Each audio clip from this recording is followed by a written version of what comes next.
Good Tuesday morning, everybody. John and Lance along with Dell for the next 3 hours here on ESPN 97.5 and 92.5. And what a game.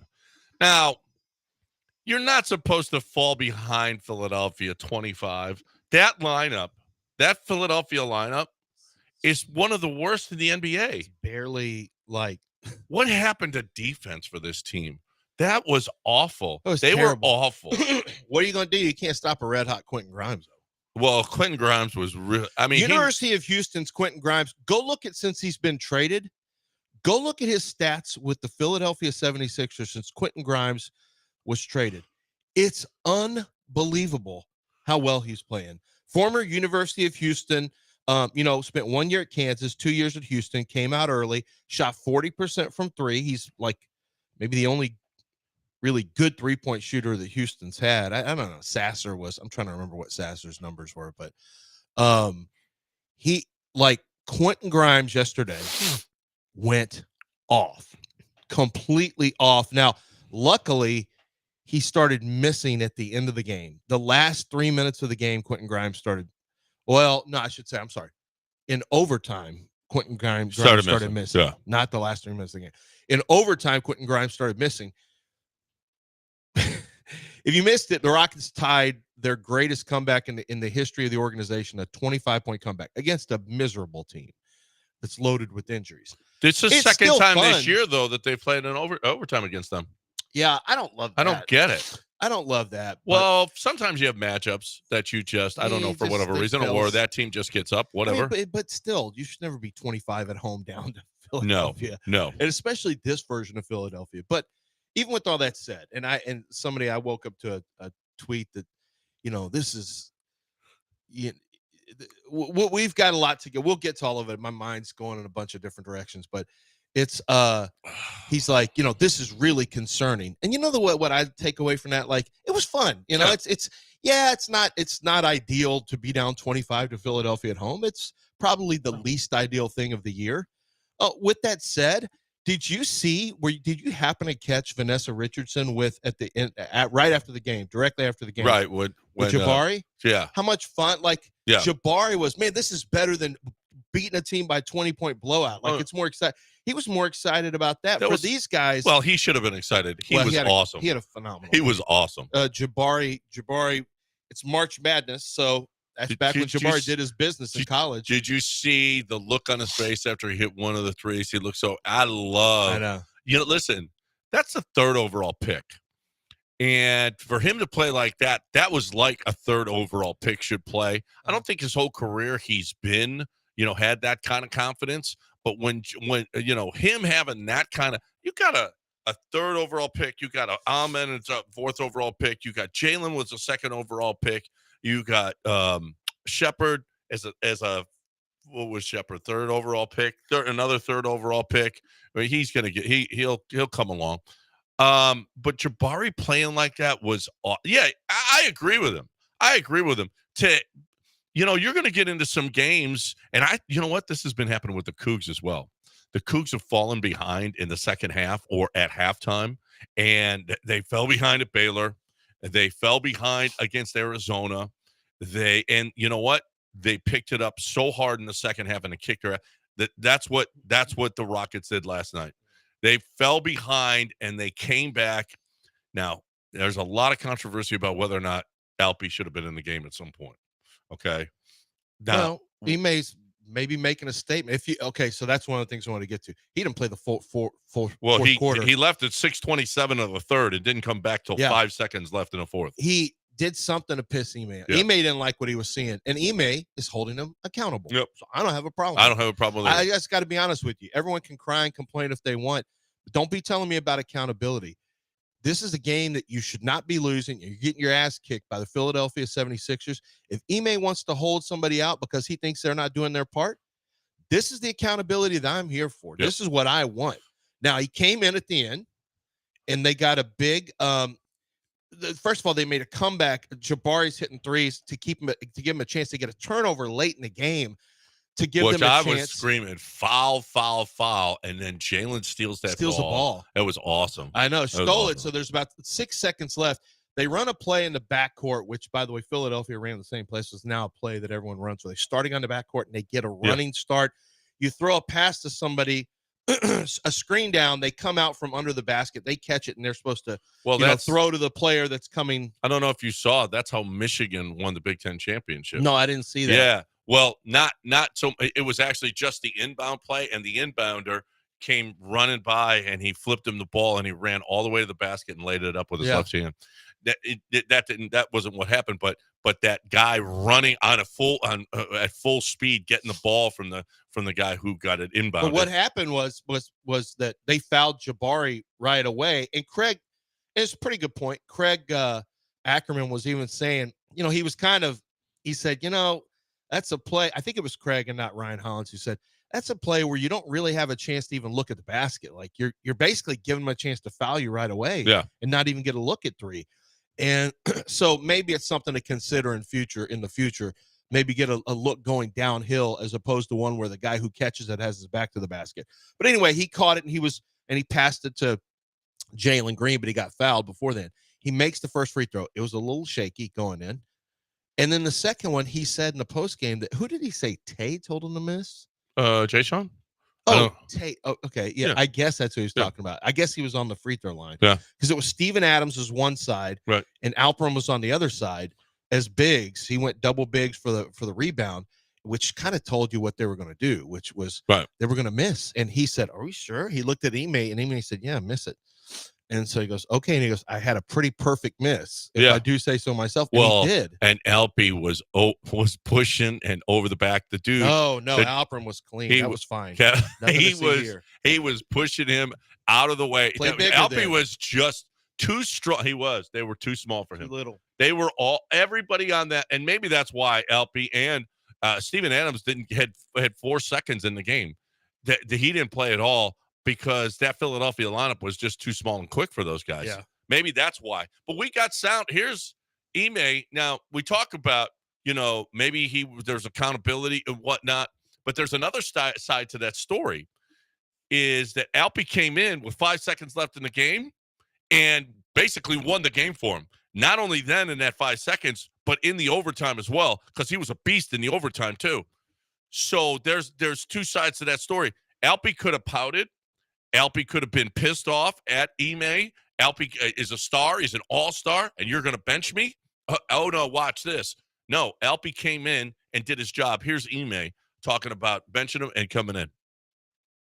Yeah, he stayed ready. We gave him kudos in there, and it's tough to do. Obviously, unhappy with not playing for a stretch there. We obviously went small and got back in the game without him, and so we went with that for most of the second half. But to be prepared, come in and obviously get that late tip in, but also dominate the overtime. He had to put on his game face and attack like he always does. And so great job by him. Knowing he wasn't happy, you could see it, but didn't hang his head, didn't pout about it, came in there and made impact and won us a game. I know plus minus. That's great. How can you not love that? Like, I don't know. Maybe it's just, I just love team building too much. How could you not like the fact that he admits, he was mad. I know he was mad. He's telling you. Yeah. He knows Alperin was mad that he didn't get in, and Rocket fans are why is Alperin not in and all that. I get it, but Ime's trying to make a larger point. That this season isn't won or lost in a 76er game where you're collapsing against a bad team.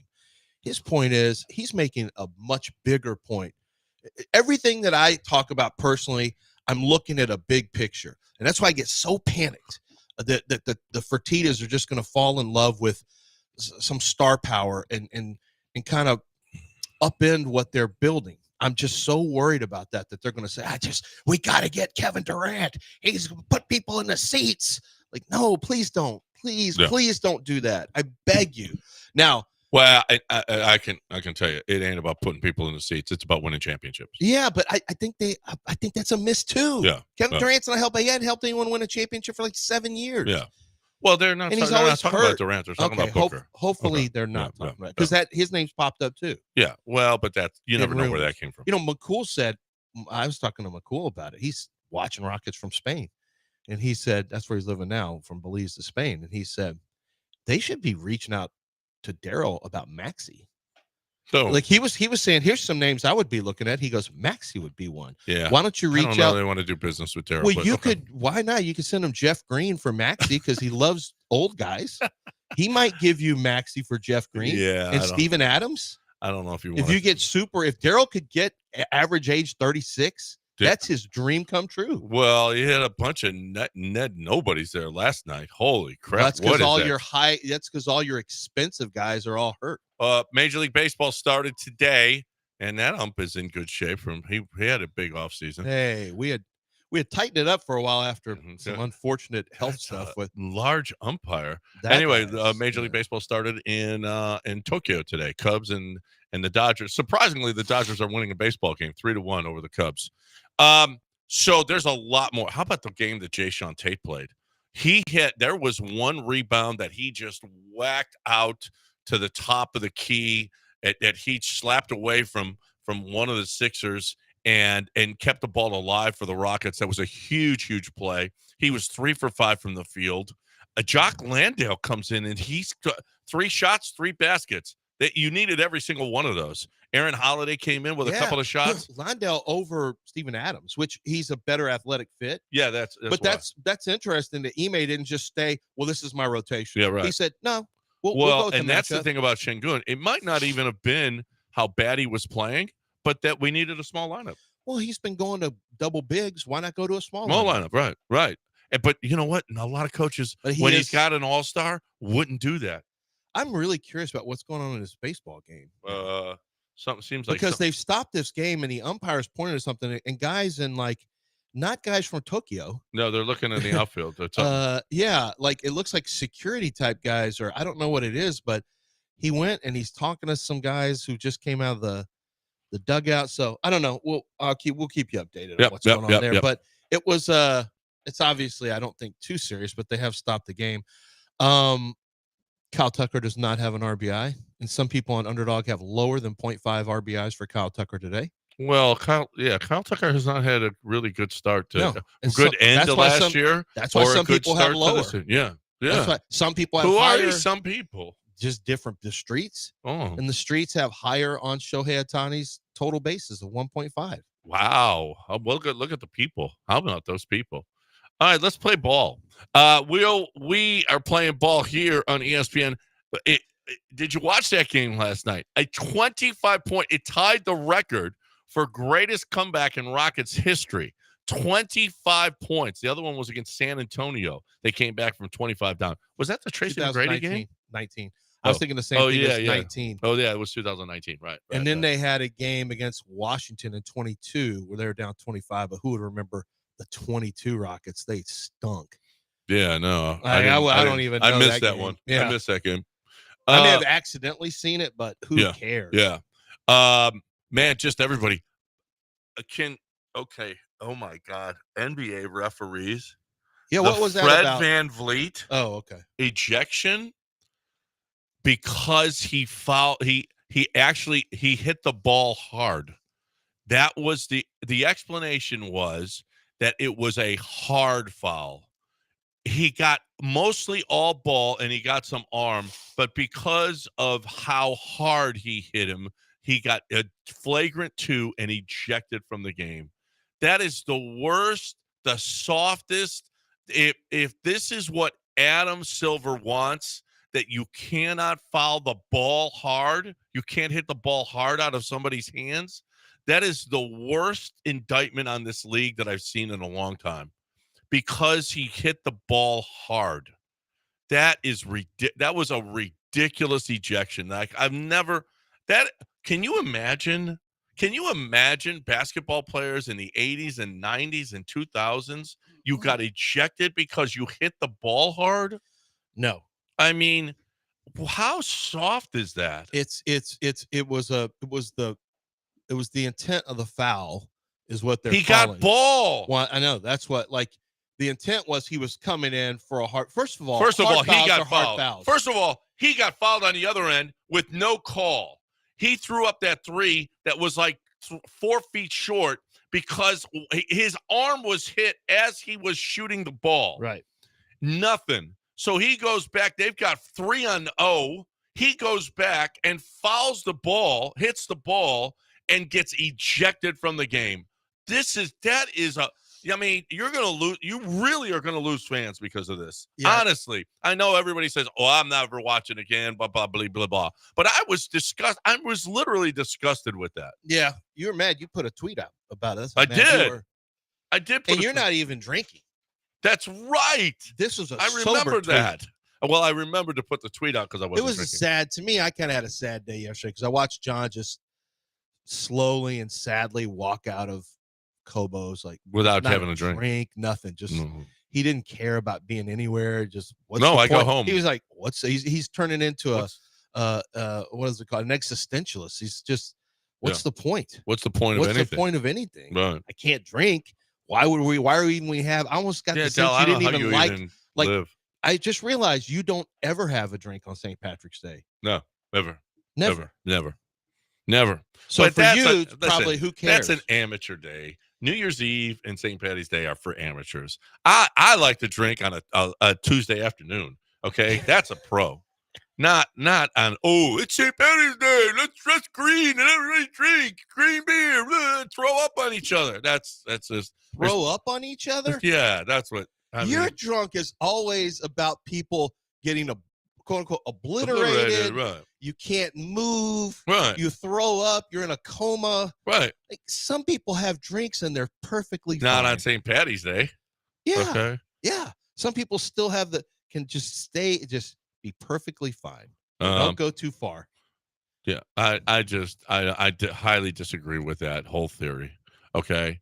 Let's break. 713-780-3776 is the number if you want to get in here. 717. Time to talk about HRP. If you shouldn't get obliterated at work, but you need somebody to protect you, or to protect everybody else around you. If you do, here's the deal: if you're looking for the best way to get HR to your business, if you're looking for the best way to get payroll to your business, HRP.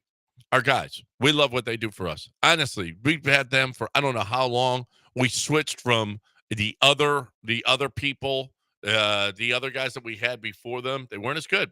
They didn't grow with our business. HRP wants your business to grow. They'll help your business grow. They are advisors to business. They are going to look at your business and tell you where that waste is. They're going to tell you how they can trim that fat for you. If your payroll department is getting big, if your HR department is growing, if you are having when tax time comes, it's like a major project for you. Doesn't have to be. All that stuff is taken care of by HRP. They're awesome. And then the 401ks and the insurance plans, all of that, they give you advice and they give you options. So you're looking for the best way for your business to grow and become great. HRP.net, 281-880-6525 or HRP.net.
You're listening to Houston's longest-running sports radio morning show. From the Veritex Community Bank Studios, here's John and Lance.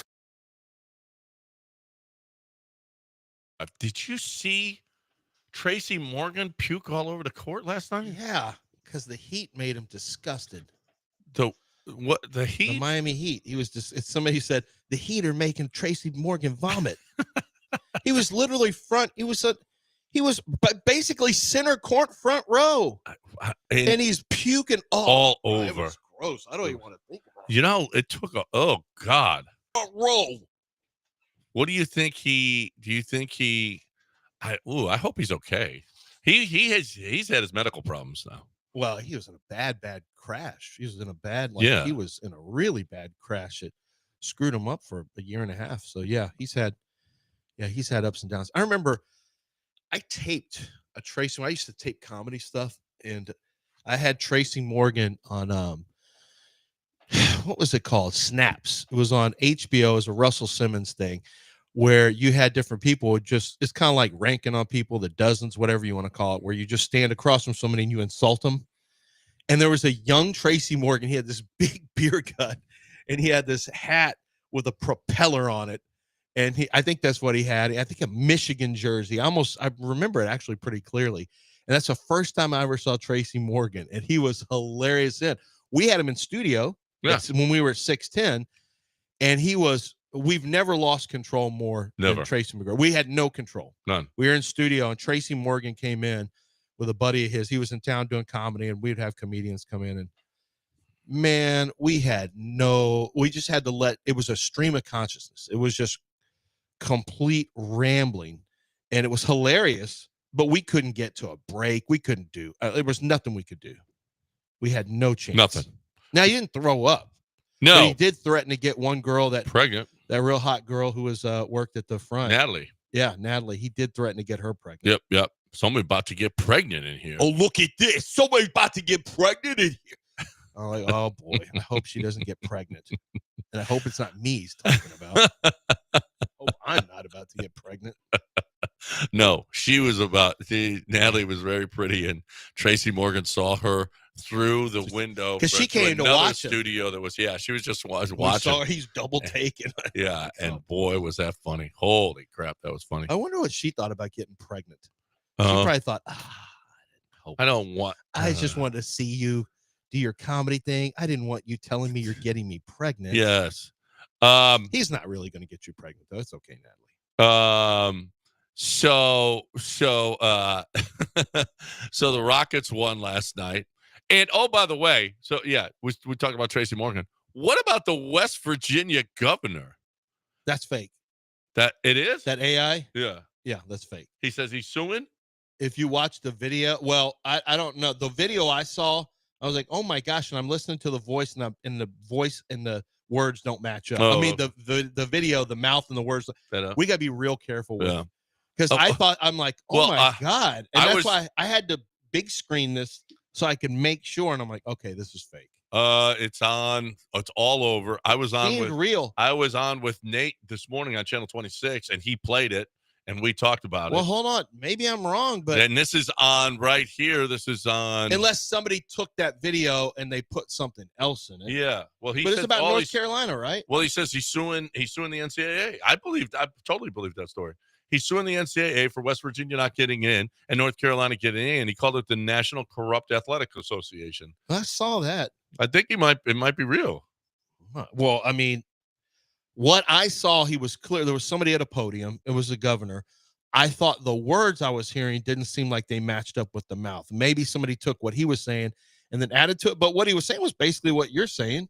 Yeah. And he was talking about North Carolina. I'll see if I can bring it up and see if the voices sound the same. But yeah, West Virginia governor says he'll take legal action against NCAA over tournament snub. So it's not fake. Well, the video I saw the words could have been fake, because you know how they take videos. Oh yeah, maybe and they put but that could have been, but the concept is not. No, it's real. The governor.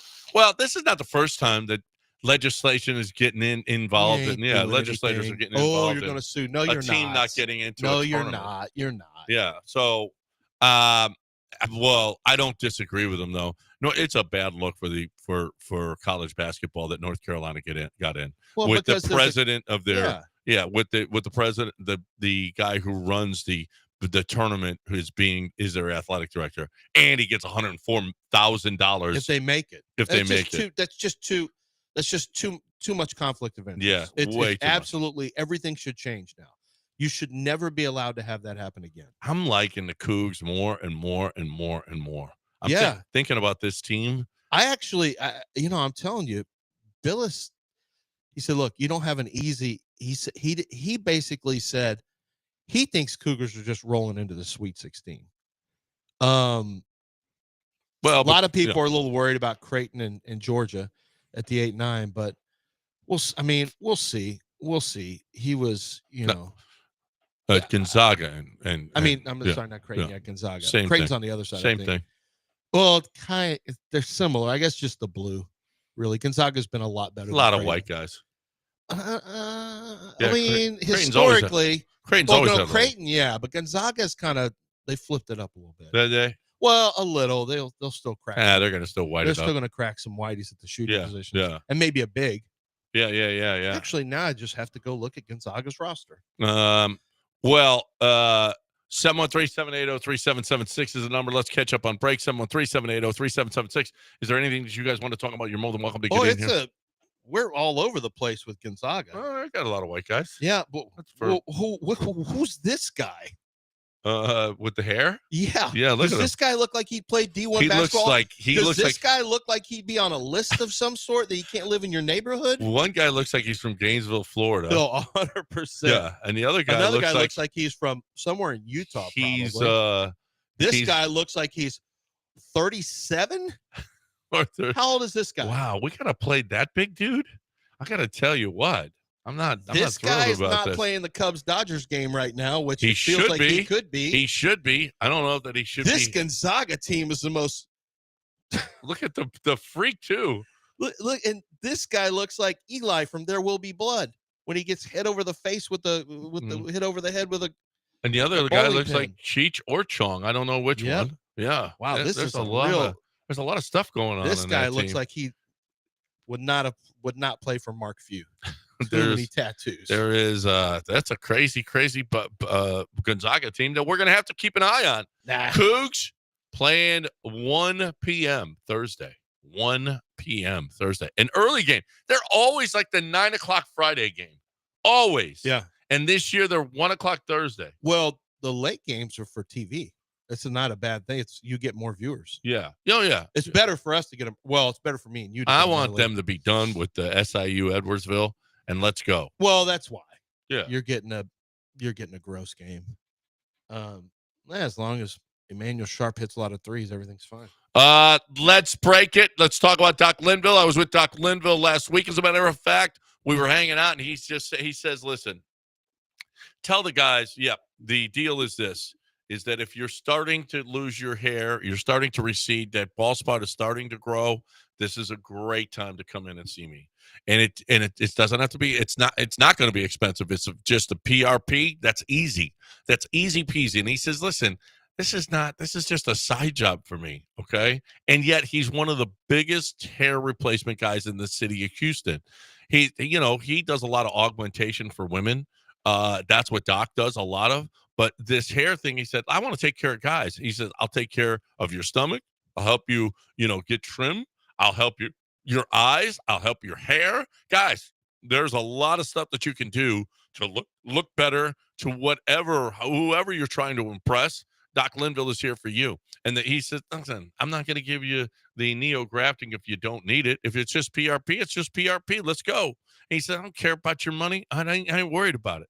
Doc Linville he's a straight up guy. You guys are going to love him. He's one of us. I love Doc Linville, and I love what he did for me, and you'll love what he does for you. 975hair.com, 975hair.com.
You're listening to Houston's longest-running sports radio morning show. From the Veritex Community Bank Studios, here's John and Lance.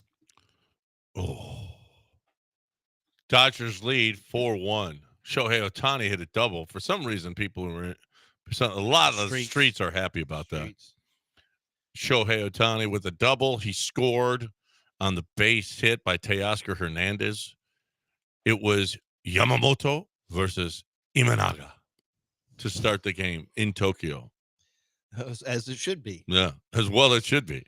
With Shohei Ohtani. I mean, there's only 3 teams. There's only like 5 teams allowed to have Japanese players. Yeah. Well, no. I take that back. Actually, the Cubs are kind of new. It's usually just San Francisco, L.A. Dodgers, L.A. Angels, New York Mets, and New York Yankees. Yeah. That's it. You're only allowed to have only 5 teams. I like the idea of an international draft.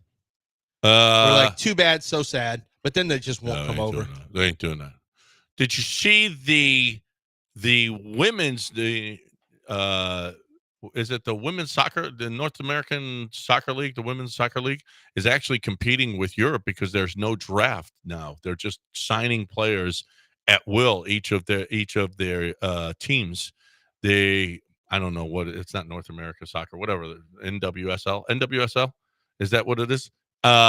Anyway, they don't have a draft. You can just sign anybody you want, and they're getting competitive with the European Women's League because they're given money as opposed to drafting and having to go to a certain place. So that's probably what they're doing is basically, I'm sure a lot of the teams in the league think that's crap because there's certain teams that are going to have competitive advantages. Right. And the league probably thinks, we don't care, go away. Yeah. We want to be able to get into a European. Maybe that's the thought is we'd like to contract, get down to about 4 to 6 strong teams, and then play European teams. Yeah.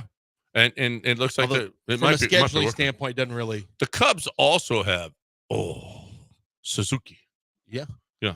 So I mean, this is a nice matchup of Ohtani and Yamamoto versus Suzuki and Imanaga. Are you done?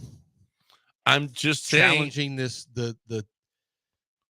I'm just saying that this is awesome. Dell is just letting you go. He's just sitting. He's not even near the mic. The headphones haven't come on. He just dismissively did the hand like It's a nice matchup. That's all I'm saying. So I'm looking at pictures of Gonzaga. I got caught up in Gonzaga's roster. It's one of the most bizarre looking. Diverse. It's diverse and it's a bizarre looking roster. Yeah. They don't look, some of these guys don't look like basketball players. This guy here, you thought he's from Gainesville. He's from Idaho, but whatever. Okay, same thing. But he doesn't look like a basketball player, does he? No. He doesn't look like. Well, his name is Noah. Noah Holland. H-A-A-L-A-N-D. Well, you would think he's maybe Dutch. You would think that he's got some, well, he definitely got some Aryan blood in him. Well, where's Aryan Holland? Where's Holland from? The soccer player from Norway. Bamford. Where? Norway. That's a Norwegian name. Here's what Gonzaga says in his bio, because I got to scout some of these guys for when the Cougars get them, or they don't play them. One of the two. Well, I'm hoping they do based on what I've seen from the roster. Okay. Because we've seen the 19-year-old freshman who looks 37 from Nigeria. This guy went to Allen Hancock College, and then he transferred portal over to Gonzaga. Okay. And it says he spent 2 seasons on the court for Allen Hancock College, where he proved to be a dominating force on the interior. Mm-hmm. Did you hear me? Yeah. A dominating force on the interior. Now, let me just give you some of his. And I was like, oh, crap, man, this guy must be pretty good. The product of Idaho was recognized as an all-conference honorable mention selection. Mm-hmm. That's usually like 14. And this is what conference? Wherever Allen Hancock College is. But he was a dominant force on the inside. Now, if you say, well, what was his? He earned honorable mention at the end of his sophomore campaign after averaging 7.8 points and 3.6 rebounds a game when he was dominating force on the interior. I don't think J1 Roberts should be too concerned about this guy. This dominating force on the interior who averaged 3.6 boards a game. Of a Division III school. And he ranked 5th on his own team with 107 rebounds. Dominating force. Who is putting the work? Is this Mason writing the bios? He ain't playing for Gonzaga. Don't worry. There's no way. What's his stats this year? His dad played at Gonzaga, 85 to 87. What's his stat? What are his stats this year? Oh boy, there's no way he's getting for Gonzaga. Well, he's probably got. Oh, he's only played in 3 games. Yes, he's not getting on the floor. 0 for 1. Oh, this guy's basically a towel boy. Yes, but he's got he hair. Is not dominating on the interior. He's got a great mullet. Great mullet. Yeah, he does. He's played in 3 games. He's got 10 total minutes. Yeah, he's probably not. I'm hoping he plays. Well, only because then the Cougs are just blowing him out. Well, this is like I said, man. You got to see this team. This team. There's no way they can beat Houston. I probably shouldn't say that. It feels like a jinx, but I mean, they've got Jun Suk Yao from South Korea, a South Korean basketball player. Yeah, in college. Have you seen that? He looks like he should be in it. You're right. Well, he should be in this I game. haven't. He's from Korea University. He's from the University of Korea? Yeah. Or is it Korea University? Okay. I mean, he was at the NBA Global Academy in Australia. This is who the Cougs may be facing. This year, he did total 55 total minutes. Not really a huge factor. So he's probably not anyone they're going to have to play either. This is just, if you look at Houston's roster, you go, yeah, that's a college basketball player. Yep. Him too. Yep. In America. Yeah. I would We look like college basketball players in America. Yeah. Yeah, I really do. Yeah. Not so much Gonzaga. No, not as much. You know, they're going to get some foreign influence being over there, all the way over there. Right. Well, Mark Few is just like, we're pulling from all parts. We're going to pull them from Idaho, from South Korea. There's enough from Gonzaga Nigeria. ain't the same program it was a couple of years ago. Well, okay? No, but they're still good. They're still all right. They're a 9 seed now. They were right a now, 1 seed. Yeah. Well, That's a big difference. When you look at this roster, it's a little tougher now. The transfer portal's here. That's a big difference. They'll take your best white guys now, Mark Few. They'll just go pay them money, and before you know it, they're in Florida. Their best. Listen, they got a lot of white guys on that Florida team right now. Yeah. Yeah. I mean, they're playing good basketball. I'm like, this team's too white to be this good. Well, they're the new Gonzaga. Oh, I know. That's what I'm saying. I didn't realize. Okay, the first, I think it was said. I don't want to misspeak, but for something to happen for the first time this weekend with Florida that had never happened before, and I was like, they had great teams, and yet, wow, because Florida's got a good tradition of basketball. When Billy Donovan was there, speaking with Billy Donovan, is he going to be the next Longhorns head coach? Well, we shall see, and we shall see. This is so fun. This is so great. We actually start tonight with the playing games, and Texas plays tomorrow. Right? Texas plays tomorrow, but we got the playing games tonight. So this is fun. This is a lot of fun. 713-780-3776 is the number if you want to get in here on ESPN 97.5 and 92.5. Going over some NFL stuff. We got some NFL stuff to discuss next right here on ESPN 97.5, including your Texans. Right now, I want to talk about Ownwell. So you got property taxes, right? It happens every year. Did you get it yet? Has it come in the mail yet? Because if it has, I would call Ownwell if I were you. Do you want to fight your property taxes? Yes. Yes, you do. Actually, you do, because the government is always going to go high. They're never going to go, I don't think your house is worth that much. Well, let's be fair about this. This number we're putting up here, this doesn't seem fair. You know what the government never says? Let's be fair about During COVID, they were raising it. Who's buying a house during COVID? I know, right? And it's complicated. You don't know how to fight them. Ownwell does this every day. I mean, they've literally helped hundreds of thousands of customers. 86% of Ownwell's customers receive a reduction, and with an average customer savings of over $1,100.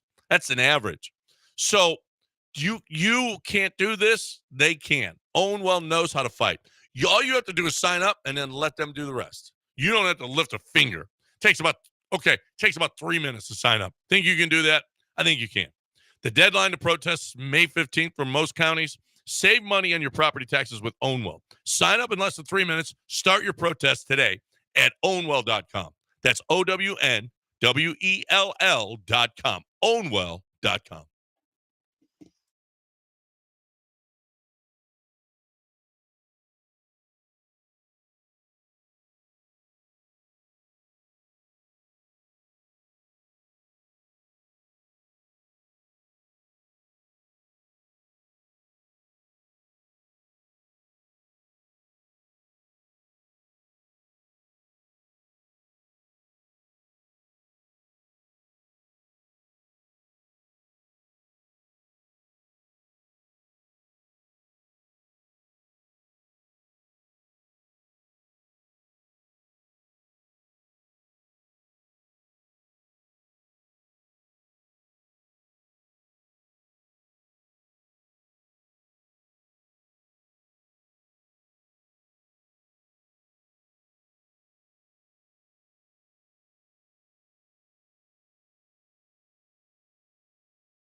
You are listening to Houston's longest-running sports radio morning show. From the Veritex Community Bank Studios, here's John and Lance. Field Vision MI, at Field Vision MI, says, Derek Stingley is the best corner in the league, and it's not even close. Look at this graphic. He's the highest paid. He's first in targeted success rate and first in target EPA per play. I mean, look at, he's standing alone up in the corner of this graphic. Expected points allowed, yeah. So, EPA is interesting. I talked to some, you hear a lot of people reference it, and I think there's a lot of people who don't really fully understand it. Most of us don't.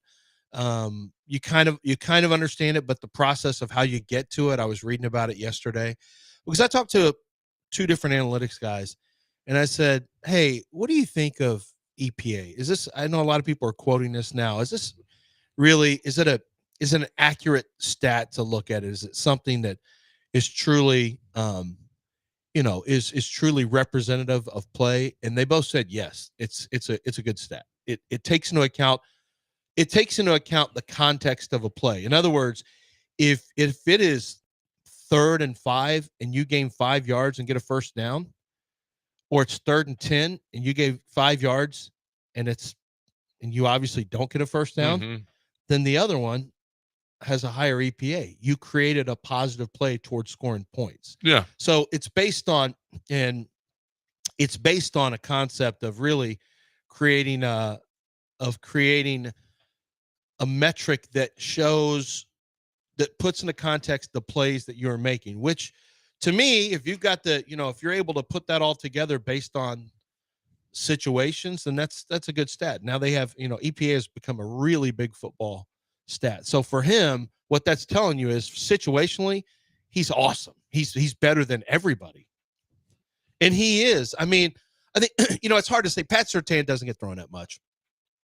He's really, really good. It feels like this is a 2 cornerback race now, because who makes more plays? Like, I got to look at Pat Surtain's, I got to look at his production, but I don't think it rivals. I'd be shocked if it rivals Derek Stingley's.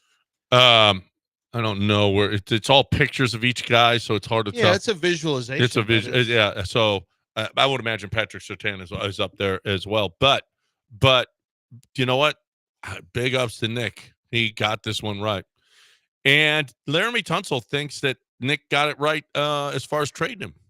Laramie Tunsil says he understands why he was traded. They drafted some young guys, and they hit on every draft pick. They're trying to keep those guys together, so I fully understand. Okay. No hard feelings. Well, did you see what Aaron Wilson said? His sources with the Texans said it was in both parties' best interest. Yeah. When they made the trade. And that meant that Tunsil was obviously cool with it. And probably it gave him a chance to get I would imagine, a discussion of a contract extension that he wasn't going to get with the Texans. So my guess is he's fine with moving because he gets to go somewhere new and probably get a new contract. I think Tunsil he's an independent contractor. He just plays for contracts. I mean, if he wins too, that's awesome because there's playoff shares. But make no mistake, Tunsil is mostly about getting his bag. Yeah. Which, is fine if that's all you care about. He's still a pretty good player. But he's just about what the next contract is. And he's got a better chance, and he's got leverage now. Like, you've given him leverage over who you deal him to? You dealt him to the Commanders. Yeah, the Commanders. Now he's got leverage over the Commanders. You just dealt him. He can walk at the end of this year. Yeah. And you've given a lot of draft picks. So now he has leverage over them. When has Laramie Tunsil not had leverage over a team? He always has leverage over a team. He always gets the most he can possibly get. And now that's the case. So you actually did him a favor trading him in his contract year. You did him a huge favor because now he's the boss of that team too. I don't think he's going to get. We'll see. I don't know that a Dan Quinn team it's going to be nearly as drippy. I don't know that he's going to be as drippy, able to be as drippy as he is. Why can't he? Well, what's to stop him? Well, I don't think he'll influence the room. Well, it's maybe not. I don't know. I just know that you're not going to. The main thing is he has leverage and gets the absolute most he can get out of a contract. And what you've done now is you put him in good position. Ronnie Stanley got a $20 million a year. That guy has barely played football the last 2 years. He got a 2-year, $40 million deal. Laramie Tunsil is going to hit on about a $25 million deal. He's probably going to get 3 years, about $80 million. Probably $65 million will be guaranteed. He's in good shape. Yeah, and I'm not Balenciaga's not going out of business. I am not worried about Laramie Tunsil and like I said, Balenciaga's not going to go out of business. Louis not going out of business. Everything's going to be fine. Bad news for the Houston, for Harris County anyway.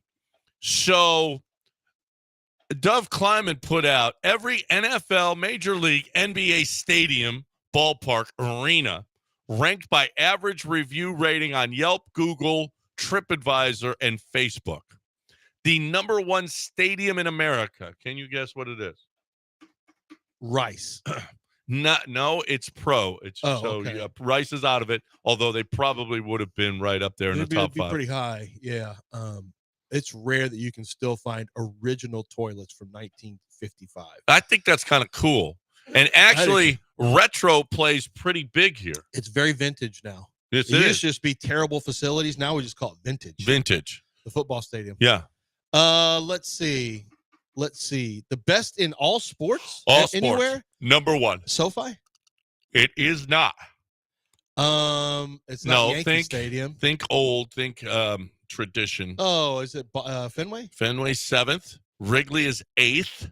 Oh, if you're thinking tradition, it's not going to be basketball. It's probably going to be football. Oh, is it in Green Bay? Lambeau Field. Lambeau what Field. Do you think of Lambeau? It's a really good stadium. Really good. What's so great about it if it's so old? It's historic, and there's not a bad seat in the house. Well, how can the owners make enough money? They have luxury boxes. Tricked out suite. Where are they? Oh yeah, trust me, there's luxury. No, I know. I mean, they must have done work to that stadium. Oh yeah, no. Well, the stadium is old, but it's like brand new. Really? Yeah. It has all the amenities that you want. You know what I know? It's not Chicago Bears free. No, surprisingly, the Bears stadium's not up there. PNC Park is 2nd. Camden Yards is 3rd. Wow. Busch Stadium 4th. Oracle Giant Stadium is the San Francisco really Giants. a lot of baseball stadiums. Right. And because they have tradition, Lumen Field, Seattle is 6th. I don't trust Lumen after what they've done after what Lumen has done to so many people in the Severed program. No, not that. That's just the field. It's a Seahawks field. Then Fenway, then Wrigley, and then Kaseya Center. The Heat. I didn't even know that existed. And Target Field top 10. Where do you think NRG landed out of well, let me guess. 90 stadiums? Well, hold on. I want to guess out of the 3 majors, which Houston stadium finished the highest? Do you have that? Okay. Yes, okay. I do. I'm going to guess based on TripAdvisor and all that. I am going to say it is Dyken Park. It is. And then second is going to be NRG. Second is Toyota Center. Oh. Ooh, NRG is pretty low. So Dyken finished 29th total. All the stadiums. That's not bad. No, it's not bad. Toyota Center finished 69th, which is that's bottom 3rd. I think it's I thought at the time I thought, man, it's antiseptic. They made a big mistake because it's too goes too far out. It doesn't go up and keep you tighter to the stadium. Yep, tighter to the floor. NRG 81st out of 90. They got to get it. Guess what we need? A new stadium. Yeah, because how can you let TripAdvisor keep having these ratings on you? Commanders Field is dead last. Even worse than the Oakland Coliseum. Ooh, good Lord. Worse than Oakland. I didn't even think they'd have Oakland even in there. How about Allegiant Stadium? The Raiders Stadium is 88th. I'm telling you, it's awful. It's awful. But that's brand new. And it looks like the Death Star, and it's huge, and it's supposed to be perfect, and it sucks. And not only that, but I bet a lot of those negative reviews are because it's too hard to get out of there, right? Didn't you tell me that, or is that no, I told you that. Yeah. It's awful. You have to walk a mile at least just to get out of the stadium. Well, then that's why SoFi finished 85th. That's why TripAdvisor is going after. SoFi finished 85th. 85th. Yeah. That's a nice stadium. But see, this is getting past stadium. Sometimes this is going to be complaints. Yeah. Well, a lot of that probably is how far you have to walk. I mean, we went to SoFi. I thought SoFi was beautiful. I thought it was great. And I thought I went to the Kings Stadium. I thought it was great. You don't have to walk that far. The Sacramento Kings Stadium is awesome, and they got it 86th. Levi's Stadium, San Francisco 49ers is 87th. So but new stadium. You know what? SoFi beat it when they need a new stadium. They finished 85th. SoFi. So LA, guess what? You're paying for a new stadium. Sure they are. NRG. You mean you are paying for a new stadium?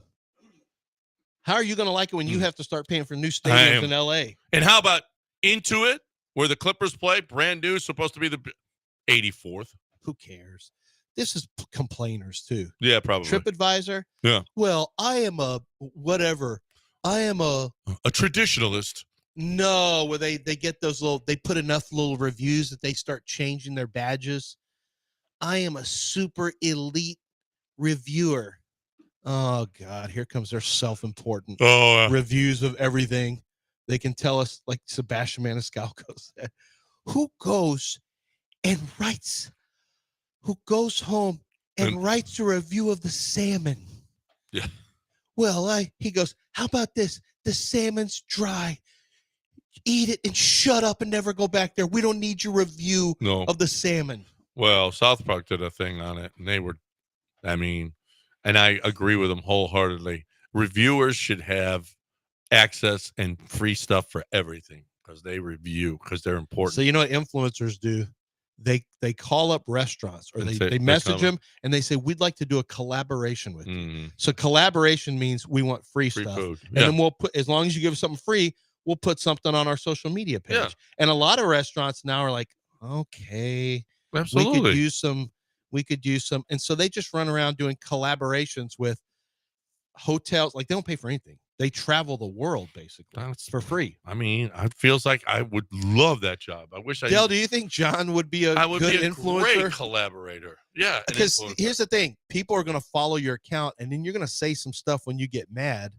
And I don't think it's going to go great. I think it's awesome. I think I would be a great. I think you'd be an interesting influencer. You're kind of a golf influencer. I am a golf but influencer. You don't really tweet or text. You don't really put stuff I will tomorrow if I would go poorly for the company in question.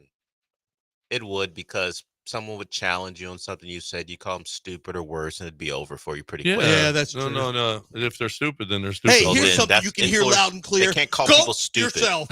Like, oh, that's not what influencers do.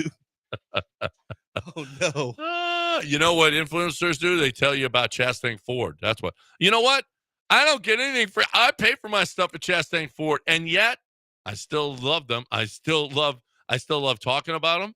I love driving my vehicle. I'm telling you, I don't know. I've never had a better vehicle than my F-150 Lightning. I love my F-150 Lightning, and I think you will too. I really do. I think it's the best vehicle that I've ever had, and I ain't getting rid of. We were talking about in L.A. Oh, it's too big. Nobody has pickup. I don't care. I want my F-150 there. That's right. I'm gonna show I'm a Texan in L.A. That's right. You got that right. So if you're looking for a vehicle, they got the 2024 F-150s with $6,500 off right now. 2024. Oh, well, that's old. No, it's not. It's brand new. It's a brand new vehicle, and you got $6,500 off plus all the Chastang discounts as well. Now, you got the Super Duty as well with $3,000 off. What? The F-250? What? $3,000 off plus the Chastang discounts. It's what you do. This is a great, great time to get a truck at Chastang Ford. It's truck month. And so they are dealing. They are dealing. They want those trucks off the lot right now, especially 2024s. Beat it, 2024. It's 2025 now, and we rule the roost. So you're looking for the best vehicle and the best place to get it. No add-ons, no markups, just great people giving you the best deal they possibly can. ChastangFord.com on 610 Homestead, not Hempstead. 5 minutes from downtown Chastang Ford.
All right, welcome back. 806. Who wants in? 713-780-3776.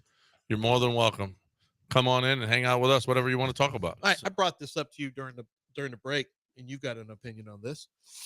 Deion Sanders, in his press conference yesterday, he said that they have their spring games coming up April 19th. Georgia's got one coming up. I was talking to a guy from Georgia, and I said, have you guys considered canceling, all the spring stuff? And he took it to mean canceling spring practices and like everything. He's like, no, why would you ever give up your chance to practice? And I said, no, not that, but the spring game. He goes, oh, he said, no, probably not. He said, because we talked about, University of Texas is doing it, and Nebraska's doing it, and USC is doing it, and you're going to start having more teams do that. He goes, he said, we still like to give game opportunities to young players. And he said, plus it's good for it's good for the fans. It's more than anything, it's good for boosters. He said, but to be honest with you, the most important thing is we invite recruits there. We throw a hell of a party at Georgia for our spring game, and we bring recruits in, and it's a big recruiting advantage for us to get those kids on the, on the field, on the sideline during our spring game. So that's why Georgia, he said, I doubt Georgia will ever cancel spring game just because, or certainly it may change some, but he said it's always going to be around. I think it's going to be interesting to see how many of these teams cancel spring games, but create a party of some sort that allows you that same recruiting advantage. Deion Sanders said, what I'm trying to do now is to make it competitive. He said, playing against your own guys gets kind of monotonous, and you really can't tell the levels of your guys. It's the same old. Everyone kind of knows each other. We've got to see this thing out and pack this thing, because the way the trend is going, you never know if this is going to be the last spring game, Sanders said. I don't believe in that. I don't really condone that in terms of just, stopping spring games, but he wants to play someone else. You think that's a good idea? Well, you do it at the high school level. They have preseason scrimmages. You do it at the NFL level. They have preseason scrimmages. Why wouldn't you do it at the college level? I mean, college football has always been so, no, we're just going to have 2 teams, or you know what? Let's not have any playoff at all, and we'll just vote on it. What? I mean, college football has always been behind in all of this crap. And here they are again behind. Why would you not scrimmage against someone else? Everybody else does it.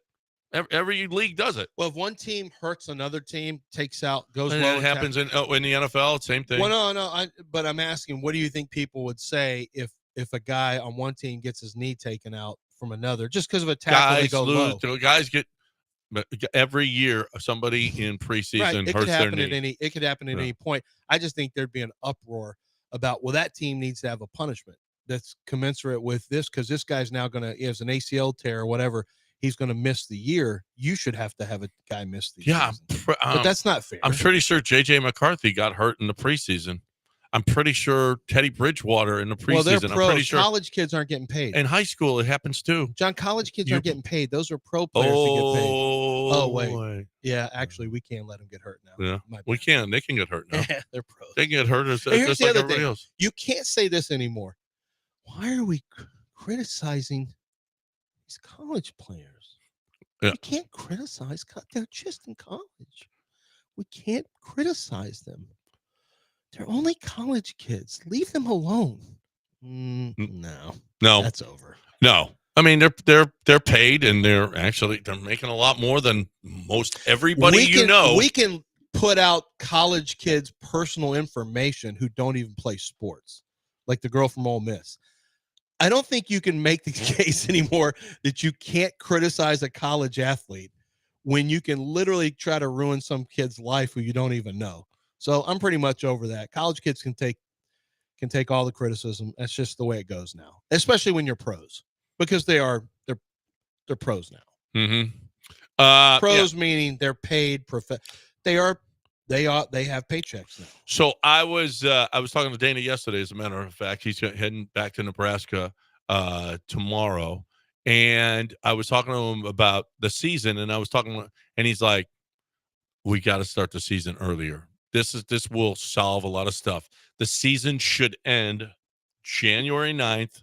Should be the national championship game, and then open the portal, because right now the portal is open during the playoffs. You're just inviting kids to quit on their teams, even if they're backups.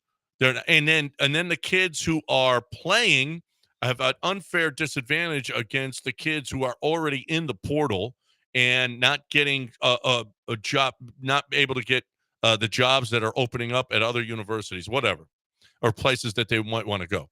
So he says, why don't we start the season earlier? What's the difference? Why?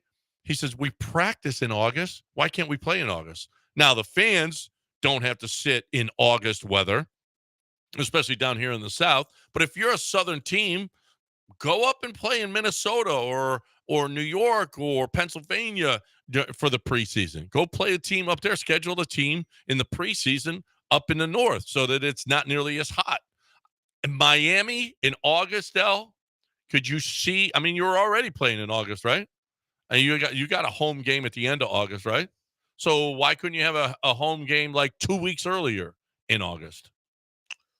I don't know if it has anything to do with not being in official fall semester. I'm not sure why they don't do it. I don't know what the logistics are, but we know the NCAA currently doesn't allow teams to play each other in the spring, which was brought up when Fran Brown, the Syracuse coach, was like, "We'll do it, Dion. We'll play you."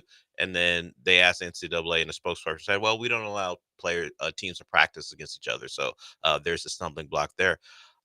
Other than tradition, which college football pretends to stand on, then changes rules willy-nilly, I'm not sure why they don't play earlier. Yeah. I mean, why not just start the season?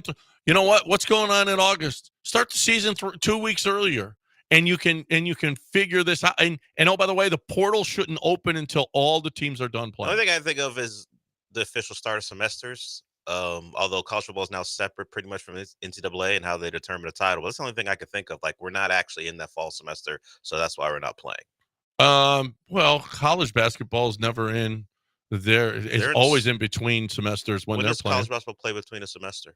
Pardon me? When does college basketball play between a semester? What do you mean? They play in the spring. When is the spring semester? College basketball starts in November and ends in but it's still in March. An official school semester, right? No, the semester ends in November and starts up in January. Does college basketball starts in October and they play through winter break and then they play in the spring? I don't know why. I'm just trying to figure out reasons why they don't want to start during the summer, because it's not, I guess, fall break or the fall semester starting. They practice then. So I'm telling you about I understand. Not in class as far as actual regular students. That's part of the whole college experience of going to games. Would students be going to games at that point? Well, that might be an issue, that the students would miss maybe a game or two, or go early, go to your team. That's what a college kid wants to do. Yeah, show up on campus. Well, no. I mean, a lot of you'd have to travel. There's no question you'd have to travel for that. But the way that they've got it now, it's messed up. It is really messed up, especially when kids. We saw it. Who was the backup quarterback that left the team during the playoffs? Well, he didn't. Well, there's two occasions. Like Bo Prabilla, the Penn State quarterback, left. Yeah, and then another guy said he was leaving, but stayed through the playoff. Right. I don't know which team that was, though. Well, you should. Maybe you should be able to declare for the portal and still be on that team then. Well, you can, because it happened this time around, but with one player it did, but the other one didn't. Penn State and Bo Prabilla apparently couldn't come to an arrangement where he would stay. Right. Yeah. So, but something's got to be done. And by the way, it's later, and like you said, like the ratings for the national championship game weren't as good because it got lost with the pro playoffs. We're used to it being a certain time. Well, not only that, but it got lost in the middle of all the pro playoffs. Right? Yeah, it got too deep. It was just, and they know that. They recognize it's an issue, but I don't know what they can do about it. Mm-hmm. Yeah. 713 what can you do about it? Jeff Schwartz and others I've talked to have been like, well, they need to start the season 2 weeks early. Like, do you know that you would die in Houston if you started? Like, well, that's what I was just talking about. Yeah, I mean, but that's what, and I know you were talking about traveling north, but you would almost have to do that. You would almost have to get your schedule. Like, football in August is rough. Well, in a lot of parts of the but the country. players practice every day in it. No, that's true. That's true. And that's true. They do. I think most of the games need to be in the evening. Yeah. Yep. But you can't really do that. You got, like, for TV purposes, you have to have day games. We're talking Saturdays, and we're talking about Saturday. Yeah, but TV. northern teams could play in the day, and I the guess southern teams could play. I mean, it's not like it's gonna be hot there too. Yeah, right. Yeah, but not like here. Not like here.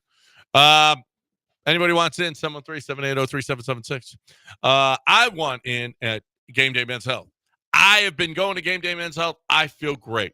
I really do. I feel great about what they've done to me. They've got peptides that can help you, whatever it is that you're looking for. You're in your car right now. You feel a little chubby. You feel like you are not as focused. Do you feel like you're not as sexually active or want to be? Do you feel like you just want to, better concentration? Whatever it is that you're looking for, Game Day Men's Health can help you with it. All right. They have got solutions for all of this stuff. They've got labs right there on the site at each of their locations. And that's different. Okay. Because the other places don't. They've got a free consultation, which the other places don't. They charge you to find out whether or not you can be a client of theirs. That is ridiculous. You're looking for the best way to get that testosterone. Testosterone replacement is important. If you're feeling sluggish, if you're not feeling as good as you used to, I'm telling you, testosterone replacement is awfully important, and it's going to help you feel better about yourself. But be it pellets or pills or shots, however you want it, Game Day Men's Health has a solution for you. GameDayMen'sHealth.com. GameDayMen'sHealth.com.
You're back in the Veritex Community Bank Studios with John and Lance. On ESPN 97.5 and 92.5. Hey, you know who we're going to have on the radio tomorrow? Who are we going to have on the radio? Our old friend Frank Caliendo. What? Yeah, he's promoting his new show that's going to be here in Houston. Nice. So he'll come in studio with us as it gets closer. And I guarantee you he's going to call me Guantanamo. You think he'll remember still? Oh, yeah. Johnny Guantanamo? Yep. That's what he always called me. Yeah, he did. Every time. Johnny Guantanamo. He does some new stuff that's pretty good. You know, I had dinner in Indianapolis with Joey Molinaro, who I think is fantastic, like really good with his imitations. And he's got some stuff that's unbelievable. He was telling a story about Jim Nantz. He said Jim Nantz is a close talker. He said Jim was all in his face, and he loves Jim, and Jim's one of the best guys in the world. But he said Jim was like right in his face. And like, Joey, I really like the work you're doing. And I think the stuff you're doing with Tony, oh my God, Tony Romo. Tony Romo, yeah, is top rate. Continue to do that. Okay, I will. He said Jim was maybe 16 to 18 inches from his face. He said he was all up in his personal space. But anyway, that was he's good. If you haven't seen him, he's really, really good. It's mostly sports related, pretty much all sports related. He's a huge sports fan, and his Nick Saban is maybe the best Nick Saban I've ever heard. Really? Yeah, it's phenomenal. It's really good. 713. So Frank Caliendo tomorrow. Make sure you're here. 713-780-3776. What time is he coming on? I don't know. 9 o'clock hour? I asked him 8:30. No, he's in Milwaukee. So he he's on the can do phone. I thought he said he was coming to the studio. he texted. No. That's when he's in town for the actual show. He's pre-promoting it. I gotcha. Okay. Yeah. So he said, I said, are you in Pacific time? He said, I'm in Milwaukee right now. This is what he types. He said, I'm in Milwaukee right now. Same as you. I love drive time. Ha, ha, ha, ha. And I'm a white. And then he goes, and after it said whore. He meant to say, and I'm a whore. Oh. To be on radio, whatever time. He goes, it keeps changing white. He keeps changing whore to white. He said, but I'm also, he goes, but I guess I am also a white. I said, yes, you are. Sometimes he is a white too. Yeah, some autocorrects are just different. So, yeah, Frank Caliendo, old friend of the show, is going to join us tomorrow, probably at 8:30. Well, I'll fine tune it here with him over the text messages. That's got a text from somebody who's also been a longtime listener, and he made a couple different points. One of the things he said, why do you have the haterade for Shedeur Sanders? You put him 29th. And I just said, look. Yeah, why do you hate him so much?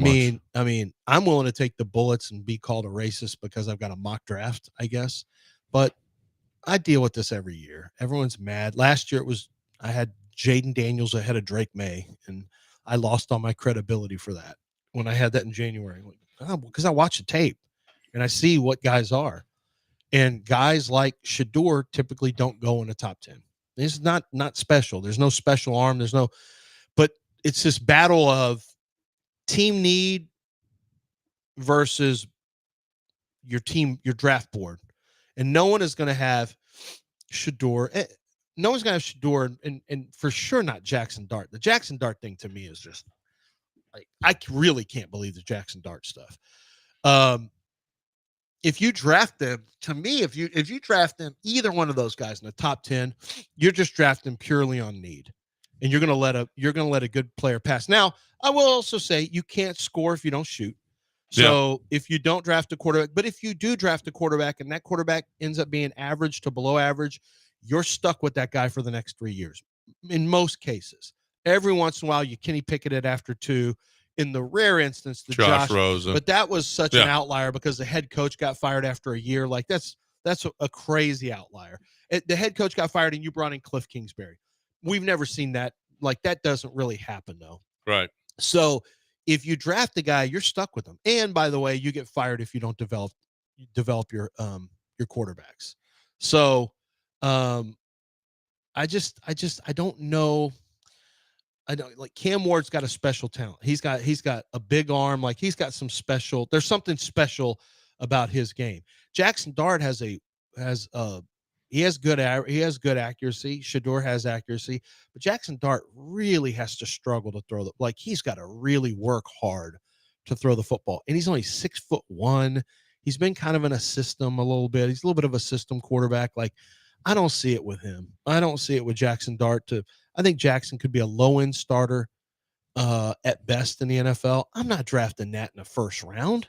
What am I drafting that in the first round for? No, thanks. You can draft it if you want. I hope somebody in my division drafts it, but I'm not drafting that. Yeah. And nothing against him. I just think most of the quarterbacks in this draft are backups. With some potential low-end starters, but a lot of them are backups. Very similar to the draft with Kellen Mond and Davis Mills. That draft, or you look at the 22 draft when it was Kenny Pickett, and who's a backup right now, Malik Willis, backup, Matt Corral, not in football anymore. Desmond Ridder, I don't think he's in football anymore. I'm not sure if Desmond Ridder is even in football anymore. Maybe he is. Maybe he's a backup somewhere. We haven't seen or heard from him. Sometimes you just have those kind of drafts too now. Yeah. Yeah. We haven't seen or heard from him. He got cut or traded. He's no. He was drafted in the 3rd round in 2022, and I'm not sure. Is he with the Raiders maybe?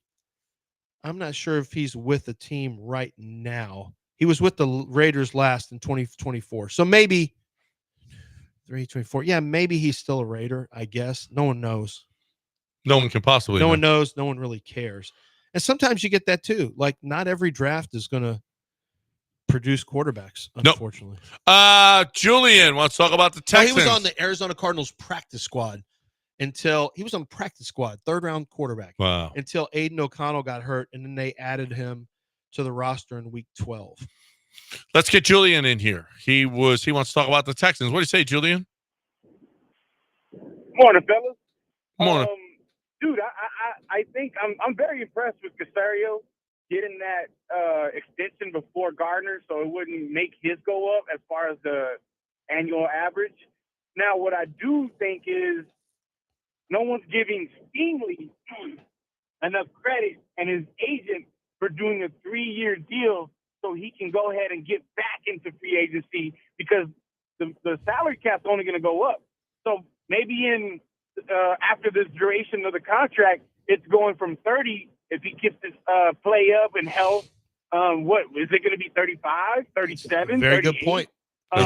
Very good point. The longer you wait, the higher the number is going to be. Now, what I will say, oh, dude, I lost my train of thought about what else I was going to say. But yeah, I think it was awesome of them to do that. The Sauce Gardner deal, I don't know that Sauce Gardner is even better than Stingley. And you guys remember this, but I called it before 2 years ago. I said Stingley's going to have a better year, and he did, and then he had another better year. So y'all are welcome. No problem, man. No big deal. Anytime. First of all, beat it. Secondly, people keep talking about he'll get the free agency earlier. You know what's going to happen, right? He will ask to renegotiate before he makes it to free agency, and the Texans will go, okay, what do you want? He will not get to the end of his deal. There will be a renegotiation where he gets an extension. This is how this will play out. If he's playing well, yeah. Yeah, if everything goes the way they would like and what he likes, he's not getting the free agency. As long as the Texans are willing to pay up, he will say, "Hey, I'm being undervalued. Pay me more." Will Stingley be here over 10 years? That's a long time. Ooh, in the NFL. Well, right now he's scheduled for 8. Here's the thing, though. You're making so much money. Is it money 7 now. or 8? Because does the extension kick in after his 4th year or after his 5th? So at NFL Network, there is a former All-Pro who said there is no reason to keep playing football from a physical. And his point was, now this is a guy who actually played. It's easy for us to sit here in chairs, but he said the game's so violent and so physically debilitating on you because he was obviously not a quarterback. But he said there's really, for the amount of money that you can make if you're a high-end guy, really you can get out in 8 years and probably have more of your body intact because you're going to make so much money in your second contract nowadays. And so when you think about it, if you're a top corner, you're making $30 million a year. He'll make $90 million over 3 years. That's 3 years of the extension. That's his 5-year. I guess he could shut it down after that. You'd probably want to make a little bit more. I guess you want to make a little bit more. But the point he was making was an interesting one, is that in the past, you just had to keep playing and you just fought through injury or whatever because you wanted to keep making money. Yeah. He said at some point there's money where you realize I'm set. I'm not giving you my brain. I'm not giving you my knees. And I thought and for him, it was his shoulder. It's a pretty interesting thing. He said, like, if I know that I don't have to play, if I can get out earlier, but I'm still going to have $40 million in the bank. He said, I'm taking my $40 million and I'm gone. A lot of guys really love the game, though. I mean, yeah. And I think if you do, and I guess, I don't know, maybe it says something to him, but maybe also he's dealing with physical stuff that he wishes he wasn't dealing with. How much should we thank Julian for his service here? Yeah, man. For making a prediction, I don't know.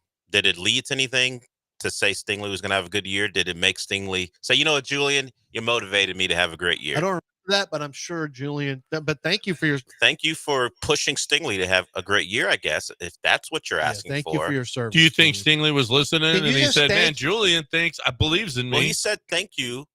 He said you should thank me. Julian believes in me. And I guess Stingley decided. Can you just thank him and quit being looking the gift horse in the mouth? I'm just not sure how we get from I made a prediction to you should thank me for it. Yeah. What does that mean? You made a prediction and it turns out you were correct. Thank you. You want to thank you for that? Okay, sure. I guess you added value to the show. Thank you for your service, Julian. But as far as the player you're talking about, like Stingley will be what if he plays to the end of his deal, about 30 years old. If he's made $89 million guaranteed, and somehow, some way he scrapes and gets that last million that they didn't want to guarantee. Somehow, if he gets to that, he will have made over $100 million in his career by 30 years old. I could see him going, or a player of that caliber at 30, going, you know what? I've done my time. I've done my 8 years. Also, I'm out. because he's a little bit of a different personality too. He's quiet. He's very quiet. He's a little bit reserved and away from other people in some ways. So. But what will also happen is the last year of his contract will come, his extension will come up, and they say we need to borrow some money. Let's do a 1-year extension, and we'll add 1 year or a 2-year extension, and he'll go, okay, and then you'll pay me money, and then they'll get more. Or cap they'll space. redo his deal. Yeah, well, they're going to redo it to get more cap space at some point. Right. He'll get more bonus money or whatever, and there'll be an extension. Maybe he gets that last million. Yeah, hopefully for him, he gets his last million. He will get another deal from the Texans as long as he's playing at this level before that contract expires. All these guys do this. They never make it to the end. Yeah. Do you think Craig DeSurf is going to make a deal? Yes. By the way, check 97.5. Make sure the sound's on. Apparently, just check it. See if you can. I don't know if you have any say so. I know Craig DeSurf has say so over, really, frankly, a lot of different stuff over at Gulf Coast Chevy Buick GMC. Just had Jeff drove. My wife had some service done on her vehicle. It was covered by warranty, and they got it all looked at. Had a loaner car during that time, and they got it all fixed. We got the warranty stuff taken care of. Got some other basic maintenance done on the vehicle that it was time for. It's great because I talk a lot about the offers that they have, and you can go to Gulf Coast Chevrolet Buick GMC.com and you can see the entire inventory, but also all of the specials they have, all the programs that they have available. But for me, the big difference is they just do an amazing job at making sure that you are happy with the car buying experience, and that includes the service. That includes the service that you get on the day of your purchase, the service that you get when you come in and bring it in for an oil change, the service that you get when you need to have something fixed or any type of service done. It's incredible. They drove my wife's vehicle out to us because we didn't have any opportunity to get there because of our, what we had going on yesterday. And that's just part of their service. They don't just do that for me. They do it for you guys as well. Drive the vehicle, and you can purchase the vehicle online if you want, and they'll deliver the vehicle into Houston. That's one of the things that they do. It's what sets them apart is Craig the Surf just wants you to be happy. Because if you're happy, you'll buy another car from them. You'll tell other people about it. So from a price standpoint, from a trade-in value standpoint, from a selection, and of course from a service standpoint, they're always going to work their hardest to make you happy. And they do. Never a hassle, never a hustle. Gulf Coast Chevy Buick GMC. It's right there in Angleton. They're waiting for you. Shop online today. It's Gulf Coast Chevy Buick Gulf Coast Chevy Buick GMC.com in Angleton.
You are listening to Houston's longest-running sports radio morning show. From the Veritex Community Bank Studios, here's John and Lance.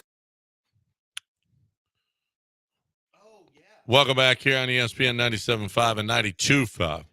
So the Stingley thing, it looks like it ends after this year, his fourth year, and then the extension kicks in. So you got him for 4 more years, it looks like. Okay, so they didn't have to declare a fifth year yet. Yeah. Good for Stingley. He gets paid earlier. That's what it looks like.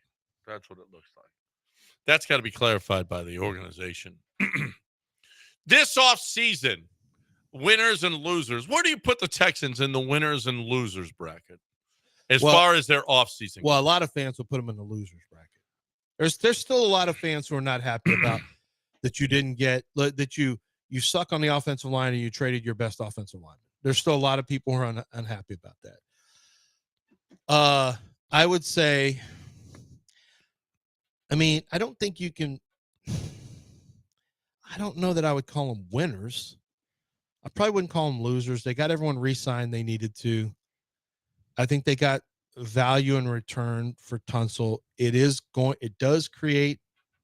creates a hole, potentially a left tackle. So there's no getting around that. I don't know. I don't feel like they're a winner or loser. The additions of Lake and Tomlinson. That's not winner. And Ed Ingram. What about them? Is there somebody saying that's good? No. I mean, where does that? I mean, how does that? They just you re-sign Mario Edwards, MJ Stewart, re-sign Tremont Smith, who was here before. Yeah. Nick Neiman, Daryl Taylor, Derek Barnett, Braxton Berrios, Sheldon Rankins, Justin Watson, Dario Gumbunwale, and Kurt Heinisch. All back or new? Yeah. Not exactly murderer's row. No. And you didn't have money to do that. No. Your money was to fill out the roster. That's how much money you had. Right. And that's what they did. Braxton Berrios, we added a competition for a wide receiver spot. Lakin and Ed Ingram, competition. You used draft picks to get that done. So Christian Kirk, draft pick. Derek Stingley, you did him this offseason. Kirk was a draft pick also. Yeah, you added guys through draft picks. Look, you added competition on your roster. I wouldn't make that, like, I'm not going to say that's a winner. I don't know. Christian Kirk is an addition that's not just competition. Well, no, he's one that will fill out your roster, but I don't know that he's going to be he hasn't really been healthy. He's your number 2. Yeah, and he hasn't been healthy for 2 years. How are we going to call that a winner? Your number 2 is a guy who hasn't played a ton of football the last couple years. Certainly hasn't been productive for quite a few years. That's a winner? I mean, I'm not ready to say that. I'm not going to call them losers, but I'm not going to say they won in the what have they done to win? What have they done to win? Well, they're not better off necessarily, but I'm not saying losers. They did what they were supposed to do. I'm not giving you a cookie. No, they actually just signed a bunch of guys. Yeah, you're not getting a slice of chocolate cake for this. Well, they got a bunch of slices of chocolate cake last offseason, and they finished the same as they did the year before. Yeah, but in our hearts, they finished better. No, actually, in our hearts, we felt like, oh, this is terrible. Yeah, well. I mean, we felt like some parts were terrible. No. Not all of it. Hold on. They have a new O-line coach who was already here. They also new O-line coach that was already here. They also hired a first-time play caller, right, to shepherd the young quarterback with all the great plays. So all the great plays you haven't seen yet. So please, none of the bad plays. None of the bad plays. So consider that a win. You have that's true. You have a voice in the room that wasn't loud enough to fix any of the issues, and you have a inexperienced first-time play caller, right? Well, but at least Rob Ninkovich won at Cole Popovich in New England, so you have that, right? Well. That's right. I mean, it doesn't sound great. I mean, no, but it's not necessarily bad. I mean, we don't know. You put together you filled out the roster with some new offensive linemen, different offensive linemen. You got some of the gang back together defensively who made some plays for you. It's not a loot, but it's not a loss. I just think that it's just like it's what the kids call mid, John. It was a mid. It was mid. It was mid. This is the definition of mid, actually. This is the definition of mid. That's fine. It was. By the way, my daughter's going to Post Malone. She's going to her first concert. She knows what she's in for? Her first concert was Air Supply with my wife. Well, that's a different vibe than what she's about to. Marty should have been born in the 80s, probably. But she's going to Post Malone. She's good with all the tattoos on his face. Her friend from where she goes to little homeschool collective that she goes to, her little friend. So she's spending the night. She spent the night there last night, and then she's going to go to Post Malone. And she tried to come out with some shorts on, and I said, "Well, that's simply not going to be homeschool. We're not going in no shorts." Homeschool collective. Yeah, that's right. It's a homeschool collective. There's a lot of people are going to Post Malone. What does that mean? Yeah. There's a lot of people going to Post Malone. Your son is going. My son's going. And Sam's going. Sam, I heard, is going. Mm-hmm. They're trying to do a meetup, is what the word in the streets was last night. You that? Is that in the streets? Word on the streets said there's a meetup. Abigail's going. Abigail's going. That's nice. Well, Yeah. she did The send streets were talking a last picture to use to maybe facilitate this meetup. So, right? Didn't she send you a picture of herself to give to I showed her JT? JT's picture, and you she said, and you we'll show JT and you mine. swap photos. Yeah. Yeah. Okay. So maybe we'll see if they. maybe you're I showed her matchmaker. Alex picture. She didn't say. Well, She he's said, much younger than. delete that. He's much younger than her, right? He's a little Yeah, young. he is. He's 20. She's not dating. Yeah, I I would can't even imagine. drink yet. She's close to 30 now. We ain't Well, doing that. that's a little harsh for her. Well, But, she's aged since she's been with us. well, that doesn't mean she's actually close to 30. She's what, 23, 24? Sam's in her prime. She's Yeah. I would ask that you stop saying stuff And like it's that. JT's birthday today. What? Stop saying she's in her prime. It's It's what? weird. It's weird. No, from an age standpoint, this is the best time to be alive. That's not what we've been told about women. Their prime isn't in their 24. No, right? no, men's prime is 19 and Yeah. theirs is Older. No, ours is later. Our actual Yes. prime is later.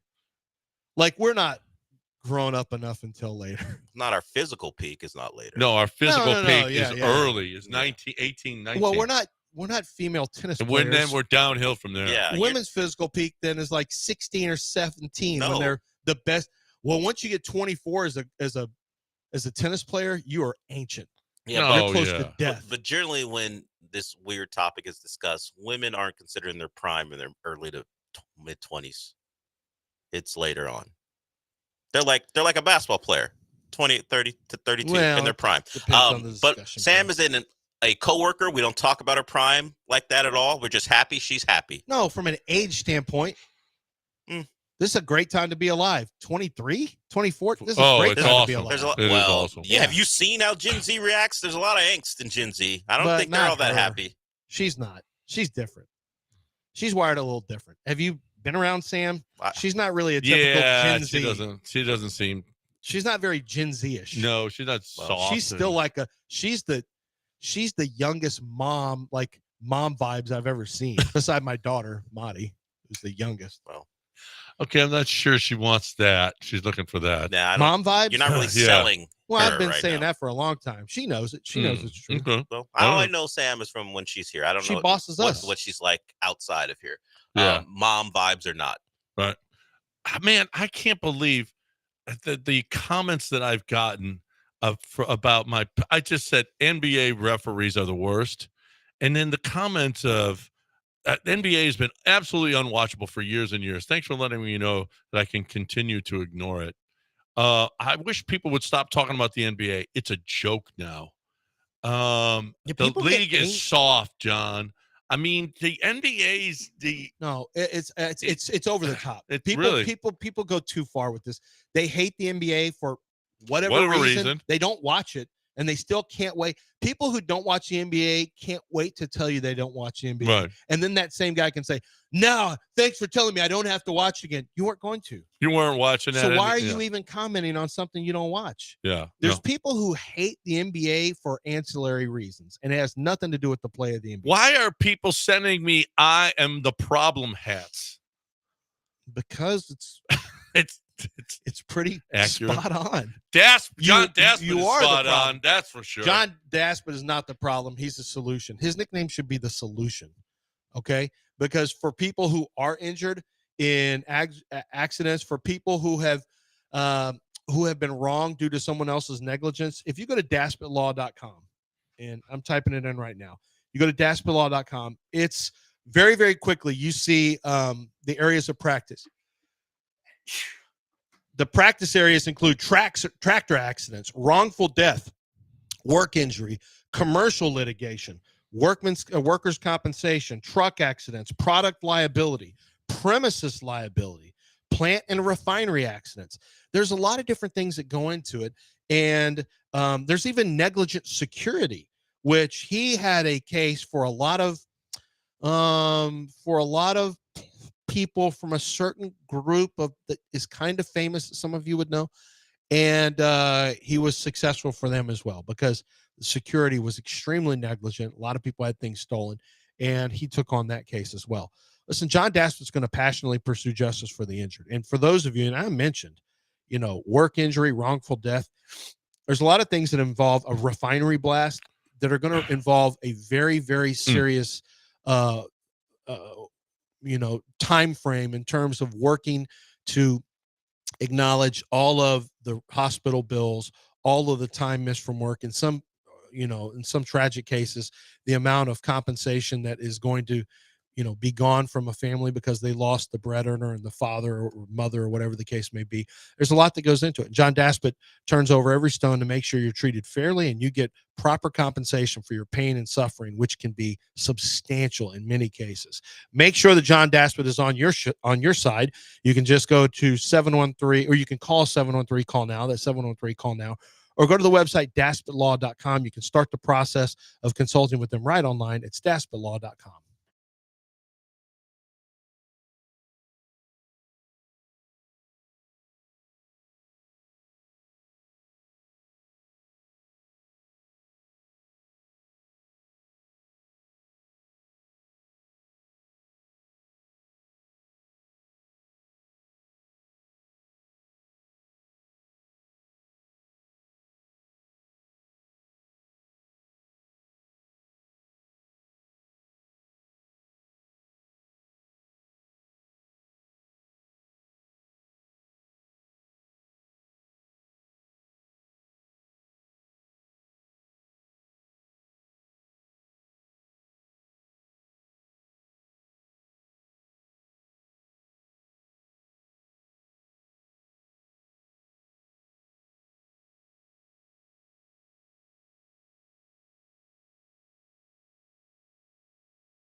You're back in the Veritex Community Bank Studios with John and Lance. On ESPN 97.5 and 92.5.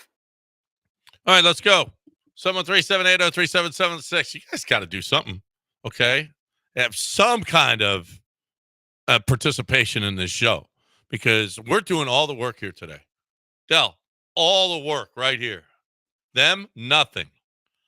Rockets with a huge win last night. But Randy wants to talk first about the Texas Tech Red Raiders. Then we'll get to the Rockets. What do you say, Randy? Yeah, this is Raider Rack, Randy. How you doing? What's going on, Randy? Man, I'm out here, crickets drinking again. About ready to wreck this station, wreck your bracket. Woo! I think it's the same guy who called yesterday with some nonsense. Thanks for the call, Randy. Appreciate it, Randy. It sounded like RFK a little bit. I know. God, it's hard to watch him. I feel like I saw a comedian. I feel like we can't clear our throats, man. Did you see? This came across Twitter. Kill Tony. There's a. I think his name is Kyle Dunnigan. and he can his imitations. He does a Bill Maher, he does an RFK Jr. It's both of them are incredible. Wait till you see this. And he makes he's up there as one of the comedians who's kind of judges the other. Oh my gosh, it's unbelievable. Both of those are phenomenal. Shane Gillis does the Trump, and I don't know who it is who did the Joe Biden. I don't know who that one was, because that guy's pretty good too. He was all right. Yeah. Well, Gillis was excellent. The best Joe Biden is probably Dana Carvey's. You've seen Dana Carvey's? No, it's good. It's really good. Yeah. I don't know I'm a little disappointed in Texas Tech that they didn't get to the final of the Big 12. Yeah, I kind of pushed them along in my bracket. By the way, you guys can sign up for the brackets. Yeah. No. ESPN975.com. Let's go. Prizes. You get free prizes. Prizes. It's absolutely free. We're giving stuff away. You don't have to pay a dime to get into ours. Okay. And you could win all kinds of great stuff. We need you in there.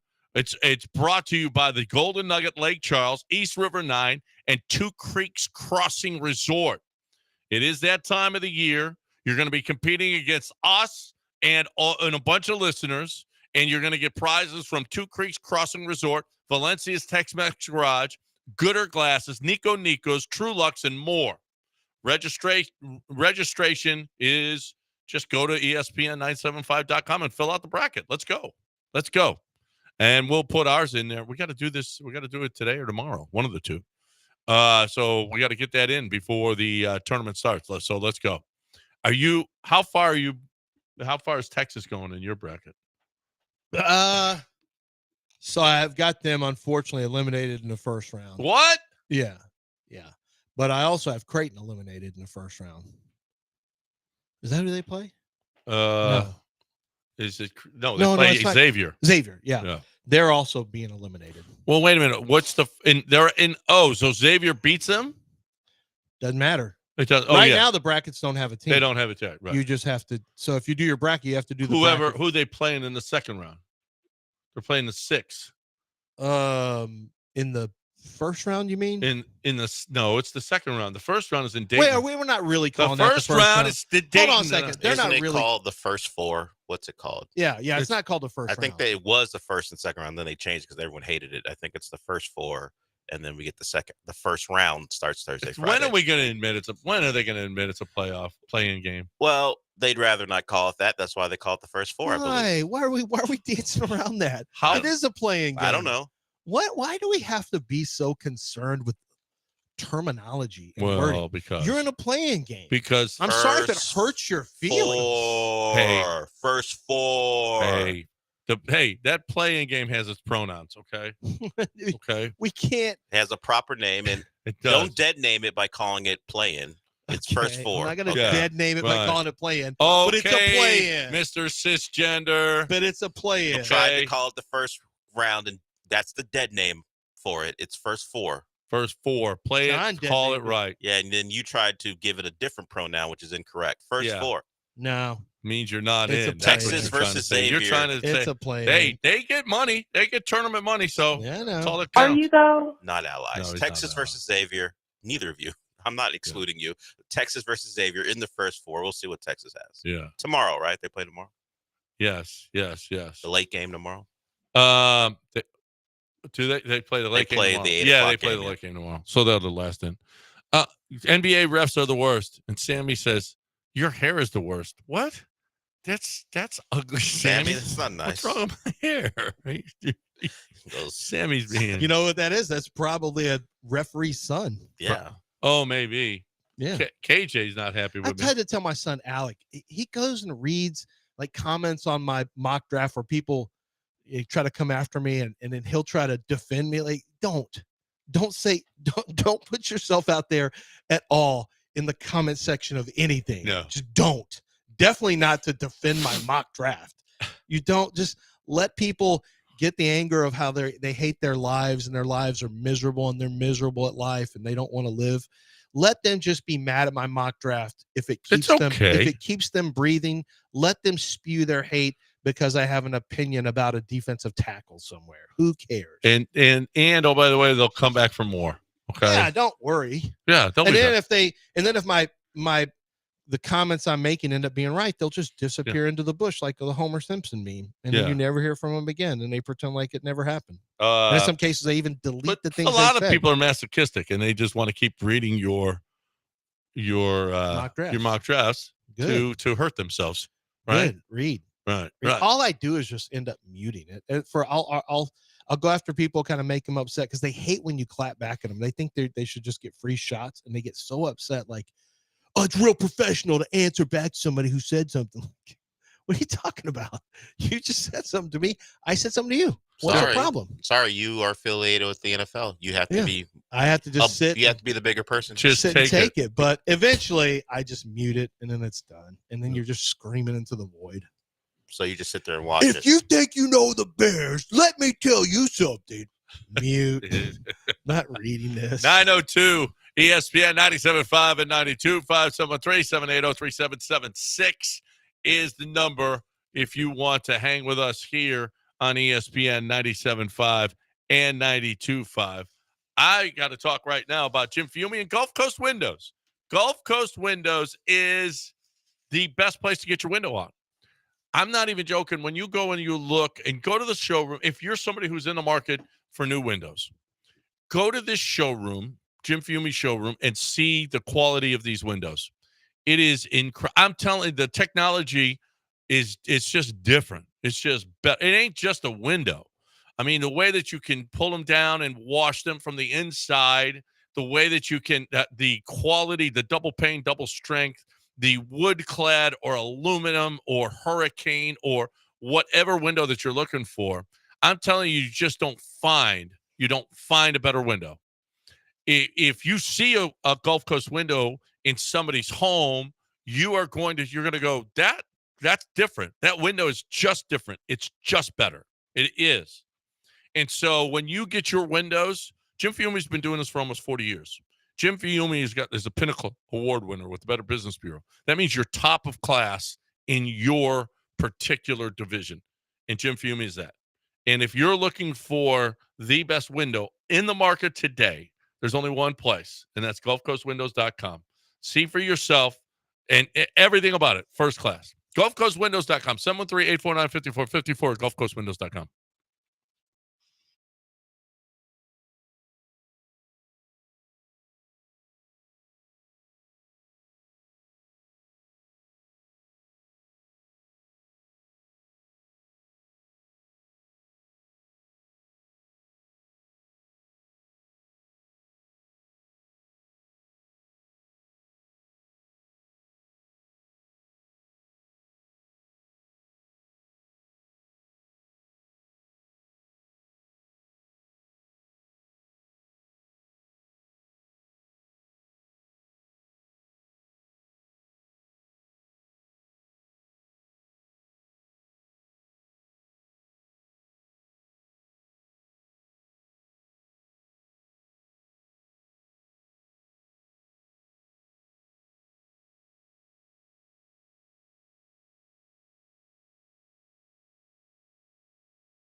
All right, welcome back. We started with the Rockets. Let's go back to the Rockets with just a fun win last night. It was awful. The game was awful. They're down 25 in the third quarter. You're like, what in the hell are you doing? Are you kidding me? To this Sixers team, Quentin Grimes was just destroying them all night long, 46. Except in overtime, he wasn't destroying them. He put up a couple that missed. But he was unbelievable. Quentin Grimes, just great. I loved coming back home and taking it to the hometown team. But the Rockets fought back. Now, Jalen had 30, but Jalen did it on 26 shots, while Jabari, I believe, was 17. Jabari was 5 of 7 from 3. Jabari was fantastic. And I thought Jayshawn Tate gave great minutes. You Jock feel dirty Landale. talking like this? Like, seriously, do you feel dirty talking about this great game for this guy, great game for that? This is a serious question. I'm not saying I do, but does it feel weird saying this when you're down 25 to the Sixers at home? Yeah. And we're having to celebrate that. I'm with it. Like, it's 7 straight wins, whatever. And it's cool that they came back. But the flip side of that is, we did have a tweet earlier. They should have never been. Where Dream Shake said, what did he say? He goes, I don't know if these Rocket wins have been impressive versus these bad teams struggling to win, but I guess a win is a win. It is true. Listen, the Orlando just beat Cleveland the other night. Orlando's not a good bet. Orlando's a really good defensive team. You know what the Rockets weren't last night? A good defense. They were terrible. Stop Quentin Grimes. Stop everybody. There were uncontested layups. It was terrible. It was awful. Yeah, he made some tough shots, so he had some open ones too. But Jayshawn, listen, Alpy sits down, 6:27 to go. Jayshawn Tate, you know what his plus minus was yesterday? Jayshawn Tate's. He played 22 minutes. The time he was in, I'm going to say plus 18. Plus 30. Plus 30? Jayshawn was plus 30. Good and Lord. He made winning basketball plays. Tip balls off of rebounds. Yeah. Tip balls off of rebounds. I thought Jayshawn was great. I've always kind of liked Jayshawn, but I recognize that he was a 7th man for the bad team. Yeah. For the bad Rockets. He's more where he should be now, where he won't play in some games. But when he plays, he gives you, he's an effort player. Yeah. He's got pretty good basketball. As opposed to Jeff Green, he said, Jayshawn, get in there, see what you can do. And Jayshawn went in there and made a difference. He made a huge difference in the game. And then when Tari Eason fouls out, you got to bring in, when Fred VanVleet gets kicked out of the game for the dumbest and softest, worst flagrant 2 that I've ever seen in my life, was awful. Aaron Holiday came in and he contributed. Fred VanVleet was 1 for 6 from the field in this game. He was not good. Fred VanVleet was not good. Aaron Holiday comes in 2 for 3 and 2 for 3 from 3. He hit 2 threes. Your bench saved you. Yes. Your bench 100% saved you. So Quentin Grimes, former University of Jabari Houston. came off the bench. Yeah, that's right. With 30. That's right. Quentin Grimes played at University of Houston. He was part of the Final Four team, right? 2021. Was that the Final Four team? Yes, he was part of. He was at regardless, that's when he came out, but he was part of the Final Four. Final Four, yeah. Cougars. He was part of the come up Cougars, the ones that we know now, the 3 straight years as a 1 seed. Started in Kansas, 2 years in Houston, left after his 3rd year. He is averaging 28.6 points a game in March. In March, he has scored 44, 14, 30, 6, 25, 35, 29, 28, and 46. Wow. Yeah. Working our way up. In the last 5, he scored 25, 35, 29, 28, and 46. His higher or lower for underdog yesterday was 20.5. Easy peasy. Oh, my God. He's going off. He had 1 6-point game against Boston where he was 2 of 11. He had 1 14-point game, but the rest of them, he's hit 40 twice. He's hit 30 twice. He's had 28, 29, 25. Like, Quentin Grimes is turning into a dude. He's shooting 41% from 3-point line. Well, Quentin Grimes is quietly becoming the best Cougar from the. Right now he's the best Cougar from all the from the Kelvin Sampson based Cougars. He's the best, right? It's early, I guess, still, but who's better? Yeah, no, Jamal Shedd. Because a lot of them have not turned into big. Marco Sasson, no. A lot of times he's got good college players who don't turn into great pros. No. Jarris Walker's not doing a whole lot. No, he is he's the best pro from the Kelvin Sampson Cougar era. That's for sure. But look at, so what did Jeff Van Gundy say?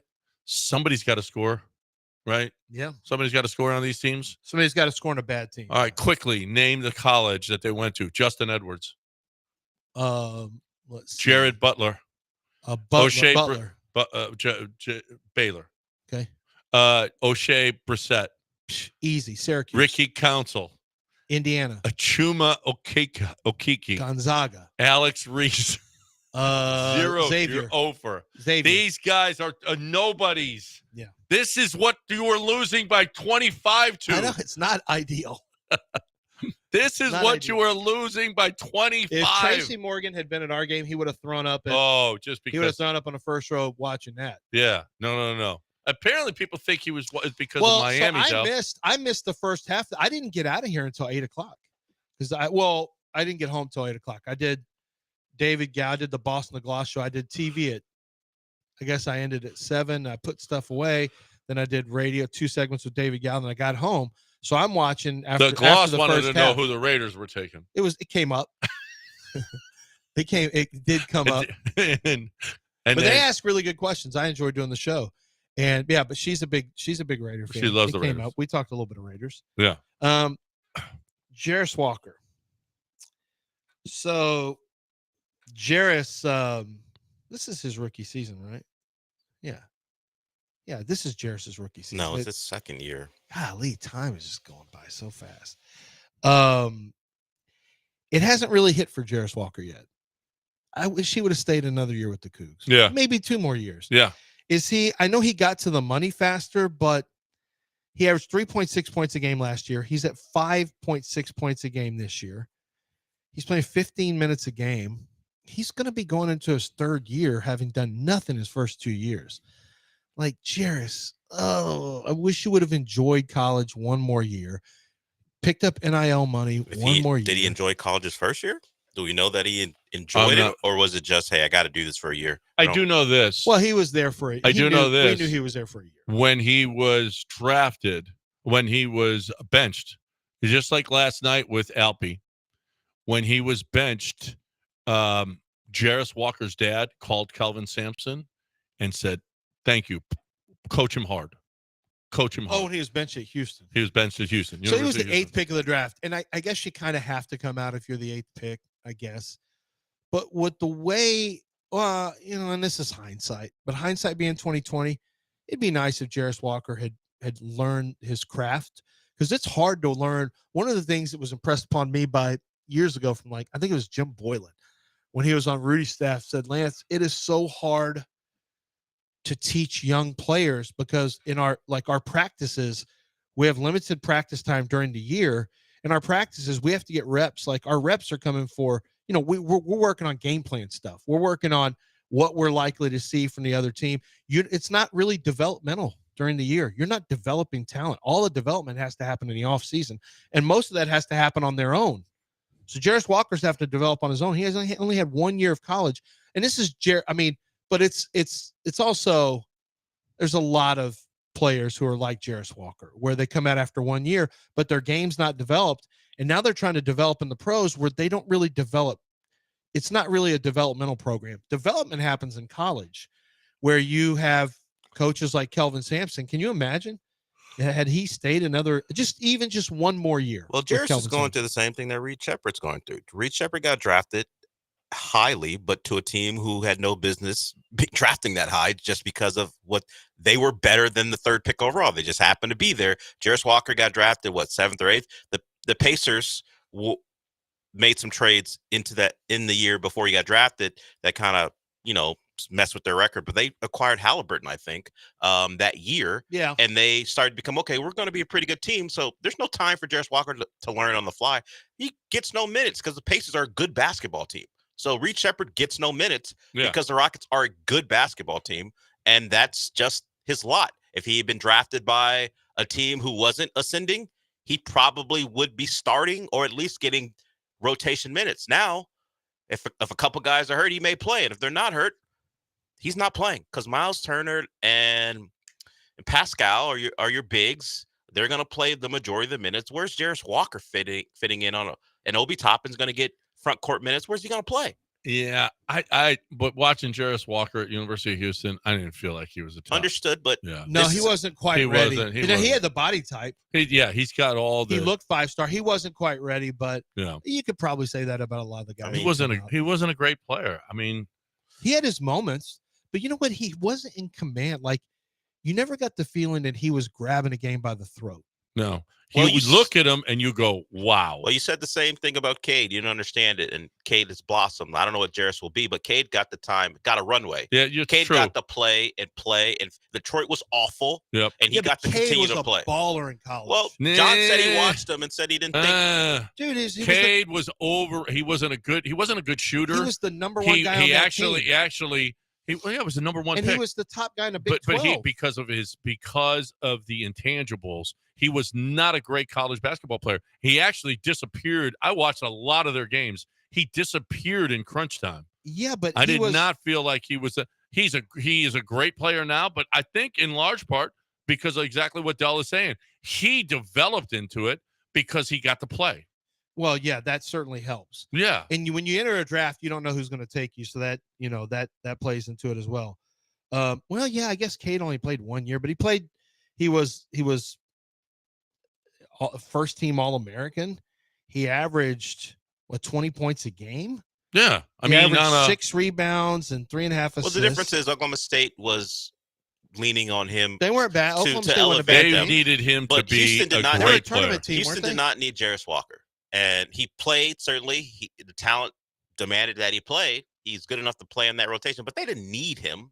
Oklahoma State needed to feed in the Cade because that's the only way they were going to be competitive. And Houston needed Jarris, but they didn't need him like Oklahoma State needed Cade. Not to be the one. No. They had Jamal Shed. They and really, guys. They're not Houston isn't built to be a one-man show. Kelvin Sampson doesn't build his teams like that. Like, there is no one-man show. And Jarris Walker, I just hindsight being 2020, I wish Jarris had one more year at Houston. I just think his game, he would have developed. As you mentioned, Dell, he doesn't get to play much, 16 minutes a game. He gets to play. But particularly his rookie year when you would think, okay, I got drafted that highly, I would get time. He didn't give him very much time because the Pacers had bigger goals than develop a top 10 pick. They thought they had a chance to win there. Right. They made the conference finals. 920 ESPN 97.5 and 92.5. We got a break. We've been talking hoops. What are we talking? Hoops. Let's talk Pro Dunk. Pro Dunk hoop. The best hoop in the history of hoops. I mean, a buddy of mine bought one. He is up in he bought one. He's in one of the suburbs here. I forget which one he's in. But he said, man, oh man, I got it delivered. I got it installed.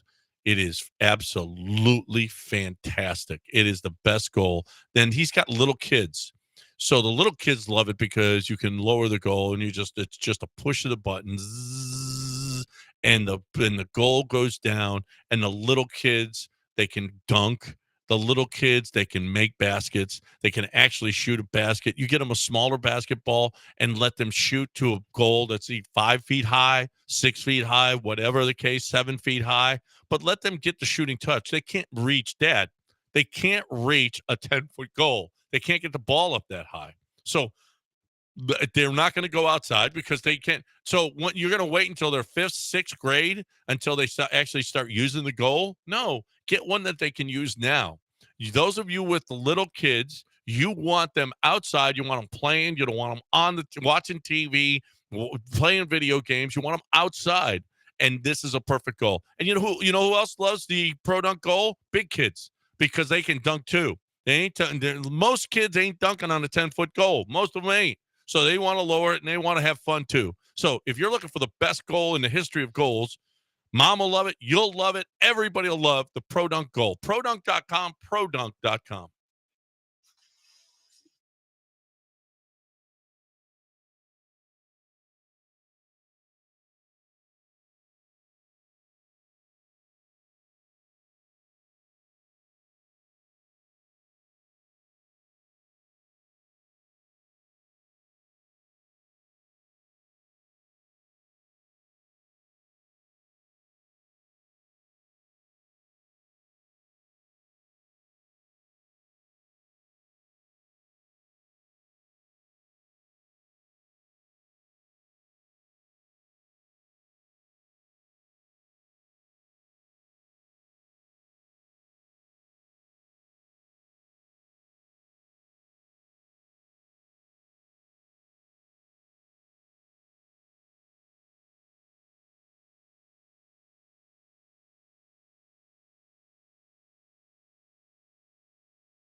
You're back in the Veritex Community Bank Studios with John and Lance. On ESPN 97.5 and 92.5. All right, welcome back here on ESPN 97.5 and 92.5, 713-780-3776. Just a couple segments left here before we hit News of the Weird on ESPN 97.5 and 92.5. For those of you that weren't or with us earlier, and you may be pissed off, Alperen Şengün sat with 6:27 to go in the third quarter. And then didn't come back until 5 seconds left in the game. When he got in, he grabbed the rebound on the miss by just 5 seconds left in the game. And Jabari's at the line. He hits the first one, misses the second one on purpose. Alpi grabs the ball, puts it back. Rockets tie the game. It looked like a lost cause with 5 seconds to go, down 3, and Jabari heading to the line. Instead, they get the three-point play, tie the game, go to overtime, and win it. And Alpi dominated in the overtime as well. A lot of talk I saw on Twitter about Alpi not playing, and people pissed off about it. Here is Ime talking about Alpi getting back in the game with 5 seconds to go and then playing in overtime. Yeah, he stayed ready. We gave him kudos in there, and it's tough to do. Obviously, unhappy with not playing for a stretch there. We obviously went small and got back in the game without him, and so we went with that for most of the second half. But to be prepared to come in and obviously get that late tip in, but also dominate the overtime, he had to put on his game face and attack like he always does. And so great job by him. Knowing he wasn't happy, you could see it, but didn't hang his head, didn't pout about it, came in there and made an impact and won us a game. I know plus minus. That is great, because let's face it, what Ime did worked. Putting in Jayshawn Tate and his plus 30 plus minus was the right call. They came back from 25 down. While LP was in there, they were down 25. And when he took them out and they went to a small lineup, they made the comeback. It took a quarter and a half to do it, but they did it. And the Rockets ended up winning the game. And if he's got to sit, because they're they needed a small lineup, then oh well. And Alpi didn't pound. I saw him on the sidelines, and I was like, he's still into the game. He's getting up and he's congratulating guys as they're coming off the floor when they cut the lead. They had never led in the game until they got to overtime. Yeah, and I really liked that. What Ime had to say there, where he recognized that, and he's okay with it. Like he understands that there's going to be some players. I mean, he did it last year with Jalen Green, sat on the bench in the fourth quarter of games. He did it last year with Alperen Şengün. He's done it with Jabari Smith at times. If he thinks that either the matchup's bad or you're not getting your stuff done, then he makes a change. And you can complain or cry if you want, but what he's hoping that you do is you're a good teammate and that you're competitive. It's okay to be upset. I mean, it means you care. But don't turn into a bad teammate.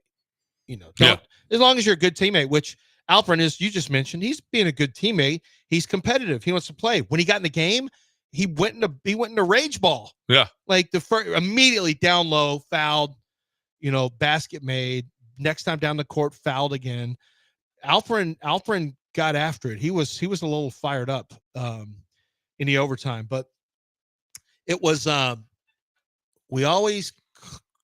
it's easy to say that you want accountability until you have to watch one of your best players sitting on the bench, and then you're like, well, maybe accountable when we're ahead and not behind. Don't be accountable now. No, accountability is uncomfortable, but it definitely pays dividends. Yep. And it has paid dividends since Ime came in and tightened things up. It had been just run amok over Stephen Silas. And he immediately said, no. You know what? They would have just ended up losing that game. If Stephen Silas was the coach, they would have lost that game by 20, 25. 100%. Yeah. Yeah, 100%. Yeah. I mean, because he would have just kept going. There's no mental toughness under him. They would crater in the fourth quarter games. They were ahead all the time. And those teams didn't win a lot of games, but they were ahead in a lot of games. Well, they were ahead in a decent amount of games in the fourth quarter, and they cratered almost every time.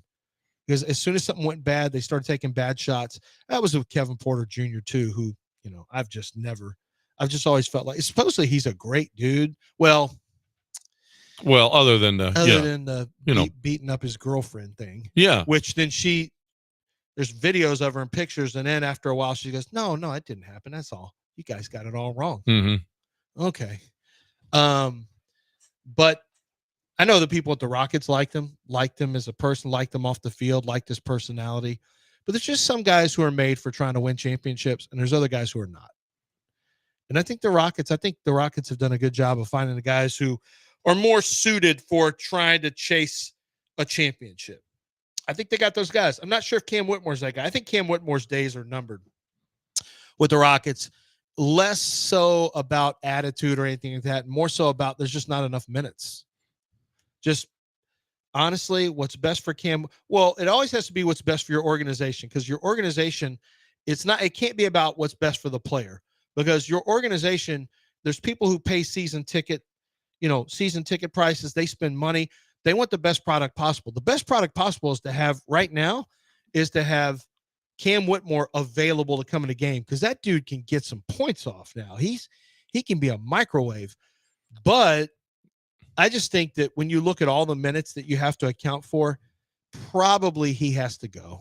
And it will be part of a trade, more than likely, Cam Whitmore and maybe one of your top 8 players in exchange for another player. What do you give up for Cam? What do you give up for Cam Whitmore? If you're what another do you team, get in return? Yeah. I don't know. Could you get a first? Like, he's got that type of ability. Yeah. If Cam Whitmore could go to an average to below average team and score 22 to 25 points a game. Yeah, 100%. He absolutely could. Now, I don't know that they have a huge impact on winning or not, but to say Cam Whitmore, Quentin Grimes averaging 28 points a game right now in the month of March, when he's been, more of a full-time player. Cam Whitmore, with the amount of, I know 25 seems like a lot, but when you factor in the amount of points that are scored in games now, it's more like being a 21-point scorer. Well, I think in his career, if he averaged 30 minutes a game, he'd be a. Oh yeah. Yeah. No, his points per minutes are pretty. It's crazy. Are really high. Yeah. He is going to be a 24 to 27 point scorer for somebody at some point. He's that talented. It's just probably not going to be at the Rockets, because they're not getting rid of Reed Shepherd, who is their 3-point shooter. Amen's not going anywhere. They're going to hang on to Tari as long as his leg will hold up. Who else are we looking at? Fred. I mean, they love Fred VanVleet. Fred may retire here as a Rocket. It seems like the way they love him. And I'm sure Ime loves him. Every veteran coach is going to love a Fred VanVleet. Gordon is just a guy, like, you could switch out of Gordon. He's good to have, but he's not long-term. If you need to flip him out for somebody else, you can do that. Who are the other men? Jalen is sticking around unless you do a mega trade. So I just don't think there's minutes enough for Cam Whitmore. And at some point, he's either going to become a problem, or maybe the Rockets say, you know what, let's give him a chance to go. Let's give him a chance to go somewhere. Yeah. And we'll just pick up a future draft pick. Yep. That would be the humane thing to do. Well, he's not on the side of a road that just been hit by a car. No, he feels like it, though. Break his leg in a horse feels race. Like it. He feels like he's on the side of the road. He feels like he is, yeah. Yeah. I mean, I'd say he had a very sad face last night. When does he not? He has a resting sad face. Well, he does. He's like Phil Maton. New study finds marriage triples risk of obesity in men. No, duh. What, do you ever see, when do we see good stuff with marriage? Men live longer and happier lives with marriage when they're married. I don't know. I've never seen that study. I've never seen anybody try that study. That study. That a waste of money? I don't see that study that much. So that leads right into, maybe you should get married and get your engagement ring at Zadig. Yeah, Zadig Jewelers. And they also can put you on a keto diet, which can keep the lean mass. No, what they do, what Zadig Jewelers does is they make special moments special. They're the ones. When you have a moment coming up, and for a lot of people, it's going to be Valentine's Day. For others, it's going to be an engagement ring. If you're going to get engaged, that's one of your biggest days. And for other people, it's going to be Mother's Day or an anniversary or a birthday, maybe you have a 30th birthday coming up, a 40th, a 50th, a 60th. Maybe you have your 20-year wedding anniversary, 25-year, 10-year. If there's something that you want to celebrate, you want to do it big, and you want to really make a show of it, no one's better than Zadig Jewelers, because Zadig Jewelers has been Houston's jeweler for over 4 decades. They've been on Post Oak. Now they're 1801 Post Oak Boulevard, which is tremendous. It's a beautiful location, 28,000 square feet. And everything about it, when you step inside, is special. It's class. And the people who work there are extremely knowledgeable about every type of jewelry you're looking for, whether it's a diamond engagement ring, a pendant, necklace, earrings. What are the hot earrings right now? What's the precious metals? What's the big metal right now that everyone is buying? And they'll tell you. They can take family heirlooms, melt it down, and redesign it into something more current and special to pass it down from grandmother to granddaughter, things like that. I mean, what they do over there is incredible. And they have the best selection of watches from around the world in that location. Nobody beats Zadig Jewelers. It's the spot for those special gifts, or to even take care of yourself with something that you really love. It's Zadig Jewelers. Zadig.com, 1801 Post Oak Boulevard, Zadig Jewelers.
You're listening to Houston's longest-running sports radio morning show from the Veritex Community Bank Studios. Here's John and Lance. All right, welcome back. I wish the immediate strikes, the ABS challenge system, the whether or not it's a ball or a strike, was implemented this year. It looks like it's working in It's going to work. It's going to work. I mean, it literally is. Look, I don't want computers to take over everything, but I kind of do. you can. Well, a lot of people be out of jobs. Well, then be smarter, be better. Be better than a computer? Yeah. You can't be. Yeah. Oh, there's a lot of things computers can't do. I don't mind having umpires, but I like the idea that you tap your head and they say, it was a ball. Yeah. It's not going to take up. I'd rather, no, that's good. We should be doing that. They did it in the minor league. This is the best. This will be the best. Tennis has the best. And this will be like tennis. It's exactly like tennis. The review process in college football and pro football is awful. It takes so long. When we see it immediately on the telecast and say, oh, okay, that's easy. And it takes 10 minutes, and it's like, what are we doing? So you know what's funny is, Del, help me out on this one. So soccer, in terms of the timeline, because I know you don't watch soccer, John. Oh, I do. Well, yeah, you're doing the box. Yeah. But they have something different now where they're doing and they do this in college football now too, actually, in pro football, where they kind of review it behind the scenes and give you, like in pro football now, they just, oh no, it was they looked at it, everything's fine. I don't understand, like, what's the official definition of where they give it a little glance? Like, they'll do that with VAR behind the scenes. They call it over here an expedited review. Expedited review, yeah. Where they or they don't even have they'll just buzz down and go, don't even go over there to the screen. This is what it is. Yeah, let's move that's on. what happened with Dana against the University of Texas. Yeah. And it was egregious how bad that was. It usually is pretty good. The guy in the booth was from the University of Texas. Back, folks. The guy in the booth that was making the calls was from Texas. It's a North Carolina trick. It is a North Carolina trick. I Maybe mean, they learned it from Texas. my man might still be, if he beats Texas, It's be fine. Everything's the head fine. coach here. Guys, it's second down. It's second down, guys. Just keep on going. Wait, why are you doing second down with your horns? Fourth down. Fourth down. Guys, down. We don't need to. Yeah, we don't need to even look at this. Yeah. Okay, hook them. It's just right there. Just move it. Here. I'm sorry. What? It's right there. It's right over there. Yeah, spot it over there. The horns. Why are you doing longhorns though? Don't worry about it. Okay, hook them. Yeah. So expedited review. Nothing to see here. But they do it in soccer too, where soccer also, as the match is going on. Now that's a continuous flow. But they'll just check on stuff. If they missed it earlier and they find, that was a problem, they'll stop the match and they'll give a penalty kick or whatever the case may be. Yeah.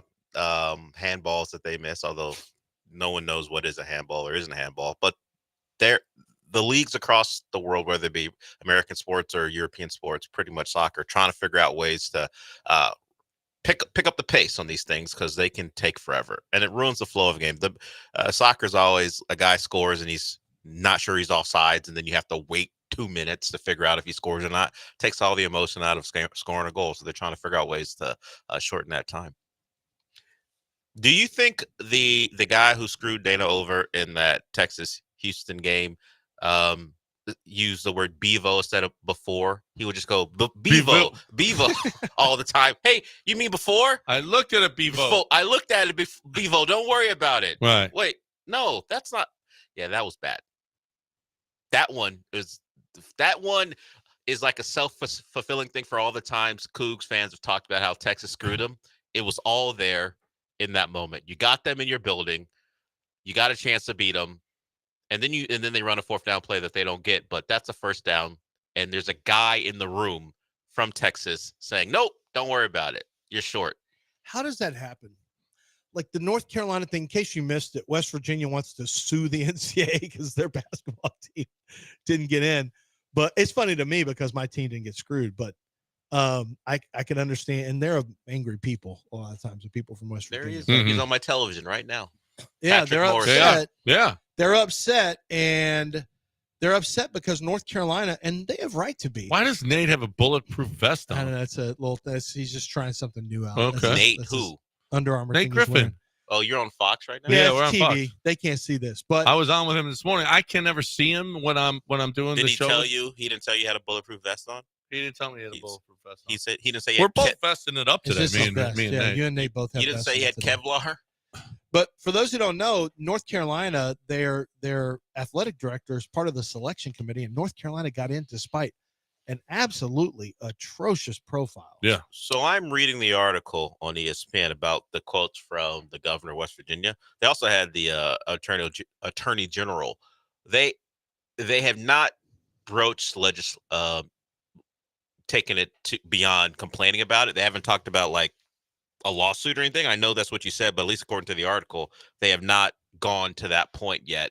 But yeah, they call it pretty much a travesty, unfair, and they did make reference to good old Bubba Cunningham getting a bonus for his team making the tournament. So everyone's aware of how that went down, which would be a reason you would think to not even get close to it, because now you got government officials talking about how your AD may have gained something unfairly because UNC made the tournament.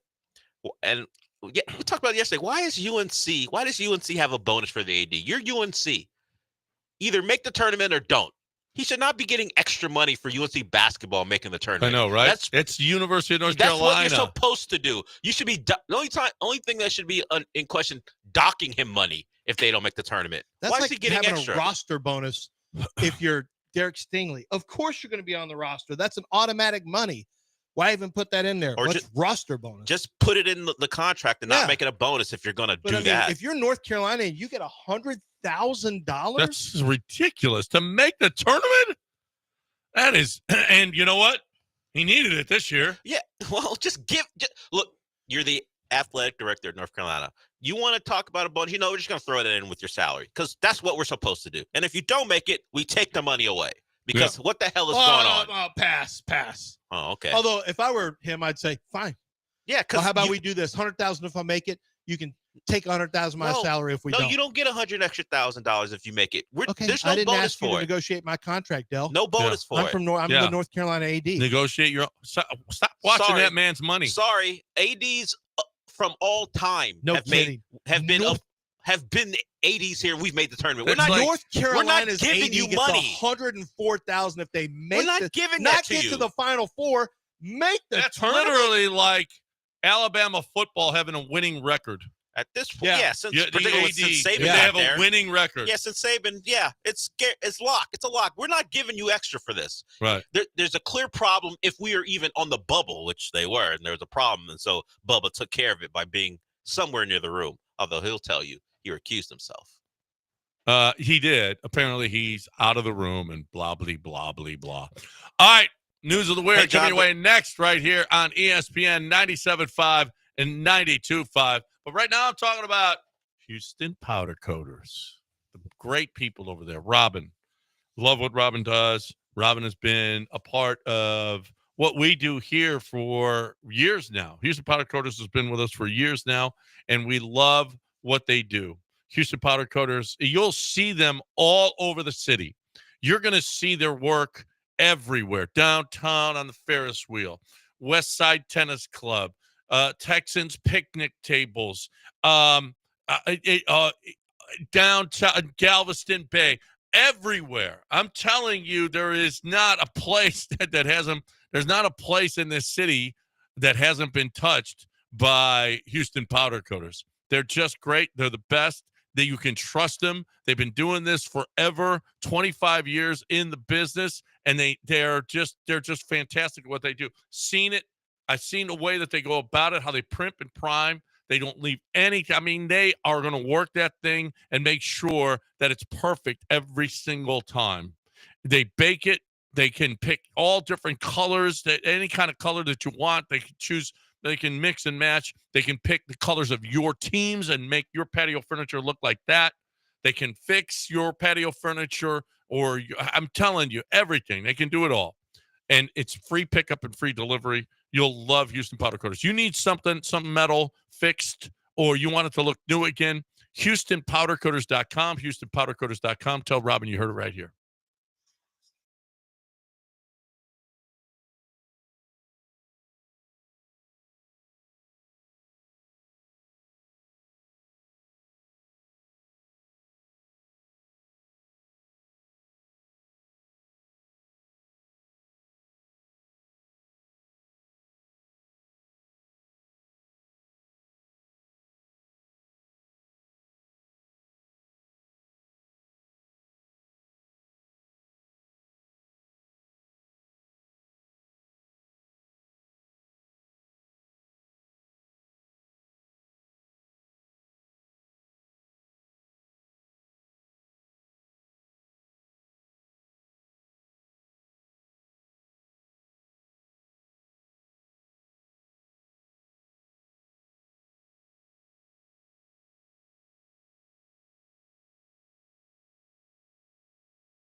All right, welcome back here on ESPN 97.5 and 92.5. Did you know why? Do you know why a flight attendant says hello to you when you get on the plane? To be nice. You'd think that. Yeah. Actually, it's not. The warm greeting when you board isn't just politeness. It's a vital safety check cabin crew are trained to perform on every passenger. They're trying to find out whether or not you're sick or too drunk to fly. Well, you don't if have you to can't answer you give because but you don't have to answer them. Well, no, but you just go like that nod no, that you but can do. You don't. Are you? What kind of person are you? If I'm drunk, that's what I'm doing. Do you what? You just go. Well, now what? I know that you just. What do you go? What? No, you what? just they say hello. You smile. You don't. Say I anything. don't. I go. How you doing? And then they're kicking you off. No, they ain't kicking me off. Yeah, they're kicking. No. Okay. Do you recline? You get kicked off if you're drunk? Apparently not. No, they didn't. I've been there before. Yeah, but you're pretty good at hiding it. Yeah, I'm pretty good. But well, except on this show, we know. Well, I've never been drunk on this show. You've had remnants. Yeah. Yeah. You've still been on some fumes. Oh, did you do a shot yesterday and I didn't? I did. Yeah. I did. And which Jameson. is illegal. And it's not illegal. Yeah, it is. It was during a break. No, it was during, Was the, it during the show. show? Yeah. Oh, okay. Yeah. Is that illegal? Yeah, it's illegal to Fred drink. and AJ would FC literally drink every that is Friday true. on their show. And that is I true. don't think it's illegal. It is true. And Dave Chappelle now smokes on Saturday Night Live. He like can. he lights You can it. smoke. You can You smoke. just can't smoke. You can't drink during a commercial or smoke during a commercial, but you can smoke during the show. There's all kinds of shows with smoking and drinking in it. Not national, not on network television anymore. Oh yeah. Like name a show you see that in. Well, of course, I don't smoking? watch network television anymore. Yeah, you can still smoke. But no one smoke. Do you know that on Netflix, when you get your It says warnings, smoking. it says sex, violence, strobe lights, or bright lights that will cause kids to go into comas or whatever. And then it says our generation never went into comas over some lights. But anyway, and then the last one, smoking. Yeah. Because we don't want you to get triggered because they're smoking. Yeah. What? You have to have a warning on the screen. Well, because maybe you don't want it in your smoking? house. Well, Do it's a show. It's a TV show. Do people smoke in your You house? got to tell. Okay, sex, nudity, language, smoking. Yeah. Yeah, it's an awful I don't vice want that people kills. smoking in my house. Smoking kills. I don't know if you've heard. Good. No one told you have to smoke, but we I'm have just to telling warn you. people there's Yes. cigarettes in the show. There may be What is cigarettes. this for Marty? Well, you When don't she used to want accuse kids people of seeing it? cigaretting? You want to influence kids? Yeah. Don't want kids seeing that. Our kids Well, literally first of all, have the access nudity to and way language. worse. Nudity than and language should get cigarettes. the kids off of it. But now there's some that it just says smoking, and that's it. That's the only warning. They want the parents to be aware. You want to talk about being overly protective. This is like, I do not want my kids to see smoking. that's right. I don't want them to see what cigarettes. I don't want them to see cigarettes aren't cool anymore. You know what Netflix? No one's really They used smoking. to The be- kids aren't they're- smoking. they're They'll still vape. cool. Now they do vape. You know what Netflix doesn't want? Some children's group, advocacy group coming after them about Yeah, not you know what? warning The them. juice isn't worth the squeeze. Yeah. Just put the smoking Yeah, on hey, there. we told you guys. Yeah. What about the strobe lights? Or what about the blinking lights? Just put it on there. We don't want to take a chance of this. Exactly. Did you Just see just Starbucks? put it on. Starbucks had to pay millions of $50 dollars. $1 million because For- a guy got burned. It's the old hot coffee Oh, trick. the hot coffee. Well, I don't know. Go watch. Go McDonald's one? about the McDonald's one. She deserved it. She deserved it. I feel like I watched it, but what happened? They burn. They make the coffee as hot as possible, and then they just go, it's okay. We'll just pay off everyone. We don't care. We're gonna keep making the coffee hot, and they don't care for that. They don't care. Yeah, but I feel like Starbucks is a little more dialed into their coffee Yeah. because they're not trying to make McGriddles or whatever. That's what they do. How is your coffee so hot that you burn a person to $50 million? I don't know. But I Did tell he you what, just take after it, watching, splash it on after his junk? hearing that the person got millions of dollars from the coffee, I was like, what kind of world are we living in? And then I watched the documentary and I was like, deserved it. Oh, Deserved wow. it. Yeah. Well, I mean, it does take you don't just say I got burned by coffee and somebody hands you 50 million or whatever. No. Like there is a process. There's something happened. Yeah, something happened. But Absolutely. this guy got $50 million. Yeah, that's a lot of from that's a hot lot. coffee. Yeah. Have you ever seen? And here's something. Why are we not suing the pizza places with the piping hot, red hot lava called tomato sauce underneath the cheese when you bite it? I've had the skin hang down off the top of my roof of my mouth, and a lot of times you're drunk. Well, Hot Pockets, But we should sue Hot them. Pockets. How have Hot Pockets not been sued for $50 million? Yeah, I should Now, sue they them. did put a sign on the side that said, you may burn the piss out of yourself if you eat I believe this. that was the exact phrasing. Yeah. Well, But seriously, why is the pizza lobby getting away with this? We burn our mouths on pizza all the time. Because we don't want pizza to go away. Yeah, if we sue them for $50 million, We're not looking to hurt pizza. no, pizza's good. Yeah, we're not looking for Coffee, it. we don't mind. Yeah. McDonald's, we don't mind. Go ahead. Yeah, whatever. You want to take out McDonald's? Fine. Yeah, Whatever. that's I fine. got other options. We're fine.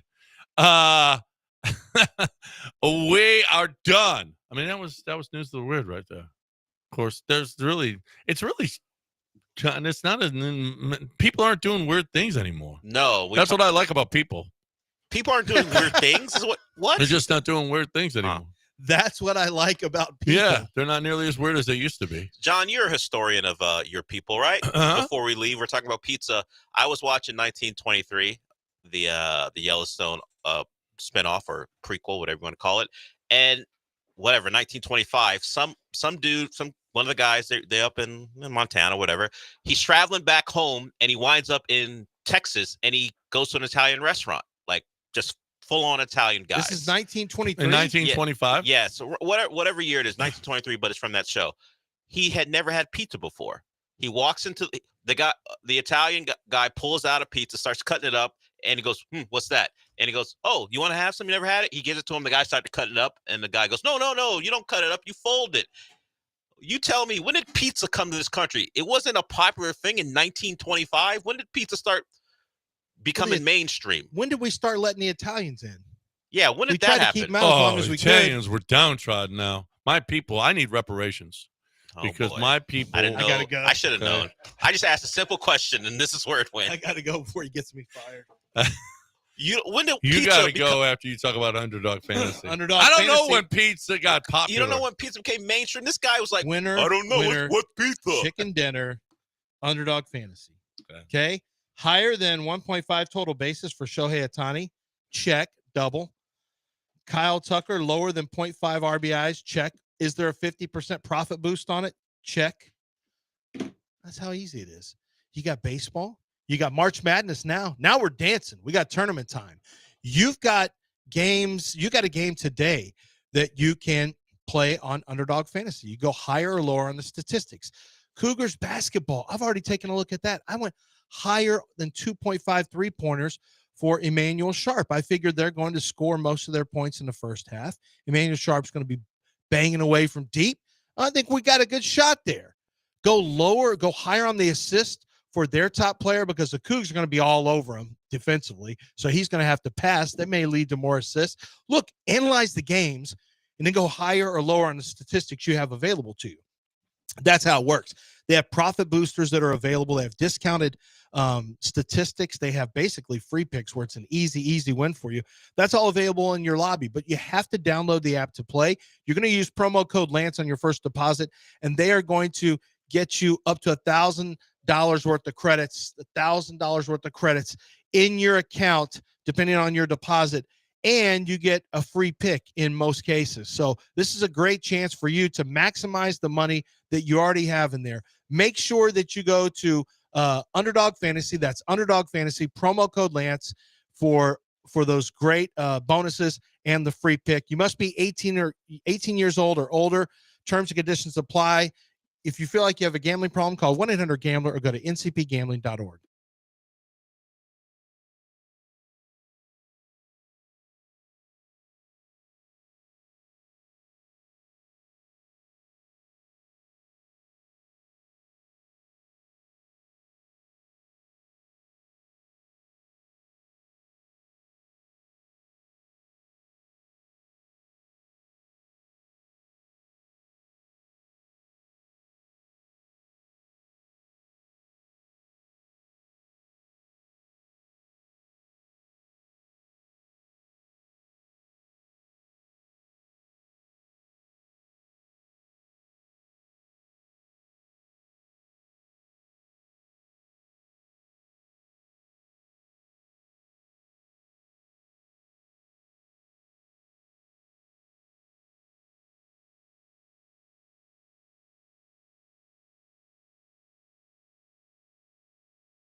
Welcome to the show. We're back in studio.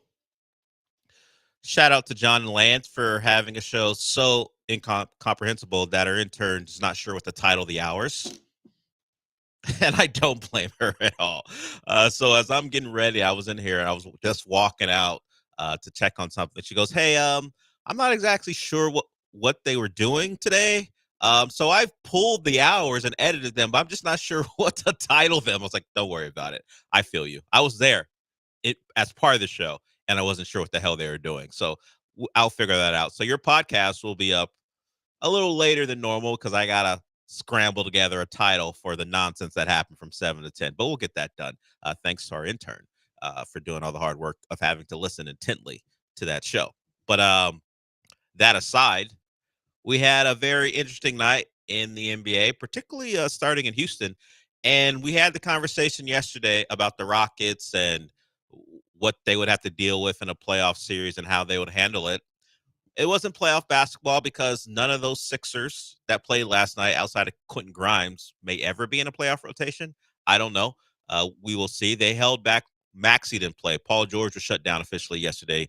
Gershon Yabusele, who made a name for himself in the Olympics and got to deal with the Sixers, he wasn't available. And we know Joel Embiid's been out for a while. So there's a bunch of guys we never really heard of unless you, for whatever reason, are really locked in on Sixers podcast. You know who Ricky Council is, and you know who Edwards is, and maybe you love a Jared Butler acquisition in the middle of the year. The only guy we knew anything about was Quentin Grimes, and mostly because of his time in this city. And of course, if you watch the Rockets play against the Mavericks, you know about that. He spent time with the Knicks too.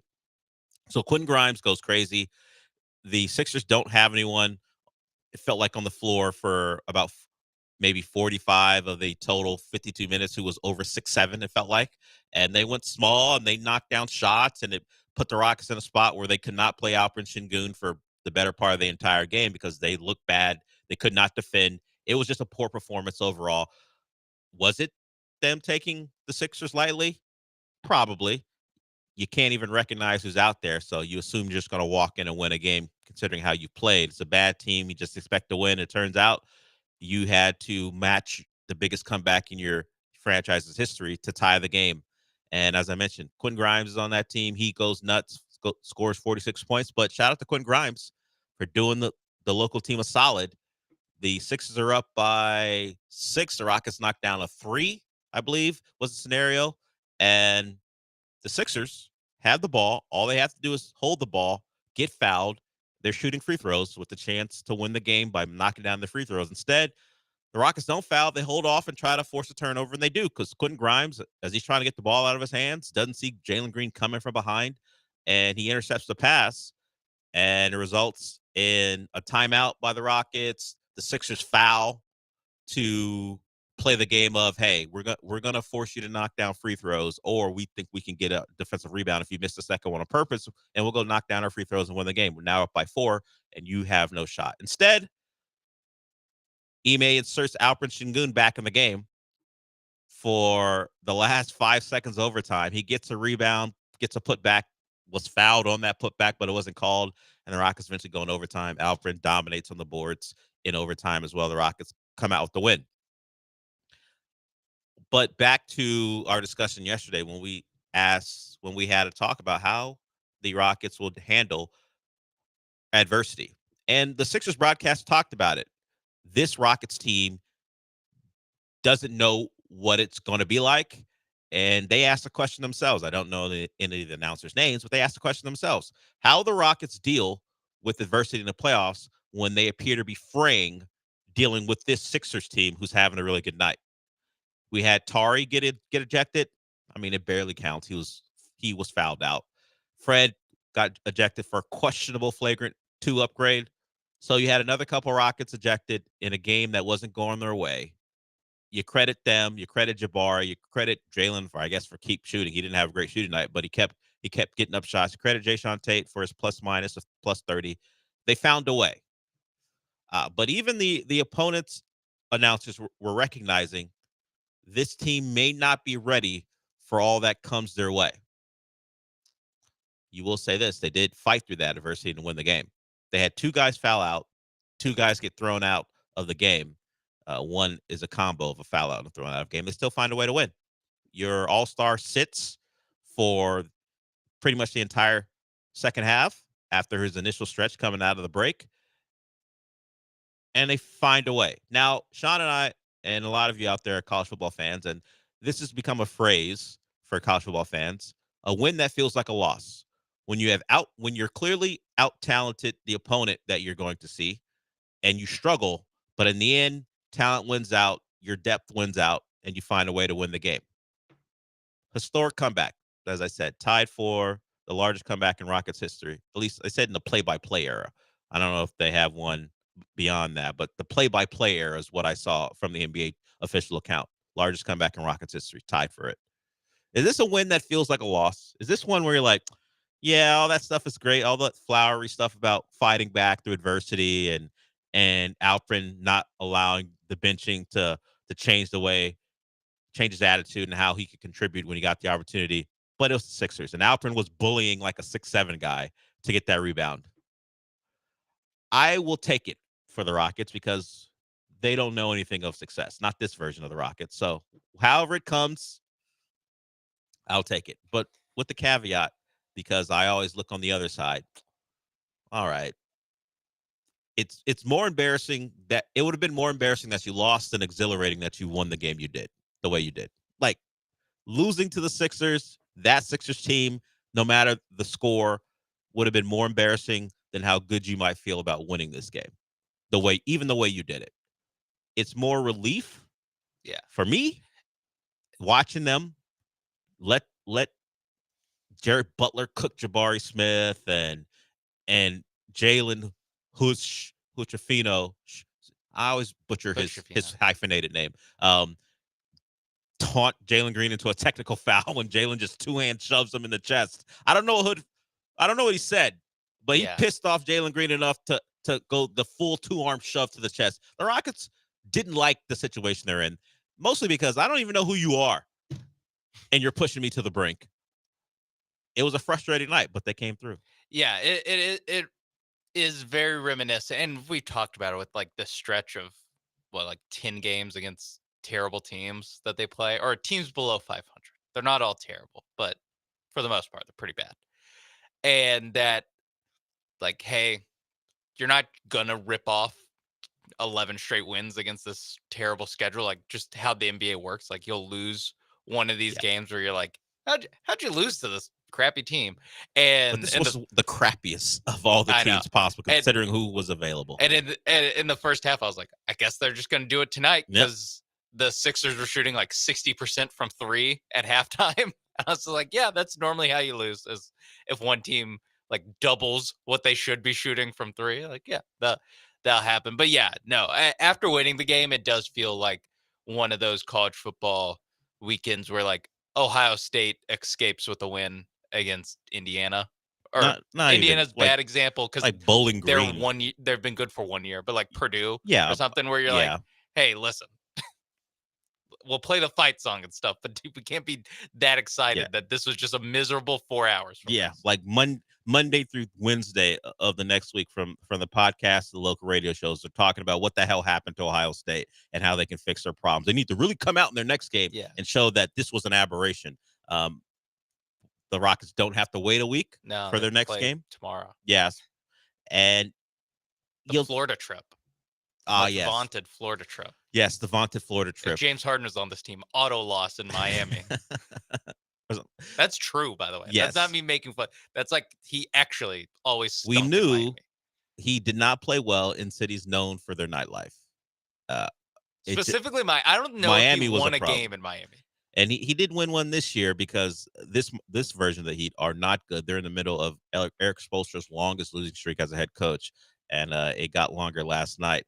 That team started out up 12-0 and wound up being blasted by the Knicks.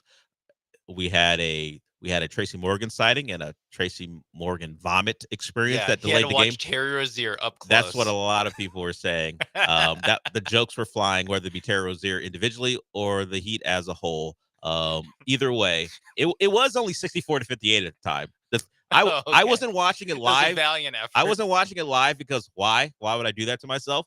So I was just keeping track, looking at updates, and it was 64-58. The Knicks called a timeout at their heat bucket, and I'm like, this game has been in a break, in a timeout for like 5 to 6 minutes. What is going on? Then I finally flip on the game, and I see all the players staring, waiting, and then it turns out Tracy Morgan had vomited profusely and was bleeding from his nose. And we have an update on that. Food poisoning. Food poisoning. Okay, that's better than another option. He has had some health issues, but we are going to talk about Orlando ICU. We're going to get to you when we come back. Please hold through the break. We'll get to you really quickly.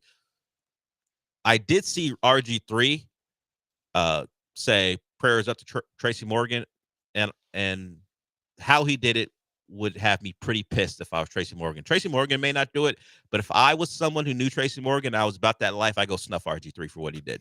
We'll talk about that sometime today. We'll get into McCullers being back on the mound in a real game. That's happening today. There was more basketball last night, and apparently there's a really tired Golden State Warrior.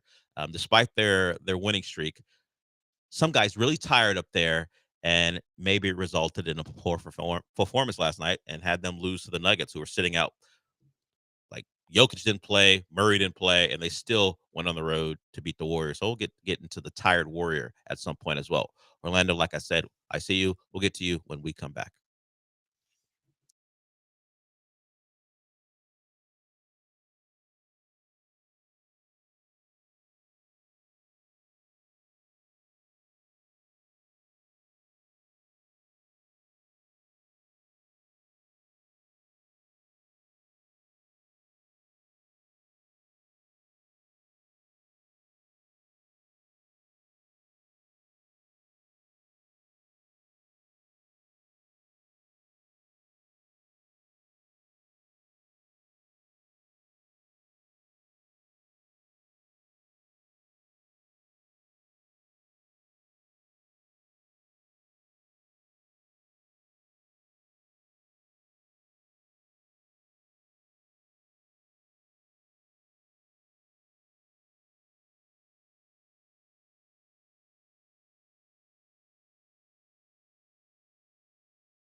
This is the Del Olaleye Show on ESPN 97.5 and 92.5. Broadcasting live from the Veritex Community Bank Studios, here's Del Olaleye. So to recap, Orlando will get to you. Jalen gets a technical for shoving Jalen Hood-Schifino. Tari gets ejected after fouling out, picks up a technical, gets thrown out. Fred picks up a soft flagrant 2, maybe even soft for flagrant 1, but he got upgraded to a flagrant 2, and he gets thrown out. And Dylan Brooks fouls out. So you had 3 rotation players out. Jalen Green still in the game, and the Rockets find a way to beat the Quentin Grimes-led Sixers last night in what turned out to be a far more entertaining ball game and compelling than we could have imagined before the game, and then starting the third quarter when it felt like the Rockets were just going to get run off the floor. They find a way, though. Let's go to Orlando. Who wants to talk Rockets? What's up, Orlando? What's up? What's up, Dale? I'm good, man. How are you? Hey, good. Hey, first of all, y'all need more than 2 hours on the air. Y'all the greatest show in Houston, man. Appreciate it. I wanted to talk about the Rockets, and I know we talked a couple of weeks ago about getting a closer on this team. I don't watch a lot of Detroit Piston basketball and Sar Thompson, but is he as good as a man? If he is, why wouldn't we try to get him to join his brother in Houston and have that deadly combo right there? I would say first thing, Detroit has something to say about it, and Asar has not been given the same opportunities that Amen has been given to be a contributor, but he's getting more and more time. At this point, Amen's the better player. That would be the consensus, I think, by everyone. But he is becoming a bigger and bigger part of that team as he gets older. I would just think Detroit is going to tell you, what are you giving us to put the two twins together? And they would ask for quite a bit. While he's not Amen Thompson, they invested a top 5 pick in him. I don't think either team is making a swap, not for the two brothers, but making a trade because they like him, and the Rockets, whoever Detroit's going to ask for, the Rockets are probably going to like that guy too. Yeah, it's also just hard to make the young guy for young guy trade, and there's not really the older veteran piece for the Rockets to send to Detroit for Asar. And Asar is kind of like, he's like Amen Thompson. Proto Amen, I feel like I was going to say like rookie year Amen Thompson. And part of it is because, last year got cut short, and this year got delayed because he had Sar Thompson had some blood clot issues. Mm-hmm. So that's part of the reason his development is like 6 months behind or 8 months behind his twin brother, is that he actually did have to stop playing basketball for 8 months. So yeah, he's a little more role playery than Amen, but he's still a very good player. Yeah. So Detroit's going to tell you, maybe we'd have taken Amen if we were higher up in the draft, but we like Asar too. Yeah. We're going to keep him. The Eason in a first. Do you want a guy who can play back-to-backs? Get the actual Terra twin. Yeah. Yes. And this guy can be on the floor with Amen in back-to-back games as opposed to Tari Eason, who we're still waiting on that for. So, I mean, it's not a bad thought. We appreciate the kind words. Once again, it just feels like Asar is going to make his way in Detroit, and he's starting for them. They like him. His minutes can fluctuate depending on who they're playing, and I don't think Detroit's looking to shake anything up, considering they are having a really good year 5 seed as well. Yes, in an Eastern Conference that isn't great, but Detroit is certainly exceeding expectations. Not to the level that the Rockets are, but maybe I should take back what I just said, honestly, because Detroit was bad last year. They hired JB Bickerstaff, who people were kind of questioning because Cleveland couldn't get past a certain point with him, and he has done a remarkable job there, thanks to Cade Cunningham blossoming. But it's a lot of, Detroit's been drafting high for a long time, and what the hell is going on there? And it's clicked, and they are better in their come-up year than the Rockets were in their come-up year last year. And the Rockets needed a great month of March to turn that into a positive year for them. Detroit's been pretty solid since the early part of this year, and that's why they're many games above 500 and are going to be solidly in the playoffs, whereas we know the Rockets were fighting for a play-in until the last week or so and didn't make it. Appreciate it, Orlando. As far as the closer for the Rockets, They don't have one. It can be anyone from night to night at this point, and maybe that's not what you're looking for. Maybe you're looking for a clear number one. I don't think they're in any rush, and if they are, well, we know one team who isn't looking to trade. We talked about it yesterday. Devin Booker, if you think he's a closer, Matt Ishbia pretty much said, nah, that's not happening. So the Rockets have to go someplace else. But it's always going to be about once mid-April hits and they play in the playoffs and see what comes of it. I don't know who their closer is.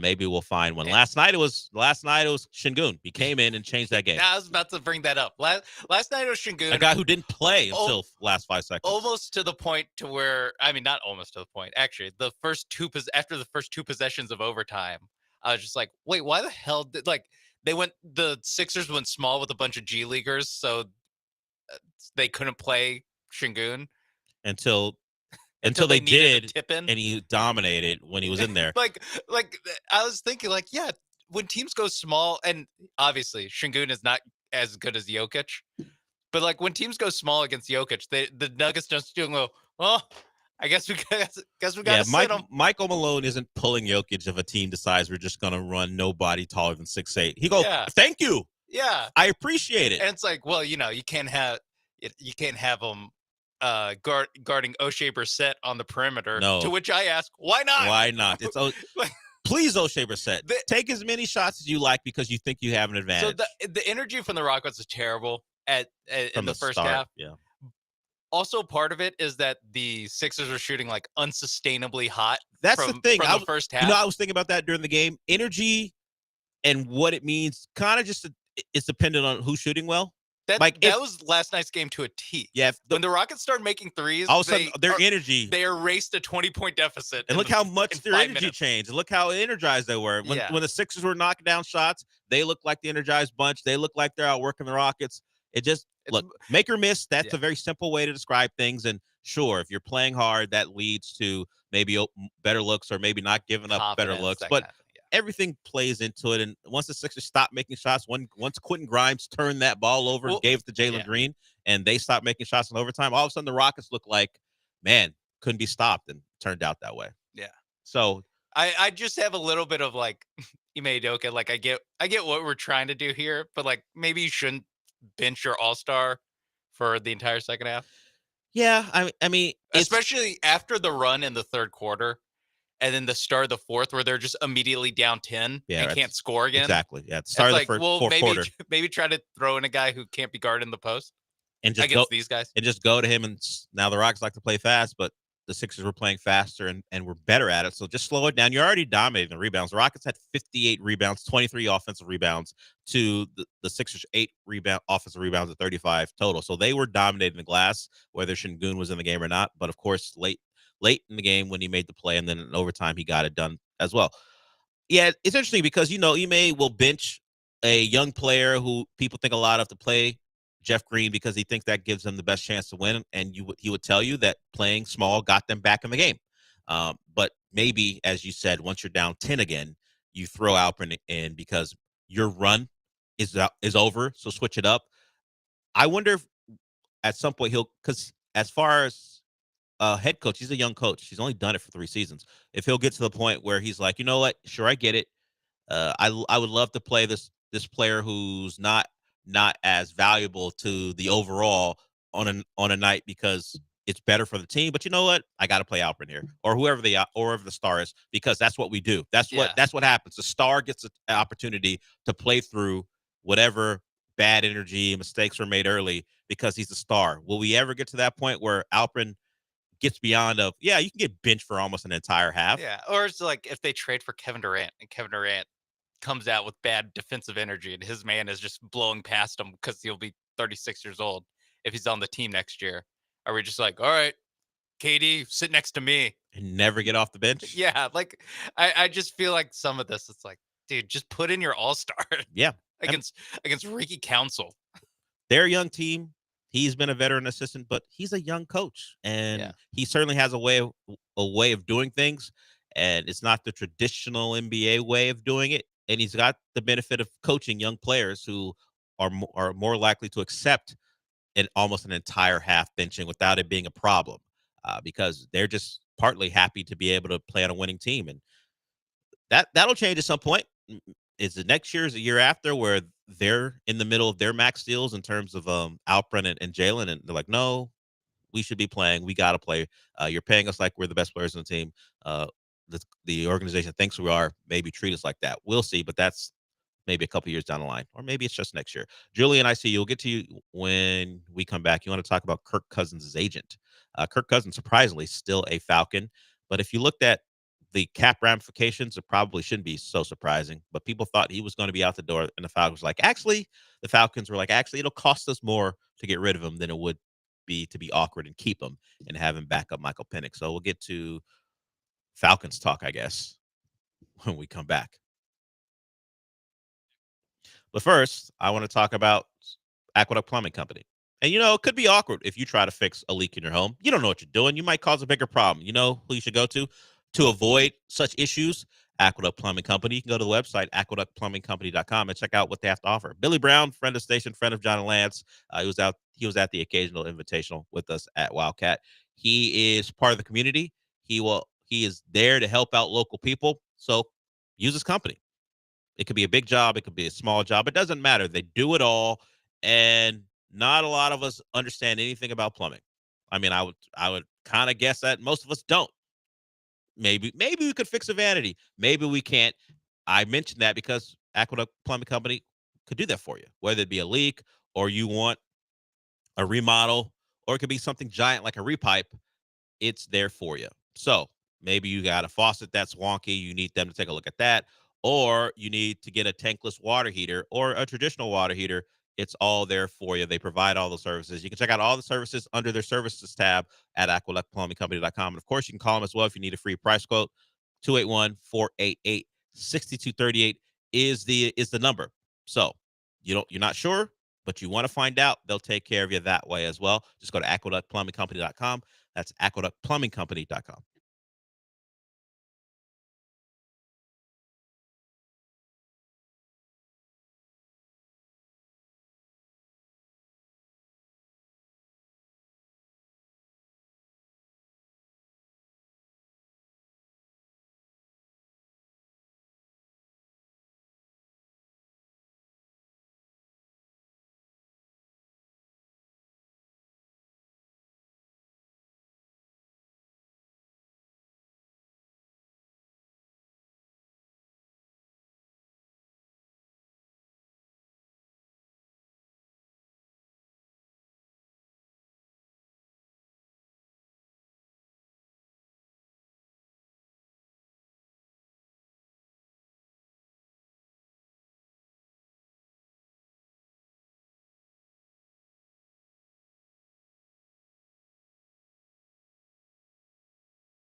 You're listening to the Del Olaleye Show. On ESPN 97.5 and 92.5. Live from the Veritex Community Bank Studios, here's Del Olaleye. All right, let's get to Julian here. He wants to talk about Kirk Cousins and his agent. What's up, Julian? What it is, Josh Turkey. There's been a lot of talk about this offseason and these 3-year deals that have been made by a lot of players. These agents are 7 years too late. Kirk Cousins' agent not only started the 3-year trend, he also did fully guaranteed money. This guy was ahead of his time. He has made Kirk Cousins more money than Tom Brady would have made throughout his career. Deshaun Watson got all that guaranteed money, the 256, I want to say. Everyone was riding his agent's nuts. But Mike McCartney, not to be confused with Mike McCarthy, it has to be the GOAT of agents. He started this trend 7 years ago. He got his boy guaranteed money. And even to this day, Kirk Cousins is still robbing people. Y'all have a good day. So Julian's the PR person for Mike McCartney? Not to be confused with Mike McCarthy. Yes. One-time Super Bowl winner. Or the guy who coached the Colorado Buffaloes at one point. Yes, not him. Not him as well. Yeah, Mike McCartney's done a great job with Kirk Cousins, but the money is larger, and guys and other agents have taken a look at what he did and are doing the same thing. Derek Stingley got 89 of $90 million. I do think that you can really only Fully do guaranteed. this at a handful of positions, though. Yes, the premium positions will allow for it. It's part of it. Even receivers who you would consider premium position don't get that much guaranteed. Yeah, and teams are so starved for quarterbacks that a team watched Kirk Cousins be Kirk Cousins for a decade and then tear his Achilles and then immediately signed him to a $100 million deal. And because they did what they did and drafted a quarterback, which, once again, I didn't have a problem with taking Michael Penix. My problem was always leaning into Kirk Cousins. Yeah. Like, you weren't, even if he played relatively well, was not hurt or coming off an injury. There's a ceiling to Kirk Cousins. Why sign yourself up for that ceiling again? The problem was doing one and then the other. Yes. I think the Penix thing saved them clearly because, I mean, they didn't make the playoffs, but they're in it, and they went to him. So there is a little runway until his second year. So we'll see how he plays in the second year. But quarterbacks, maybe you do that with, maybe you can do it with the left tackle, maybe, and defensive ends. Oh, see, I think it's Maybe it's only just guys that play on quarterbacks. the outside. I think it's quarterbacks, receivers, and corners. Yeah. You have to be super special at defensive end, I think. Yeah, to do it. Yeah, like Garrett. Yeah, you have to be level. one of those types, but tackles won't even get it no matter how good they are. So yeah, it's probably, you can be a top 5 quarterback and get it. You may have to be an all-pro defensive end to get it. And then corners, there might be a little bit more leeway as far as how many guys can get it. Yeah, because the thing with Stingley is that he'll be a free agent again when he's 28. Yeah. That's when you sign the longest, most guaranteed money you can. Just lock it in, because chances are when he's 31, teams aren't going to be lining up to, make him the highest paid corner in the league. Yeah, and while he was never Stingley, I mean, well, maybe I'm being a little unfair. The ball production was up there. Xavier Howard was a guy who didn't get the money that Stingley is getting because different eras of salary cap, but he's a guy who picked off a lot of passes, was a great cornerback, and now he's had different issues off the field that have hurt him, and maybe his money demands have caused an issue too. He didn't play football last year.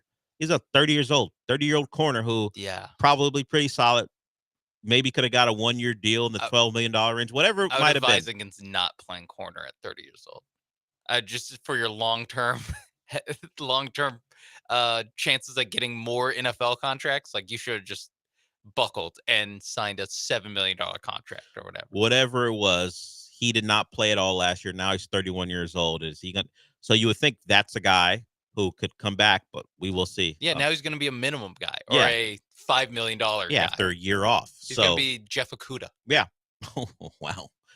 I mean, that's pay a fall. range. Pay range. Okay. Well, the Texans paid Jeff Okudah that much. I'm not sure anyone else would have. Who's looking to pay Jeff Okudah anything beyond the minimum besides the Texans? And they got what they paid for, or did? Well, no, they didn't. They did.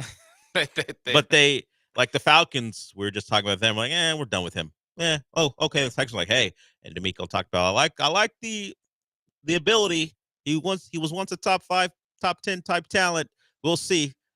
They took a flyer on him and on Henderson. Didn't work out, but they were lucky to draft Kamari Lassiter. So, and Jeff Okudah today signed with Houston North, the Vikings. Are we Minnesota South or are they Houston North? Well, they have Grenard and Cashman and Grugier Hill. Then we have and Jeff Okudah and Cam Akers. Daniil Hunter. Cam Akers was no, he went Vikings, Texans. Texans back to Vikings. Yes. Maybe they're just like a are they which one is the Space Cowboys? Which one is the Astros? Who's feeding who? Texans won a playoff game. Vikings won more games. Yes. Thank God we didn't get Sam Darnold in this. Maybe they're sister cities. Or, I like that. Foreign exchange. I do like that. Yes. Yeah. We are sister cities with the Minnesota Vikings. We just swap depending on who needs what. Just alliance. Just with when it comes to, hey, this guy's good. Yeah, well, we're not going to pay him. Yeah, we'll pay your guy who you don't want to pay. We'll do that. Yeah, they're not trades. It's just like, you know what? We want Daniil Hunter, and they're like, funny you should say that because we want Jonathan Grenard. And you can pay Daniil Hunter whatever you want.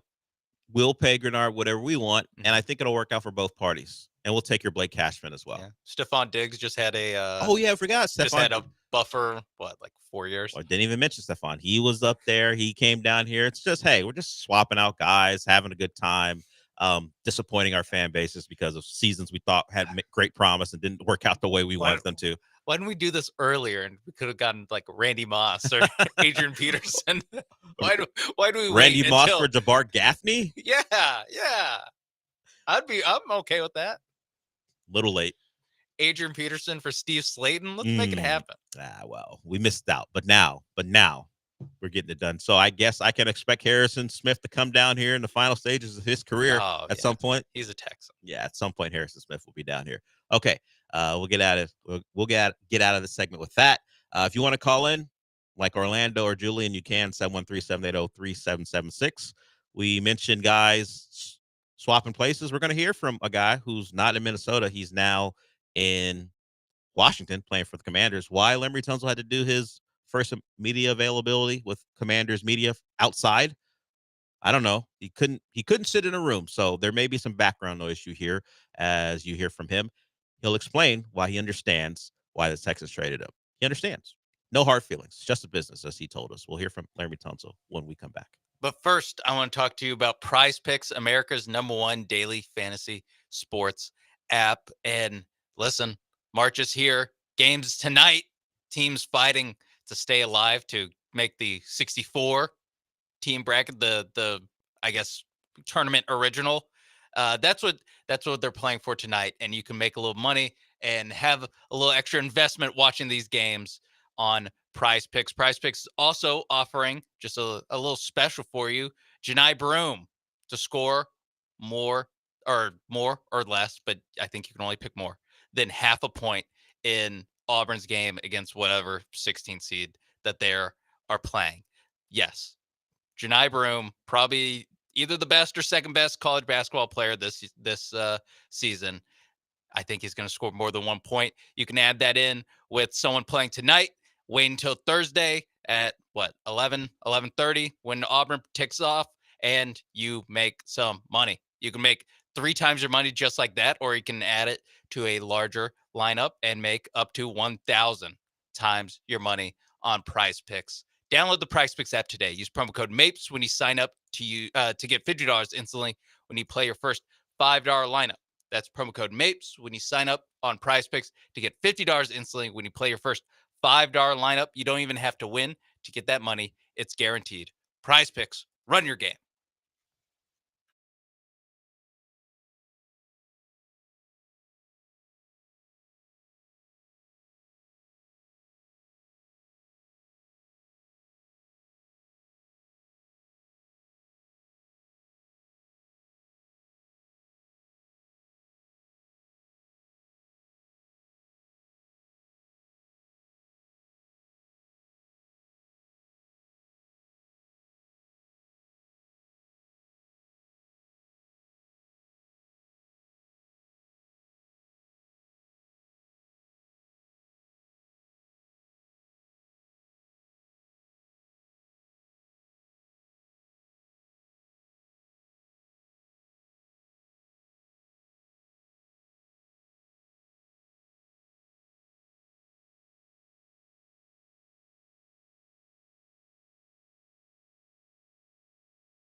Broadcasting live from the Veritex Community Bank Studios, it's the Del Olaleye Show. On ESPN 97.5 and 92.5. Now back to Del Olaleye.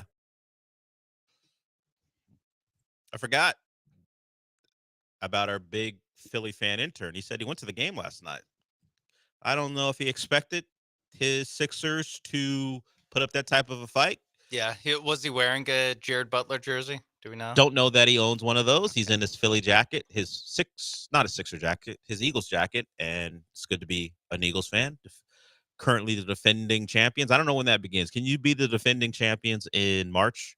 Or does the season have to actually begin? I think they're just the champions. The champions right now in the globe. Because they're not defending. They haven't even been to the White House yet, so they're just the champions right now. Once the season begins, I think then they're defending the defending champion. So it's a good time for him, and that counteracts what is a miserable Sixers season. I don't know which is his bigger fandom. Probably the Eagles. They've given him more joy than that's kind of how it works, right? For the most part, he can't be a bigger Sixers fan than an Eagles fan. Why would you do that to yourself? Specifically being the age he is, Yeah, where he's seen not nothing but good times from the Eagles, but 2 titles, kind of nothing but good times. Yeah, and even if he was at the tail end of the Andy Reid era when he started to understand football, those teams are still pretty good. Yeah, still pretty good. And he grew up watching the process Sixers, and then he got rewarded when they finally started becoming good by not ever beating a good team in the playoffs. Embiid, Simmons, never advancing past the second round, and now he's got this version where no one is going to play.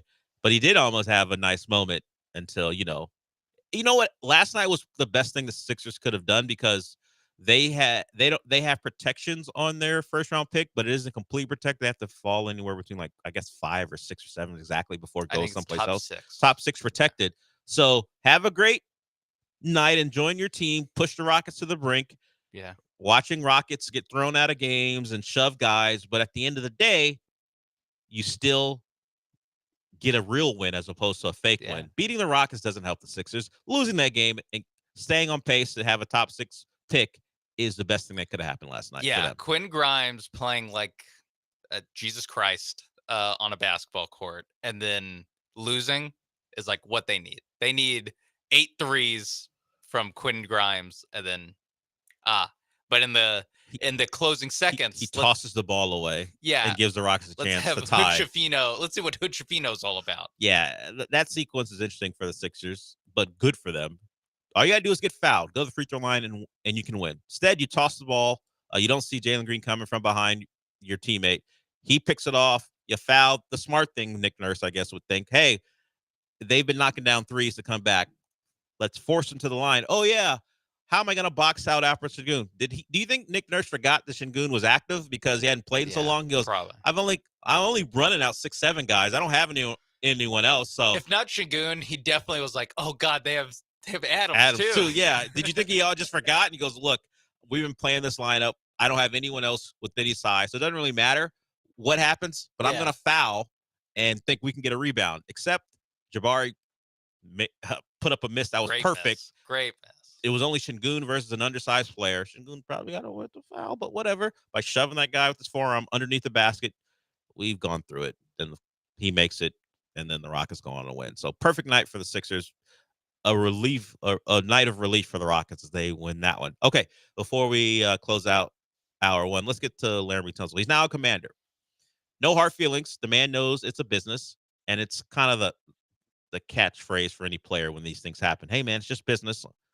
When one of those guys is going to let you know I'm not bothered by it, it's business. It's all about business. So Laramie Tunsil had his first availability with Commanders media, and he discussed the trade and why he thinks the trade happened with the Commanders and the Texans. I think I have it saved over there if the internet's giving you a problem. I think I have it. Okay, we're good. I've been in this position before with the Miami Dolphins getting traded to Houston. So what I learned, don't take anything personal. It's just strictly just a business. And I actually, before I left the building, I talked to those guys, D'Amico and Nick, and pretty much they're just trying to keep the young guys together. As simple as that. When I was a rookie, and I was talking to my OG, who was Brandon Albert and Jermon Bushrod and Mike Pouncey, they told me it's a young man's game. And, I've seen it for myself. They drafted some young guys and they hit on every draft pick. they're trying to keep those guys together. So I fully understand. Like, they just paid Stingley today. Like, they just gave that boy that bag. So I truly understand. Like, it's no hard feelings. Like, at the end of the day, it's a business. You know what I mean? I don't take anything personal. There's no hard feelings against the Houston Texans.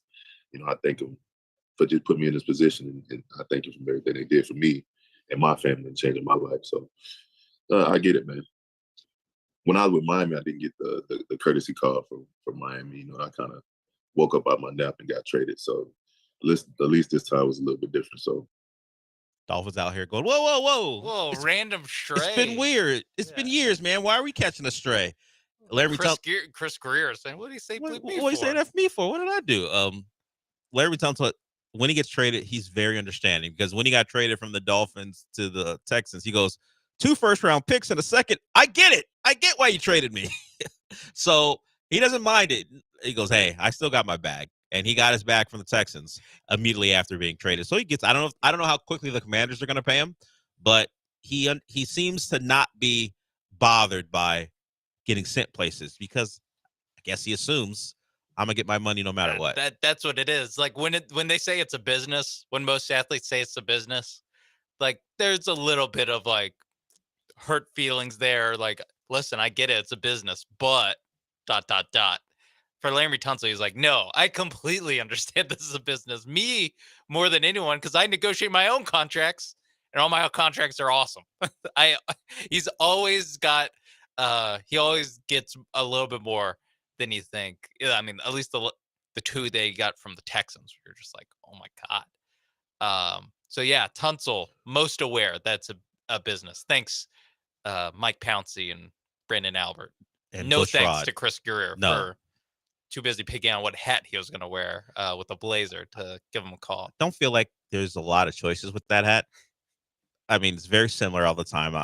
Maybe there's a couple colors. Chris Greer's not going beyond like a 3 hats. I don't think he's going beyond 3 hats.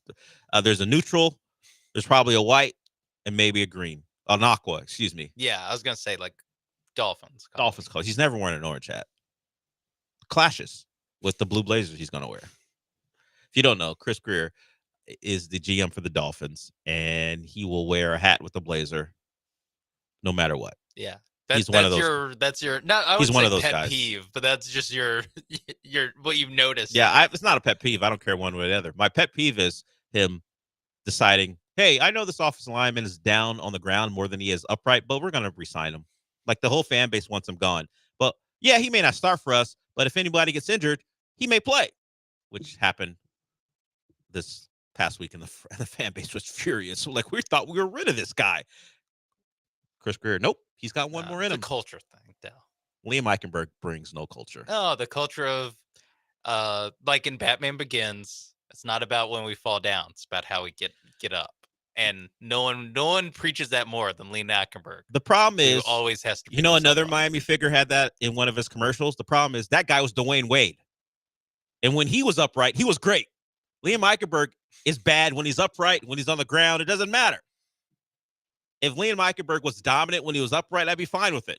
Hey, he falls down, whatever. Yeah, okay. But he's also pancaked the guy. Instead, he's the one getting pancaked or just slipping because he takes a misstep. I don't care. Get back up. Yeah, but nobody even really knocked you down. You just fell down. You just tripped. That's not good for an offensive lineman. All right. The Texans have their own issues on the offensive line, but at least those guys generally are upright. They're just looking in the wrong direction for the most part. And the problem is they don't pick up the quarterback who fell down. Who got knocked down because of their mistakes. But now it's a whole new ball game. I think Laken Tomlinson and Ed Ingram will pick up the quarterback. And I say this because I think they're going to. I say that because I think they're going to be at fault just as much as the guys that are gone. But maybe the Texans will draft better players. They've got to draft to fix some of their issues as well. Garrett Bradbury's available. Another Viking. You would think they'd bring him down. That fits. Does he stink out loud like Ed Ingram? He's better. Okay. He's not great in pass pro, but he's a competent player. Competent, which is something I would welcome here. That's an improvement. Yeah, I would welcome competence over Juice Patterson. Yeah. Yes. How long do we have to go before we stop explaining why we do the Juice Patterson thing? Do you think we've explained it enough? or do we need to keep going? One more. One more. Okay. For anyone listening, this is the final time we're going to explain it. We know that Juice Patterson isn't a name on anyone on the text. I am not immune from making a mistake on a name. It happens. It happens to everyone. But Sean and I know that Patterson and Scruggs are different people. But it's easier for us to just say Juice Patterson because pretty much they're the same player out there. Yeah, and we always lump them together in conversations. So. One's a backup. One could play guard. The other can play guard. They both play center, whatever. It's the same guy. Not good enough, it feels like, to be starting for the Texans, but will until they find a better alternative. That's why maybe Garrett Bradbury's a guy. And just fulfill the legacy of bringing another Viking down. The pipeline. Why not? Speaking of pipelines, I got one more recruiting week to get through in our dynasty. But that's for me, Sean, and like 3 other people. All right. We'll get to hour 2 when we come back. We will do our camp update. And mostly it's going to be about one guy who's no longer a barista. He's back pitching in competitive baseball. We'll talk about that when we come back.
Welcome to hour 2 of the show. If you want to call, you can. 713-780-3776 is the number to get in. Anything's on the table for you if you want to do that. We have not mentioned this yet on this show, at least today. We still got Bracket Madness going on. You want to sign up for that, you can go to ESPN975.com and just click on the promotions tab to sign up. It's brought to you by Golden Nugget Lake Charles, East River 9, and the Two Creeks Crossing Resort. It's the time of the year to test your knowledge against other listeners and all the hosts and producers at ESPN 975 in our bracket challenge. And you won't just be competing for a perfect bracket. You'll also have a chance to win tons of prizes. As I mentioned, Two Creeks Crossing Resort, Valencia's Tex-Mex Garage, Gooder Sunglasses, and also Nico Nikos along with Trulux. So go sign up. We're getting closer and closer to the tournament. We got first 4 in games tonight in Dayton. So if you love yourself some practical jokers in between games and in between actual gameplay, those commercials on True TV, get ready. I'm not sure what True TV will be promoting, but it's their time, and it's like Warner, so I'm sure they'll push you to TNT and TBS and other places. But it's the time of the year where you find out that, oh, TBS has a new show I might want to watch or not watch. I have intel from a friend of mine who watches terrible things. Okay. That there's a Anthony Davis inspired prank show. Basically, it's I have Impractical heard of that. Jokers. It's like one of the Impractical Jokers guys with Anthony Davis. I don't and think he said, funny. get ready to watch these commercials because it's going to be all over the place. I don't think funny when I think Anthony Davis. No, I don't think zany. I don't think pranks. No, I don't think great sense of humor. No, but I was like, no, I've barely even heard of it. Like, this is the first time hearing of it. And he said, don't watch it. It's awful. I was like, why'd you watch it? Yeah. Well, well, you both like watching. No, he's another level. So he's above you when it comes to watching bad things? Yeah. Yeah. Especially like the prank, like the Anthony Davis prank show. Like, I would never in a million years watch that. Yeah, not a chance for me. Not a chance. I watched Youth in Revolt last night. I've seen it before. It's a Michael Cera movie. What I think separate from Judd Apatow. I know, shocking. What? Yeah, I know, shocking. It's pretty good. It's based off of I think a comic, and it's a coming of age, but not really. Where he's chasing this girl, he does all these awful things to ruin a relationship with her and her boyfriend and try to keep her. It's pretty funny because he has a separate personality that shows up. It's like in some ways Fight Club, except he's aware that he is talking to another version of himself, and the other version does things to help him achieve his goals. It's pretty good. It's been out for like almost 15 years now. I forgot about it. Just said, let me pop in a movie and watch. Things more current, Adolescence. We talked about it on Friday. I watched it. It's really good. It's only 4 episodes, so you can get through it in an afternoon or an evening, depending on what you have to do. It's a UK show, so if you like accents, or maybe you don't, so maybe throw on the subtitles to understand what they're saying. It looks like it's going to be a subtitle. It's still show. in English, but maybe a different form of English than you're used to. Not any y'alls, but other words, sorry, that are still English, just across the pond. A lot of use and behavior and color. Yeah, with you, yeah, yes. I don't think color was ever said in the subtitles, but to your point, yes. Things with nonce, I heard. And apparently that can be spelled different ways depending if you're illiterate or not. It was written on a van, spelled wrong. So I had heard that word before. I'm not even sure I'm allowed to say it, but I ain't over there, so I'm saying it. And so it's that type of language. It's good. It's dramatic. It's tense. If you've seen the trailers, or if not, it's about a kid who immediately, like within minutes of the show beginning, is arrested by armed police, which is pretty special over there because that's why they're called armed police. Not every detective carries a gun or cop carries a gun over there. So the armed police break into his home and arrest him on charges of murdering a classmate. And then we're off trying to figure out if he did it or not, who's responsible, were parental mistakes. The reason, it's a self-examination of the family and kids of that age and what they do and don't do. What I did learn is kids are terrible. Yeah. In class. Yeah. I don't know if that was an accurate representation of how what teachers deal with. Everyone thinks they weren't as bad as they were. I can't imagine I was as bad as those kids were when I was a kid, but you want to punch every kid who happens to make an appearance on the show, except for the dead girl because you don't know her. She's dead, but apparently she wasn't a great person either. Oof. Shout out to teachers. I don't understand how you do it if those are the kids you're dealing with. They're the worst. High schoolers. Yeah, and they're like UK high schoolers, so even their commentaries, whereas you barely understand what they're saying, you just know they're being a-holes.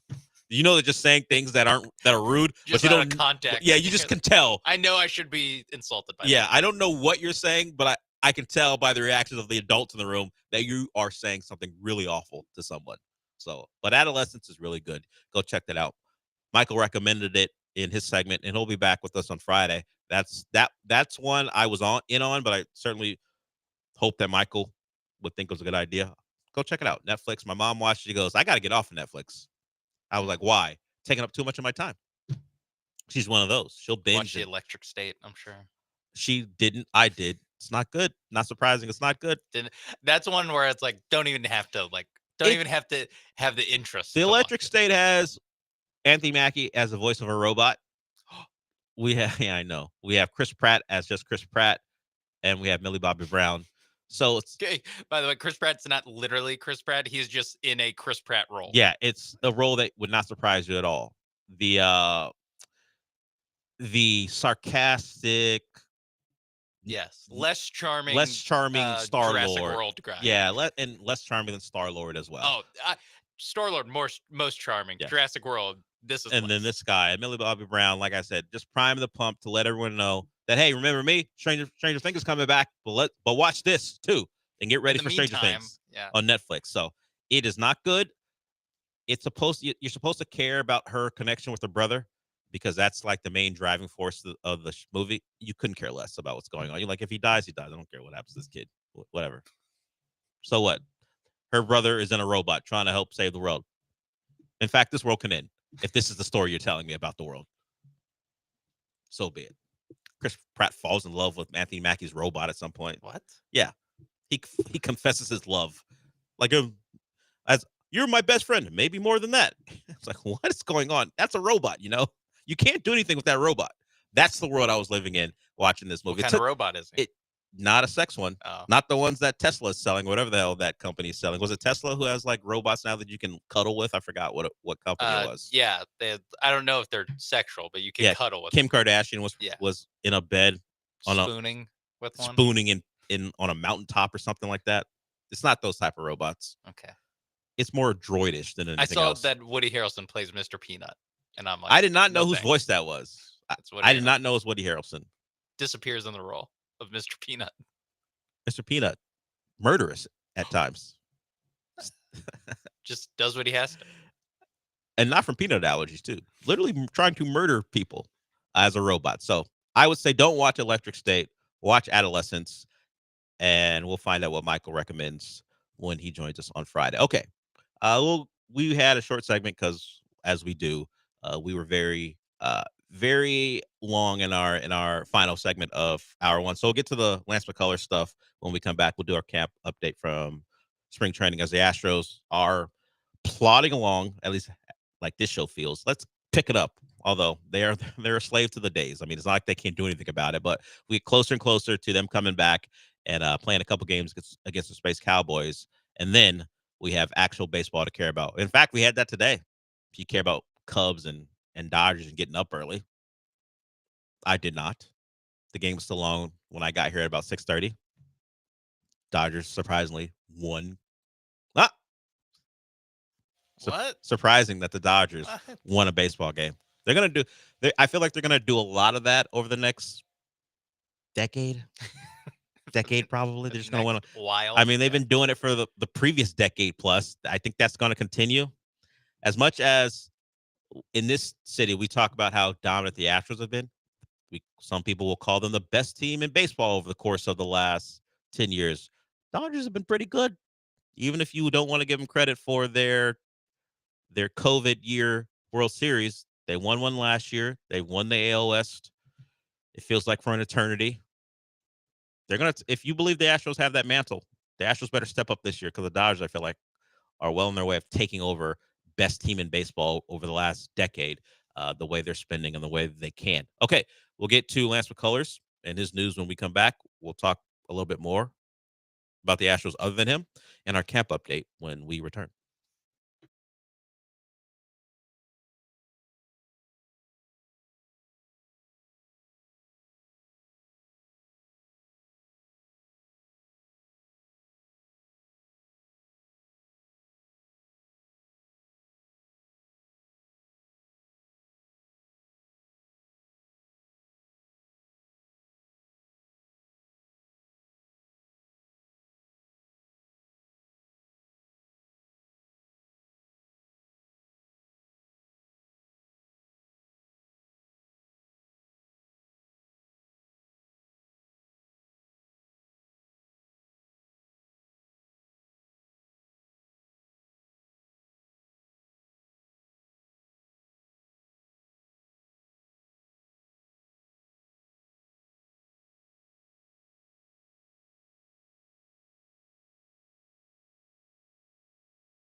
Broadcasting live from the Veritex Community Bank Studios, it's the Del Olaleye Show. On ESPN 97.5 and 92.5. Now back to Del Olaleye.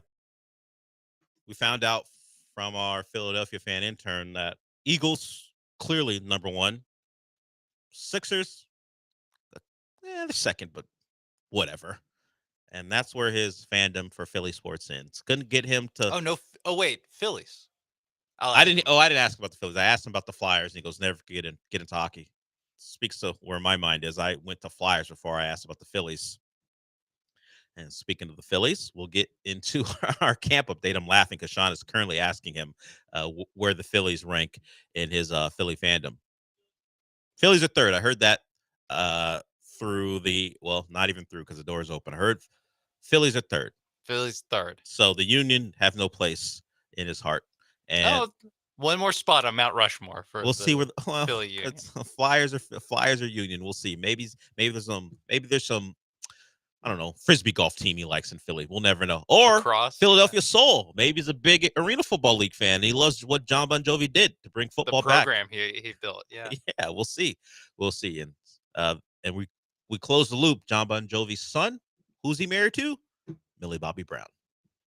There it is. Didn't know that. Wow. I didn't know that either until I saw her promo for that bad movie I just watched. Turns out she's married to a nepo kid who isn't really nepo because doesn't do anything.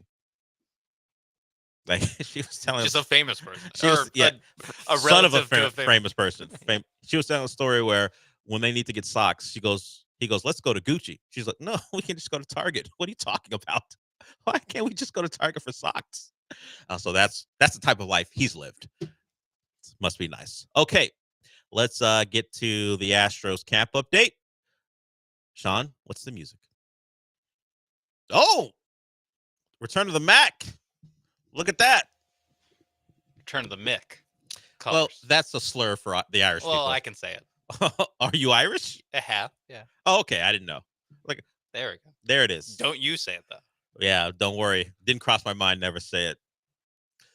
But appropriate music. It's not strictly baseball music, except I said I don't care. Just find a way to tie it in, and Sean has done that.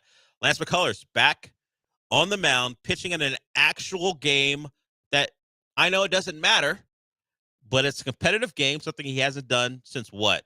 2022? World Series 2022? Yeah. It's been that long, but the Mac is back.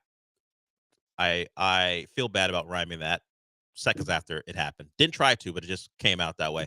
But he's back. He will pitch. We'll see how he does. It's just good. Of course, we need to see the results. Hopefully everything's okay. It's been a long process. You imagine the Astros have been as safe as they possibly can. Now it's time to see what Lance McCullers has as he makes his return to the mound. So we'll clearly talk about that tomorrow. And the other thing, in this discussion we had yesterday about the likelihood of Cam Smith just being a last guy on the opening day roster. Well, Espada said, we didn't see this quote, but it's from a story that Chandler Rome put out on Sunday, that if he or DeCenzo are going to be up on the roster, it's to get at bats consistently. They're not just going to be guys hanging out. What consistency means or consistently means, is that 2 to 3 days a week? Is that 4 or 5? I don't know. But the quote from Espada is this: I've made this clear. For you to find out if a player can stick and stay in the big leagues is by playing. It's game experience. If one of those players makes the team, I want those guys to play often, every day at bat. So when we sit down and are making those decisions, we take those things into account. So if you hope to see Cam Smith and maybe to a lesser extent DeCenzo, you better hope that the Astros see a way for them to play pretty much every day. I was going to say, big look for DeCenzo to be in Cam Smith's discussion. Yeah, we haven't said a lot about DeCenzo. He's been playing a lot. Yes. He's been playing a lot in spring training. So maybe he has a better chance of making this roster than we talk about, just because there's a different guy who's more interesting. But yeah, that's nice to know from Espada. That's not like, yeah, they'll make the team and then just not play. That they're going to try to be smart about this and try to let, again, a guy who's hit 5 games of AA pitching and then a spring training, and Cam Smith, they're going to let him marinate if he doesn't make the opening day roster, or if he's not going to be an opening day starter, I guess. Yeah, and DeCenzo has a team high 35 at bats. So as you mentioned, he's played a lot and done well. We talk about Cam Smith's OPS. DeCenzo's not that far behind, at least going into Sunday. I don't know what's happened. I didn't take into account what happened on Monday as far as OPSs are concerned. We'll see. But that's your camp update. The young guys probably will play a lot if they make this roster. And if they don't find a spot for them to play a lot, then they're going to be in Corpus. So, I mean, we are with Altuve taking one of the corner outfield spots. There is a little bit of so where would DeCenzo or Cam Smith play other than right field? Like, there's 2 guys for one spot. Yeah. It kind of seems like, and I mean, guys will get hurt, and maybe, Paredes misses 3 weeks, and so one of them plays third base, and they can kind of mix and match that way. So are we talking 2 people for one spot? Possibly, yes. If it comes down to somebody right playing field, all the time. Yeah. And Chas McCormick's like, whoa, 3 people. Yeah, Chaz, come on. Chaz. Unless one of them can play center, which I don't think I don't think Cam Smith can. Yeah. And I'm not sure if DeCenzo can. That's either a leap. We haven't seen him in center. They've at least played him in right. No, generally, if you're a third baseman who's learning the outfield, you're not going to play center. Hey, we're going to need you to learn multiple outfield positions before we can make a determination of whether you can be on our roster to start. So there it is, our camp update for today. While I wouldn't say I'm emotionally attached to this start by Lance McCullers. I do want to see how he comes out of it. Interested. I'm interested to see it, not even performance wise. Whatever. If he gets smacked around the ballpark, whatever. It's his first start in literal years now. But does he come out of it feeling okay? And do we find that out a day after, 2 days after? The two words I want to hear is no setbacks. If I hear no setbacks, okay. Yeah, we can move forward. Responded well. In 2 or 3 days, responded well. Yes, he's on his regular routine, and we are still on pace to see him not on opening day or not available maybe in that first couple of weeks per se, but a little bit after that to be part of the Astros. Is he part of that rotation? Is he a guy who's there but not in that top 5? That'll be up to those guys in Dana Brown and a spot. I'm sure there are other voices that will be heard, but it'll be an interesting day for him. Big day for him to put on that uniform again and pitch against non-Astros, I guess, which is what he's been doing anytime he does throw on that uniform in the last couple of years. So check it out, Lance McCullers. Big day for him. Maybe even a big day for the Astros for their potential success this year to have another arm that they can lean on, which is something we could not have said about Lance McCullers over the last couple of years. Okay, so we'll get to break here. We got a couple of segments to go. If you want to still get in on the show, you can call in 713-780-3776. I'll read a couple tweets from Dream Shake. He has some thoughts on the Rockets, and we'll get into why Tracy Morgan or one of his people should snuff Robert Griffin III when we come back.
The Del Olaleye Show continues on ESPN 97.5 and 92.5. live from the Veritex Community Bank Studios. Here's your host, Del Olaleye.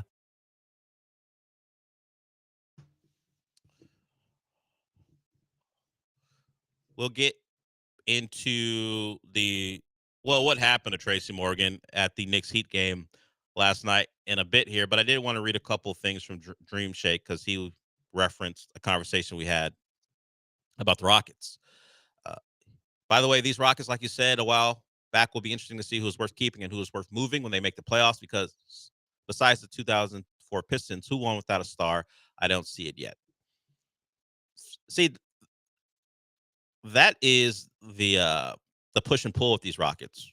The want for a star and maybe rushing it. Should they be a team, despite their record, who we actually consider a serious title contender? I think that's too much to put on this group of guys right now. Have your playoff run, and we'll see what comes of it. When you're the 2 seed, I get some of the expectations growing. Now, they're tied with the Nuggets for the 2. The Grizzlies lost last night. The Lakers are in the mix. So they're all in the mix from 2 to 5. So would our expectations change if they enter the playoffs as a 5 seed, which is really possible, if they're within half a game of the 2? Should it change? If they're the 2, but 3 through 5 are within a game, I wouldn't allow where they stand in the standings to determine how I feel. I would go by looking at your roster, looking at how they play, know that they're 17th in offense. They get their buckets, they score because of offensive rebounding and defense. Is that going to be sustainable in the playoffs? Is that a playoff championship team? Is that a real contender? The way they play offense, the way they have to be successful? As it stands right now, I would say no. And if they have a star, I know that tag gets put on guys. Alperin's an all-star. So if you want to call him a star, you may be justified in doing that. But when I think about star, I think about, can this guy carry me to the heights I want to reach? And there are levels to that. You can be a guy who's good enough to lead your team to the playoffs. You can be a guy who's good enough to win a couple rounds, maybe get to a finals, and of course be the best player in a series. And if you can do that, then who's to say you can't go win a finals? The Rockets don't have a guy who I think can be the best player in a series. If there's another star on the other team, like if they match up against the Kings, I think one of the Rockets could be the best player in that series. But against a real contender, they don't have a guy right now who can do that. And until they do that, any talk about a real contender, that stuff is rushed. And Dream Shake referenced the Pistons. That was a pretty special group in a time where the NBA was going through a bit of a transition. Now the Pistons got through the East, which wasn't great, and then they took apart the Lakers, who were kind of being ripped apart by their own issues, and of course the oldness of leaning on Gary Payton and Karl Malone. That was Lakers team hanging on, adding old guys to see if they could hang on and continue with Shaq and Kobe. And of course, after that finals, they traded Shaq away. A lot of things happened for the Lakers in a time span that led to that. So the fact that you reference something from 21 years ago should tell you how difficult it is to do it without a clear, dominant star. The Rockets may have someone who grows into that, but at the moment, I would say value what this run is, whatever it might be, and just go with it. Also, Chauncey Billups was 27 years old in that series. Their best guy, Mr. Big Shot, you want to call him that? That was his nickname. If you want to call him their best guy, was entering his prime or already there. Yeah. The traditional prime of the NBA player. Things have changed now. Guys get better much earlier. But he was right on the cusp of being at the age where you could be the best player and win a title in the traditional sense. And the Rockets' best players are years away from that. Yeah. Rasheed Wallace, 20. Actually, both Wallaces, 29. Yeah. No, Hamilton, 25. The Rockets don't have any of those guys. Hell, Richard Hamilton was a young one, and the Rockets' best players are younger than him. I do think that we are kind of, and some of it is just how the Rockets have kind of jumped up. The expectations are ratcheted them up by being the 2 seed in March, but there is a little bit of like, guys, look around the league. Like who in the history of the league has been like the best player on one of these championship, on a real contending, not even championship, like an actual contending team that are like 22 years old. Yeah. Like for the most part, you're going to have to wait till you're 25. Even the second best player of all time in some people's eyes. Some people think he's the first player of all time. He was in the league for 8-9 seasons before he won. Now he had been in the finals in a bad Eastern Conference. I was going to say, he did got make swept. Yes, and got beat by the Spurs. That would be great for the Rockets to get swept by the Cavs or the Celtics in the finals. I don't think that's happening because the path there is a lot more difficult than what LeBron had to face. But that was the potential best player of all time. Yeah. No matter what you think of Şengün, Baby Jokic, Jalen explosive, the highs are very high. No one is LeBron. No one on this team is going. I know I'm jumping out on a limb, but I feel safe in saying no one on this team is going to be considered at least the second best player of all time. Maybe Amin Thompson, but yeah. Yes, we've had this talk about don't limit Amin's ceiling. Yes, you've mentioned this before. Just I know he's hurt, so we forgot about it. Yes. Yeah. I mean, I guess the OKC Thunder, but they had. But Shea is what? No. I mean the. I'm sorry. Okay. The Kevin Durant, Russell Westbrook. Harden. That's a pushback. Thunder, but do they have 3 guys that went on to win MVP? Yeah. Do the Rockets have 3 clear-cut Hall of Famers on their roster? Now they weren't clear-cut Hall of Famers at the time, so maybe you can lean into that. But Kevin Durant's a better player, and Russell Westbrook's a better player at that time than anybody the Rockets have right now. Yeah, they're just like better. I mean, Durant, just even as Durant young and guys. Harden would be the 2 best scorers on this team at that age. Yes. Yeah, and Russell probably would be too. He was a better offensive force than he is even in the later stages. And some of that was regression by Russ. Some of that was just kind of the league, like the standard raising of That's like true. what an actual good offense is. But I probably all 3 of them would be the first option. Yeah, Russ scored 40 plus points in a finals game. Yeah. And you could say he was the most offensively limited guy when they're at their best. Now, of course, Harden in this playoff thing is a different story altogether. But as far as the kids would say, who's got what type of bag they've got? Oh, they all had crazy bags. Well, Russ probably lesser so, but still, like I said, was the best player in maybe a game 4 of the finals that they lost to the Heat. Okay, well, let's get to a team who hadn't been in the finals for years and a team who is really bad. But they played each other last night in New York, and the story that came out of it was Tracy Morgan projectile vomiting on the floor of the Garden, bleeding from his nose. The game was delayed as they had to clean that up. And turns out, according to people who think they know, food poisoning for Tracy Morgan. It was concerning because he has had health issues in the past, but just food poisoning, which is good news considering what you might have thought. So Tracy Morgan, very popular comedian. A lot of people love him. Don't remember anyone saying a bad thing about Tracy Morgan. So a lot of people were going to wish Tracy Morgan well, including RG3. Known, how would I describe him? Known to be full of nonsense on social media, at least in my eyes. That's one person's opinion, but I don't particularly enjoy anything he puts out, to be honest with you. It's a lot of obvious things, clickbait, engagement farming, all the things you might hate about social media. That's what he's all about. I think he's fun when he would call college football games. When he would say things that no one else would say. Yeah, just to like zest up a game, a random like Big 12 game that you're watching. But his social media strategy, it is clout chasing. It's just kind of, there's a lot of personality, but it's also kind of like devoid of any like realness. It is all just like the appearance of a personality. Yes. But hey, whatever you need to do to stay relevant, fine. Didn't work too well at ESPN as far as calling games. People didn't really enjoy or that in part an of it. NFL locker room. Yeah. People didn't seem to enjoy it. Yeah, people didn't really rock with RG3. But that's not the issue here. The issue here is this. This is the tweet. Prayers up for Tracy Morgan. Prayer hands. Don't think I would forget about that, Sean. Threw up courtside watching the Knicks and Heat play, and then was taken off in a wheelchair. And then he has another tweet following up, showing the video of Tracy Morgan holding a towel to his nose. Prayers up for the legend. Another prayer hands.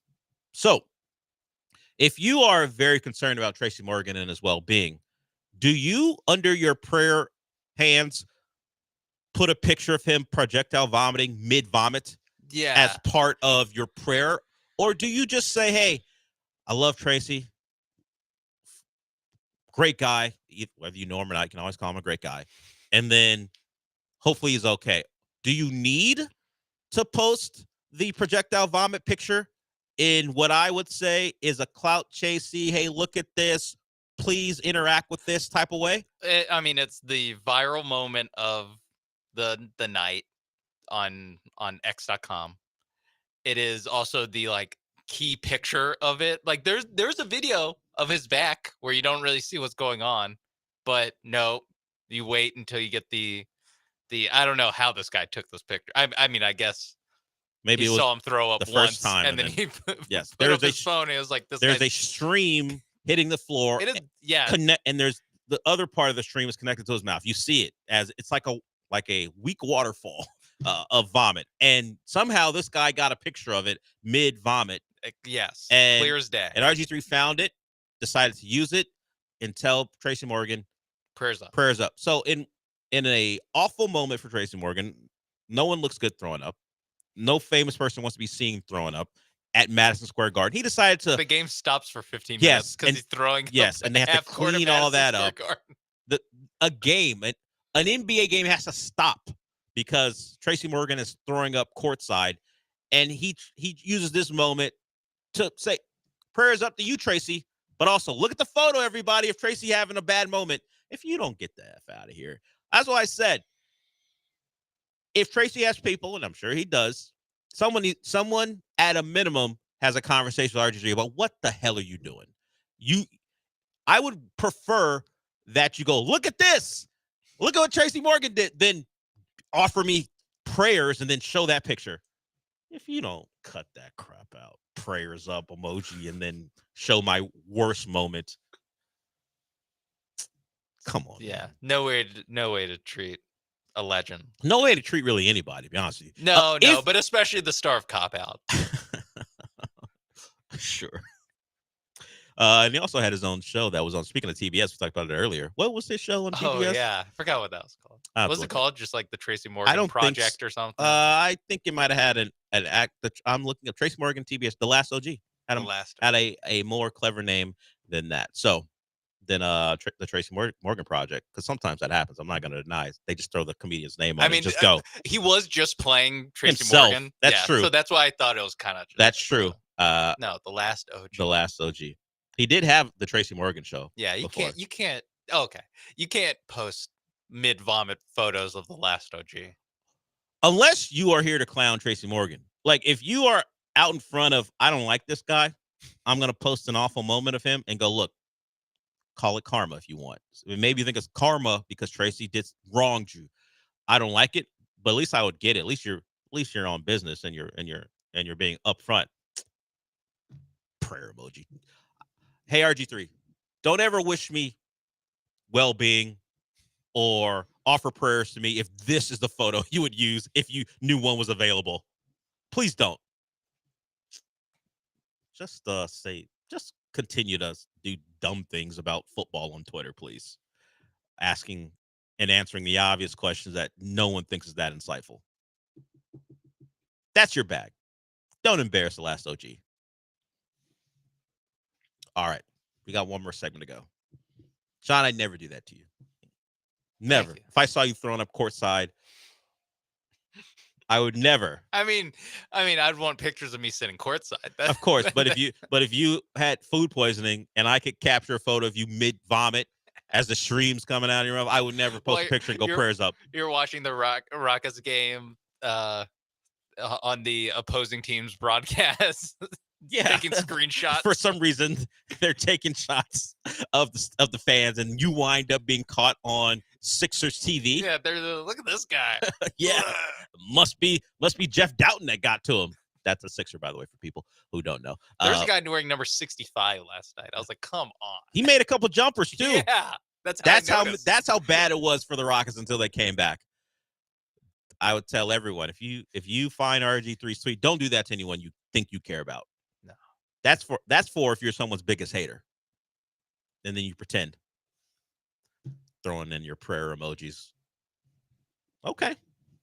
All right, we got one more segment to go before we are done for the day. I do hear a call. We'll get to you as soon as we can. If you want to get in, once again, you can. 713-780-3776. We'll be back.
You're listening to the Del Olaleye Show. On ESPN 97.5 and 92.5. Live from the Veritex Community Bank Studios, here's Del Olaleye.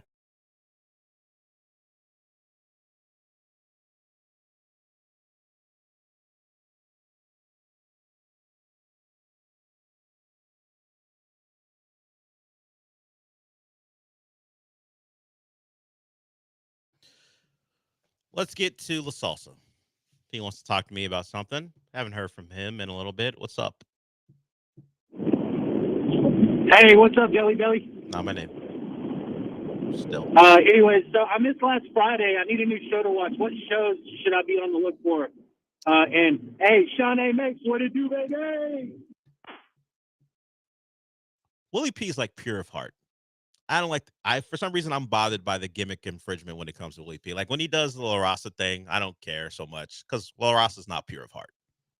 But Willie P, all he wants to do is talk about Man U being terrible and talk to us. But we talked about it on Friday. Since you missed it, and I'll just talk about it today. Adolescence. Go watch that on Netflix. That is pretty good. It's only 4 episodes.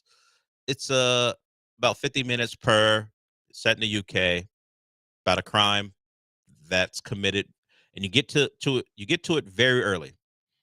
The kid accused is arrested at the hands of armed police within like minutes of the show beginning, maybe even less than that. I think the POV is, if I remember correctly, we're sitting in the car with the detectives outside his home, and then we go into pulling him in, and the story is about if he did it, what led to him doing it if he did it, and how much do parents have a say in how their kids act when they're away from home. So it's a pretty good show. Investigates a lot of things. Adolescence on Netflix. Other things, I would say don't watch The Electric State. Stay away from that. I think something right in your range is Happy Gilmore 2. It's not out yet, but the trailer came out. I saw that this morning as I was ignoring John and Lance. And I don't know, a contemplative Happy Gilmore. I'm not sure I'm about it. course, this is how these all go. We had it with Top Gun Maverick, where it's the older Tom Cruise, and now he's a teacher, and of course, it's Tom Cruise. So he's never actually going to let go of being the star, and rightfully so when Miles Teller's in the movie. But it's like it's kind of that redone just for golf, and it'll be more comedic, clearly. But Happy Gilmore is an old dude. What's her name? She was in the first one, and she's also in Modern Julie Family. Julie Bowen's in it. They have kids. Oh, Yeah, they're family now, and golf has been Happy settled down. Wow. Yeah, golf has kind of been pushed aside, but they want to bring them back, and so on and so forth, and hilarity will ensue. And maybe it'll have a more serious tone because Happy's an older man with children. So I saw that trailer this morning. I doubt it. I imagine it'll have the same tone. No, I do think it'll be silly, but when you include, hey, the man's got kids and what is life now as an older man? Should I be doing this thing anymore? It seems like that's part of the process in this movie as well. Do you think there'll be a Carl Weathers tribute? There should be. Okay. Chubbs, was that his name in the movie? That was his name. Yeah, we'll see. But even in the trailer, it's him. What I did think was interesting in the trailer, they have him going to his happy place again, and him talking about how that has to change now that he's older.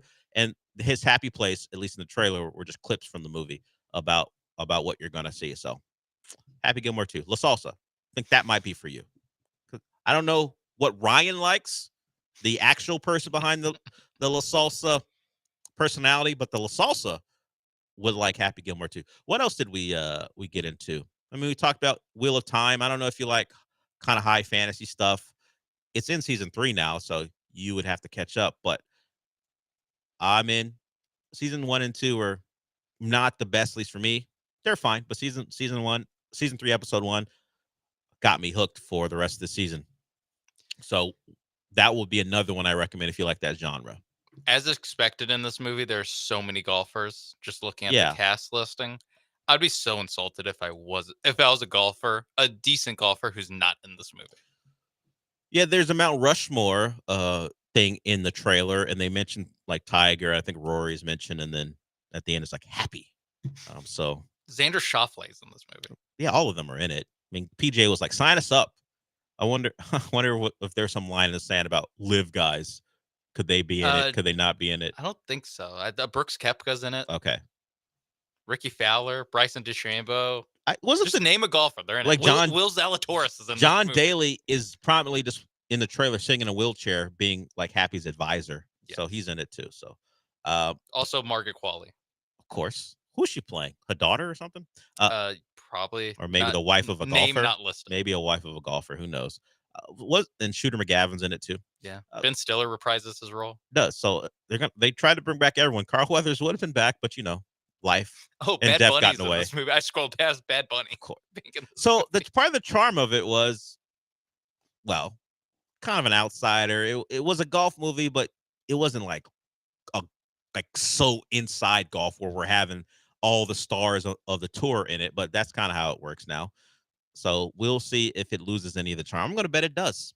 I'm going to bet Happy Gilmore 2 is less appealing than Happy Gilmore 1. You don't think that a movie that comes out 29 years after the original, you think it might lose some of the magic that made the original so great? I'm not sure Graybeard Happy is going to play the same as the guy we saw riding a hockey stick on the green.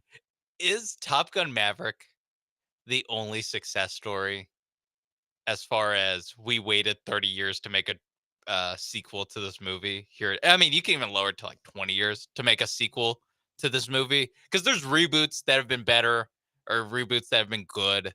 Like, I mean, I guess it's not really fair, but Dune or Batman, they figured it out. But like, other than Top Gun, like, is there like a same cast from 30 years ago? Here they are now. They're all in their 50s now. And you're like, yeah, no. Top Gun, I think, may be very unique that way. I'm trying to think. Because it is a move that happens all the time now. Sure. I mean, we didn't have this. We had like a couple people from They made Independence Day 2. And they made one. Then did they get to 3? Only 2. I think they could not They have got made a. the- they made- could not have made a sequel. They made off of how bad- Independence 2 without Will Smith in it. Yeah. Yes. Jeff Goldblum and And the Bill dad were in Pullman it. were the only two that were. And I think the dad would might have been in it too. And maybe the woman that Jeff Pullman should have been with, according to the movie's plot, she might have been in the second one. I don't remember exactly. The president's, I don't know, press secretary. I forgot what her title is. Sorry about that. Yeah, I think Top Gun Maverick may be unique in that It's the only one that- we waited 30 that works. years. The nostalgia completely worked. I feel like that's why it was so good, or why it resonated with so many people. That it's like, oh my god, this actually worked. Space Jam 2 didn't work.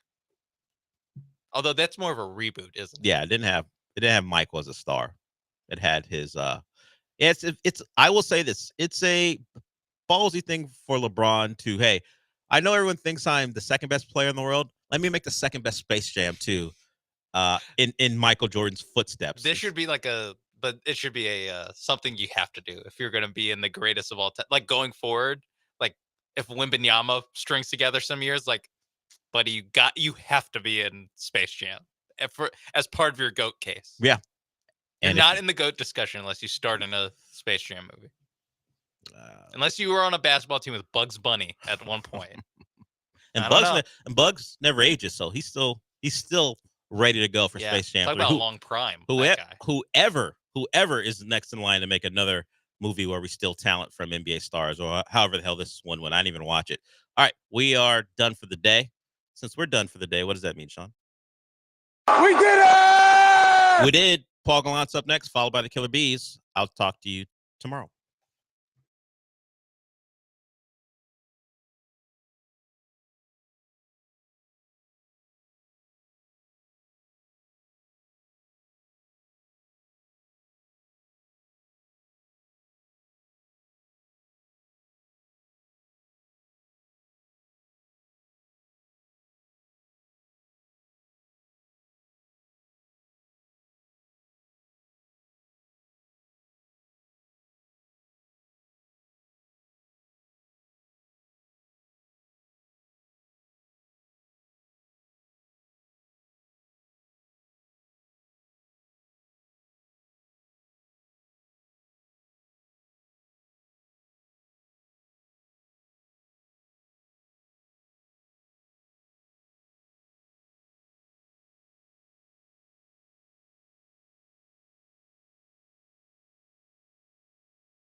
One more.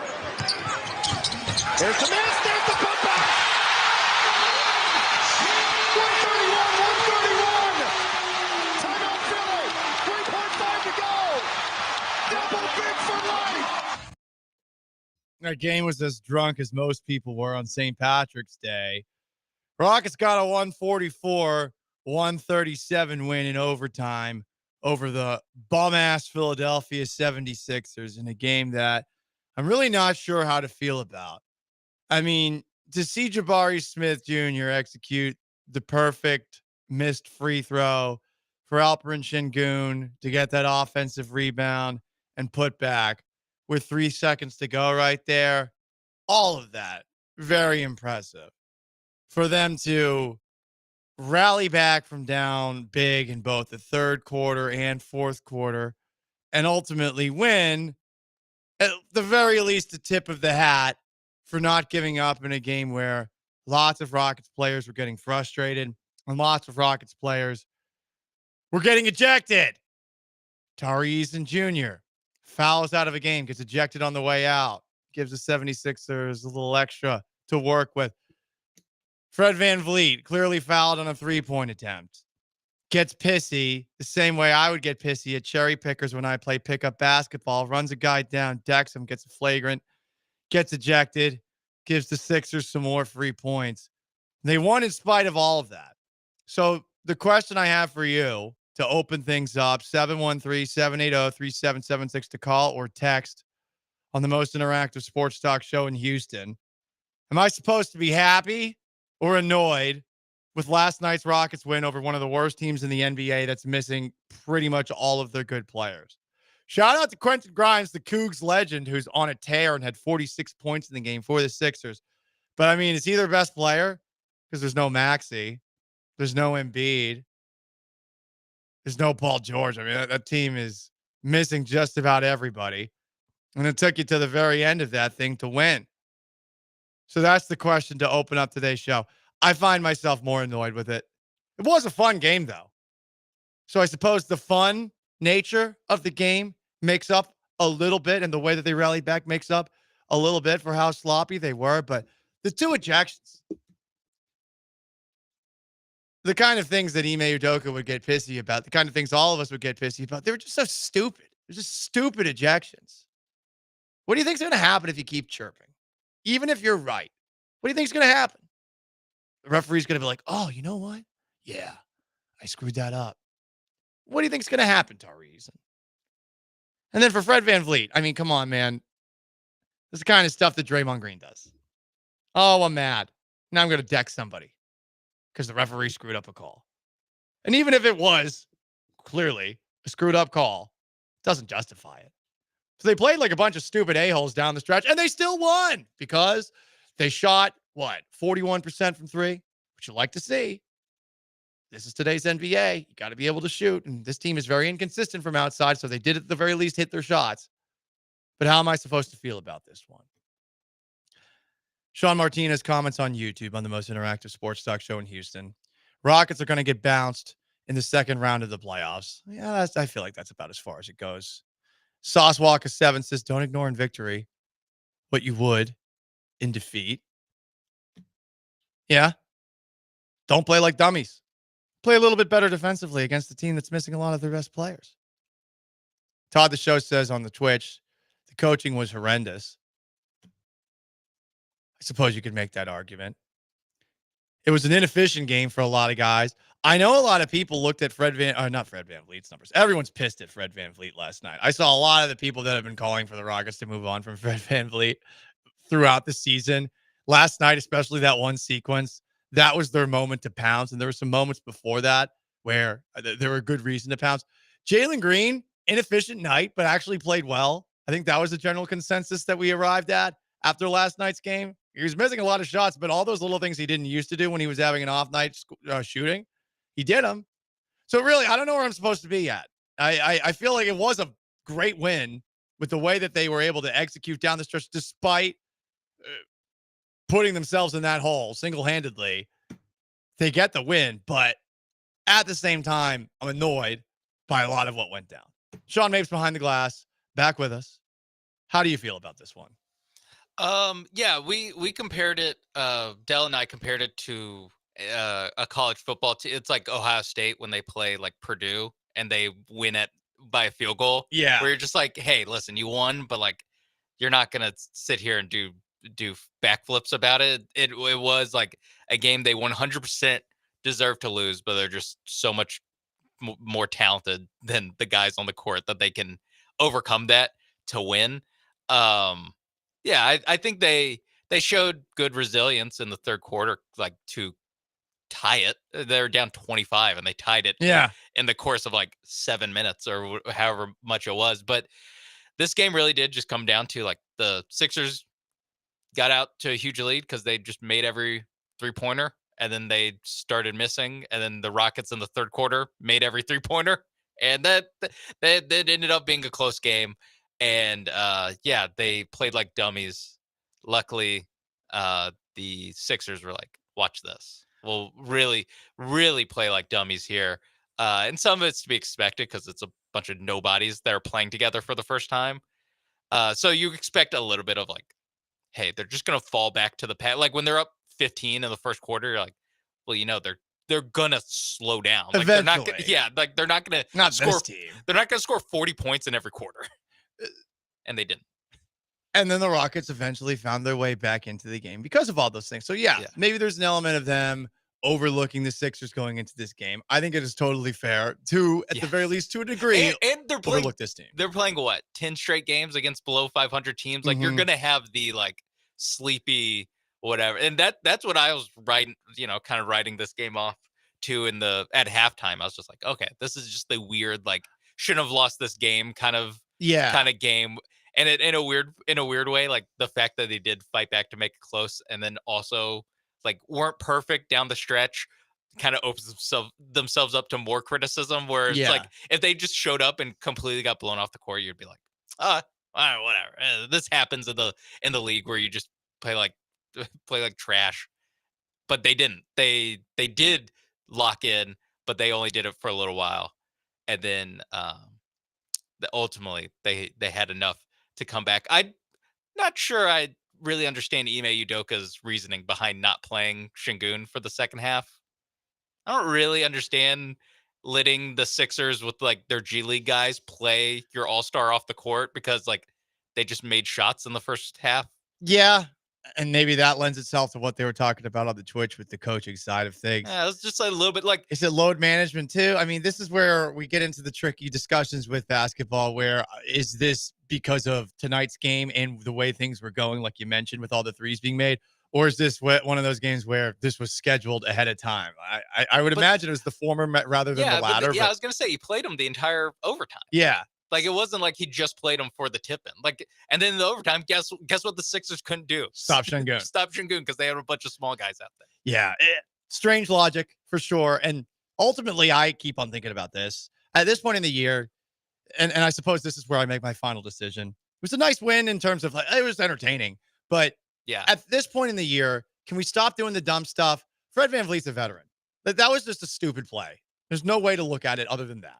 And I get that foul call should have been made. And Rockets fans have such a aggression against referees, thanks to Bill Worrell guiding them in that way, that you probably were hyper-focused on that. And had the Rockets lost, that would be what we were talking about. But that was a stupid play by Fred VanVleet. And it was stupid by Tari Eason to chirp when he had gotten fouled out of the game. Like, what was the point of that? You're out. Yeah, just go to the bench, sit down. Tari Eason had an all-time, you look at the box score and you're like, this guy played well. And then if you actually watch the game, like especially in the fourth quarter, you're like, this guy did not play well at all. Mm-hmm. And the Fred foul was just like, even before he actually commits the foul, like if you just freeze frame it when the Sixer catches the ball, there's 3 Sixers with 0 Rockets back. Exactly. That's bad. Exactly. Like, whatever you like, honestly, this isn't actually a rule that you should keep, but I think you deserve to get thrown out just for that. Like, just as an NBA player, like not letting 3 guys get back on the other team and 0 from your team. Like someone has to get ejected. This is the dumb stuff that I literally did once in an intramural basketball game because I saw someone cherry picking. I got mad about it, ran him down, blasted him. Somehow he throws the ball up. He gets an and one. And on top of that, they got a flagrant foul shot. So it was a 4-point play and we lost by 1. My friends didn't talk to me for a week. Do not blame them. I do not blame them. It was stupid. I lost my mind. I went Draymond mode in that moment right there. Fred did that too. They're smarter than this.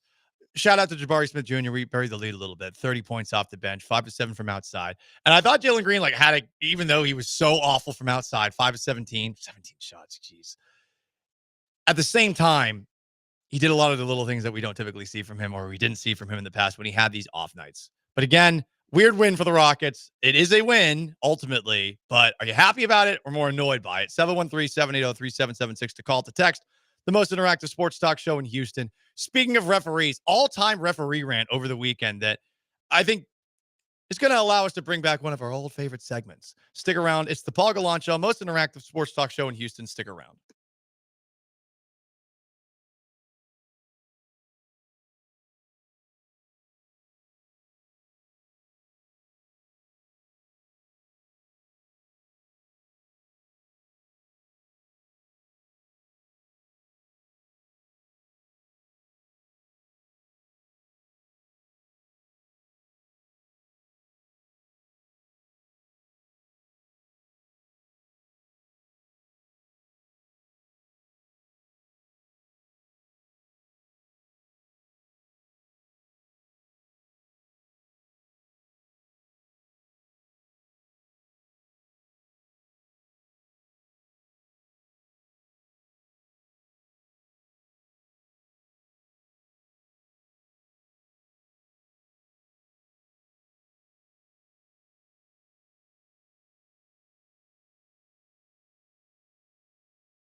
The most interactive sports talk show in Houston continues now. What's happening, Paul? What's up, Paul? Most interactive show, and really enjoy that aspect of it. Y'all keep it up. Get involved in the conversation by dialing or texting 713-780-3776. Here's Paul Gallant. Was fun to be out at Cobos yesterday, though, not going to lie, on a St. Patrick's Day that I wanted to take it a little bit easy.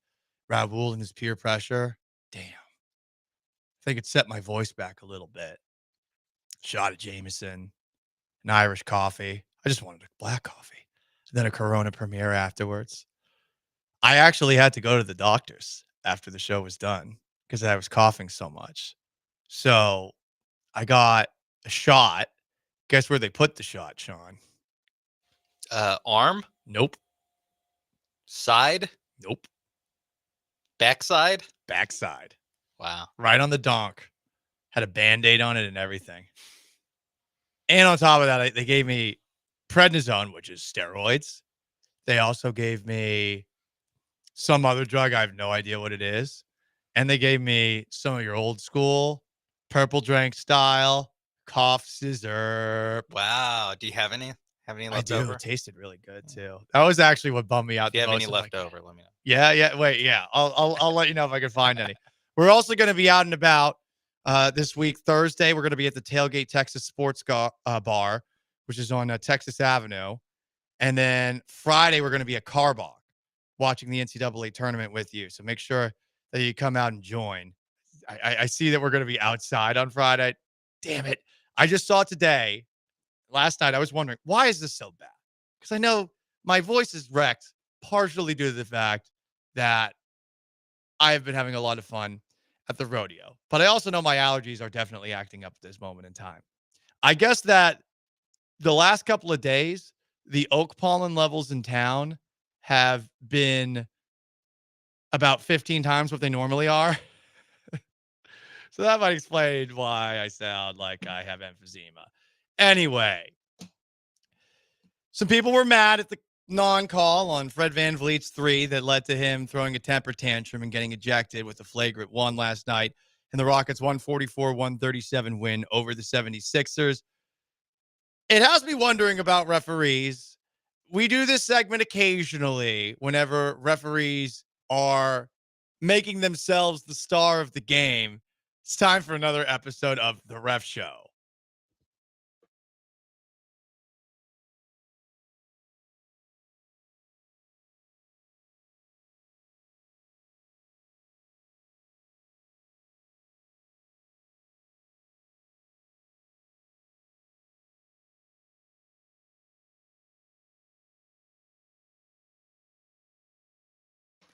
Friday, JB Bickerstaff, former Houston Rockets coach, got pissed at the end of a game between the Detroit Pistons and the Oklahoma City Thunder. Why did he get mad? Inconsistent whistle between two physical things, I think, was the primary reason. The Thunder, they hand checked. The Pistons are maybe the most physical team in the Eastern Conference with the way that they've played this year. It's one of the reasons that they're actually pretty good out of nowhere. And that inconsistent whistle, I guess, had JB Bickerstaff pissed already. But then towards the end of the game, there was a reviewed call for a flagrant foul, and it was changed to a common foul. Pistons players walked to where they should typically stand during a common foul free throw attempt. And the referees wouldn't let him go for some reason. So Cade Cunningham's talking to a ref and says, like, hey, can't we line up? The ref stands there for a couple of moments, finally says to Cade Cunningham, like, all right, you can go. Cade Cunningham just says, GD. That's it. And the ref, as soon as he walks by, texts him up. So Cade argues some more, and he gets tossed from the game. It led to this all-time rant about the referees by the former Rockets coach, JB Bickerstaff.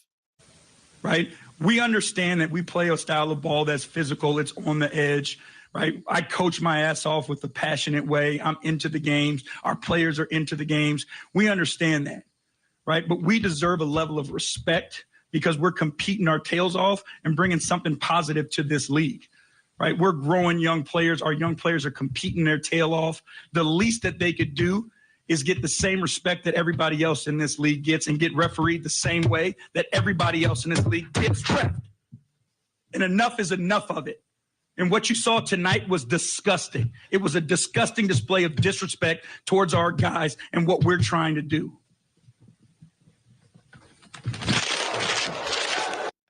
The funny thing is, we played about the last 40 seconds of this about rant. half, a little less than half. The first 40 seconds, Sean, he's actually pretty measured, Yeah. pretty calm. Yeah. And then all of a sudden he just starts like banging the drums like it's Air Tonight by Phil Collins.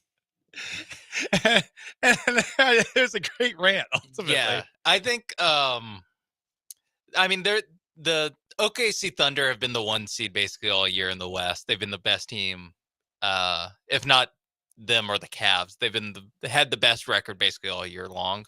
I think in the playoffs, people are gonna really actually watch OKC because, and they're not gonna like it because every 4 or 5 games, the coach of the other team after they finish coaching against OKC has a clip like this. If not exactly like this, obviously this is exceptional, but some level of hey, listen, what the hell happened to that whistle? The OKC shoots so many free throws.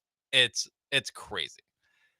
So they get a lot of foul calls. Yes. SGA embellisher is the head of the snake on that one. Ooh. And again, he's going to be MVP, so I get it. Yeah. But it's annoying. There's a little bit of, I don't know how to compare his fly. It's not hard-ish. It's a lot of embellishing light contact. Gotcha. Okay, that makes sense. And looking for, it's a little Chris Polish and I guess they play together, but it's a lot of looking for contact. So he learned from the master. Yes. And now he has developed into his final MVP form. Yeah, and Lou Williams, who he also played with. It's a little bit of that. Okay, a lot of that going on.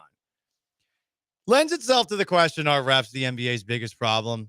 Now, I really think the biggest problem is guys getting benched. Clearly, that rule has had no effect because last night in the game between the Nuggets and Warriors, the Nuggets, who still won, rested everybody for that game. And they still won because Russell Westbrook went ape bleep, but the Nuggets resting all of their guys on a night where they're playing against a good team. That's BS. That's BS to me. No Jokic, no Jamal Murray. And then after the game, you have Steve Kerr saying, oh, Steph Curry's exhausted. Oh, my God, these guys are such babies. So I think that's a bigger problem than the referees. I actually enjoy from time to time the referee making himself the star. Yeah. I've brought this up before. I think that in last night's game between the Rockets and the 76ers, that wasn't the case. And I'm glad the Rockets won because we would be hearing everyone bitching and moaning about the referees today when it wasn't their fault. And when they were down, they were down 6 with a minute left or whatever it was, or 8 with a minute left, or 6 with 40 seconds left. The last thing I wanted to hear is to hear people complain about the refs with how the Rockets played. And yes, the Fred VanVleet flagrant 2 should probably have only been a flagrant 1 or a common foul. Yes. Yeah. Also, Tari Eason, don't be a moron and get a technical foul after you foul out already. Right. Which, by the way, your foul was in the backcourt in the bonus, so they were standing 70 feet from the basket, and now they're getting free throws. Just stop doing that stuff. And against the worst team in the league, or the worst lineup in the league, at least. Yeah. And the fact that people were already geared up to complain about the refs is just it's why I really don't watch games and scroll on Twitter during breaks anymore. It's just it's just going to be stupid stuff like that. It's hard for these refs to make calls, not to make an excuse for them. I mean, they're smaller than generally the guys that they're making calls on. There's probably not enough of them on the court. Maybe that would help a little bit. And also replay lends itself to these guys looking like complete idiots when they miss a call, which is a lot harder to see in the moment than it is on all the replays. And I think we could do with less replay. I would say, in fact, we're talking about the biggest problems of the NBA right now. Number one is players do not play in every single game in the regular season. Clearly is meaningless on a grand scale. Yeah. 2, lots of threes. My Celtics are good at hitting threes. It's annoying. I get it. I mean, they're shooting 73s a game. That's not even an exaggeration that much. It's generally in the low 60s, right? Yeah. Yeah. And then after that, I'm not a fan of the flopping and all that stuff.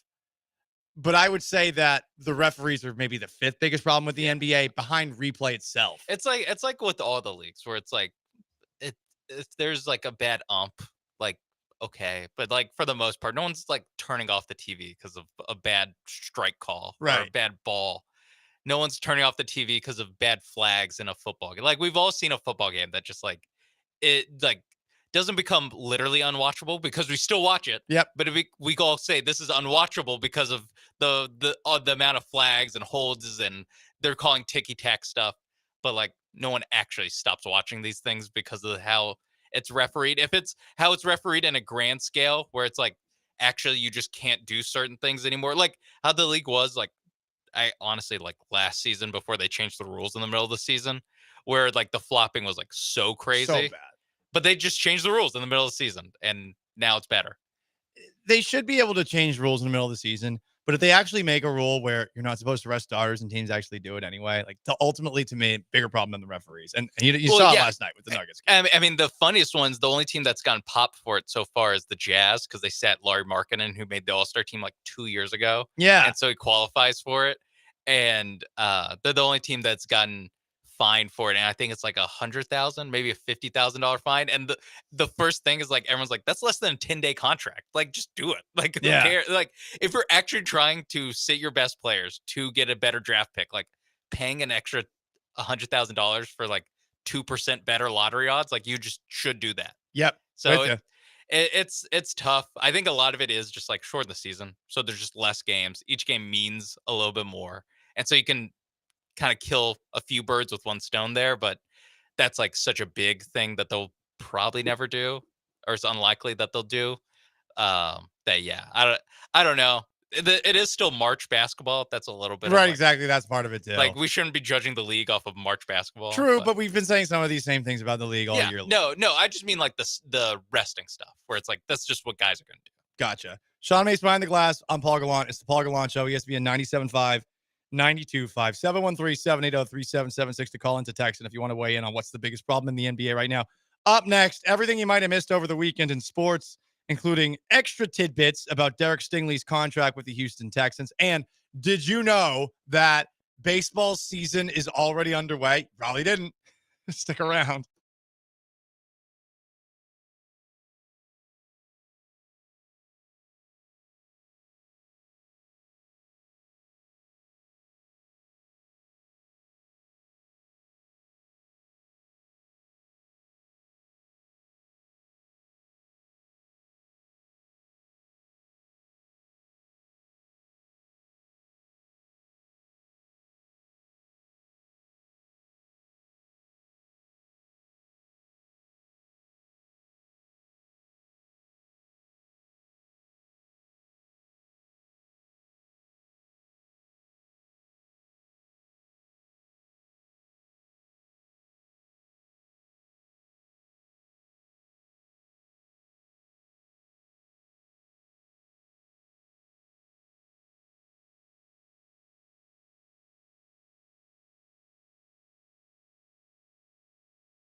everything you might have missed over the weekend in the world of sports. First off, do got to remind you that you can fill out your bracket to play against us.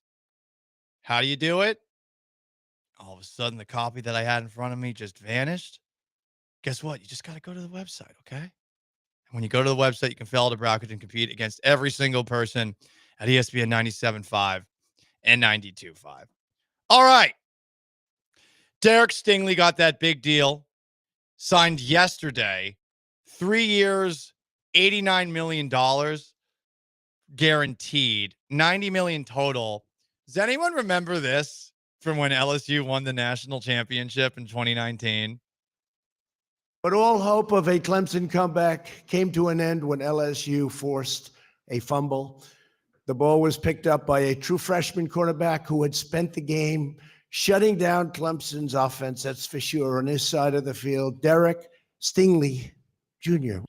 He says Stingley so strange there. That was, at the time, what, was he the 45th president of the United States? Now the 47th president of the United States. That's President Donald J. Trump.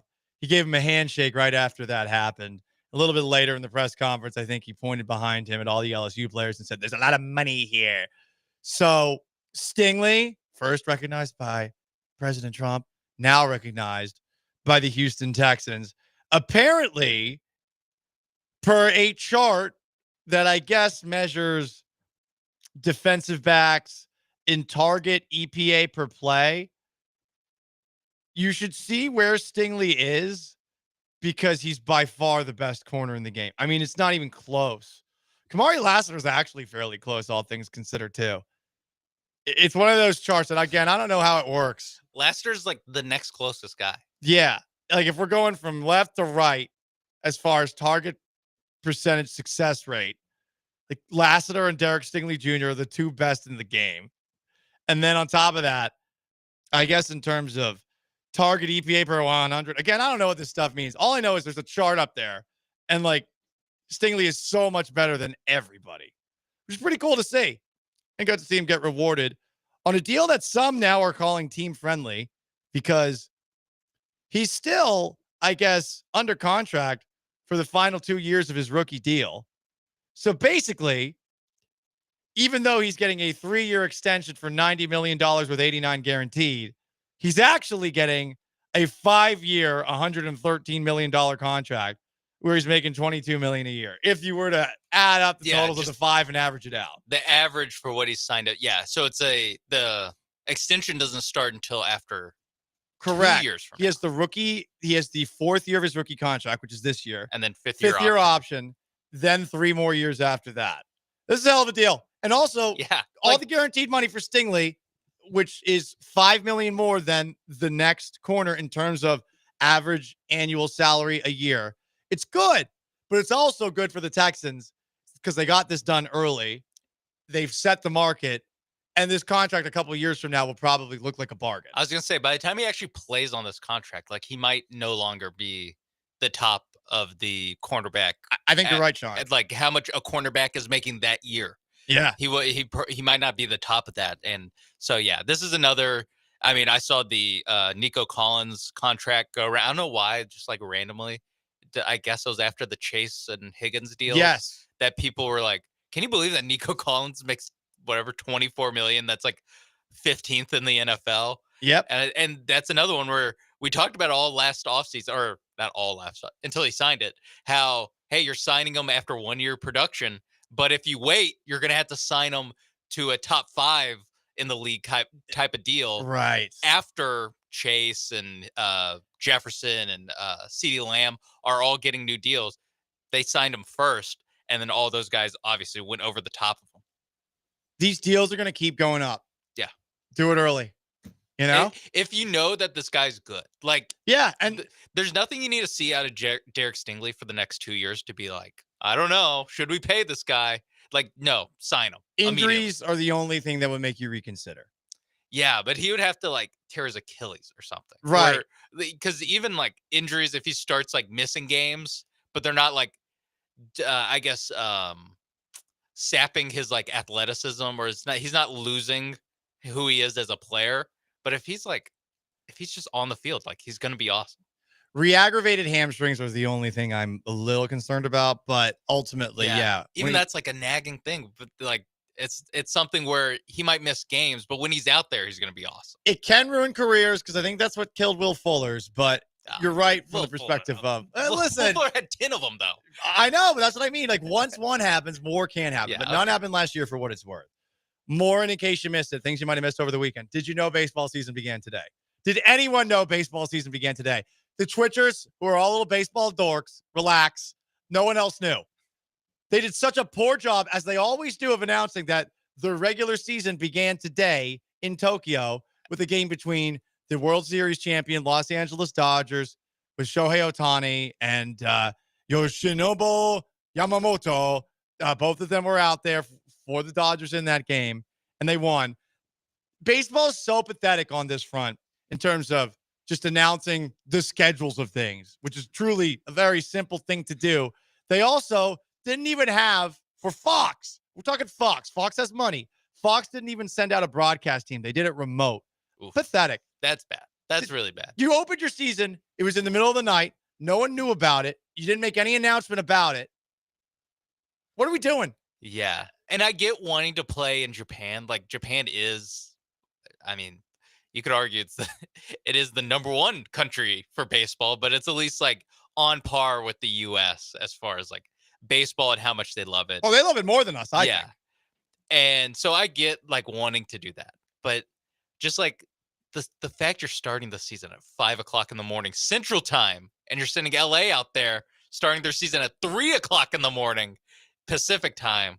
Like I don't know how many Dodgers fans watch this that aren't in Tokyo. It is, yeah. I mean, it's just baseball, stay baseball kind of type of thing. By the way, Kyle Tucker, first game with the Cubs against the Dodgers. Oh yeah, playoff atmosphere, I'm sure. 0 for 4. So yes, sounds about right. Sounds about right. The Tokyo Dome. Yeah. Tokyo Dome. It's a jungle. It's a jungle. Do they play another one? Do they play? They have to be out there for more than one game. Here's the thing. That'd be such a waste of time. As we always know with baseball, no one knows off the top of your head. Yeah, I have to go to the app. I'm going to the Dodgers. So, yep, Dodgers Cubs tomorrow at 5:10 a.m. Just a 2-game series in Japan. So there you go. And then what? They go back to spring training. It's so bizarre. Like they play 2 regular season games in Japan. Get reacclimated to the time zone. 5 a.m. I mean, these could have been exhibition games, but these are regular season games. And then the Dodgers have, after this, I'm just counting them, 1, 2, 3, 4, 5, 6. I think they have 4. They have 4 spring training games left. I think that's the biggest. 3. My bad. I'm doing bad math. I think that's the biggest thing for me is that like they should have been an exhibition 2 weeks ago and they would have been like fine. But the fact that's like the Dodgers are 1-0 already and there's a week left of spring training for every other team. It's just like, yeah, I mean, no other sport does this. None. Tell everybody and do a better job of making the announcement. Even if you tell everybody, like, it's 5:00 in the morning. No one's watching this. Yeah. Well, that's fair. No one's going to get up and be like, oh, I got to watch 2 teams I don't care. Or maybe you're a Chicago fan because they're in the Central Time Zone. Like, how many Cubs fans are like 5:00 on a Tuesday? Hell yeah. Yeah. Now, listen, I baseball makes it too easy. I don't want to dump it in all the time. I actually don't.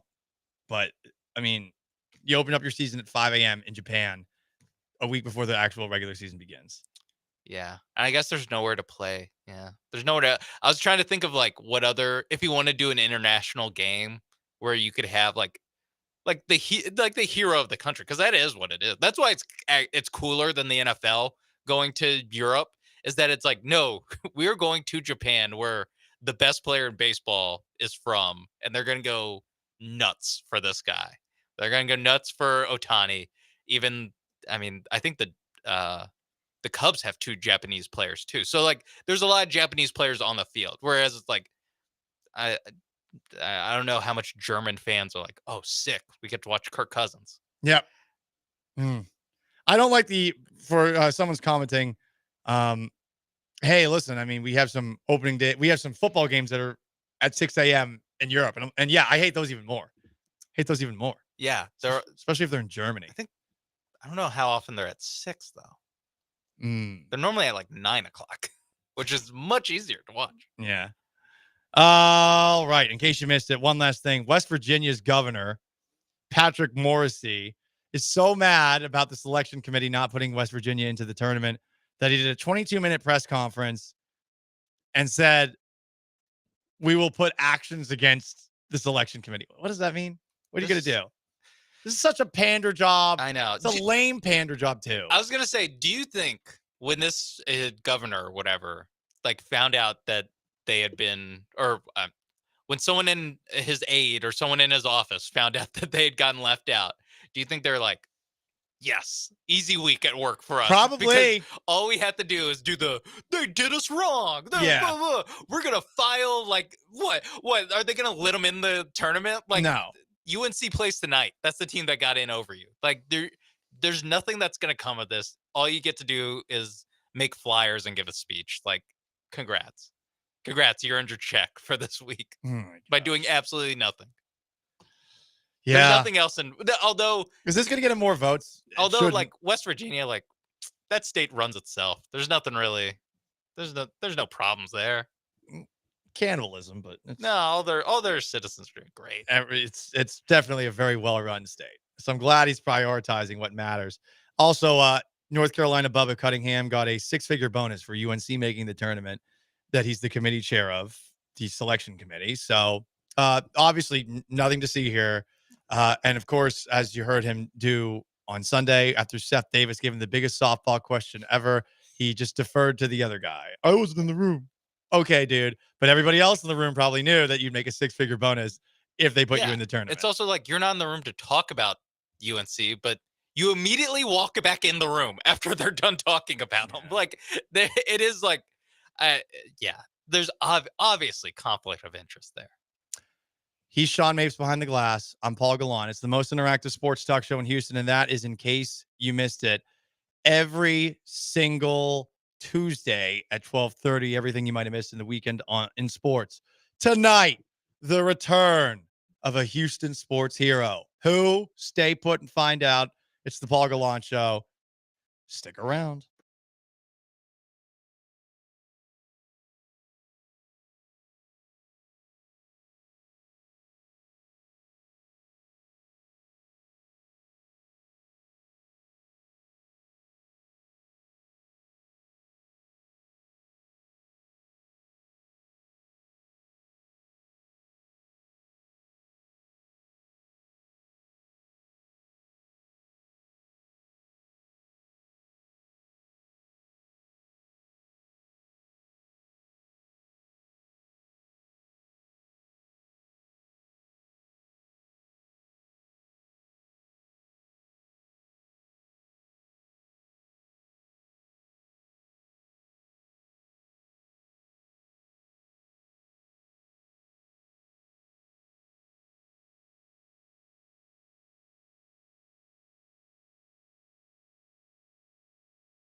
This is the Paul Gallant Show on ESPN 97.5 and 92.5. from the Veritex Community Bank Studios. Here's Paul Gallant.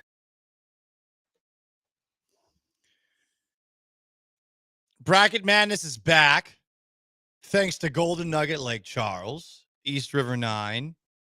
Good spot to watch tournament games, East River 9. And Two Creeks Crossing Resort. ESPN975.com. Go to the promotions tab to sign up and join the competition. You can compete for a perfect bracket, but there's a lot of prizes too from Two Creeks Crossing Resort. I'm hearing a lot about them recently. Got to get out there, I guess. Valencia's Tex-Mex Garage. Gooder Sunglasses, which I'm doing a photo shoot for next week. Be helpful because I've got a little sty action going on in addition to all these allergies. Your boy's playing hurt. These last couple of weeks have essentially been my Michael Jordan flu season. Michael Jordan, could he do a solo radio show with allergies and a sty in his eye while also going to a lot of rodeo concert events? I don't know. Yeah, no.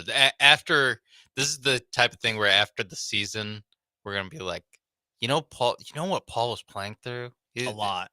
Immediate off-season surgery. Like, that's why, maybe the performance dipped a little bit. But if you knew how the injections he was taking before the game. Literally in my ass. Right. All up in my ass. Didn't even get a colonoscopy. And they didn't, they just put it on the side. It was an interesting experience. My primary care provider, the doctor didn't speak very good English. And I was like, okay, it might be time to change my primary care provider. She's like, she said something and I'm like, what? And she's like, we're going to put the shots here. And I'm saying, wait, what? And she just pointed at her butt. She said, yeah. And I said, okay, great. But anyway, Nico's True Lux and more. So make sure you're going to ESPN975.com. The promotions tab, sign up, and join the competition with so many prizes. It's going to be a lot of fun. And of course, we're watching March Madness out and about this coming week. Carbach on Friday, and on Thursday, we're also going to be out and about. Thursday, we'll be at the Tailgate Texas Sports Bar and Patio, 2401 Texas Avenue. Boom! Lance McCullers is back on the mound for the Astros tonight. You can even watch the game. It's against the Nationals. And you're going to be able to see Lance McCullers pitch. So all those people who are saying he's Bigfoot, all those people who are saying, like Tiffany Gomez, the crazy Dallas 7 that got kicked off of a plane because she lost her mind and made terroristic threats, that MFer is not real. All those people saying that about Lance McCullers, you're about to be exposed tonight. And you're going to be so happy to see him back out there. All you ungrateful people who constantly dog the man for being injured, putting his body on the line for the city of Houston. I mean, he might already be buried in the city of Houston, if not for his striding to get back out there as much as he possibly can. He's been trying to get back out there. It's just been a long journey back. It has been a long journey.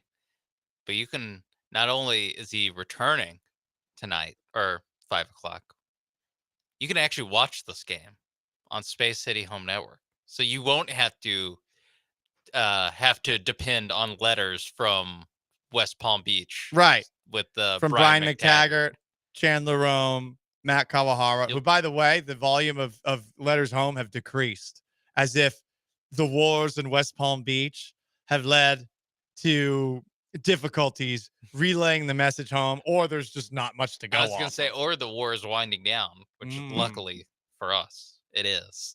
When the war is winding down, sometimes that's the most dangerous time. Is that true? Right. Well, if you've ever seen the movie All Quiet on the Western Front. No, I have not seen that. Awesome, by the way, on Netflix. Maybe the best World War I movie I've ever seen, and that includes 1917. I think it was better. The book was very good. I grew up reading that one, but right as they think the war is about to end, some psycho German guy's like, no, we're going on a charge. And then in the middle of the charge, spoiler alert, but let's just say things don't go according to plan. And in the middle of the charge, a whistle is blown and the war just ends because there's been a ceasefire that's been reached. So all these guys who are like shooting each other and stabbing each other with bayonets are now like, oh, why do we do all this for? So what if that's the Astros in spring training right now? I don't know. But Lance McCullers back on the mound tonight.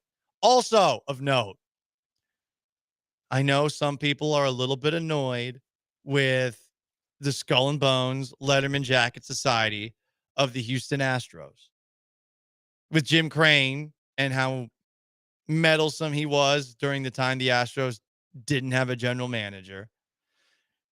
For Jeff Bagwell, who started a movement to look at the back of guys' baseball cards. Well, Bagwell, as part of this Astros Letterman Jacket Skull and Bone Society, when asked Monday if he expects Cam Smith to make the opening day roster, declined to give an opinion, but instead offered a challenge.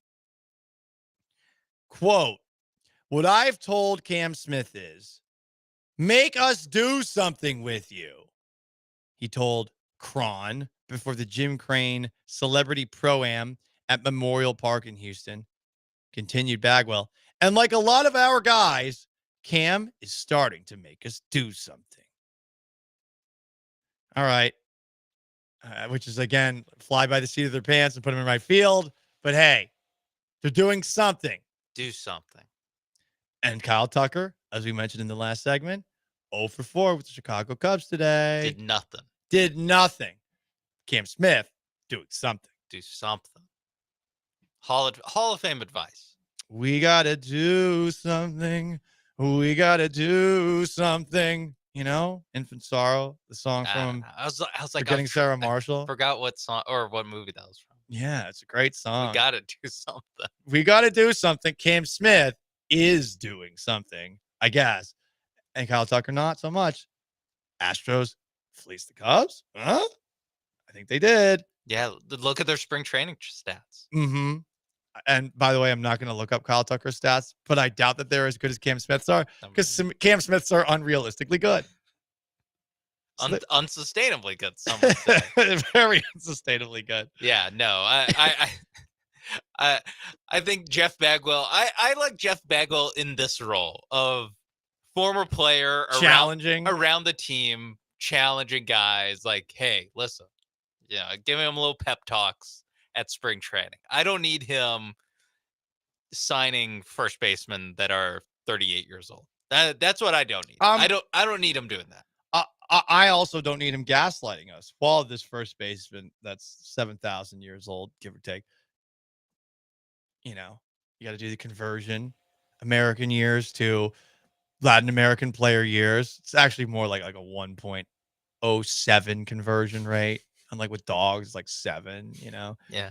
He should have done that with Jose Abreu, perhaps. I don't know. I know that sounds a little xenophobic. I'm just saying, like, Jose Abreu might not be the age that he presented himself, and things are falling off a cliff. But Cam Smith, he's young, and he's American. Yeah. America.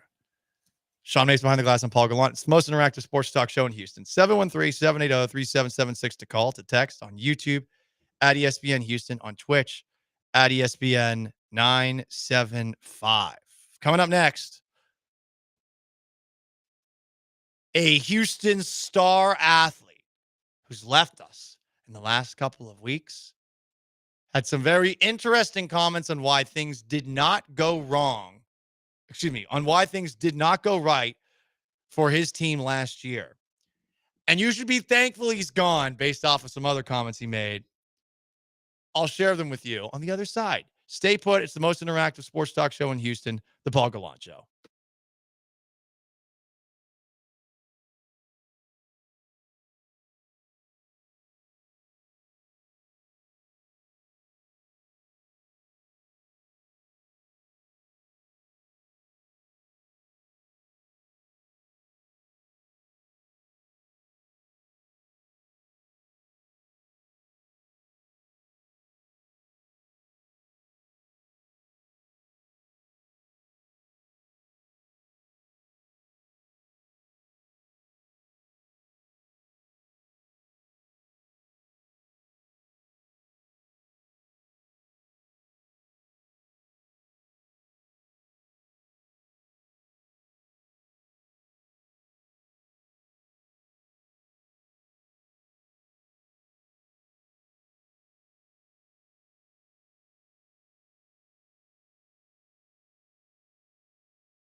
Laremy Tunsil did an introductory press conference yesterday with the Washington Commanders, and I think you should feel better that they've moved on from him, having watched it and heard it.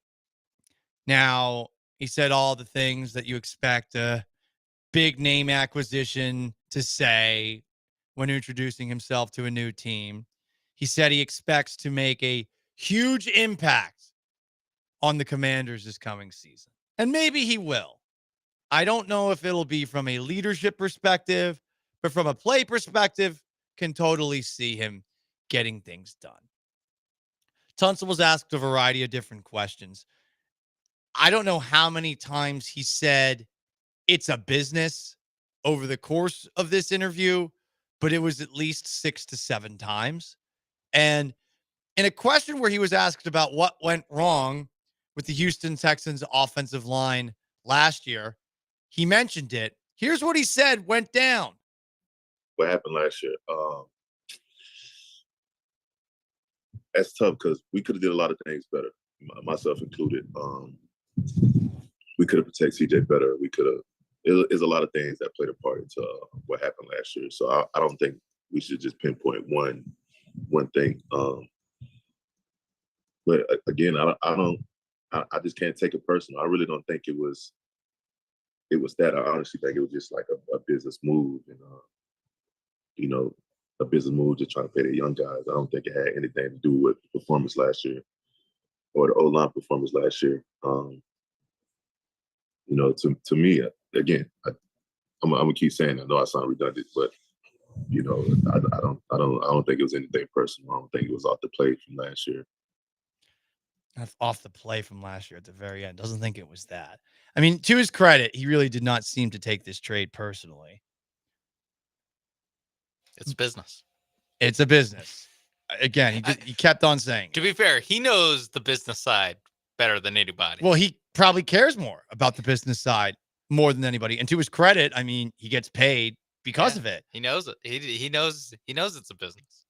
I say this in the same way Skip Bayless would say it, but it's unfortunate that the last syllable in Laremy's first name is me, Lara, me. Because I do think Laremy Tunsil's about Laremy Tunsil, and he's not really as much of a team player as you would like. That's not to say he was a bad teammate. It's just he is focused on what he is doing. Everyone else, do your thing. I'm not going to have any say or input on that. So we'll see how much of an impact he has in Washington, if that's still the mindset. I'm annoyed with how he answered that question because he said there were a lot of things, but he didn't elaborate on any of them. Well, what were they? And okay, maybe if a Houston-based reporter was there, they would have asked him to pinpoint what went wrong. But I want to know what went wrong. He doesn't think he was traded because of the performance of the offensive line last year, or his performance last year, or his play, as he said. But, I mean, that had to have been a bit of a factor in this move. It's probably more about paying some of the young guys. Derek Stingley Jr., Will Anderson, CJ Stroud contracts are coming up too. But I think it is very fair to make the argument that because the offensive line was so bad last season, moving on from Laremy Tunsil was a little bit easier, and also probably ended up getting the Texans back less than they would have in years past. So more of the same from Laremy Tunsil on that front. But this is the reason you should feel better that they've moved on from him, even though they do have to find a way to replace him, which I do not think will be easy. Laremy Tunsil's comments about the penalties, he says going forward, he's going to cut down on them. I kind of just like challenging myself to find new challenges in my game to get better at. And so every year I try to find something like, I can do this better, or I want to do this better, or I want to be known for this, or so I kind of just put that chip on my shoulder by myself. It's really just me versus me at the end of the day. Especially there's a lot of things I want to work on, like those 19 penalties I had last season was unacceptable. So that's something I want to address for sure, getting that number down or even having none. I want to keep growing as a player, honestly, as a pass blocker, a run blocker. It doesn't matter. I'm always trying to improve in each of those fields. So. Everyone's trying to improve, you would think, in the NFL, or find better ways to get the most out of themselves as their careers go on and their talent, their skills, their physical ability starts to deteriorate, because it does happen to everybody out there. But it was interesting hearing him say that, hey, I'm going to be working on the penalties, the 19 penalties I got called for last year. It's interesting because, first off, last year, when asked about the penalties in the moment, he very often suggested that referees were targeting him. Well, they should. Laramie, you constantly false start and line up illegally, probably trying to get an edge on defensive players. And offensive players get enough edges as it is. So that was unfair. So they should have targeted you in that game against the Vikings. But there was always this element during the season of, well, yeah, like we got penalized a lot. We can do things better. But they never improved at those things. And when Laramie Tunsil says that he's going to try and improve on the penalties in Washington, D.C., well, remember that he had this to say at his press conference in 2020 going into his second season with the Texans. I have a follow-up. So I'm going to go ahead and throw this out there. My main goal is to fix the penalties I had last year. That was one of the main things I wanted to work on and work with Deshaun this offseason. He's said this already. He said he's going to work on the penalties already. He never has. So you're hearing it again. What's the saying? Fool me once, shame on you. Fool me twice, shame on me. So he's not fooling the Texans anymore. And I suppose this would be the equivalent of fooling the Commanders once, say the penalties stay up. But is he going to get better at that? Probably not. And while I still think he was a good player, the penalties were infuriating last season. The timing, always unfortunate. Almost always felt like it was happening in the midst of a good Texans drive. Set them up in a first and long, second and long, third and long. They weren't able to overcome it. They punt the ball. The offense underachieves. And it never got better. And you know that he was aware that he was the reason for these penalties happening over and over again. So he's saying he is going to get better at this in Washington. And I wish him the best of luck. I hope he is able to figure it out. I don't think he will. This has been him his whole career. He's always trying to get that edge, get this quicker start against defensive linemen. He will be called for false starts. He will be called for illegal formations. He will be called for all sorts of stuff. So it's going to be tough to replace Laramie Tunsil, and I don't think that the Texans' plan to replace any of their offensive linemen right now is a good one, as I ranted about on Friday. But hearing him say something he's already said about improving his biggest weakness over his career, I think it's further proof that no matter how hard he works on it, he's just not going to get better at it. No, I mean, like 19 penalties is just so many. Insane. Last year. And I mean, to do it week in, week out for, 19 penalties, that's over one per game that he's putting in there last year. So I think that it is a little bit of a tiger doesn't change the stripes kind of thing, where maybe it's not 19, maybe it's he could cut it in half and it'd be 9 or 10 penalties next year, and that is so much better. But that's still so many penalties for an offensive lineman, especially one of his caliber, because he's not getting the holding where, he kind of gets beat, and to save his quarterback's life, he's holding a edge rusher. Like, no, it is the stuff that you mentioned, where it is him just trying to get the little extra margins on the snap or where he lines up. That's where he gets called for. And that's as simple as like, hey, dude, take a half step forward. And now you don't get called for, it was something like 3 or 4 illegal formations. Like, Yeah. just take a half step forward.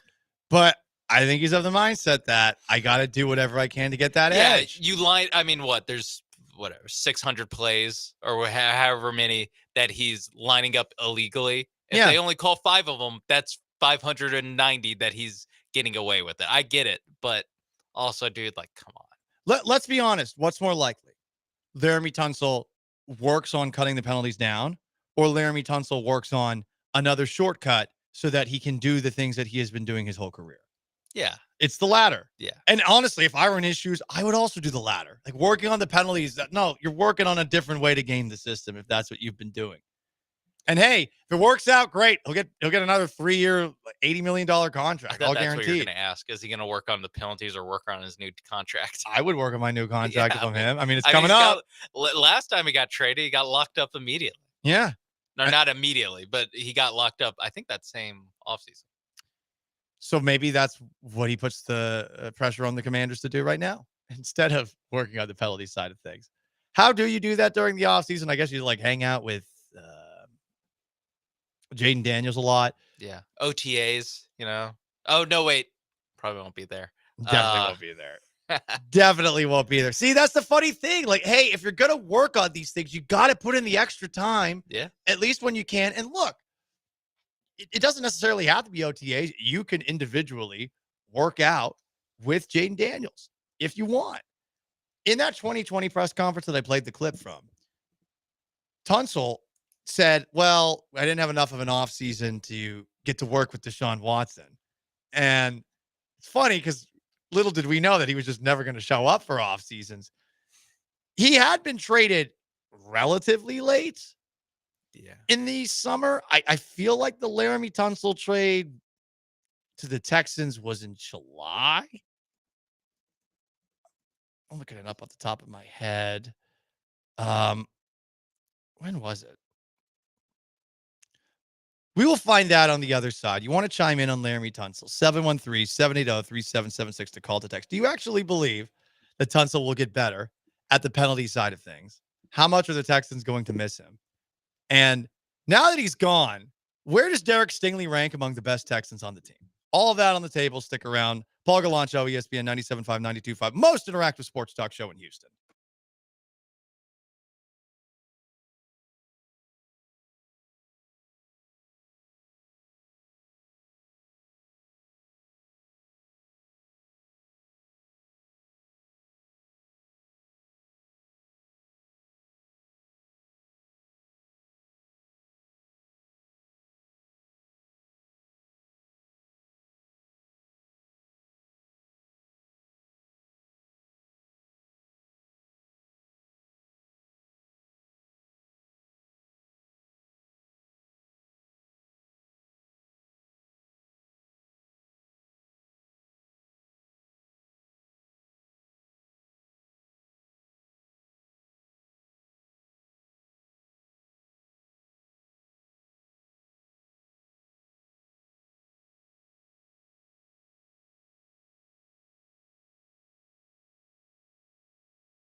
Broadcasting live from the Veritex Community Bank Studios, it's the Paul Gallant Show. On ESPN 97.5 and 92.5.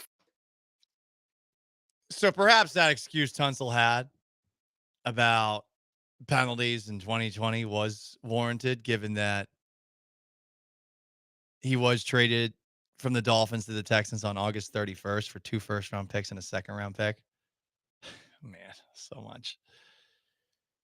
But do you expect him going forward to get better at something that he's never gotten better at? I just don't believe it. Most interactive sports talk show in Houston, some comments on the text line. If the refs were against you, why did you false start so much, Laremy Tunsil? Actually, check that. My bad. I read that text wrong. If it was you against you, then why did you false start so much, Laremy Tunsil? It's a good question. It didn't feel like there was a sense of urgency from anyone in the Texans offensive line to improve the very visibly bad things over the course of last year. And in fact, there was at times pushback from those offensive linemen to any criticism that they were getting. And that rubbed me the wrong way. From the 832, do you think the Commanders are doing more for Jaden Daniels than the Texans are? I don't know, man. I mean, they signed Joe Mixon last offseason. They signed Stephon Diggs. I think if you're looking at the Texans offensive line, you could certainly say the Commanders are doing more. The Bears are even doing more. And I do have some questions about that, but they did a lot for him last year. There was a certain point where Stroud has to elevate everyone around him. And it didn't happen last year for whatever reason. I was going to say, like, we are pretending like they're both rookies, where no, CJ Stroud, after his rookie year, they built around him. They didn't. Remember last season? Yeah. Remember? They pushed their chips into the middle of the table. Yeah. And things If actually anything, got worse on the offensive line. If anything, they kind of did it more so than the Commanders have so far this offseason. For sure. And so, yeah, I mean, year 2, you just can't do it again, or else every team would have an all-star, or actually half the teams would have an all-star team. Half the teams would stink out loud. And that's not how the NFL works. So I think the Texans, they've done enough. The problem was that the tackle that they signed a giant deal to, they traded. The other tackle they signed a pretty big deal to, underperformed and had to play guard. The guard that they drafted in the first round was unplayably bad. The center that they drafted in the second round got beat out by the center that they drafted in the 6th round, more or less. And the guard that they traded for and then paid also was one of the worst in football. Yep. That's what went wrong. They made the moves. They just didn't work out. Seems bad. All of those things seems bad. But they did try, at the very least. They did. Hey, and trying, it's half the battle. It is half but the sadly, battle. it's just half the battle. Jeff Bagwell told Nick Casario to do something. Got to do something. You got to do something. Yeah, Jeff Bagwell told Cam Smith, you got to do something to make us want to do something. And he's starting to do something. Thanks, Jeff.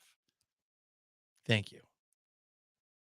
And thank you, Aldous Snow, as well. From Infant Sorrow, from Forgetting Sarah Marshall. What a great song that was. And then, of course, the spin-off movie, Get Him to the Greek. Yes. Another good movie, which features a jailed artist named Diddy, who actually was pretty good in that acting role. He was awesome in that movie. Pretty good. And he was pretty good in that movie. Surprised. Little did we know he was kind of just playing himself. More than kind of. Yeah. I got to watch that movie again just to remember the Diddy parts, I guess. I don't think they were that bad. Like as bad as has been. But does he? There was less baby oil. Yeah, no, they don't get into that. But I think he does. Doesn't he drug Jonah Hill at one point? I think he does. Like allegedly in the movie. Allegedly in no, the movie. Yeah, in the movie. Right. In this movie that we're trying to remember from, I don't know, the last time I seen it. I am alleging that he may have or may not have done it in the movie. Drugged Jonah Hill's character with his character in the movie. Okay. Derek Stingley got paid. Where does he rank among the Texans? As far as who's the best player on the team? Because Laremy Tunsil's gone. You got Nico Collins. You got Will Anderson. You obviously have CJ Stroud. And you have Derek Stingley. I think that's the group. That's the 4. If you really want to make a push, I think Danielle Hunter's not too far away. Perhaps he's 5. And then Joe Mixon also fairly close. Yeah. Those are probably your 6 best players. I think Anderson 1, Stingley 2. Ooh.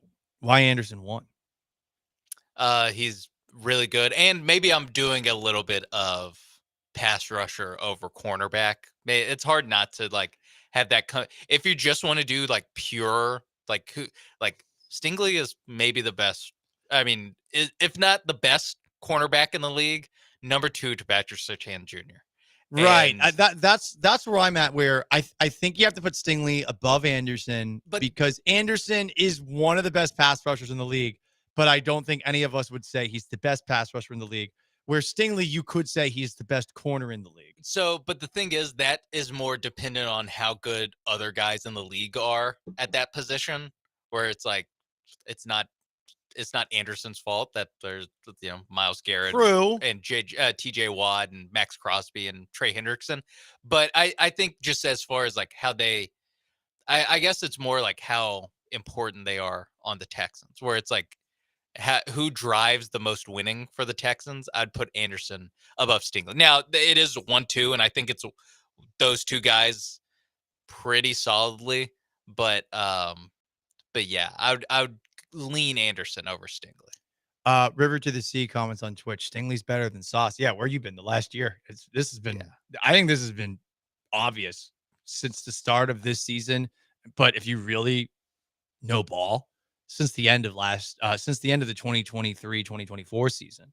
Yeah. That's where Stingley like took off. And then we all started roasting Sauce Gardner for having like less interceptions than Stingley did in 5 games. 1 career interception. Right. Because Stingley had like lapped them very quickly. Yeah. And look, I get it. There's certainly something to never having the ball thrown your way, but I don't know. You still got to do something out there from time to time. And I don't think Sauce was really doing that over the last year. Do something. Yeah, you got to do something. You got to do something. Yeah, you might have to just grab that as a drop at some point. Stroud or Stingley? After last year, I think I have to say Stingley's better than Stroud. Yeah. I think he's better at corner than Stroud is at quarterback. Nico Collins or Stroud? I think I would say Collins over Stroud too. And I feel like it's between Stingley and Collins. And I think Stroud's 4, Anderson's 3, Stingley and Collins are 1 or 2. I don't know which is 1. I don't know which is 2. Gun to my head, I'd probably say, because I like the way Collins plays, because of his size, speed, strength, ability to run routes, ability to break tackles, ability to shift his way through tackles. When he runs straight down the field, there are very few defenders who actually can stay with him step for step. He uses his size as opposed to a lot of wide receivers, whether it's in traffic or running people over. Stingley, of course, impeccable ball skills, extremely physical. I think it's really close between these two. But if I'm ranking them, it's Nico Collins 1A, Derek Stingley 1B, 3, Will Anderson, 4, CJ Stroud. And then after that, probably put Joe Mixon at 5 and Danielle Hunter at 6. Yeah. I'd go Anderson, Stingley, Collins, Stroud, and then the rest. How you have it. I am wondering now. I'm wondering like who's after Mixon. Is it Lassiter? See, that's where it's tricky. Yeah, because I don't know. Lassiter's in the conversation. Fairbairn. Kalen Bullock's in the conversation. Fairbairn. Yeah, Fairbairn. Missed some easy ones though. But he had all those 50-yard field goals at the same time. Tank Dell when he's healthy, up there. Yeah. None of the tight ends in the conversation. No. Literally none of the offensive line. None of the tight ends, none of the offensive line. I mean, Aziz Al-Shire. If we name enough guys, like Titus Howard does. Oh no, spare me. But I'm just saying, if we sit here and just start naming 10 guys, like then you have to bring up Titus Howard. Yeah, that's fair. G. Scruggs, probably not. Definitely not. No, again, like the offensive lineman, like just throw them all. Ed Ingram, we got to see. Wait and see on. Well, he was awful before that, as was Laken Tomlinson, as were a lot of the offensive linemen on that team. Paul Gallant Show, ESPN 97.5, 92.5, 713-780-3776 to call in, to text in on YouTube at ESPN Houston, on Twitch at ESPN 975. A certain NFL player who has made a habit of making everyone angry is once again making everyone angry. Specifically, this one iconic NFL franchise. Stay put.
Did have some comments in response to our little mini discussion about who's the top Texans on the team from the 832 when I said Derek Stingley's the best corner in the league. Look at Quinion Mitchell's numbers from the Eagles. He's the best cornerback in the league. I don't know, man. The numbers I looked at today showed Derek Stingley on the chart. He's so much better than everybody else. And I don't really feel like looking at his numbers. I really don't. He's a rookie, right?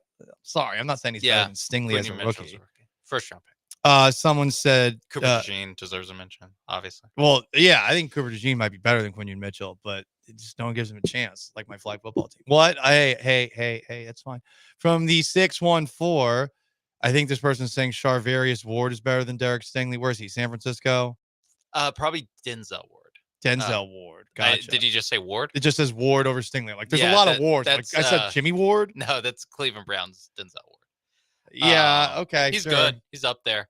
I don't know. I feel like Patrick Surtain is like better than all these guys. Stingley single-handedly won them the Dolphins game. Yes. That is yes. he really did. Like, Texas he played a crap that game, you know, and he had the 2 picks, including the clincher at the very end. Another texter as far as like who's better, Stingley or Anderson. Gonna go with Stingley. Seems like corner is harder to play than D-line. Well, obviously different skills. I don't know if I can definitively say that, but what is this? The Shohei Ohtani, Travis Hunter discussion? right, Where it's yeah. like, what's it's harder harder? to pitch or to hit or to play both sides of the ball in football. No, it's also hard kicking. No one talks about that. No one talks about that. From the 713, Travis Hunter will enter the draft soon, so Sting will be second. I mean, maybe not. I don't know. Why are we making projections about rookies so definitively? Like this guy's going to be the best. And corner is such a great position to do it for because you either have a lot of stats or you have no stats, and it's because guys don't throw at you. So you could you really can just whoever you watch, you can just be like, this guy's awesome. Yeah. I can't imagine anyone being better. Right, exactly. Meanwhile, again, fans of the Eagles are like, I can't imagine anyone being better than Quinyon Mitchell or you're 100% whatever team you root for. You can just pick a guy.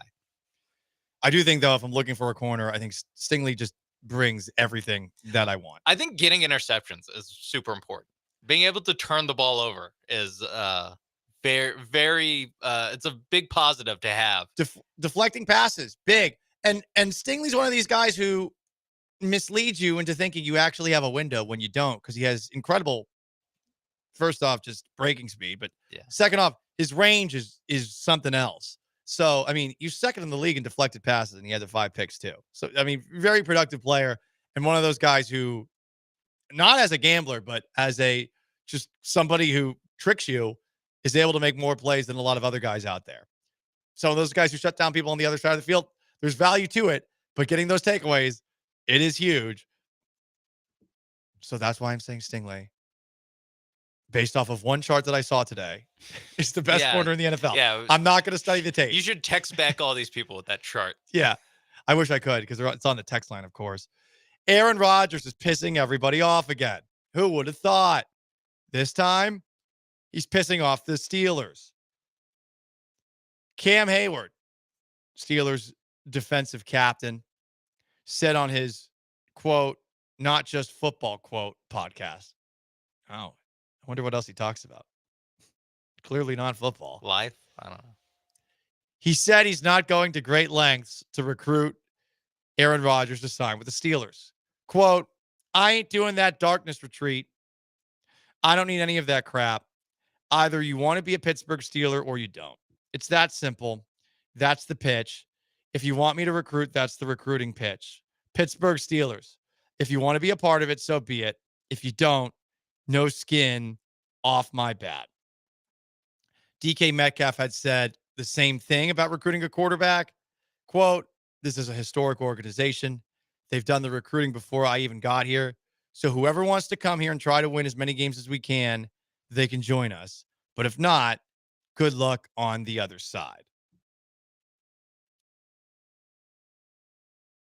Hayward was different, though, because last year when it came to Russell Wilson, he was a little bit more impactful in the recruiting. Who would you rather recruit? All the things that you know about Russell Wilson and also having seen him play. Would you rather recruit Russell Wilson, who sure has had good moments in the league, but as someone who's covered him, one of the fakest teammates that ever existed in Seattle? Or would you want to deal with Rodgers and all his nonsense? Of which there's a lot, because he's going to be doing a podcast every single week, and he's going to be talking about whatever he wants to talk about. And you might get thrown under the bus along the way on the Pat McAfee show. Who would you rather deal with? I feel like I'd rather deal with Rodgers, because I think Rodgers still might have a little something left. He was on the Jets. I blame the Jets for everything that goes wrong with the actual Jets themselves. So I think Cam Hayward should perhaps take a little bit more delicate approach here. Like he sounds tough. He sounds like, the defensive captain of the Steelers. But what, you want to keep on rolling out like Justin Fields and Russell Wilson and Kenny Pickett and all these other schlubs, Mason Rudolph, that you guys have brought in over the last couple of years? Come on, man. You've been there a while. The Steelers haven't won since they won the Super Bowl against the Seahawks. Wait, check that. Against the Cardinals back in the 09-010 season. So, like, really? Like, it's been a while, man. And the Steelers haven't really been close because the Patriots kept on stepping on their necks. I know the Steelers made it back for that Super Bowl against the Packers, but that was also a while ago. It's been a while. And do you really want to keep going with this? Because, like, the old Ben Roethlisberger's not walking through that door. He's been gone for a while. So I don't know. I'd probably be at least a little more political talking about Aaron Rodgers like this. Yeah. I would definitely prefer Rodgers to Wilson.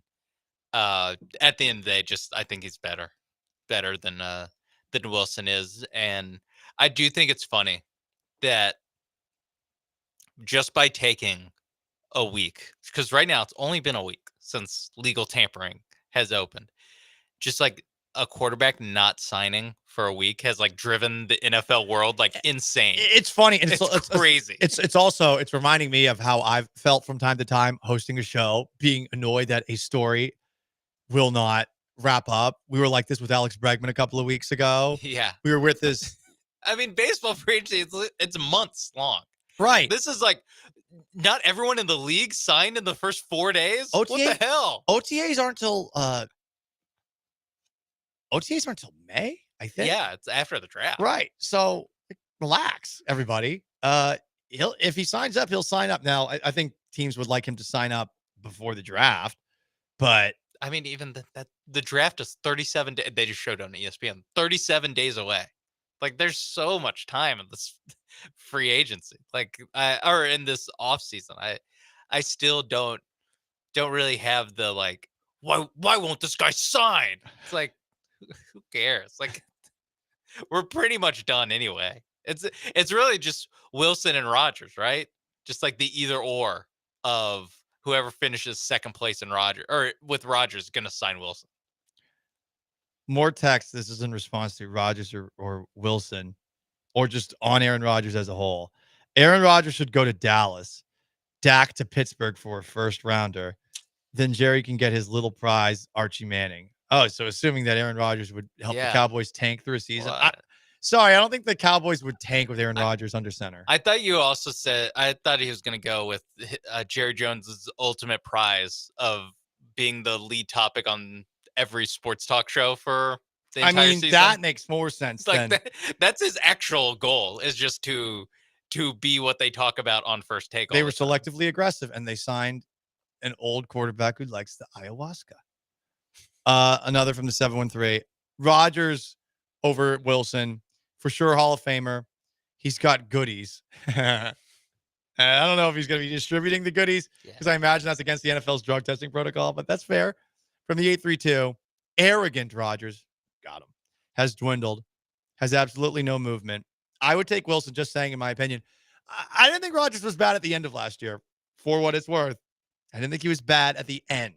Yeah, I think Rodgers, but I don't think he's the same player. I think Rodgers is average. I think Wilson's below average. And like what he was never good at and what he could never do, throw over the middle of the field, is he's just a more exaggerated version of the like downside of who he was at his best, where it's like it is all just either a long shot, a check down, or running around, but he doesn't have the athleticism anymore to actually run around and find Tyler Lockett after a rainbow ball. He just doesn't actually have an in him to do that anymore. Most interactive sports talk show in Houston. On Twitch, King of Twitch says, Steelers are still a way better organization than the Texans ball. I don't know. I mean, historically, obviously they are. Because the 6 Terry Super Bradshaw Bowls. days, sure. And they have been consistent for sure. But what has that consistency got them other than skull bleeped by the Patriots in the playoffs? Since their last Super Bowl appearance. They had some really good teams. They didn't go very far. I guess they went further than the Texans did then. But of late, if we're talking about like the last 5 years, I guess if you weigh heavily the early Texans years of this turnaround, yeah, not so good. But like the last 2 years, I would say like the Texans are a leg up on the Steelers because of their situation. Like the Steelers are in this weird no man's land where, okay, like 9-8, cool, but no one takes them seriously unless they're Bill Simmons, who for some reason said they were like the best team in the AFC at one point last year. That is just the most like reactionary NFL season take. Bill just is not an NFL guy. Since 2016, the Steelers last won a playoff game in 2016, right? Yeah. The Texans won a playoff game in 2016 as well, with Brock Osweiler at quarterback, and they've won. They won in 2019. They won a playoff game in 2020. They won a playoff game in 2023. They won a playoff game in 2024.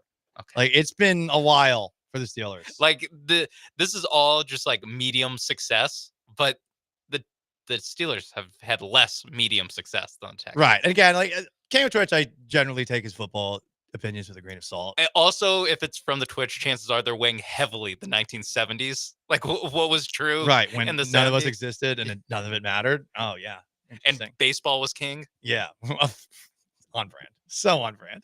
They're gonna get mad about that one. 713-780-3776 to call in, to text in on YouTube at ESPN Houston, on Twitch at ESPN 975. That is the 10-minute drill. See where Aaron Rodgers ends up. Up next, we continue our countdown to Astros opening day. We are 9 days away, and I think the Astros made a decision entirely entirely with mental health, the backbone of said decision. What is that decision? You'll find out next. Stick around. It's the Paul Gallant Show.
Got something to say to Paul? Paul Gallant, what the hell is wrong with you? All I hear from you is negative about this person, negative about that person. Come on, dude. Join the conversation by dialing or texting the HRNP listener line. Now back to the Veritex Community Bank Studios with Paul Gallant.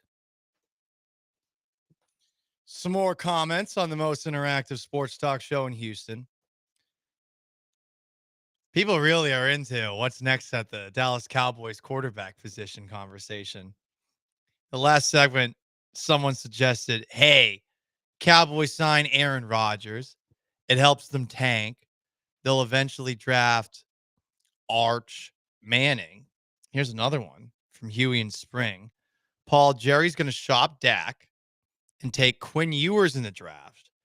Ewers has been working with Mike McCarthy the whole offseason and moves to Dallas. I hope we're in the same boat in wanting this drama for the Cowboys. Hang on. So he's been working with Mike McCarthy this offseason?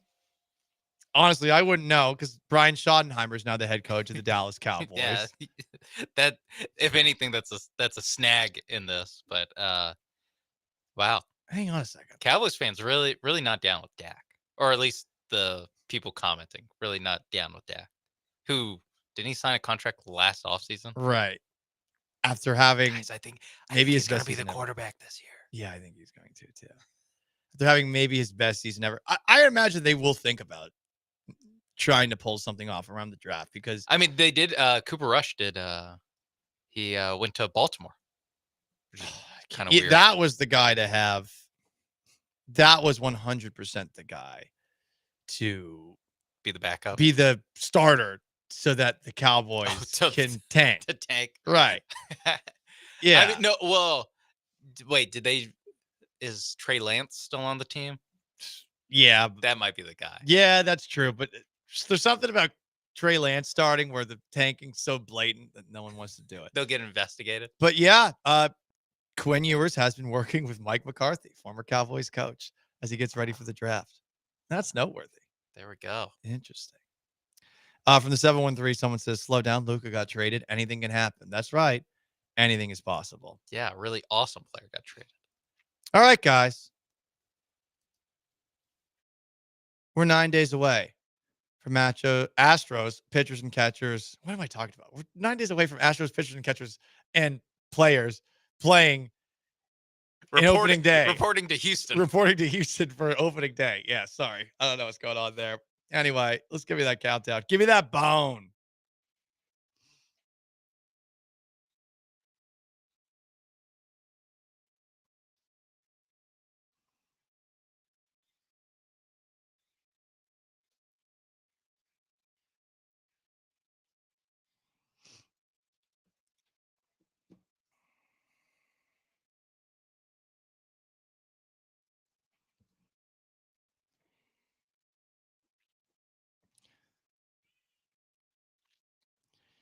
Pretty crazy to think we're less than 10 days away from opening day, especially considering that baseball's opening day technically was today in Tokyo between the Dodgers and Cubs in a game that started at 5 a.m. Game 2 also tomorrow at 5 a.m. But we're just 9 days away. Framber Valdez is officially the Astros opening day starter. Joe Espada announced this on Sunday. He informed him of the decision Sunday morning, reminding him, quote, this is 4 years straight. The responsibility and the importance of a team that has had this much success, what it means to us that he's the opening day starter, it's a special moment for him.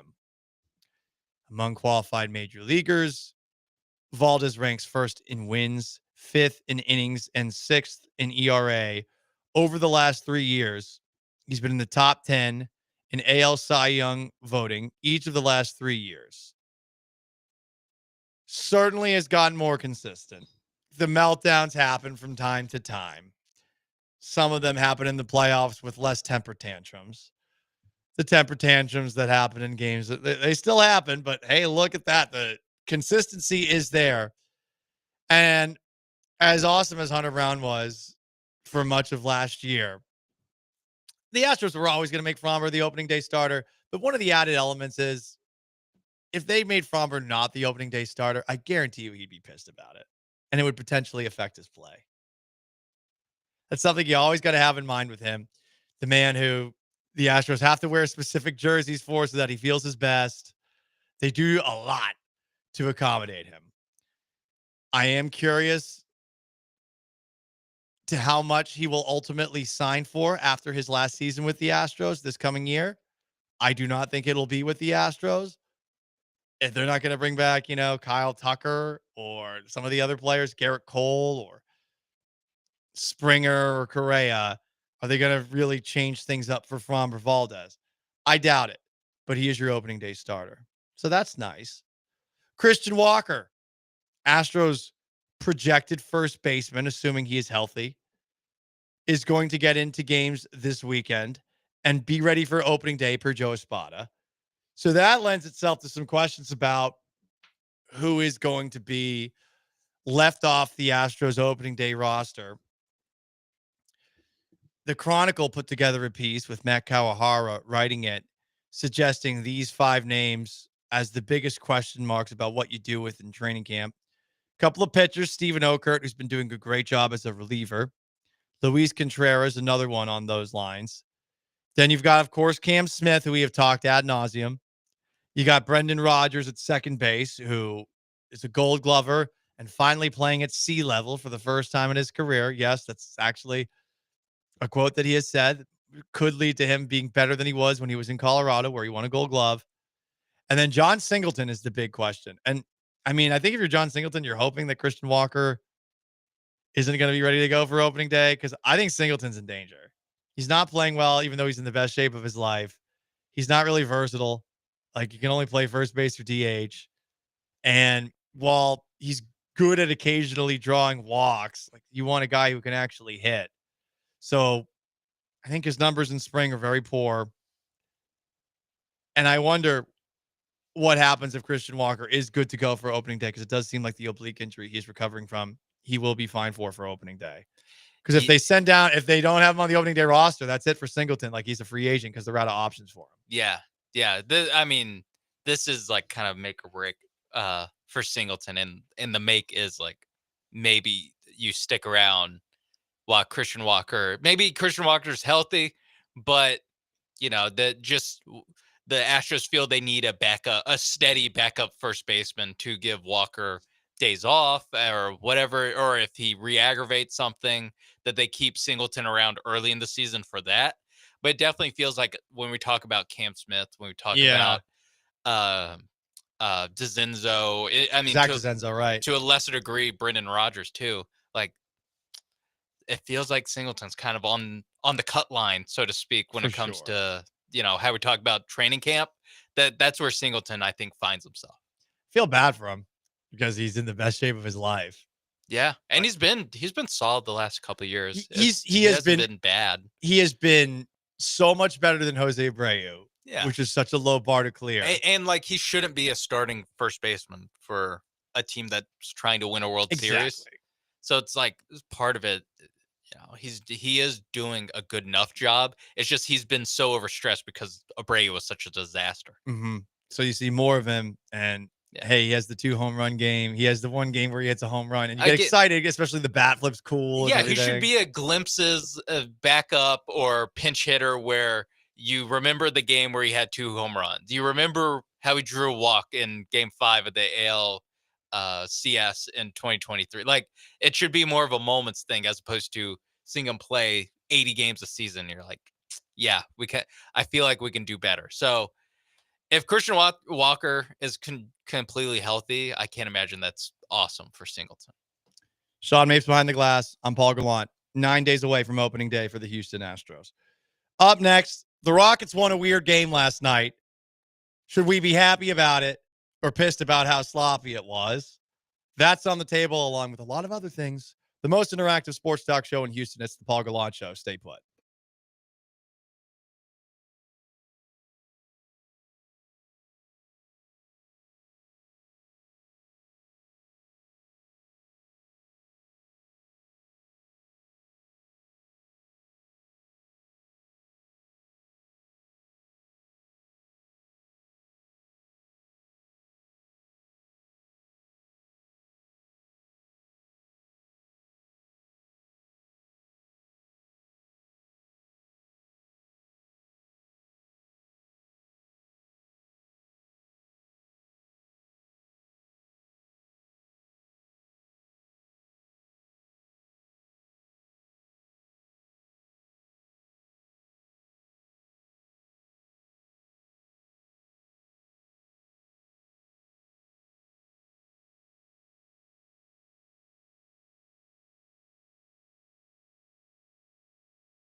One more. There's the miss. There's the putback. 131. Timeout Philly. 3.5 to go. Double big for life. That's how the Rockets got to overtime and eventually took down the bum Philadelphia 76ers 144 to 137 in overtime last night. The Rockets were down 6 with 30 seconds to play in the fourth. They were down 25 at one point in the third. But that Şengün tip-in that you just heard from Craig Ackerman on the Space City Home Network call off of an intentionally missed free throw by Jabari Smith Jr. down 2 was pretty awesome. You don't see that executed that well. And I guess that's the key if you are a guy trying to miss a free throw so that you can give your team down 2 a chance with only a couple of seconds left. You got to arc it and you got to hit off the back right or back left of the iron. Not easy to do. I know that basketball players shoot free throws all the time. So imagine you practice free throws. How often are you practicing missing the free throw? You're practicing making them. I was thinking the intentional miss putback, that has to be like the onside kick of 100%. Great but comparison. Like the old school onside kick when people actually got them like whatever 15% of the time, where it's like it's unlikely, it's obviously a last ditch effort, but you can still do it. Like it still happens a couple times a season where a team needs the tip in and they get it. Where the onside kick, I mean, now they've just like totally like it's like a 2% thing. It's done. But before, when you could really give people CTE doing an onside kick, Ah. it was like 15-20%. Back when men were men. Exactly. I've seen so many attempts at doing the missed free throw. And they're terrible. Get the rebound. Right. They're always line drives off the front rim. They miss the backboard. I was gonna say they miss or everything. rim altogether as a violation. So it's impressive to see that they were able to pull that off last night in a game where the Rockets were anything but efficient. I mean, that's the best thing that they did all game long. And yeah, they came back from down 25. And yeah, they won in overtime. A win's a win. Blah, blah, blah, blah, blah, blah, blah, blah. Their winning streak continues. I get it. But this was a very unsatisfying win for a lot of different reasons. I would say specifically, the guys played like dummies down the stretch in the fourth. You're going to get ejected and a technical foul after getting ejected from the game for being fouled out, for fouling out. That's what Tari Eason did. Dumb. Making it harder for your team to potentially come back. Fred VanVleet takes a three-point shot, clearly fouled. No call by the refs. Sixers get the ball because it didn't even make it to the hoop. In transition very quickly. There's 3 Sixers underneath the basket. And Fred VanVleet tackles him as if he's a football player trying to track somebody down at the 1-yard line. It was a flagrant one. I think it should have been a flagrant too. I think it was clearly done out of control with intent in a temper tantrum manner. He's lucky he only got a 1. He did no, he got it too. Okay, that's what I thought. Someone texted in like he got a 1. I was like, okay. No, he got kicked out. Yeah, he should have been kicked out. That was horrible. That was horrible. As someone who's done that before in an intramural game, that's horrible. Don't do that. Yeah, I didn't think it was as dangerous. I think Ackerman, by the way, we played the call coming in. He's awesome for a game that is like absolutely like just bonkers off the rails. Because he's crazy. high energy. Yeah, I agree with that. And he pointed out on the Fred VanVleet thing that or maybe it was Hans, that he got him really before he jumped in the air. So that they thought was going to help his case avoid getting kicked out, where, you know, it wasn't a super dangerous, like in the air, knocking a guy out of the air type thing. Obviously still a lot of contact. I think it should have just been a 1, or if not a common. I get why it can't be a common foul, but I think it honestly kind of should just be a common foul. Yeah. But flagrant 1 and just keep it moving. It being a 2 surprised me. And that was a little bit of like, I thought that people were going to, and I was right. People were going to complain about the refs after after the Rockets lost. The only problem is the Rockets didn't lose. But I was like, oh my God, we're going to have to talk about this for 15 minutes. So I'm thrilled. I'm thrilled about that. From the 8-3-2, sometimes playing a group with nothing to lose is difficult. Grimes was unbelievable. He has been good for a while. Shout out to our Coug legend, and Quentin Grimes. Grimes was insane. I don't think we talked about it enough. Grimes was he might have been the best. I mean, he definitely was. What am I talking about? He was the best basketball player on the court last night, and it's like not even close. Second worst trade for Nico Harrison this year, trading away Quentin Grimes, I'd say, for a guy who's hurt. That wasn't great from the Mavericks. Still only the second worst trade. He looks incredible over the last couple of weeks too. I thought, like, first I looked at the numbers and I thought to myself, wait a second, Quentin Grimes is scoring 46 points in this game, and then took a look over what he's done over the last couple of weeks. He went 40 a couple nights ago. Yeah. From the 8-3-2, you always over exaggerate, Paul. You're taught to foul hard so that the player don't make the shot. Grow some balls. Don't like your show. Okay, dumbass. We're gonna treat the witnesses hostile here. Do you think Fred VanVleet was taught to go track somebody down because a foul call didn't go his way and barrel into him like it's effing hockey? Do you really think that was the case? Do you think he was taught to do that? How stupid are you? Seriously, how stupid are you? You think he was taught to do that? In football, you're taught to do that. In hockey, you're taught to do that. In basketball, you're taught to do that. He had no chance. There were 3 players underneath the basket. He barrels into the back of them. And guess what? He gets a flagrant. You effing idiot. Can we ban texters? Can we ban texters? We can ban Twitchers. I don't know if we can. No, there's some people, and like truly the level of stupid, it's impressive with this one. You're taught to do that. You're taught to do anything but that. You're losing, and there's a minute left in the game. Why would you do that? Let the guy take the shot, get the ball back, get back up there. What did you think was going to happen there? You're taught to do that. The game was close. And by the way, you still got it to overtime. But you're taught to flagrant foul somebody because a call didn't go your way. Me, I'm Fred VanVleet. I'm a veteran. I should know better. What are you talking about? Jesus. Some people, so dumb. You're not taught to tackle somebody because you didn't get a call your way.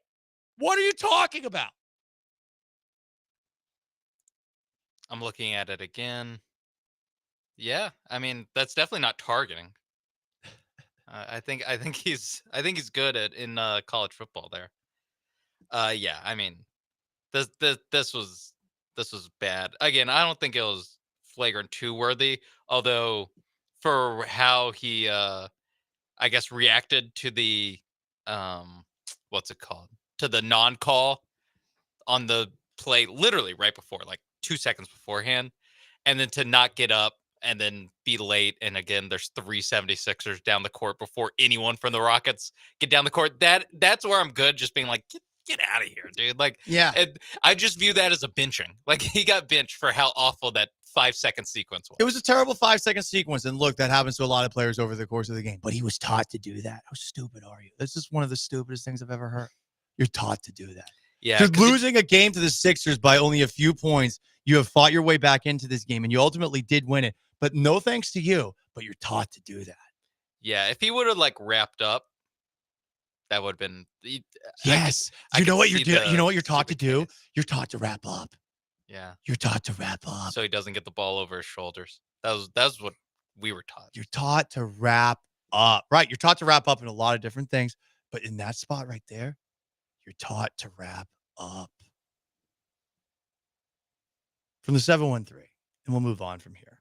because I don't want to focus too much on a dumb text. This was a dumb play by Fred VanVleet. It was dumb by Tari Eason to get ejected, and they're lucky to win that game. The Sixers stink. I think they're lucky to win it. But it was a fun win at the same time. And I'm not sure how I'm supposed to feel about it because it was ultimately fun. And they did do some pretty cool stuff down the stretch. Jabari Smith Jr., those are the kind of nights that you're looking for from him.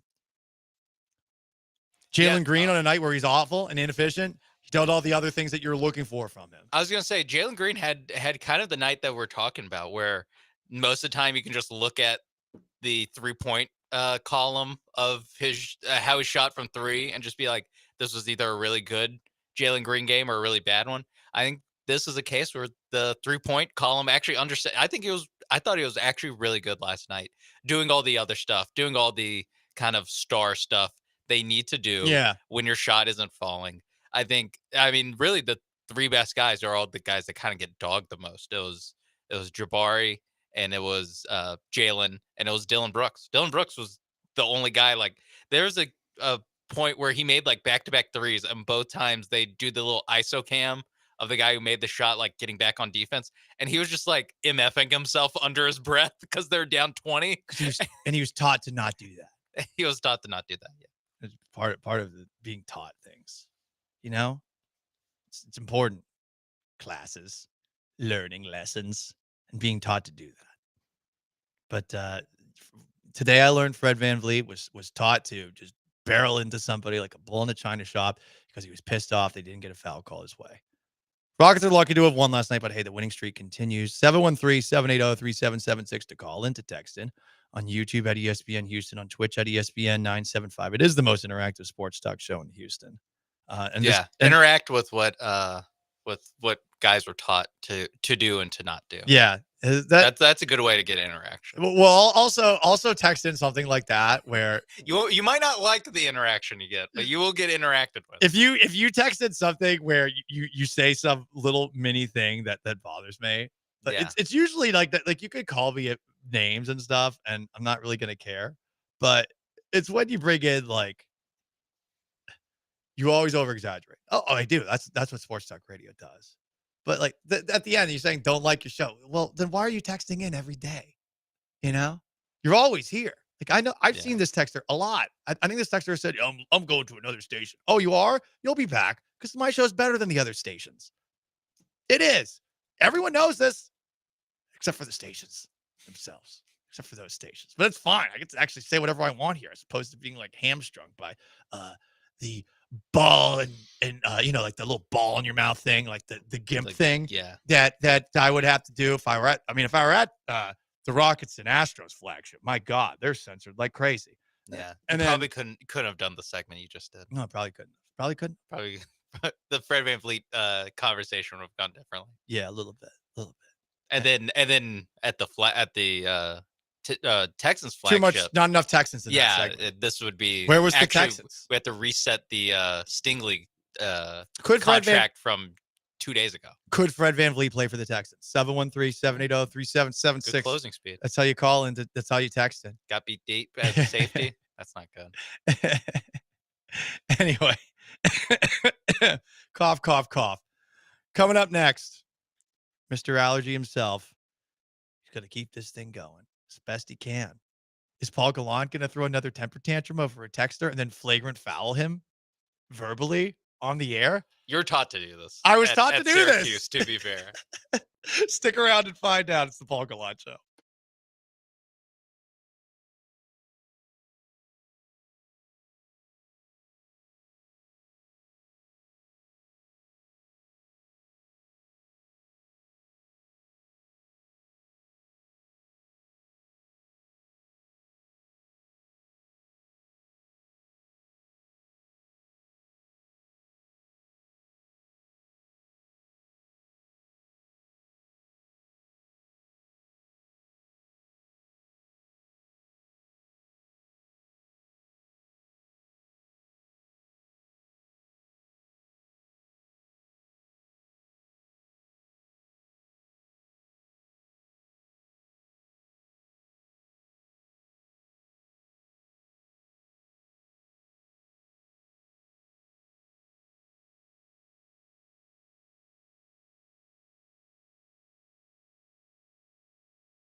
This is the Paul Gallant Show on ESPN 97.5 and 92.5. from the Veritex Community Bank Studios. Here's Paul Gallant.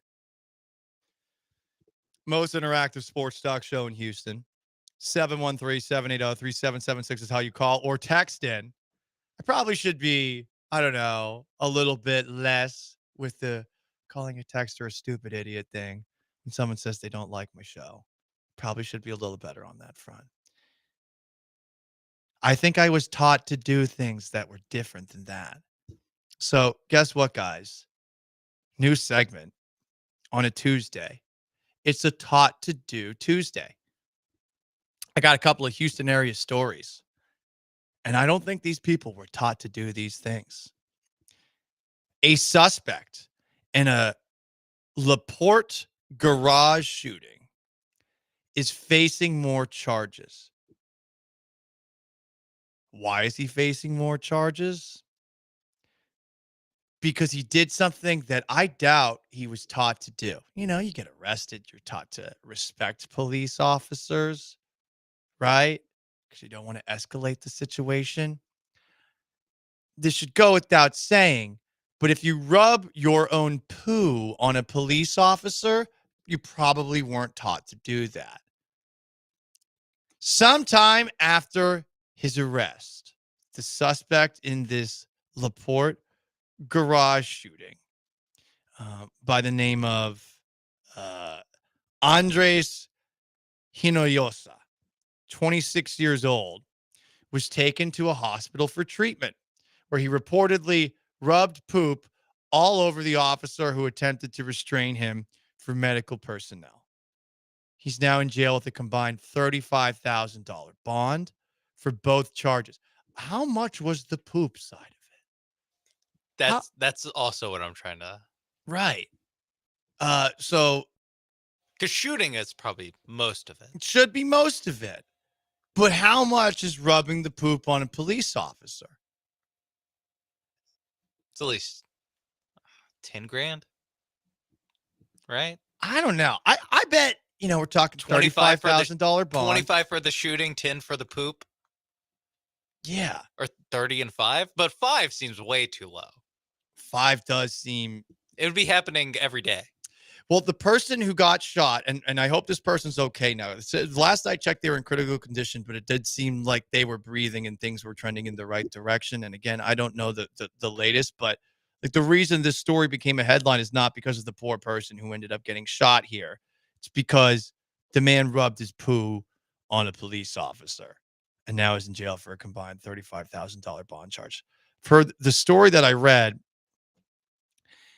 this guy was in his work truck. He wasn't on the clock. He was driving in a work vehicle.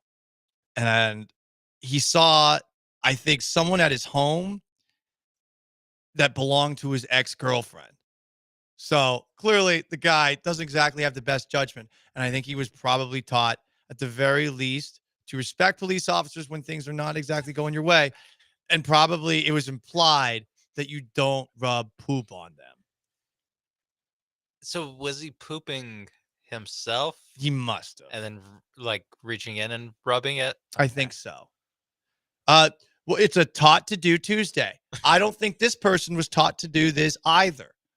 A Houston embalmer named Amber Loudermilk at Memorial Mortuary surrendered to authorities.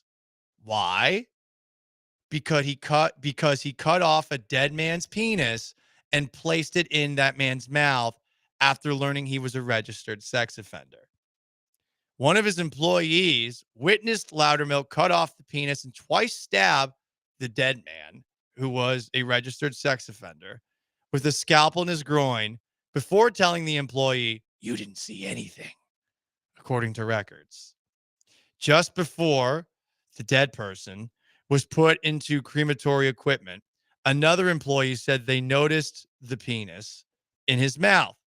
Loudermilk quickly covered the groin area with a towel, claiming he had a lot going on with him. And, well, yeah, after you butchered this guy. Also, why are you covering his groin and not the mouth? Right. Exactly. That's the most noticeable thing. Yeah. Right. You would think. Although I would imagine that if there was something missing, you would notice. I don't know what it's like. I've never watched 6 Feet Under, the TV show about the morgue. I've never watched that show. It's like a dark comedy. I'm told it's a very good show. I know the ending sequence on that show is arguably like the greatest end montage that's ever been. I actually watched it. It is pretty sick. There's a statement from Memorial Mortuary. We are deeply troubled and saddened by the unlawful and horrifying actions of this individual ex-employee. Our thoughts are with the family and loved ones of the deceased. To confirm what has already been reported, this individual concealed her unlawful actions from the owners and managers. We reported this incident to the authorities as soon as we found out. Memorial Mortuary will conduct continuing education for all its employees this week.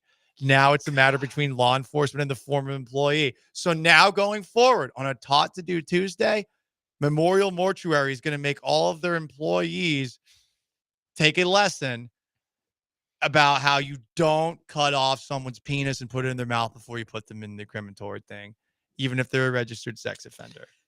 Yeah, someone's going to have to whip up that PowerPoint of do's and don'ts of mortuary. Do treat everybody with respect and, embalm or whatever. Don't chop off someone's penis and put it in their mouth. Don't do that. No matter what they did. Listen, we're not defending the guy for being a sex offender. Right.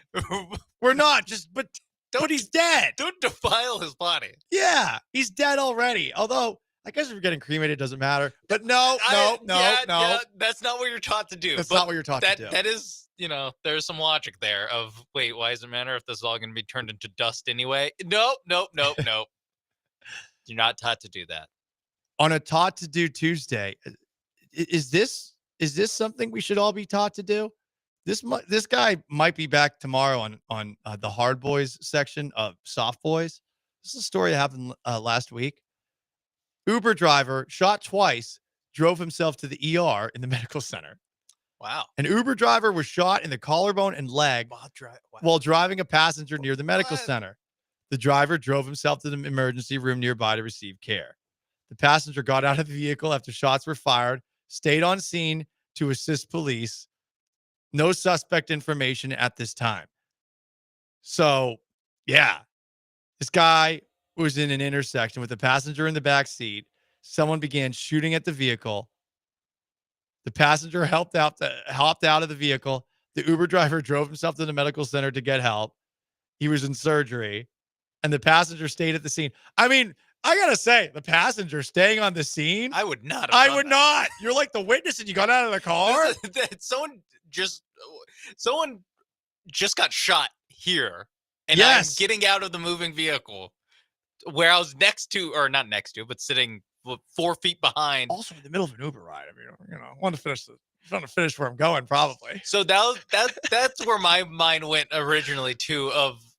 I thought they stayed in the car the entire time and went to the emergency room with the driver, and I would have gotten out and, like in a movie, been like, help him into the trolley or whatever, the little gurney, and be like, okay, thank you. And then you turn around, you're in the emergency room, and you're like, so I guess I have to call another Uber now? Like, I'm not where I wanted to be. But getting left at the scene of the crime is even crazy. Yeah, it's nuts. Are you taught to do that? I think you're probably taught to like call 911. Yeah, I don't know. It's not an accident. I wonder if he gets in trouble with Uber because he didn't complete the ride. You got shot. Well, you got to complete the ride. Because I feel like Uber treats their customers the same way Amazon treats their customers, which is poorly. Any of these giant tech companies, they don't care about you getting shot. Finish the ride. Yeah, that also, this isn't like a accident. Like, this isn't a car accident. You don't have to stay at the scene of the crime. Like, you do, because generally, when an accident happens, you're supposed to call the police and you're supposed to wait until the police come. But this very wasn't often an they accident. don't come. Right. This was a shooting. But it's more of an accident, right? Because the car got shot. But the shooter isn't there to give his side of isn't there to give his statement. Well, maybe they want hers. Maybe they want someone there so they can find the casings or something like that. They know exactly where. Because, I mean, if it's at an intersection, I guess you could tell them where the intersection is, but it might be a little bit difficult for the cops to figure out specifically where without actually a witness to help out. Yeah, unless there's cameras at the intersection, and some intersections have cameras, but not all intersections have cameras. Yeah, so I don't know, but this passenger, shout out to him letting his Uber ride get cut short, and shout out to this Uber driver for driving to the hospital and shot twice. I don't know if you're taught to do either of those things on the Taught to Do Tuesday, but here we are. I would love for his statement to be like, it sucks that I'm going to be late to. I missed my job interview. Yeah. All-time excuse that is actually what happened that probably wouldn't be believed if you were late to a job interview. Oh yeah, the Uber I was in got shot at 4 times. Does it say what time this is? I think it's 12 12:20 a.m. a.m. Yeah, so it's not. It's probably probably not a job interview. This guy's probably going back from a bar. Anyway, it's a Taught to Do Tuesday, as inspired by one texter who said Fred VanVleet was taught to flagrant foul that one guy after getting fouled. Huh. Paul Gallant Show, ESPN 97.5, 92.5. 713-780-3776 to call into text. And you can join on YouTube at ESPN Houston. You can join on Twitch at ESPN 975. Laramie Tunsil is now a Washington Commander, and you should be happy that he's gone, even if the Texans are going to have a hard time replacing him based off of some of the things he said at his press conference. You'll hear them on the other side. Stay put.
You're locked in with the Paul Gallant Show On ESPN 97.5 and 92.5. from the Veritex Community Bank Studios. Here's Paul Gallant.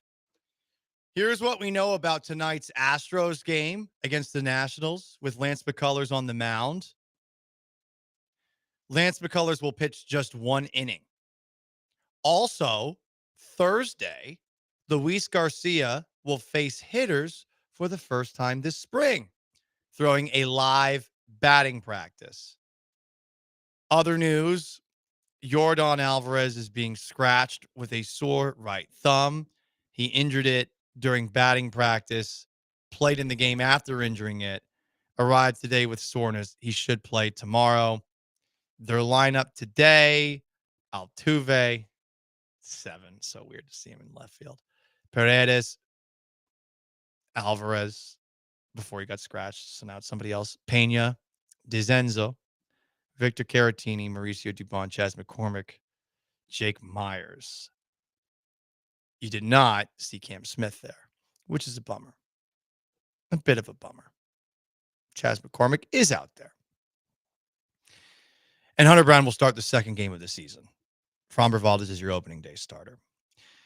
Laramie Tunsil had an introductory press conference with the Houston Texans.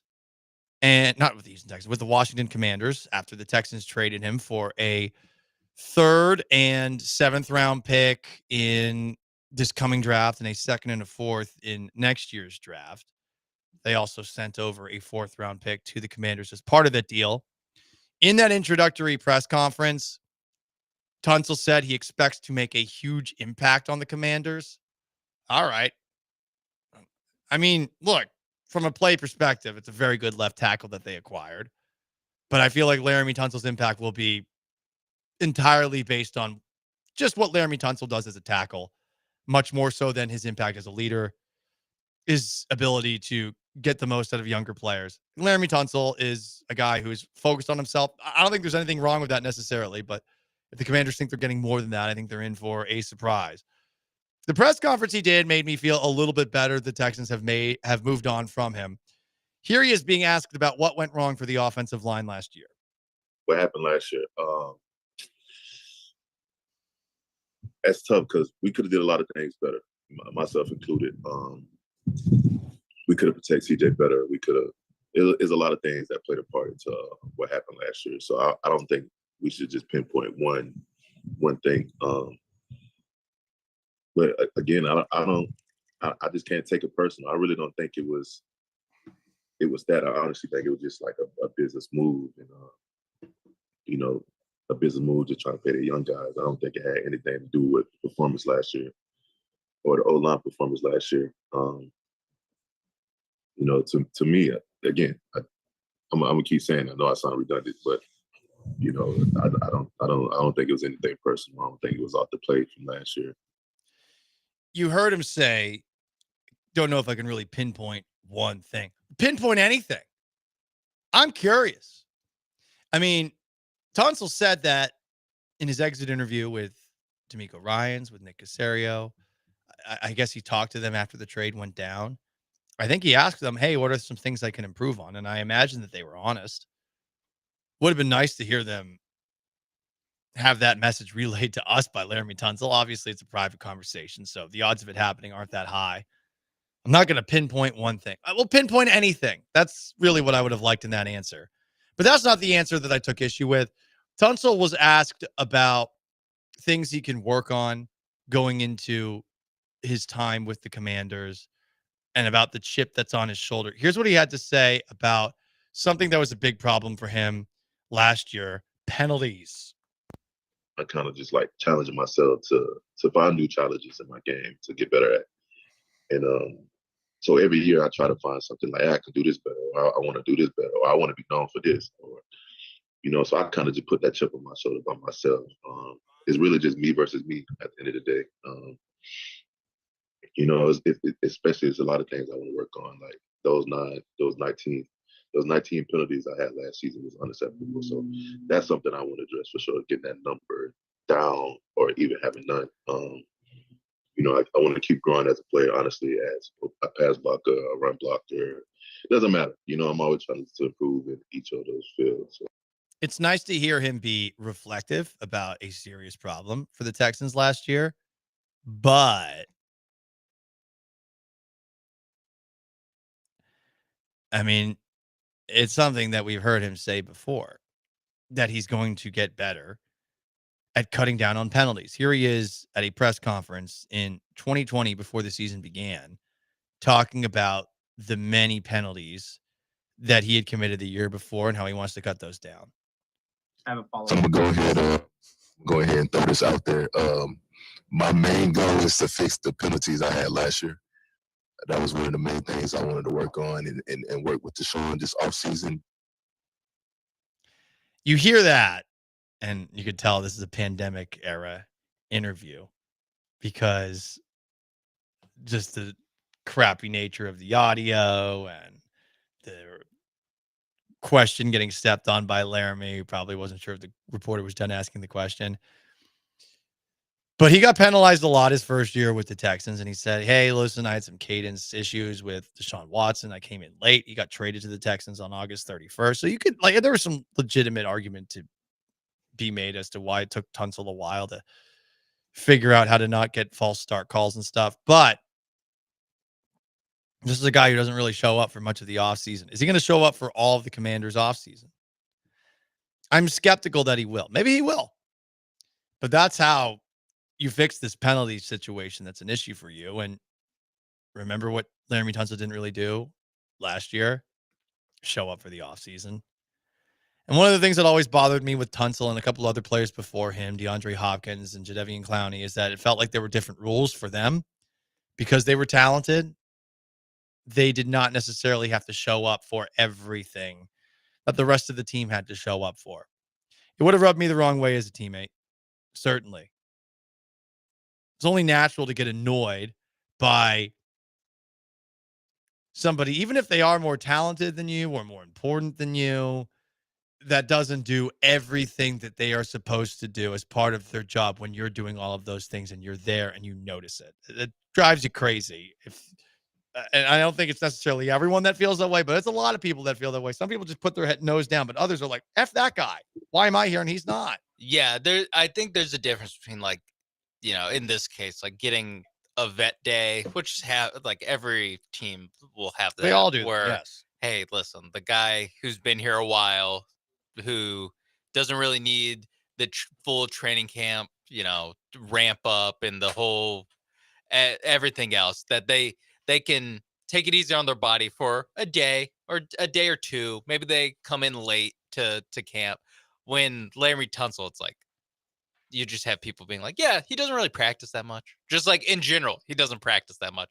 Like that's a huge leap from he gets days off. Mm-hmm. Yeah. The occasional day off is fine. But if you're not there every day, do I buy into the idea that you're actually trying to improve yourself with this chip on your shoulder you say that you have?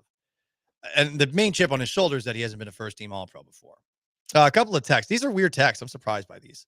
From the 832, Paul, your efforts in trashing Tunsil is a huge reach. He said everything he was supposed to say. Well, he said some of these things before. That's why I'm bringing them up. He said he wanted to work on the penalties before. Now he's saying it again. Oh, is it going to get better? You just believe him? Another texter from the 281.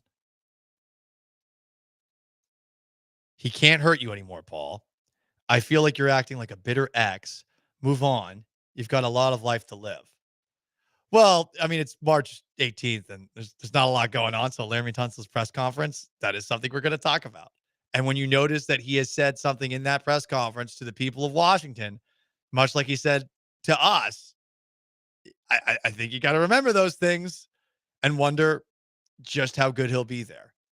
But I don't see how any of this is slandering. I feel like I've been very fair with Laramie Tunsil. I think a lot of people have been very unfair with him. Every time that we say and there's no doubt that he's definitely good. He's one of the best tackles in the league. There's people that are like, actually, he sucks. Like there's people which is crazy. Yeah, which is just wrong. Right. And even people that are saying he's a bad leader. No, he just wasn't a leader.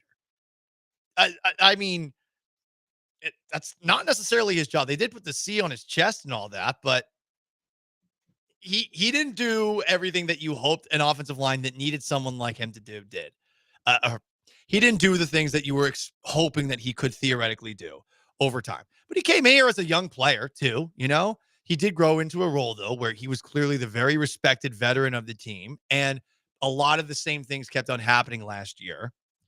And you would think that given the offensive line were the center point of a lot of those things, that he would have taken a little bit of more ownership and put in a little more effort in trying to fix them.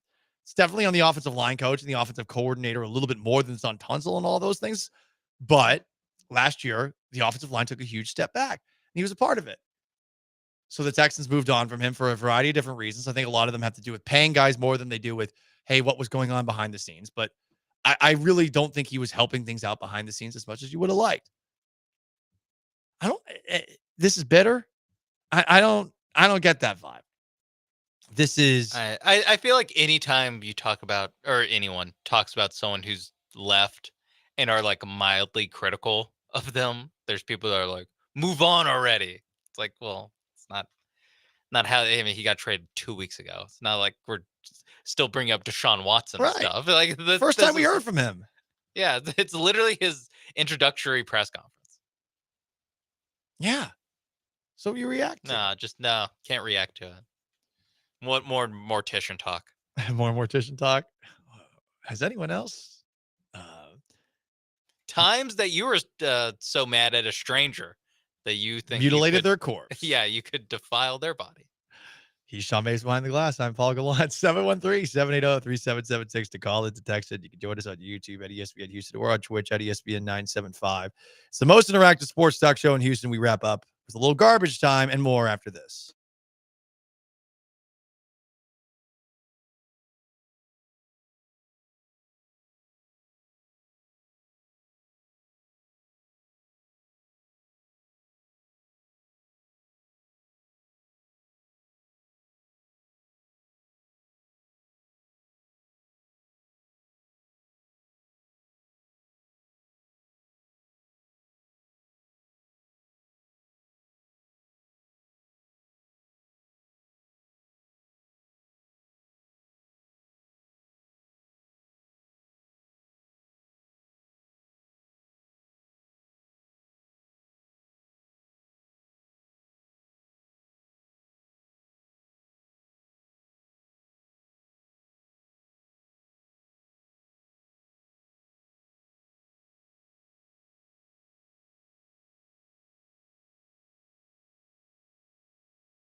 You're listening to the Paul Gallant Show, on ESPN 97.5 and 92.5. live from the Veritex Community Bank Studios. Here's Paul Gallant. Last Chance to Dance, Paul Gallant Show, ESPN 97.5 and 92.5. You know how to get in. 713-780-3776 to call or text. On YouTube at ESPN Houston, on Twitch at ESPN 975. So Kyle Tucker went 0 for 4 today in his debut with the Chicago Cubs. Yes, his actual debut, baseball began today. Good job, baseball. Honestly, good for Kyle Tucker. No one knew that the baseball regular season began today. So they played the Dodgers in baseball's season opener at the Tokyo Dome. This does count in the regular season standings. They play again tomorrow. Then their spring trainings for both the Cubs and the Dodgers resume. And then they open up things on March 27th. Tucker hit third. He played right field. Grounded out softly his first 2 at-bats. Saw a lot of that in the playoffs. Flied out to left in his third. He did hit a ball hard in the 9th inning. Exit velocity of 95.6 miles per hour. Tucker's also 1 for 23 in spring training games. So he's 1 for 27 with the Chicago Cubs. Tucker, in an MLB Network interview before yesterday's game, said, quote, "For the most part, you just want to make it out of spring training. You can have as good of a spring as you want. If you don't end up healthy coming out of it, it'll only take you so far. So it's been a good spring. Hopefully I can get some more knocks, though," end quote.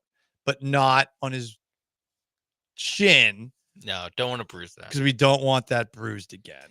I do like that he's like, all that matters is staying healthy. So in that case, I had a great spring. You did. I would like more hits, but stayed healthy, which is true. Like there is true. It is just a funny thing to say when you are the guy who's had a disappointing spring, to be like, well, production doesn't matter. It's just being healthy that matters. Spring training quotes tickle both of us because pitchers get shelled 5 runs in an inning. Yeah, I really thought my stuff was good. Yeah, this is something we've talked about, and like rehab assignments. It's the same Yeah. thing where someone will pitch 3 innings, give up like 7 hits and 5 runs, and they're like, felt good, working on some stuff.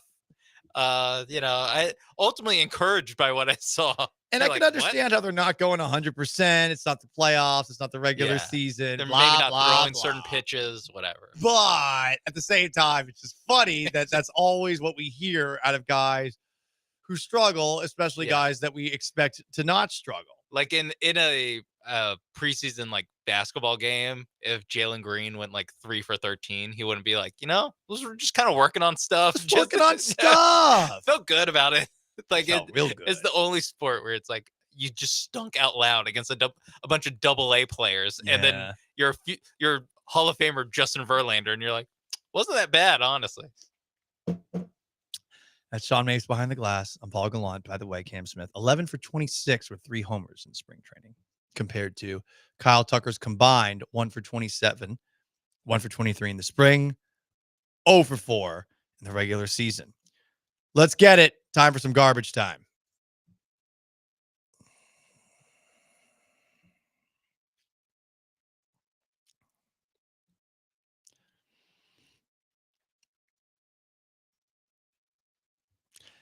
So the Dodgers have announced that they are launching a streaming service. $29.99 a month, $199 a year. So you don't have to have cable. SNLA Plus. Steep price. Generally, these are like $19.99 a month. I get why it would be a little expensive because I imagine that there are people that are streaming this in Japan.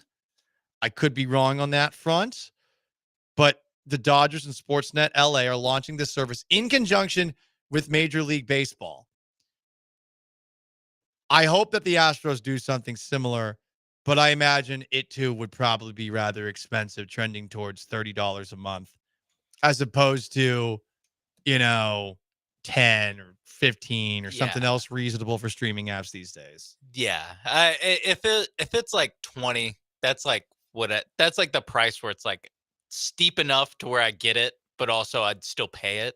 Once you get up to like $30 a month, it's like you better be the Dodgers. You better be, and not literally the Dodgers, but you better be good, because I don't know if people are signing up to buy the Astros $30 watch every game package if they're not. Yeah, awesome. you're right. Yeah, you're right. By the way, Fubo TV, I would much prefer this to Fubo TV.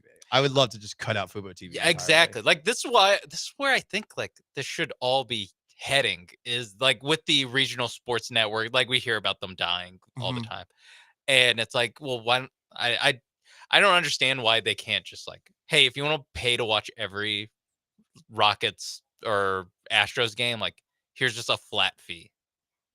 Continuing garbage time. South Alabama was invited to the NIT tournament by the NCAA. The NCAA called them back an hour later, and they said there's no spot for them because of a mix-up. South Alabama had said they were 100% in, and the NCAA told them, yep, this is good to go. But UC Riverside, who I guess was locked into the CBI, I guess backed out of the CBI. That sucks. Oh no, then Riverside has to stay in the CBI. That's what I think. That sucks. I feel bad for South Alabama. Yeah. Or just like, hey, get Riverside, get South Alabama, get them on a court somewhere and have them play for a chance to go into the NIT. It'd be tough to do that on the fly, though. It is tough. Happy Gilmore 2 trailer's out. Watched it this morning. Yeah, it wasn't that exciting. But I will watch it when it comes out on July 27th, only on Netflix. Okay, I was going to ask, is it a Netflix or is it going to be in theaters? Netflix. Okay. I'm happy about that. I don't know if I have the idea to go to theaters. It's July 25th, correction, clean up aisle May. Yeah. I will watch it on Netflix probably the first weekend it's out, because this will be in July and it's a sports movie. So there's not a lot going on. Yeah, we're definitely doing a show about this. Right? We will probably do an entire show about the greatest moments of Happy Gilmore. Yes. Yeah. Maybe this will be the Top Gun Maverick of Happy Gilmore, where it took them 30 plus years to make a sequel. And look at this. It's awesome. Sorry for coughing on the air. That's the first time I haven't been able to press the off button while coughing. There was one before. But There it was was? like mid-sentence. Oh, damn. And then you said cough, cough afterwards. Ha, ha, ha. But other than that, clean show. Very clean show. But hey, that cough button, that's what you're taught to do. It's what I was taught to do. It does say cough literally on it. I'm going to press it right now. Cough. Why do we have it? Did it work there? It did work there. And on that note, that's going to wrap up today's edition. I can't really tell because it comes through my headphones no matter what. Okay, gotcha. Well, the only people who know are the people that were listening to today's radio show. Big thanks to Sean Mapes behind the glass. Big thanks to our texters, Twitchers, YouTubers, and callers. Everyone else who listened as well. I am merely Paul Gallant. So long. Farewell. Have yourselves a wonderful Tuesday. The Killer Bees are next. Peace.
There's the miss. There's the putback.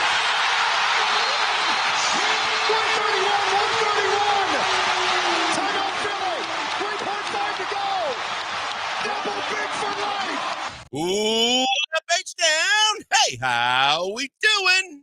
He's Blank on Branham. It's Brian behind the glass, and it's a Taco Tuesday edition of the Killer Bees on ESPN 97.5 and ESPN 92.5. I trust everybody's doing good. You heard that the Rockets win yesterday. What a weird game that was for the Rockets yesterday, where they give up a massive – they didn't show up in the first half. They did not show up in the first half. They erased the entire deficit by the start of the fourth quarter. And then in the fourth quarter, they played like they did in the first half at the start of it. And then rally late, little miraculous finish, and then do what you were supposed to do in overtime.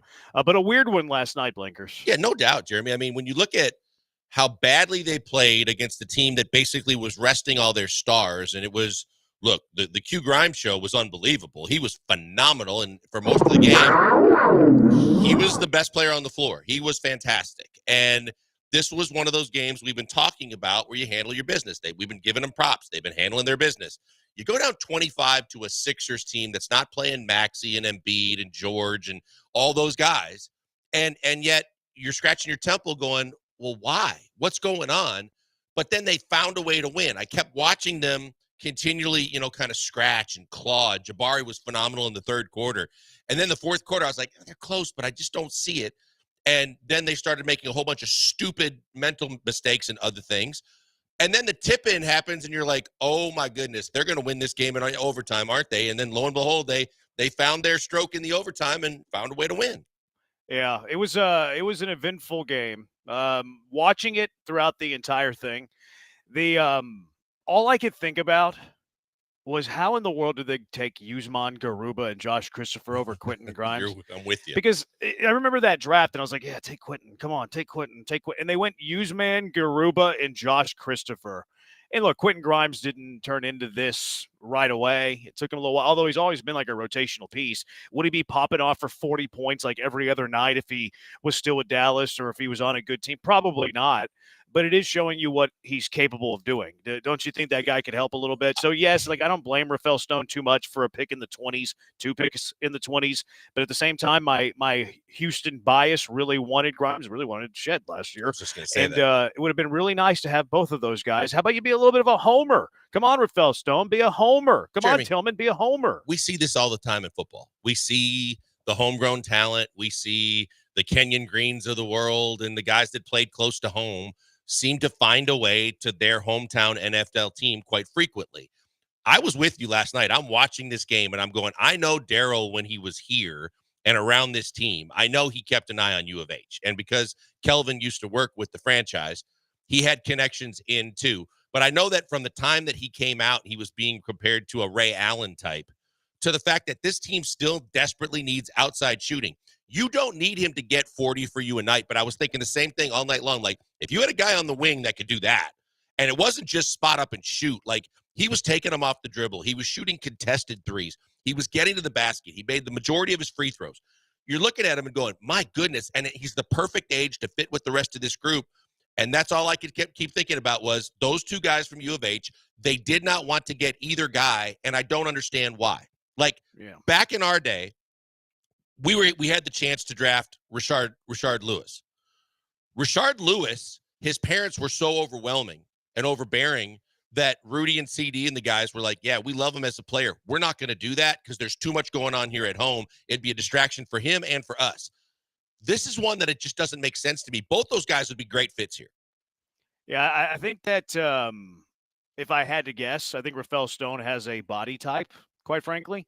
Like he likes certain size from his players. I think that's the hang up here. Because if you look at certain, like, look who he's drafted. He's drafted, early picks are kind of hard to say that this is how he drafts. You go Jabari, who's really long, right? Can kind of play the 3, but more of a 4. But even at the 4, he's pretty long, 6'10", long guy.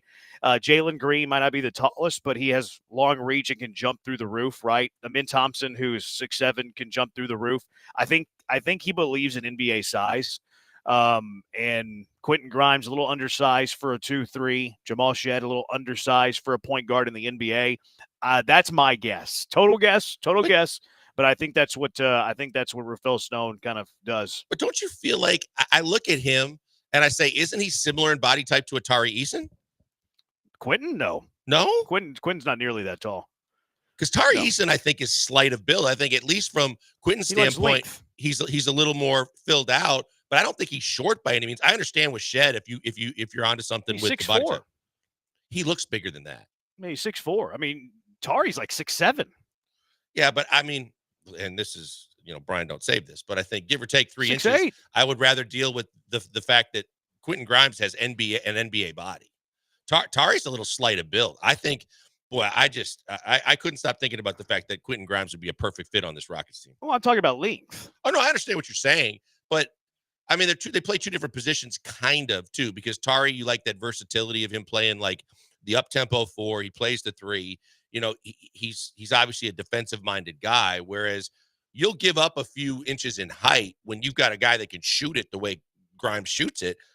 I hope that's not the case because I think, man, they really missed one there. Yeah, I mean, you and I are thinking the same way. I'm just trying to put my feet in Rafael Stone's shoes. Like, I think that he likes length. Like, Josh Christopher wasn't that tall, but they view Josh Christopher as a point guard. And he was 6'4". Like, he was a 6'4" guy. Quentin Grimes 6'4", but they don't really think he's a ball handler. And he's probably not. He's probably a 2 or a 3. He's probably a wing player. Now, would that have prevented me from drafting the guy? No, absolutely not.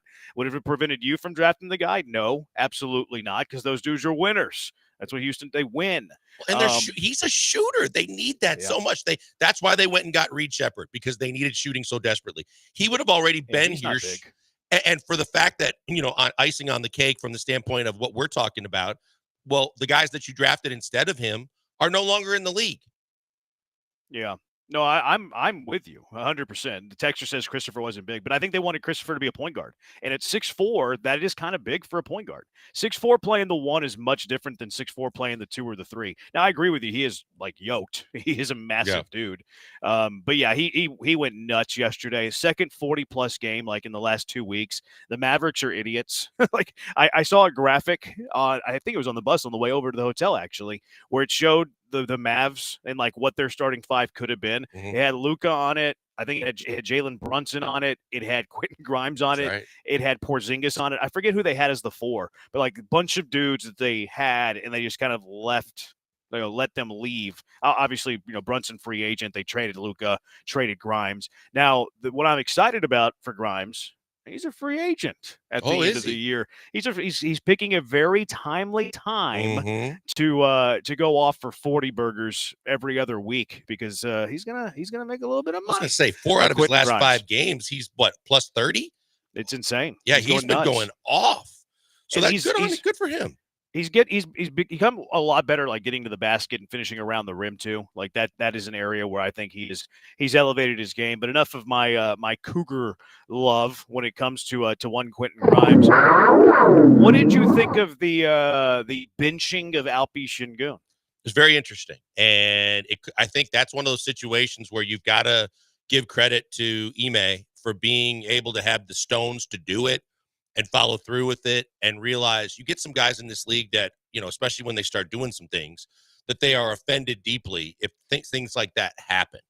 And I think that the fact that, yes, even in the post game, the way Ime kind of described the fact that, sure, he wasn't happy with it, but he stayed ready. When they needed him, he came through, and then in overtime, he was big. I thought it was very interesting, but I think sometimes desperate times deserve they call for desperate measures. They were getting their butts handed to them. And Philly was doing anything they wanted to. And if, as a coaching staff, they decided, hey, let's change the tempo. Let's just run them into the ground and see what they got because they were pretty shorthanded. And it worked. So I think that maybe there's more of a chance, too, that it backfires from an attitude perspective. If it fails, they continue to get blown out. Now Alpi's got a whole lot to stand on. But when your team turns it around, pulls a 180, and gets all the way back to almost even, then you got to basically tip your cap and go, okay, it worked. I get it.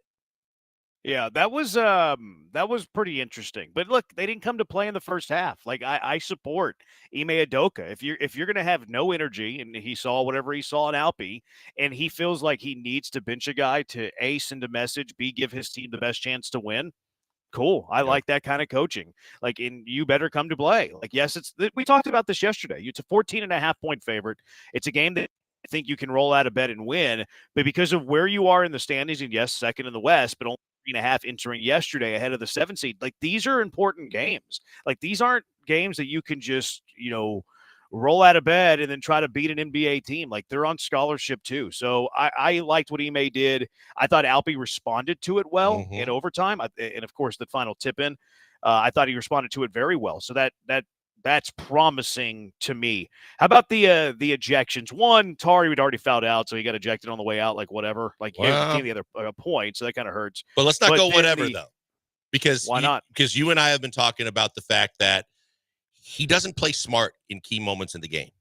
And that's one of those, you've already been disqualified, but the last thing you need to do on the way out is give them a chance for more points. You're chasing, you're playing from behind.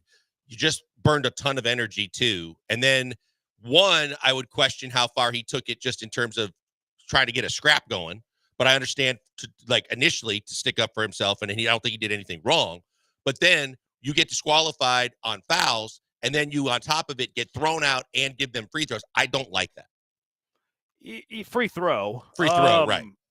I hear you, and I'm not gonna sit here and nitpick it, but NBA players get technicals. Like, it's the nature of the business. Like, close, tight game. Maybe don't compound a mistake. Like, I hear you on that, but I've also come to accept the fact that pro guys get technicals. I agree with you too that he's probably a little too aggressive defensively, but it's like, you don't want to corral him though. Like, you want him to be that aggressive player. Like, I'd rather err on the side of that than err on the side of hey man, take it easy, and then you lose that aggression. So I think it's a very fine line with Tari. I thought that the chippiness too, I'm usually a huge fan of the chippiness. I have no problem with the chippiness. I had no problem with Tari Issa. This was before the ejection. I had no problem with him trying to take the basketball away from that dude. The chippiness that bothered me, though, is it's Philadelphia, man. This shouldn't be the game that you're chippy with. It shouldn't be a tight game, late third, early fourth, where you're trying to give yourself a little extra juice by making it chippy. If you wanted to do that in the first half as a way to bring some juice to the game, okay. If it's against one of the better teams in the NBA, okay. But it was kind of Big Brother picking on their very less fortunate 10 years younger brother. You know what I mean? It's well, you shouldn't be getting in a scrap with Philly. This is a game you win by 20, and you got the reserves in the game for the final 6 minutes. So that kind of bothered me with the chippiness there. I like chippiness. I'm pro chippiness, but I don't think the chippiness should come against one of the worst teams in the NBA. Well, you're right. But on top of that, I'm expecting Dylan Brooks at any point to get one too, because to his credit, he was pushing the envelope a little bit, but he didn't go over the top. I thought Jalen's was completely unnecessary. That was another one that I didn't think was smart, because you already had the dust up, the separation was happening, and you decided to basically take a sucker push where you just decided to walk up on a guy completely away from the play, push him in the chest, and then back up as quick as you could to let everybody else get in the way. And it was okay. I don't need all of that, especially if it could cost you again another free throw. But then what I did like was they did have each other's backs. They all kind of regrouped within the huddle, got the crowd hyped up even more, and used it to kind of funnel all that energy into, let's try one last push. And that push started to work almost immediately. Yeah, it kind of got him going there a little bit. Although it came towards the end of that run, though. It was weird, but whatever. You win the game at the end of the day. Were you lucky? Yes. Should it have ever been a game? No, it shouldn't have. And then the last point of contention, I guess, to talk about. What did you make of the Fred VanVleet flagrant that got him ejected? I may be in the minority here, and I know you're part Mexican. My big thing is when you look at that play and you look at everything that they said that he did, I disagree. He did not wind up. He did obviously come in 100 miles an hour. He got the ball first. I did not ever see a windup. Now, if you want to tell me the left hand on the small of the back on the way through played an impact on that, now I'll listen to that. But from the referee's explanation, it was unnecessary. He wound up. Then he made contact. And every single time I saw that replay, I'm like, one, he didn't wind up. And two, it didn't deserve a flagrant two. I know he's ticked off because he was also fouled on the other end and they didn't call it. But when I go back and look at that replay every single time, They absolutely missed if they're going to tell me that he wound up and he got the ball. He maybe grazed the side of his head, but it wasn't excessive and it wasn't targeted. And I thought that, one, it shouldn't have been a flagrant two. But to me, I know that it's tough. You're in, the Rockets gym. They're playing from behind and all those things to where the referees want to kind of make sure that it doesn't escalate anymore because you've already had an incident. But I wouldn't even give it a flagrant one. I would have called it a common foul because of the fact that I've seen a whole hell of a lot worse, and they didn't get ejected. And in a lot of cases, if you make contact with the ball first, they're not going to do anything. How does that have anything to do with me being Mexican? Minority here. I said I'm in the minority here, Jeremy. Oh, I thought you meant because I was a And dog. I'm Mexican. No. I see. Yeah. Interesting. Huh. All right. Maybe not so much in Houston though. I didn't think it should have been an ejection. I'm with you. I didn't see a windup and I didn't see a follow through. Exactly. Like it was a hard foul. I think flagrant one was fine. Like I think that was a fine call. Although I think it's a little soft. Like I missed the glory days where that was just a good hard foul. Shoot 2 free throws and let's play ball. Ideally, in a perfect world for me, if I'm making the rules, that's a good clean foul. Shoot 2 free throws. Let's play some basketball. Agreed. In the new era. Okay, flagrant one, 2 shots the ball, but I didn't think that it warranted the ejection, and I thought that the explanation was wrong. I'm with you. I did not see a wind up, and I didn't see a follow through with as well. I'm with you, Blinker. No, yeah, and you know what? Here's the other thing. I think we would be talking about this whole game a whole lot differently if they lost. The fact that they were somehow, some way pulling it out of their back pocket and got a win out of this made everything at least a deep breath. Okay, we can live with everything that happened. But if we're dissecting all of this and they lost to a Sixer team down all those players, this would be a totally different conversation. Absolutely. I'm with you guys in agreement. I thought, Fred VanVleet got ball. And also, kind of going to, because when you see the play live, you hear the contact. It was a massive thud. So I get the idea of maybe being a flagrant on more than a common foul. But the only way he can make that play is to sprint full speed. And he's not going to have time to stop. So I think there's got to be some, I guess, leeway given to a guy who's making a play on the ball, didn't go to the head, didn't wind up, didn't follow through. If they make contact because he's having to sprint, which, by the way, he was the only Rocket sprinting on that play, the fact that he was the only Rocket while the 4 Sixers were on the other side of the court was even more offensive to me. But yeah, I didn't like that was an ejection, and especially since it was followed or preceded by Fred getting clearly whacked on his wrist on this 3-point attempt and no call being made. I'll say this too. I mean, credit to Fred VanVleet for everything we just said about guys that are smart and not so smart in their temperament. If he got that decision, and we've seen this earlier in the year where he lost it, good on him for not losing his bleeping mind when he found out he was kicked out for that. Because I thought he was going to go nuts. Yeah, I thought he was going to go nuts, but then I don't think they win the game. But yeah, he handled it calmly. Yeah, I don't think they win the game if he loses his mind. Is it a foul if you hit the ball and then whenever you block the basketball and then you come down and you hit his forearm? I thought he made contact with the wrist referee's first. discretion. You get ball first, then did it affect the shot? And if it's already ball first and that's causing the ball that would never get close to the rim, most times the officials will let it go. But if you graze the ball and then as he continues to go to the basket with it, you hit his forearm, then they would call that. I couldn't really tell, but I thought that there was a chance where the defender for the Sixers hit the ball, blocked it, and then whenever he came down after touching the ball with the block, that's when he hit the forearm. So that one, to me, I was a little bit on the fence about, if I'm just being completely honest, and take away my Homer glasses from it. I thought that the ejection was the worst call of the night. But hey, Rockets win 713-780-3776. A lot of the Hivers have some thoughts on the Rockets' performance. Also, what if I told you that there is a future point guard for the Rockets already on this team? It's a busy show. Lee Sterling, Paramount Sports, will be joining us a little bit later. We'll play some March Madness games. We'll play some Astro games. We're just a bunch of games on the Killer Beast today. Bunch of clowns. Cash them or trash them as well. We'll make mock drafts great again, too, if we have time. 713-780-ESPN, the HRP listener line, 713-780-3776. We're on the YouTube. at ESPN Houston. We're on the Twitter at ESPN 975. Blankers at Pac-Man Joel. I'm at Jeremy Branham. Brian's at Sack by BMAC. It is the Bees on ESPN 97.5 and ESPN 92.5.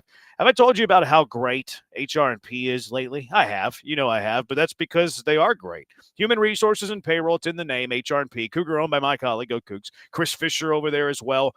He's an Aggie, so he's good people. A lot of great people over at HR&P. They have the best employees at HR&P. Business owners, let HR&P help you, though. You know, you might think that they're great people, but you need them to get some stuff done for you, and they're going to do that. They're going to get a lot of stuff done for you, whether it's HR, whether it's payroll, whether it's compliance, whether it's benefits administration, human capital management services. Maybe it's one of those things. Maybe it's three. Maybe it's all of those things. HR&P is here to help you. No boxes with HR&P. Doesn't matter how small the job, how big the job, HR&P will completely customize a plan for what you and your business needs. You have a problem, you have an issue, you want to take a little bit off your plate, HR&P will find a way to help. They do it in a way that's unique. Technology meets service. They have the best tech. You'll love that, but you're going to love their service. Guaranteed fulfillment. You'll never talk to a stranger. You'll be talking to someone who knows you and your business needs. Give them a call at 281-880-6525. Let HR&P customize a plan for you. 281-880-6525. Or check them out online at hrp.net. That's hrp.net.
Broadcasting live from the Veritex Community Bank Studios, it's the Killer Bees with Joel Blank and Jeremy Branham. On ESPN 97.5 and 92.5. You ever stay in rooms and they have lamps and you don't know how to turn them on? Yeah. Happens to me a lot. More than I care to admit. I feel like Hansen. Is it Hansen or Hansel? Hansel in Zoolander. Remember when Hansel and Zoolander are looking for the files and they're in the computer, and they go, they're in the computer, and then they break the computer trying to find the files that are inside the computer? Nope. That's how I feel like whenever I try to turn on. I couldn't stand it. We've had this conversation. I thought you'd. I was so turned off by it. I was like, I couldn't watch the first. Turned off by it. Just like I wasn't interested at all. Going, I can't watch any more of this. Yeah, I mean, don't know wait, ball. we're talking the first Zoolander, right? Yeah, because the second one was universally awful. That's fine. But Okay. the first one, First one sucked. Universally great. Man, I think it that's won a- an Oscar. oof, Pretty sure. that's Yeah. a bad Pretty take. sure. On Rotten Tomatoes. Yeah. Thursday. Pretty sure they won an Oscar for. I'm just kidding. They didn't win an Oscar. But For that movie makeup? was. What's that? For best makeup and costumes. The Rotten Tomato score's got to be great though. I bet I'm you gonna look is. it up.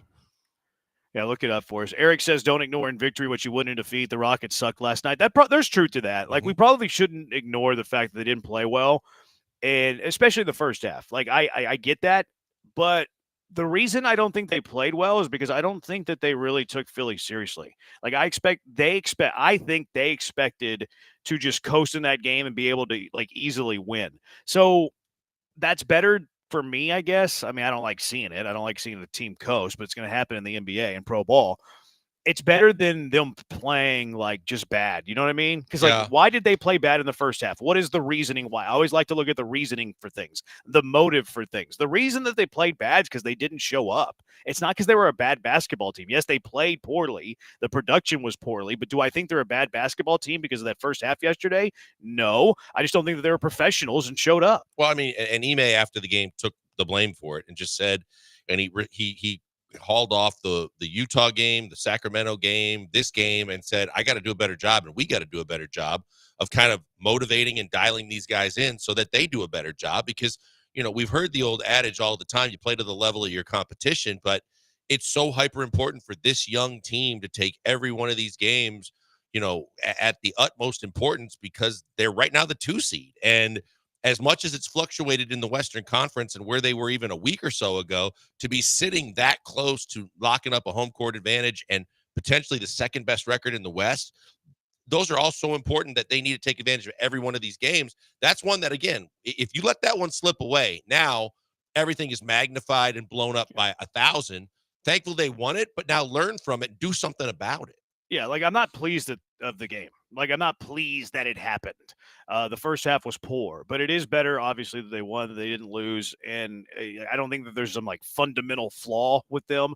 I just don't think they showed up to play that game. Texter Branham's voice gives me the same feeling I got when I was given a cancer diagnosis. I hope that you're doing better. I hope that you're in recovery there, Texter. Hopefully you're That good was to go. dark. I hate to hear that Yeah, about and you. me. Hopefully he's okay. Maybe he's in remission. I hope you rung the bell. I mean that sincerely. Is it a guy?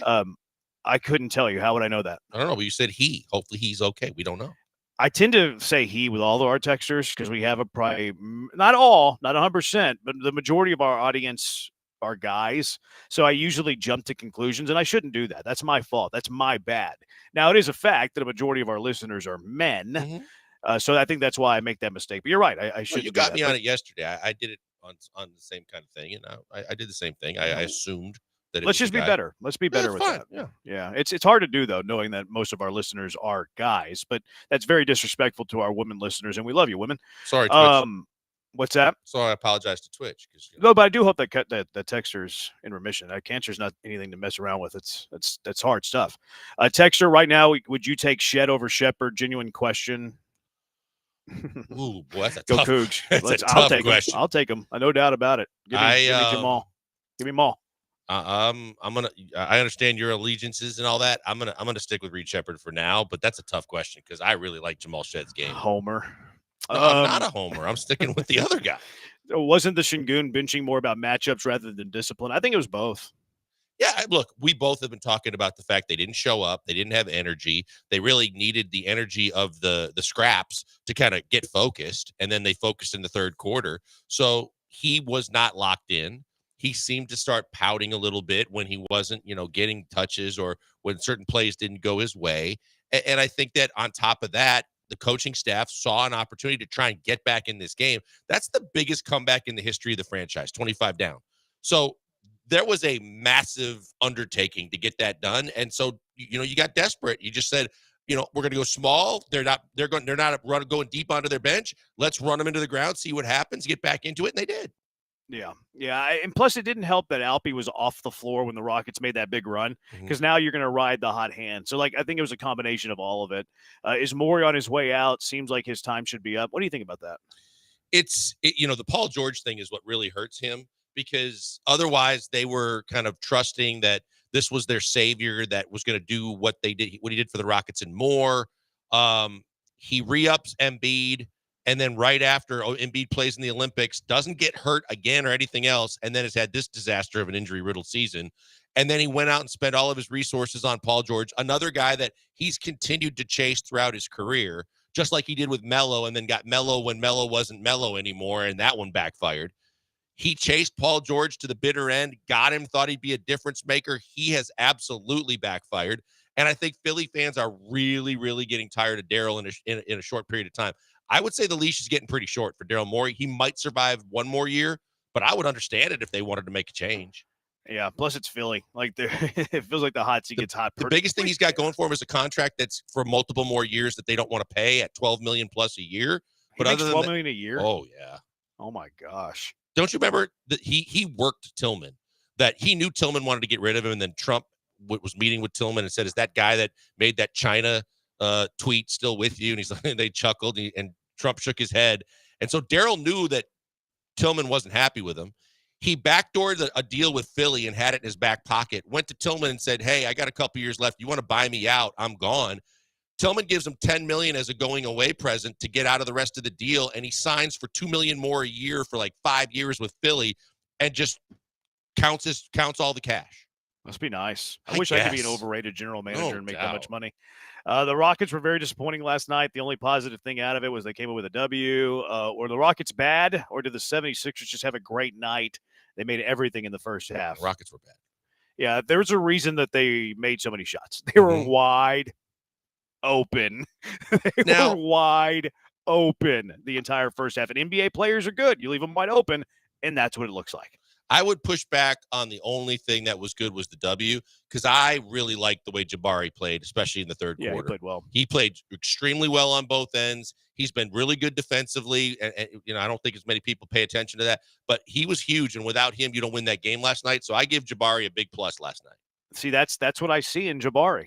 That's the player that I see. Now, you can't do that every night because he's not going to shoot like that every night, but that's the type of guy I see, because I like to look at the positives of people. I like to look at the strengths of people, and that's what I see whenever I see Jabari. Texture, that's the Cancer Texture that texted us earlier. Cancer says, definitely a guy, perfectly healthy until the headache your voice gives me driving home every day. Well, I'm happy that you're doing well. Hopefully that you stay in remission, my man. Texture, Zoolander 1 and 2 were bad. I disagree with half of that take, and then the other half of that take lands you on Bad Take Boulevard. Texture, you can be there, right? Cuddled up and cozy with blankers. On Bad Take Boulevard. Thanks, not liking Zoolander. Well, you didn't like Zoolander 1 either. Okay, It's a you're bad right. take. And to each his own. And I did not care for it at all. I didn't get- like. I get it. I love how I do definitive get it. you are about it. Well, I didn't like Jamie Napoleon Foxx, it's a Dynamite either, terrible and everybody loved Napoleon Dynamite. I didn't like That's a Napoleon completely Dynamite either. different movie, But though. I'm just telling you, random It's kind of the movies, same. Brian, that people It's like, kind of similar comedy, though. I agree with Blankers on and that. mainstream liked it. I didn't. Yeah, no, I totally understand where you're coming from. It's very stupid, and usually I don't like stupid funny. I don't like stupid funny at all. I like witty funny. Zoolander might be the only stupid funny movie that I've ever liked, ever, because it is very stupid. So You're vote gonna- Pedro. What is this? A Sinner Vance? I saw people making fun of the Dyken Park sign because it's very, very small on the side of Minute Maid Park, and they're like, "What is this? A sign for ants? Needs to be at least 10 times larger." That Hanson's so hot right now, Hanson. All right, 713-78. Is it Hanson or Hansel? I forget. I think it's Hansel. It's Hansel. Yeah, it's Hansel. All right, 713-780-3776. Killer Bees, ESPN 97.5, ESPN 92.5. Lee Sterling coming up at the top of the hour. Get you ready for March. When we come back, let's discuss this roster crunch dilemma that the Houston Astros have themselves in, which I think is a good problem, right? 713-780-3776. Killer Bees, ESPN 97.5 and ESPN 92.5. You might have a property tax dilemma that you want to get rid of, and I know just the people to help you do that. Ownwell.com. Being a homeowner isn't easy. We know that, right? Comes with a lot of responsibility, comes with a lot of cost, anxiety, stress, and it's no fun. And Ownwell's here to help you with both and all of those things. Let them take a little bit off your plate, but also save you some money. How about that? Do I have your attention now? A lot of homeowners are overpaying on property taxes, and it shouldn't be you. Head to ownwell.com. Sign up in less than 3 minutes. It's going to take no time. Get their experts fighting for you. Their cutting-edge technology can start saving you some money with no upfront cost. Put your property tax savings back in your pocket. Reinvest it. Take the family on a vacation, your spouse to a nice dinner. Maybe buy your co-host a drink.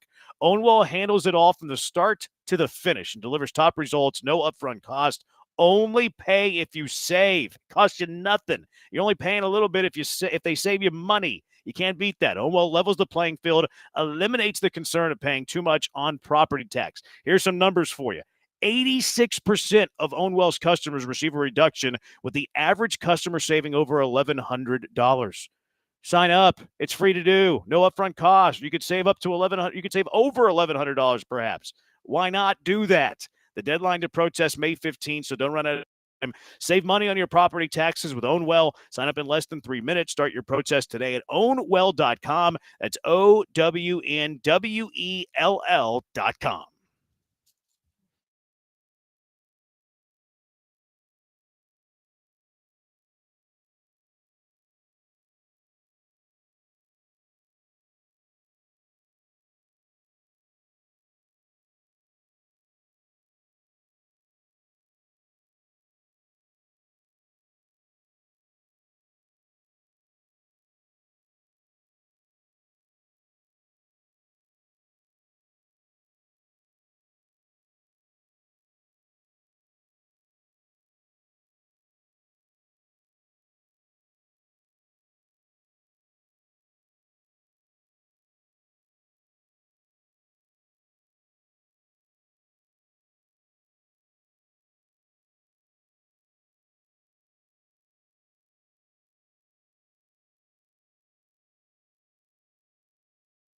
You're back with the Killer Bees on ESPN 97.5 and 92.5. Live from the Veritex Community Bank Studios, here's Joel Blank and Jeremy Branham. Blakers, can you name the movie? Zoolander. That's right. Look at you So quoting dumb. Zoolander. You said you didn't like it. Chris and Humble says Beekeeper greater than Zoolander. Two things here. First off, Beekeeper is a Beekeeper's great not movie. funny. Is it a comedy? No, it's not a comedy at all. Yeah, you can't compare action to comedies, different genres. And then secondly, Chris and Humble, you lost your texting privileges for the rest of the show. You can't text the rest Because of the he day. We'll agreed hear with from me you on and Rotten Wednesday. Tomatoes? Chris and Humble. You think the Beekeeper's better than Zoolander? No, I didn't say that. Oh, but you might. Well, that was his take. You said he agreed with you. He said Beekeeper's better than Zoolander. No, I would tell you Rotten Tomatoes says the Beekeeper's better than Zoolander. Yeah, Rotten Tomatoes has lost its fastball. It's like Verlander in San Francisco. That's what that is. Speaking of baseball, there's a bit of a roster crunch dilemma with the Astros, really, other than Cam Smith. Now, Cam Smith making the roster kind of throws another name into the hat and maybe gets rid of somebody else that you thought, or we thought, or everybody thought that could potentially make the Astros. Now, I did see that they sent down Nick Hernandez today. Go Cougs. I saw that they sent down my guy, Forshea Whitcomb. They reassigned him to minor league camp. I imagine we'll see Forshea bouncing around with the Astros again. He won't do anything with the Astros. He'll go kill it in Sugarland, but Forshea won't do anything with the Astros. So these are kind of like, we'll do one Cam Smith one here. But is there room for both Cam Smith and Zach DeZenzo, do you think? Yes. I think there is a scenario where you could have room for both of them. Yes. Interesting. Because if you keep – I think that there is a scenario where you can keep both of them as well. Now, I think it's unlikely. Now, if you do keep both of them, you probably cutting Ben Gamble. Like Ben Gamble, I don't see – and John Singleton, by the way. I think John Singleton's gone. I think he should be gone. Yeah. He's done nothing at the big league level. He's done nothing in spring training. I don't think you can continue to justify a roster spot for John Singleton. I'm a big John fan. He's jacked like me, and I like guys that are jacked like me. He used to have a lot of fun in his younger days. I have no problem with that. So I'm a big John Singleton fan, but he just hasn't cut it out as a big leaguer. And just because he's left-handed doesn't justify his roster spot. Like, you're left-handed and bad. Like, what good does that do? So if you keep Cam and DeZenzo, I think John Singleton and Ben Gamble are gone. Yeah, I just, DeCenzo is a guy that I mentioned at the start of camp that I was keeping a close eye on, because he also came in, looked like he put on some muscle, but he came in great shape. I don't worry about his bat. I just worry about where you play him in the field. And now, because of the fact that he's hit well in the spring, I think there's a chance that they could find a way to keep him on the roster. Now, you're right. It's going to affect some people. I don't think John Singleton's going to make this team. He's out of options. I would be curious if they try and sign him to Sugarland or try to do something to keep him around. But, I mean, how many different lives is John Singleton going to have with the Astros? From the standpoint of, DeCenzo, because he's not a great defender, it's interesting because you got a couple of veterans that are definitely in the mix to try and make this ball club. And I don't know if it affects both of them. And then you kind of take a step back in terms of your backup utility type infielder type position. If DeCenzo makes it, I'm not sure. Yeah. See, I don't think it's a guarantee that DeCenzo hits at this level. Like, he's not so much of a, yes, that's his strong. He's a better hitter than he is a defender. He's athletic too, though. Like, he's kind of like a poor man's Cam Smith in that he can hit, now not to the level of Cam Smith, and he's a bit of an athlete too. Like, played shortstop in high school, can move around a little bit. It's why they think he can play, either corner outfield spot. I don't think that they keep both of them on the big league roster, because I think it's going to be hard to find both of them every day at bats. I think that it's maximum one of those two guys. Now, there is a scenario. I completely agree. I think there's a maximum one of those guys. And I also think there's a better chance that they don't keep either one as opposed to keeping both of them. Now, if I had to pick one, pick one, 0 or 2, I'm picking 0. Now, if you had to but pick I think one of them, which one are you picking?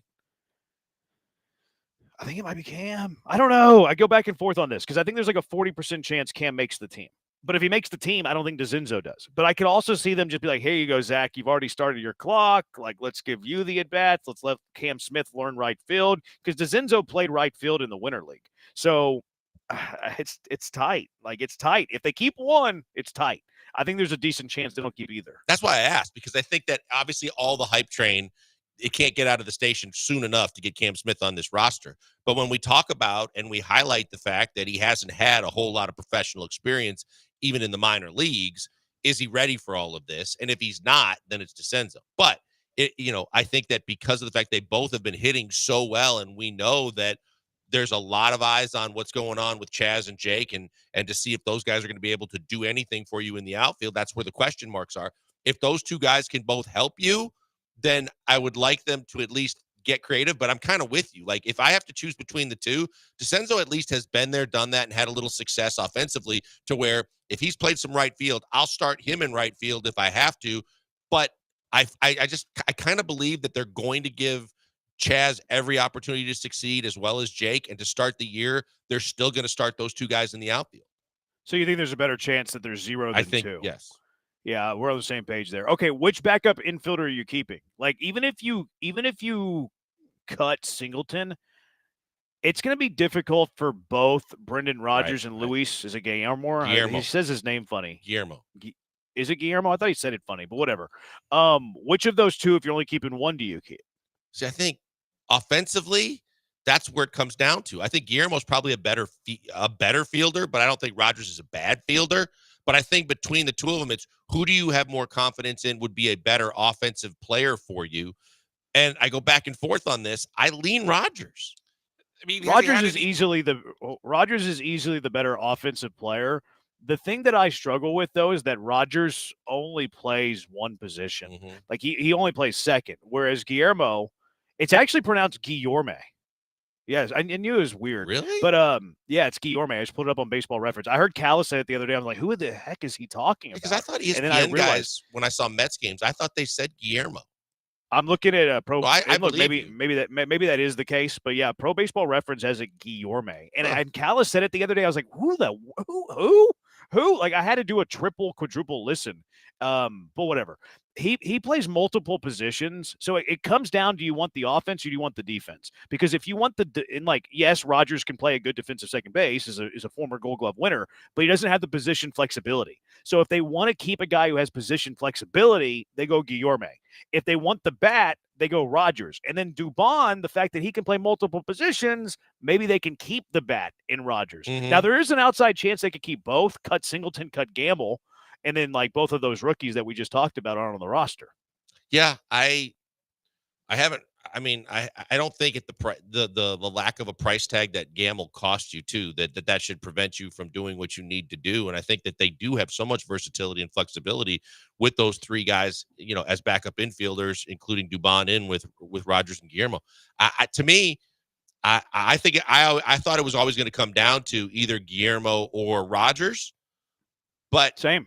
Yeah, and I think if they move on from Gamble, then so be it.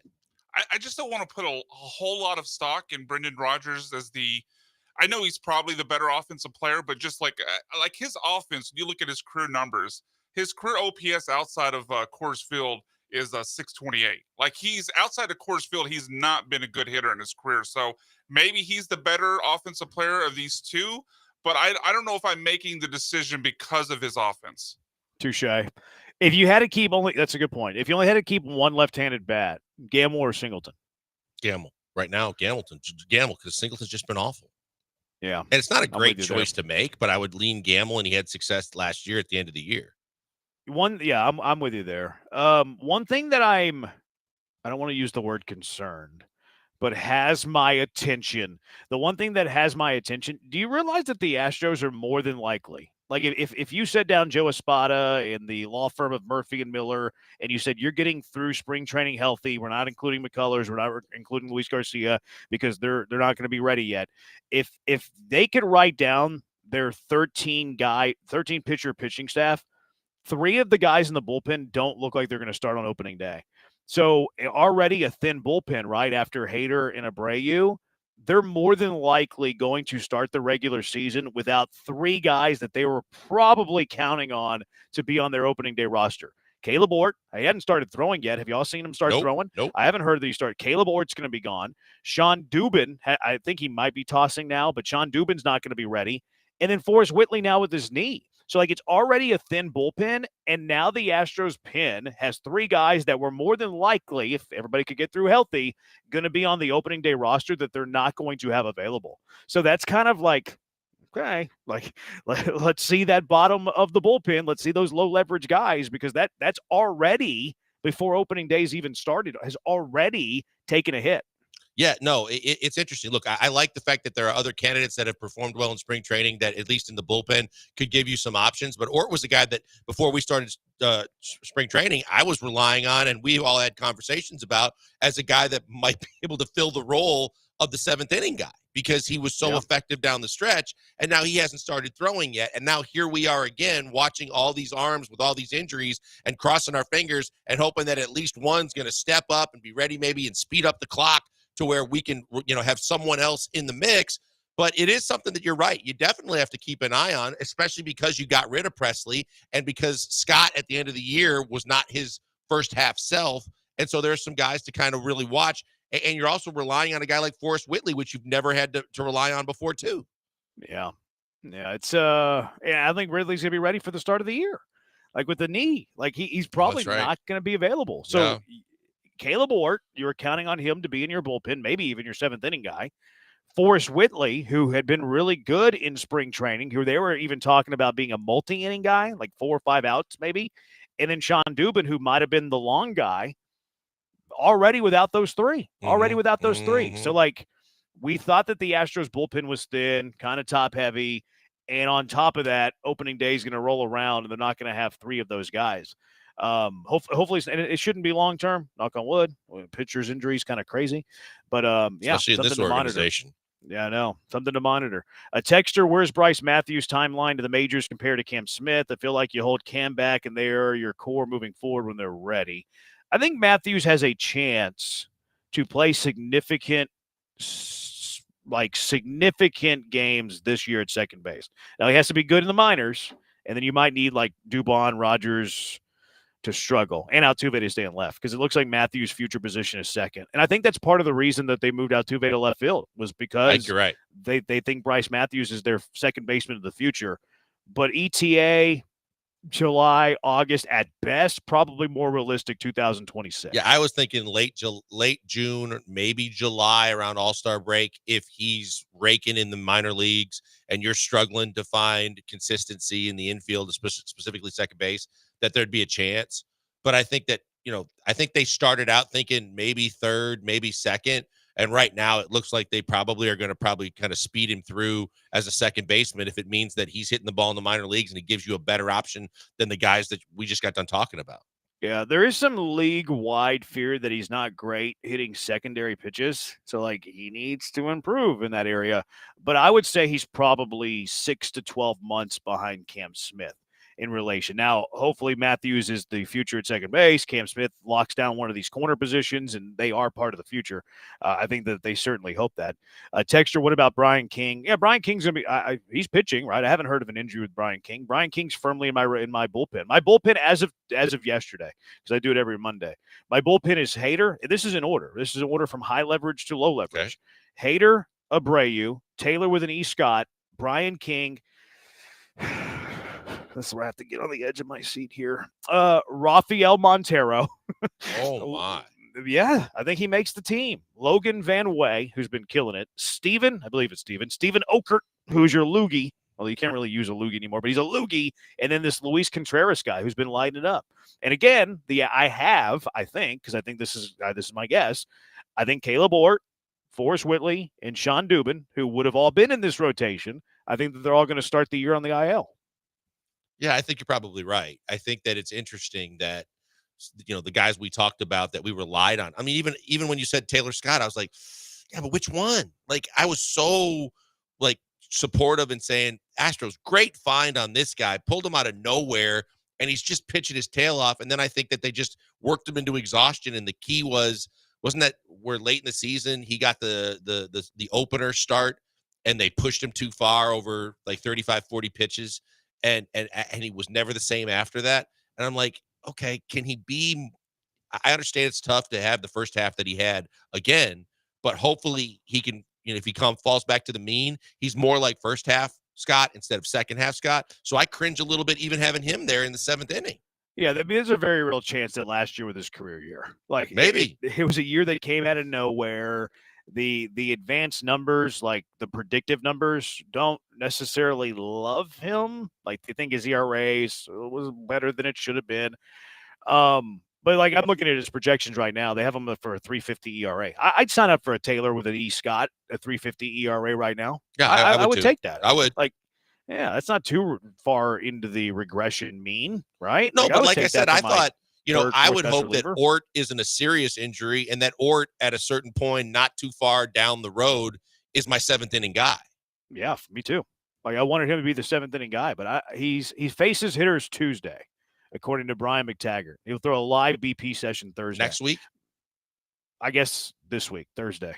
Oh, okay. Because I was gonna say if he's facing Tuesday, is he pitching? I still don't think it's enough time. No, it's not to be ready for opening day. Yeah, I don't think it's enough time to be ready. I agree.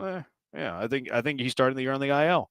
All right, 713-780 HRP listener line. Lee Sterling, who hands out winners like people hand out candy on Halloween. Lee Sterling of Paramount Sports going to hand you some March Madness winners when we return. It is the Bees, ESPN 97.5, ESPN 92.5. Hey, right here before we go to the break, I want to tell you about my good friend Doc Linville and all the great that he can do right here in Houston if you're losing your hair. If you're losing your hair, you've got pattern baldness, and you just don't think there's any solution for you, and you don't want to try all the gimmicky stuff you see on TV, I encourage you to go to 975hair.com because you can get a free consultation with Doc Linville and his staff. They can explain to you exactly how they can help, how it's your own hair, how it's going to grow and be with you for the long haul and stay for the rest of your life, and you're going to see results almost immediately. If that sounds like something you're interested in, let me also tell you that by setting up your consultation at 975hair.com, you get it for free. Most people off the street pay $150. You don't pay a dime. You don't sign on the dotted line. You don't commit to anything. You just go in and have them explain to you, PRP treatments and the NeoGraft procedure. One, if not both, and I used both in my case, are game changers. The PRP is like fertilizing your lawn. There's still hair there. You just want it to be thicker, stronger, and longer like it was in your heyday. And then from the standpoint of the NeoGraft procedure, it's actually taking hair from where you're never going to lose it, and genetically, you're never going to lose the hair on the sides and the back of your head, and putting it where you need it most. A lot of people need it like me with the hairline in front. Some people need it with the bald spot up on top and back. Wherever you need it, they're going to take care of it for you, and it's going to be a game changer because immediately you're going to see the follicles that are there, and you're going to be visible to the eye. In 6 to 9 months, you will see them growing, getting stronger and longer, and giving you just a full coverage area that you didn't think you could ever get back. Check them out today. Go to 975hair.com, set up that consultation, and tell them Joel Blank sent you by.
You found the Killer Bees. Live from the Veritex Community Bank Studios, here's Joel Blank and Jeremy Branham. Let's go straight out to the HR&P guest line, being joined by the great Lee Sterling of Paramount Sports. Lee, thank you so much for taking a few minutes. It is March, after all. Let's start with my Houston Cougars. What do you think of the Cougars in this tournament, Lee? Why are you laughing, Lee? This is no joking matter. It's March Madness. I love the sound effects. So, what do you think? We're just going to anoint them the champions. We're not going to mess around with any formalities. They're the champions. Why even play the tournament? And let's just put them in at plus 650 to win. We'll bet like 10 mortgage payments, and the three of us. We don't need to do anything. We can zoom off to an island in the Bahamas. There he is, Lee Sterling, ladies and gentlemen. We'll talk to him next year during football season. Come on, Lee. We know we got a lot of homers around here, but we're really pulling for the Cougs. All right, so I've never done a segment where I predicted the winner at the beginning. I do think they're going to win it all. So here's why I think this year is different. A couple of years ago, when you look at teams, and this is no disrespect to Auburn, Florida, Duke, maybe Michigan State, and Tennessee. I think there's truly only about 6 teams that can win it all. When they played Miami a couple of years ago, they couldn't shoot from the field. I mean, they had no confidence at all, and they couldn't shoot free throws. This year, much better offensive team, and they not only have, I believe on that team, they didn't have anyone that shot above 70% from the free throw line. They not only have one player starter that shoots above 70%, one shoots above 80, another shoots above 90. So, and they got an experienced coach here. So I'm going to go with Houston, but this still can be a fun tournament, and can be a lot of great games in the first and second round. Well, there's a lot, Lee, and I find that interesting coming from your perspective as a Florida guy because, man, the Gators have just been on a run. I mean, to get a 1 seed from where they came from to where they are now, and then obviously winning the tournament, a lot of people are jumping on that bandwagon really quickly. Well, I still think that they have a very good chance to make it to the Final Four, but listen to who they got to play after they dispose of Norfolk State. Probably UConn. I think they'll beat Oklahoma. Then might have to play Maryland or my biggest sleeper in the tournament, Colorado State. Why is Colorado State as a 12 seed, a 2.5-point favorite over Memphis? I heard someone say it's happened one time before, but I can't remember it. Colorado State is that hot. Then they'd have to play, someone like Texas Tech or Maryland from the other side of the bracket. So Florida right now is the hottest team, but, they have a coach also that has not had even one tournament win before. So we like Houston. I think Houston's going to get the job done in the Midwest. They'll probably play Tennessee and but other region, I do think Florida will get there, but they're going to have to go through a landmine to get to the Final Four. Let's go to the top left bracket, the South region, number 1 overall seed. Lee Sterling from Paramount Sports joining us on the HR&P guest line. Who do you like in the South region? What are some first-round matchups that you're watching? Who do you think's overrated, underrated in this region, Lee? All right, so I think Auburn's very good, but are they really the best team overall? They've lost 3 of the last 4 games. I think this is the 1 seed. In one region, we may not see a 1 seed. I think Michigan State's got a good chance here. If they can just shoot a little bit better from the 3-point line, they can do it. Iowa State, injuries have really derailed them. Texas A&M is a 4 seed. I mean, really, they're horrible offensive efficiency the last 6 games. I think will do them in. Louisville probably should have been the 5 or 6 seed here. Tough matchup for Auburn in the second game, probably, but here's my upset here. Underrated, San Diego. Not San Diego State, UC San Diego. They are plus 2.5 against Michigan in the first round. I think these Michigan kids, they had no idea. They weren't expecting to win the Big Ten. They're probably, everyone can tell you what their ring size is. They're so excited they won the Big Ten. You think they're studying film of UC San Diego real hard? Guess again. Give me Michigan State. We're going to go with a 2 seed here in the South. Okay, what about the East, Lee? I'm looking at Duke with an injured Cooper Flag, and everybody putting all their hopes on if he's going to be healthy or not. But they're the easy chalk pick to say they're going to run the table, but another interesting area of the country. Well, Alabama, if they play them or one of these other teams have to shoot lights out. Problem with Alabama, they don't play a stick of defense. I mean, look what Duke did with that Cooper Flag in the tournament. I mean, they are that good. I've seen them 3 or 4 times this year come back from double digits in games and blow out teams. St. Mary's, if they can shoot a little bit better from three-point land, they could be a team that can do some damage. And BCU, no one knows about Virginia Commonwealth. They're getting 3.5 against BYU in the first round, 28-6 overall, won 12 of the last 13. As far as metrics, top 40 on offense and defense here. I'll take them against BYU. They could win a game or two. Yeah, that's one of my favorite first-round matchups in the entire tournament. BYU, VCU, BYU, high-octane offense, VCU, that dominating defense. That'll be a fun matchup. I just don't like the fact that they paired these two teams up against each other. I agree. Yeah, because I think both teams can win a couple games in the tournament, and then one has to be eliminated on Thursday. I agree with you there. Let's take a look at the West region. You mentioned Florida. What are some first round games? You mentioned Colorado State over Memphis. Memphis potentially without their point guard. What do you think is overrated, underrated in this region? So in the West region, I think overrated could be, there's not many overrated teams. It's just solid. Maybe Kansas as a 7 seed. This is not your daddy's Kansas team here. Not a very good team unless Landon Dickinson can score 20, 25 points, get 10 or 14, 15 rebounds, and have a couple assists and a couple blocks. They're not going to beat Arkansas. I like Arkansas in that opening game. I think that Missouri might be a little underrated.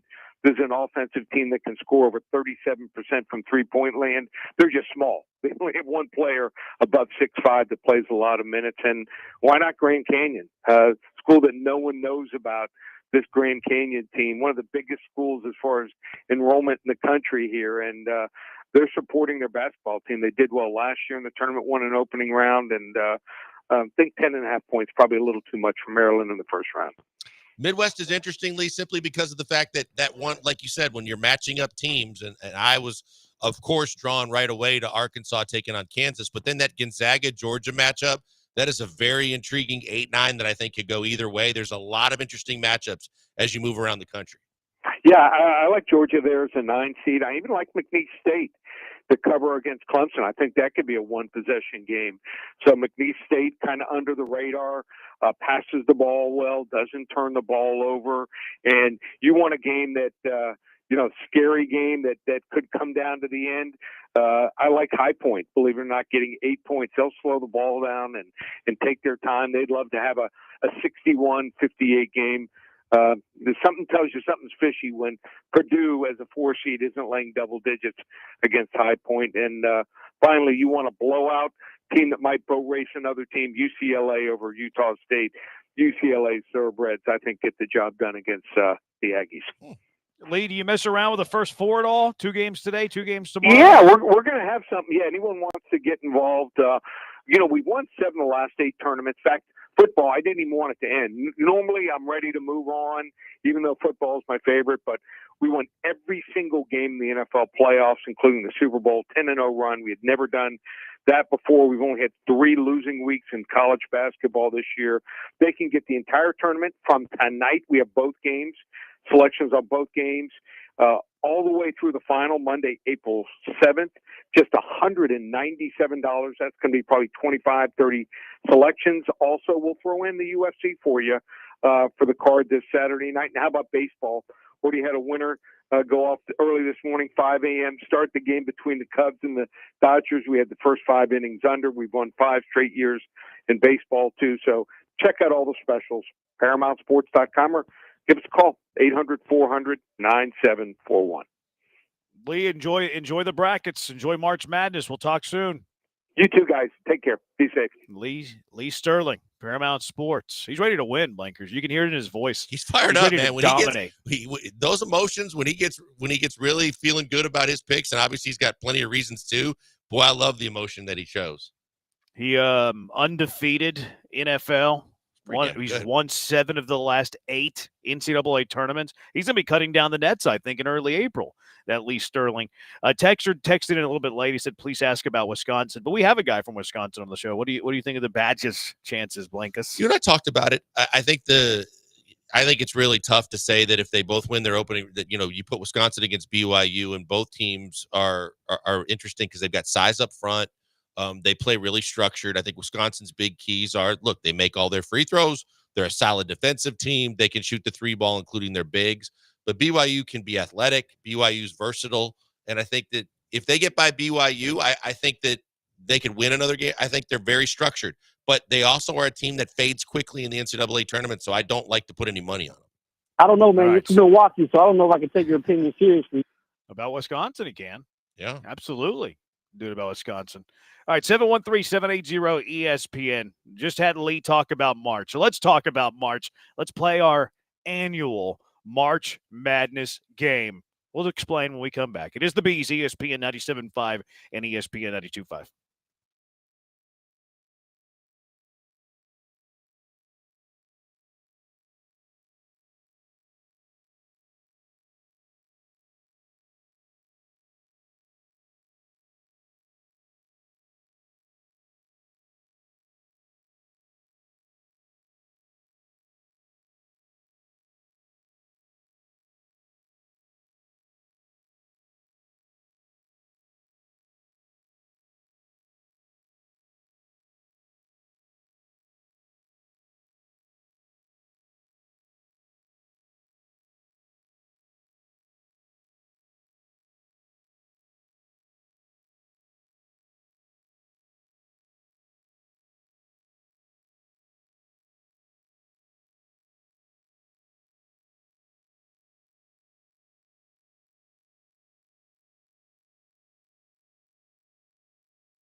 You're locked in with the Killer Bees on ESPN 97.5 and 92.5. Live from the Veritex Community Bank Studios, here's Joel Blank and Jeremy Branham.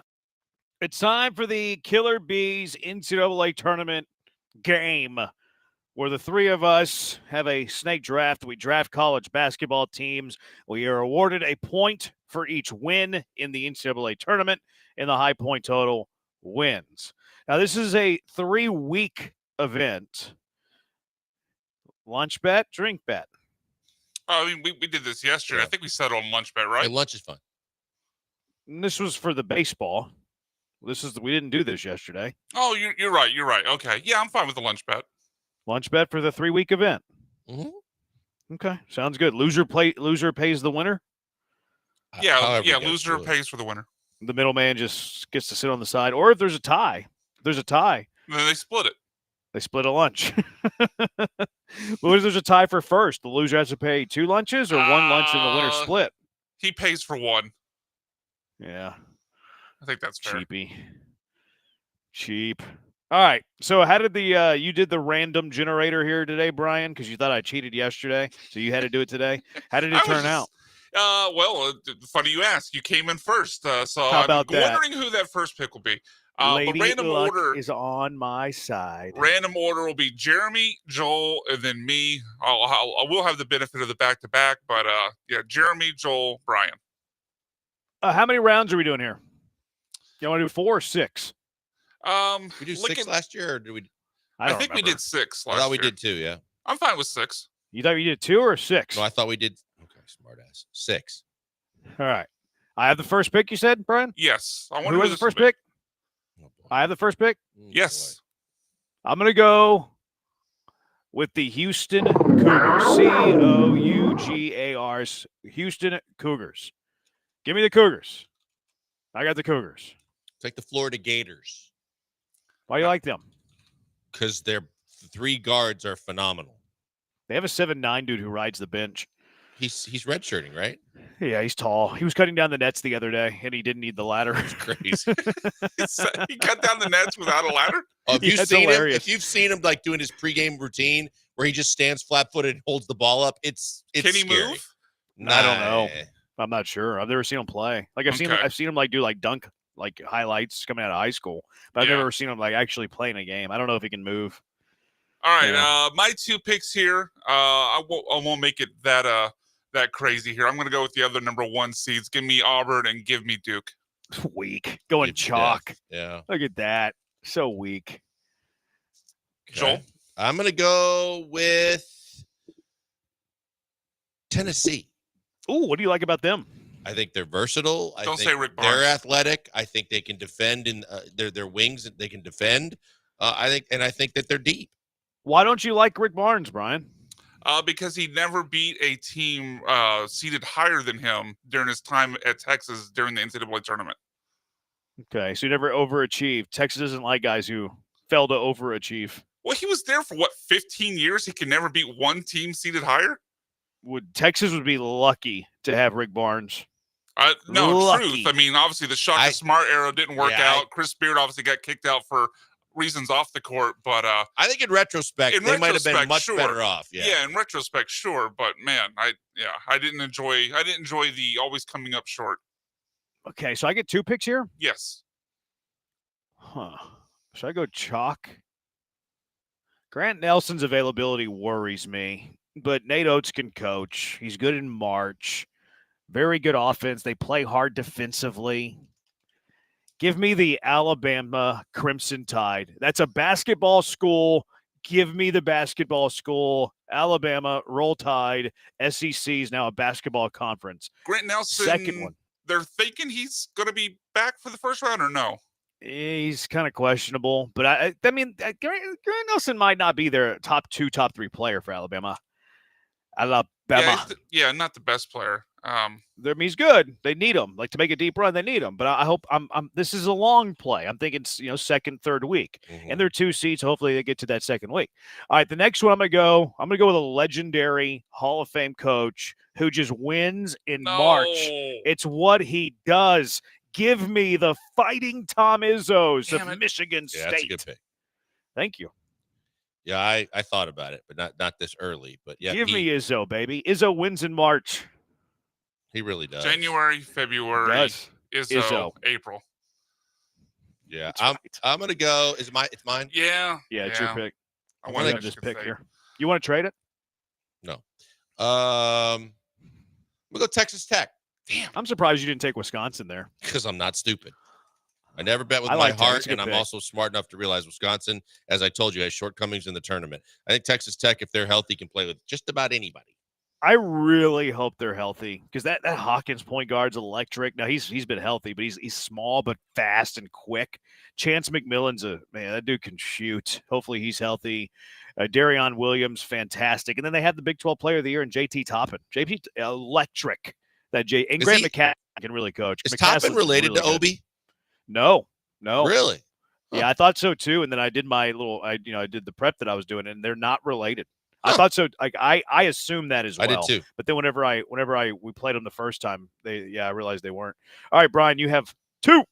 What round is this? Yeah, that's 2 and rough. 3? I was 4? I was hoping 3 and 4. Izzo and 3 and Texas 4. Tech made it to me here.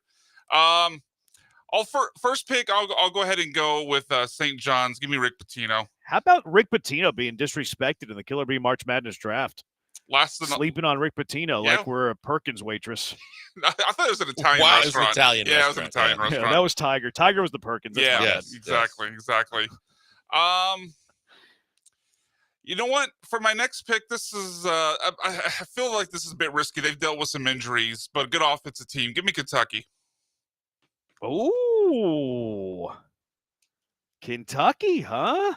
Yeah, I want the offensive upside. I know they've had a lot of injuries, so it's pretty risky, but I'll take the offensive upside there. I'm a Mark Pope fan. He was at BYU, of course, so I got to see him coach up close and personal. I'm a big fan of him. I thought Kentucky, like a lot of people didn't like that hire last year of Mark Pope. I was like that they knocked it out of the park. That's fantastic. He had a really good first year.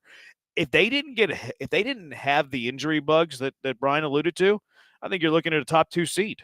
If they would have been healthy the whole year. And the I like interesting that thing is pick. the program he I left like is that in team. good shape too, because BYU, you would think that they would be suffering a little bit. They look really good for the next couple of years. They have good NIL money there at BYU, which good for them. Good for them. Brian, you're up, Blankers. Yeah. Man, I'm gonna go with Arizona. Okay, Big 12. I see you. Yeah, Arizona. Love is playing good ball right now. The good Love is back on track. They've got some athleticism and some size. I'm gonna go Arizona. Okay. Wasn't gonna go A&M. The first one will go Iowa State here. I know that they had some injury concerns. Hopefully Lipsey's okay, because if Lipsey's fine, I still think they can win a few games in this tournament. They'll be without Keyshawn Gilbert, for the entire NCAA tournament, which is a loss. That is a big loss for them. But they still have some firepower with Lipsey, with Curtis Jones, with Milan Momcilovic. And I think Otts is a good coach, too. So I'll go Iowa State there with my first pick. This one's a little bit more difficult now. What round is this, Brian? You've made 4 picks. It's round 5? Yeah, this is round 5. Okay.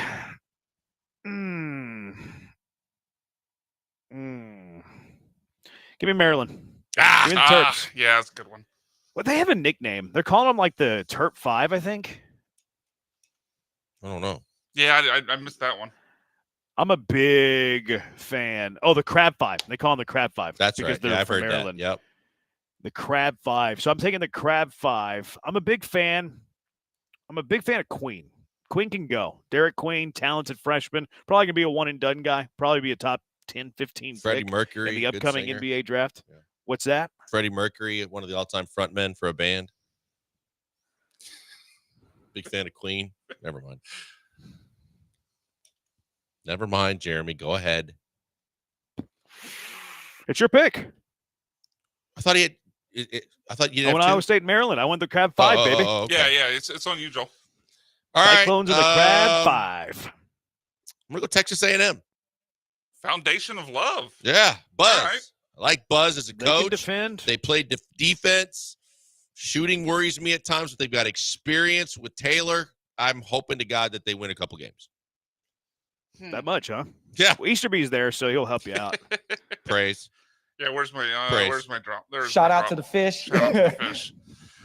Okay, so my last 2 picks here. Give me offensive teams. I'm going to go offense here. Forget this defense wins championships. Give me Missouri, the best basketball conference in America. And a little bit of a surprise here, but out of the Big 12, give me BYU. Let's see if they get hot. You did go offense, didn't you? You didn't want to go Texas. No. I don't think they make it past Thursday or He's over Wednesday. here. He's over here bashing Rick Barnes, and he's poo-pooing on Texas. Talk about talking out of both sides of your tea-sipping mouth. Tea-sipping. Is it me? Yeah, it's you. I'm gonna go with Memphis. The Tigers? Yeah, I mean, look, they got a ton of talent. Like we talked about this. I He think just told you they're going down round one. I think I don't think that they are. Are you I don't calling think Lee they are. dumb? I'm calling Lee a liar on that one. I'm going Memphis. Yes. So wrong team favorite. Wrong team favorite. Lee didn't really know who Tyrese Hunter was, and the fact that he might not play. He's like, why is Colorado State such a big favorite in this game? Well, Lee, Memphis might be without their point guard. Just saying. So I had the last pick here, huh? Yes. I can do a variety of things. Man, I don't want to take it's. This is the first time that I pulled up the betting favorite odds to win this whole thing. You know, Gonzaga has the 11th best odds to win the NCAA tournament. Yeah, they got no talent at all. I thought Jeremy. about it. According to Lee, they no. It was Reed. It was Reed yesterday. That's right. Yeah. I thought about they them. are They're rated so are high in void. KenPom, but man, it's just crazy that they're an 8 seed and they have the 11th best odds to win the. They have better odds than Maryland, a 4 seed, 3 seed Wisconsin, 3 seed Kentucky, 4 seed A&M, 5 seed Clemson, 4 seed Purdue, 5 seed Michigan, 5 seed Oregon. Like, how is Gonzaga not a 4 seed? They're a scary team, and they're well coached too. That and with a plenty of experience in the tournament with few. What is it? 9 straight years in the Sweet 16. Zags are damn good. 9 straight years in the Sweet 16. Isn't that crazy that they're the what did I say, 11th, 10th or 11th? 11th. Highest favored team, 11th favored team to win the NCAA tournament. KenPom at 9, and they're an 8 seed. Like, what in the world was the committee doing? Memphis was a 5. Louisville was an 8. It was the worst committee ever. Sorry. Well, they got that bonus. That one guy got that bonus, though, so Bubba got his bonus. Bubba got his bonus. I don't know what to do here. Let's see. I don't want. Already rode in Gonzaga. I thought you were going there. No, I can't do it. Heck with it. Give me Wisconsin. I'm a bigger Wisconsin fan than Blankers. Okay, I'm a good. bigger Wisconsin I fan don't know, than man. Joel It's Blank. Milwaukee, so I don't know if I can take your opinion seriously. You want to talk about what do they call it? The capital of dairy? What do y'all call it? America's Dairyland. America's Dairyland. I am Mr. America's Dairyland. You've now given that throne and that title to me. You Blankers are no longer from Madison, Wisconsin. Actually, where are you from? Milwaukee? You're no longer from Milwaukee. I have now taken the grasp of being Mr. Midwest on this show. Okay. You passed him up. Okay. Give me the those fighting winters. Greg Gards. Enjoy those winters. Bring your shovel and your ice scraper. It's only a March. It's only a 1 month thing. It's not snowing in March, right? It's only a 1 month thing. Oh, yeah, it was there snowing. is. Oh, is it? It was Okay. snowing in I've never Kansas been to City the other Wisconsin. Watch the I was taking NFL a draft guess. and see if we don't get some snow. No, I knew. Okay. Yeah, good point. Good point. I am Mr. Midwest. Was it Drake that was Mr. Worldwide? I think it was Drake. Right? No, that's Pitbull. No, Pitbull is Mr. Worldwide. Oh yeah. What's Drake? Drake has a nickname, doesn't he? Kendrick gave him a lot of nicknames at one point. Was it what was Russell Wilson, Mr. Unlimited or whatever? Yeah, Unlimited. Mr. Unlimited. So Russell Wilson was Mr. Unlimited. Drake's A minor. Pitbull's Mr. Worldwide. Branham's Mr. Midwest. We could drop the West. Mr. Mid. Oh dang. That's messed up, Brian. Damn, he Pretty grilled you on good. that one. Pretty good, but it's messed up. He got me. That was well played. I tip my cap to you, sir. Todd says Culver's is greater than Whataburger. Facts. That is true. Where'd that That's come why from? I'm Mr. Midwest. Okay. Because Culver's is the Midwest Yeah. thing. Okay. Todd's originally from the Mill. Is he really? Milwaukee. Yeah. Dre's nominated me for car wreck of the day for saying Drake is not Mr. Worldwide. Yeah, my bad. I don't know my Drake as much as you do. All right, 713-780-ESPN. Do you want to recap the draft, Brian? I can, but I must have missed one of Joel's picks. I only have 5 teams written down for them. But I could tell you Jeremy has the Cougars, Bama, the Izzos, Iowa State, Maryland, and Wisconsin. I have Auburn, Duke, St. John's, Kentucky, Mizzou, and BYU. And then Joel has Florida, Tennessee, Texas Tech, Arizona, Memphis, and I must have missed one. A&M. That was the other one. Okay. How could you miss them, Brian? Texas fan? Foundational love. I mean, home of the eggs right here. I think that might have been a joke. No, I think he was sadly trying it to wasn't. say It just worked out A&M's that way. forgettable. I think I'm going to win this thing. You thought that last year too. Did I win? No. No, Joel did. Sure? I did. Yeah, Joel I'm did. very sure. Oh, he had UConn. Yeah, and we scored it differently last year, so the championship win outweighed everything else. Yeah. Trey's making fun of me in the Twitch. I don't know why he's surprised. I'm not cool. Like, I don't know why he would think I am. All right, 713-780-ESPN. Cash him or trash him with the bees. What are you cashing? What are you trashing? 713-780-3776. Killer Bees, ESPN 97.5 and ESPN 92.5.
Looks like DeVries is going to Indiana. He's leaving West Virginia. Ooh, Go be the head McAfee's coach not for going to be the happy. Hoosiers.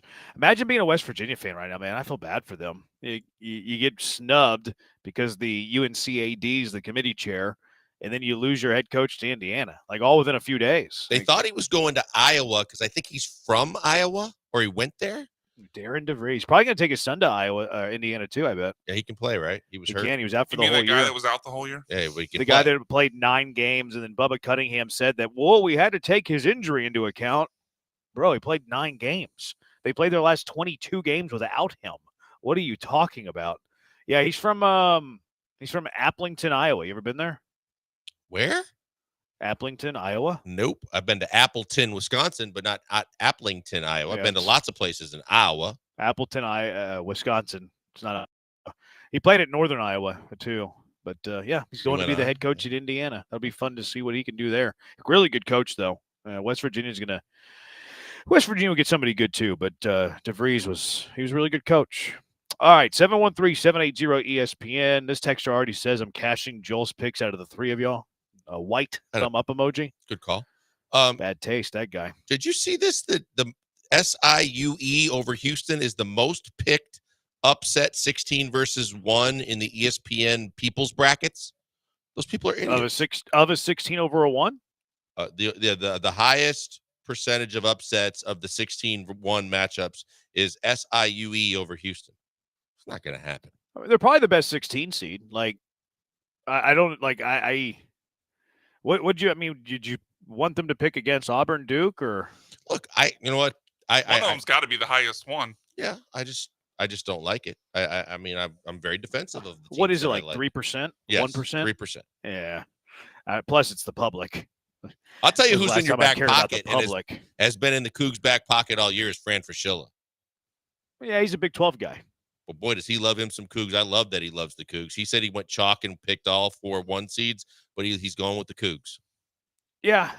I just don't really care that much about people's opinions. Like Fran picking them all, like, does that matter? Does the public having SIUE as the best chance to upset a 1 at less than 1%? Like, to me, it just doesn't move the needle a whole lot.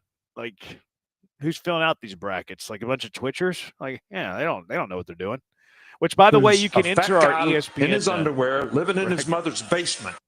ESPN975.com under the promotions tab. All right, what are you cashing or trashing, Blinkers? I am tired of the hype. I am cashing the fact that the Lakers aren't even going to make the Western Conference Finals. I know ESPN's pushing for it, and everybody's on Luka watch. And when LeBron comes back, and when they do, look out. I don't think that the Lakers even make the Western Conference Finals. Okay, are you moving off of this? Did you? Was there a time that you thought that they were?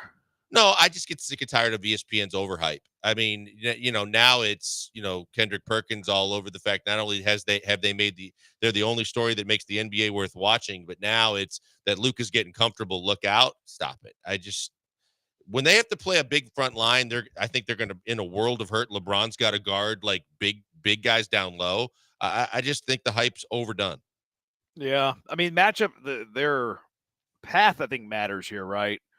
Because how many teams would you pick to beat the Lakers in the West in a 7-game series? Thunder. Thunder for sure. Denver. Agreed. So what if they somehow get in a path where they don't have to play either team? Because that's possible. Like if they jump Denver and they're the 3 seed, then now you have to beat Golden State in round 1. If you win that, then you beat the Rockets in round 2, and you're in the Western Conference Finals. Yeah, I think Memphis can beat the Lakers because they have size up front. Well, they could avoid them too. Well, so I think they're going to have to critical. do a whole lot of ducking to get there. If you can trash it, but I just don't think they're going to make it. It's really not that unlikely. Like if they jump Denver, they're the 3 seed, and let's just assume they jump Denver. Now they play Golden State in round 1. If they win that, they play the Rockets in the winner of the play-in. So the path matters a lot. I think Golden State's a handful for them. Who you picking in a 7-game series? Lakers or Golden State? Golden State. Wow. Okay. All right. I'm on the fence with this one because I think the path matters a lot, but I'm going to cash it. I'll cash it. Yeah, I'll cash it. There's 4 teams I'd pick over the Lakers. So yeah, unlike Jeremy laid out, the path matters. They could get lucky and avoid the teams that cause them problems, but I'll go ahead and cash it. Yeah. Plus, I just hate LeBron, so I want to root against him. So there's that part of it too. Cash or trash? Let's get rid of these NCAA committees and hire a bunch of the best bracketologists to do the field. That way you don't have these bonuses on the line, these 6-figure bonuses. You mostly get rid of all of like the affiliation bias to these schools. And do you think Bubba Cunningham and a bunch of admin people are better at bracketologists than these computer nerds that do this for a living? I'll cash it. I think in years past, we've had other guys that are under the scrutiny for similar things.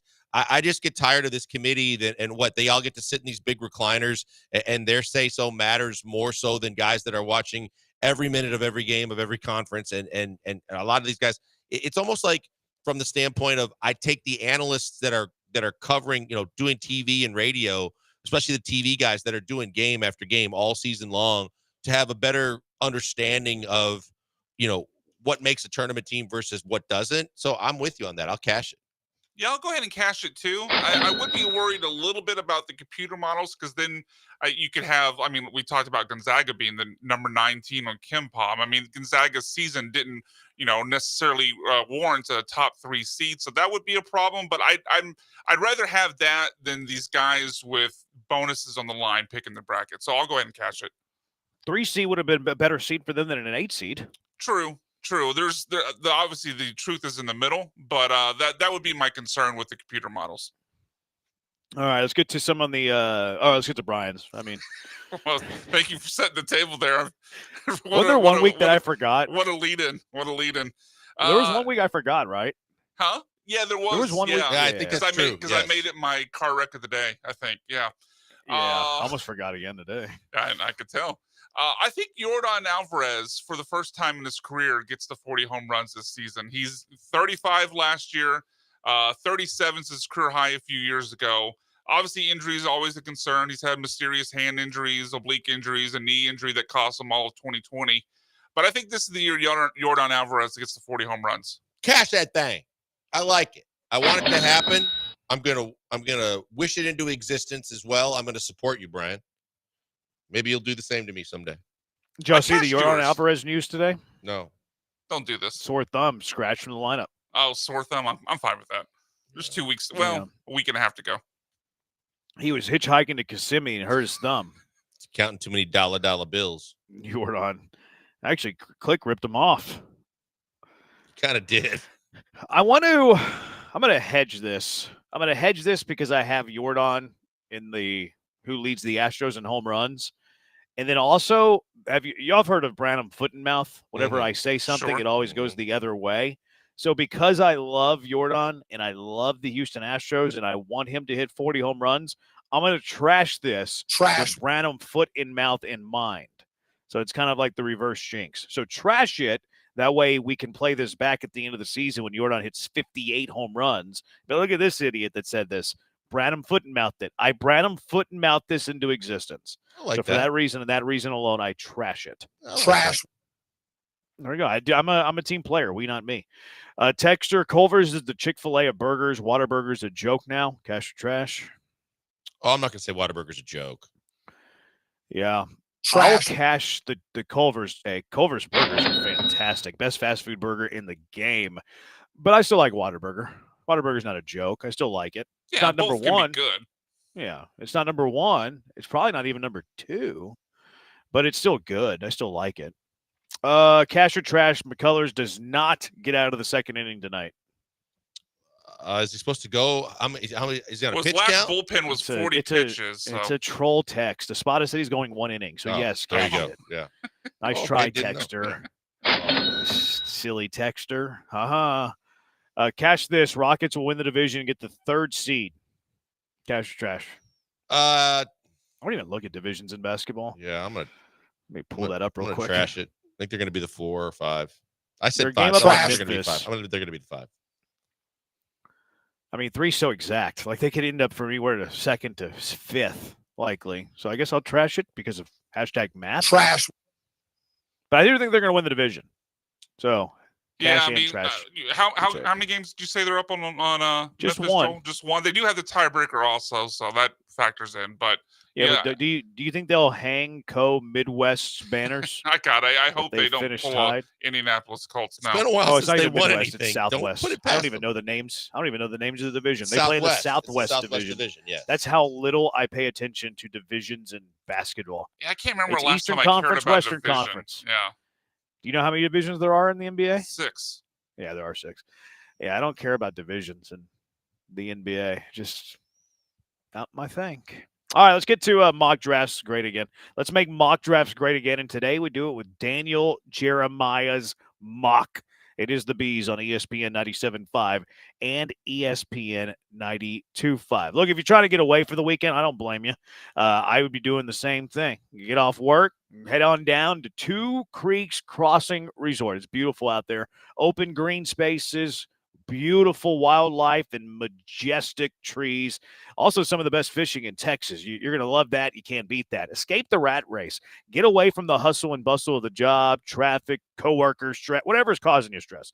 I had the best weekend idea for you, and I already said it. Two Creeks Crossing Resort on Lake Livingston. Escape the city. Enjoy the relaxing, great outdoors. Book your stay now at twocreekscrossingresort.com. It's just 90 minutes from Houston, so you can escape the city without spending the entire day traveling, and you can do that with Two Creeks Crossing Resort on Lake Livingston. Whether you're dropping a line or you're hiking on their 92-acre property, kayaking, pickleball courts, or just to have a drink by the pool, you can do it all at Two Creeks Crossing Resort. They have something for everybody. One weekend, they're going to have a barbecue cook-off. They're going to have a crawfish boil the next.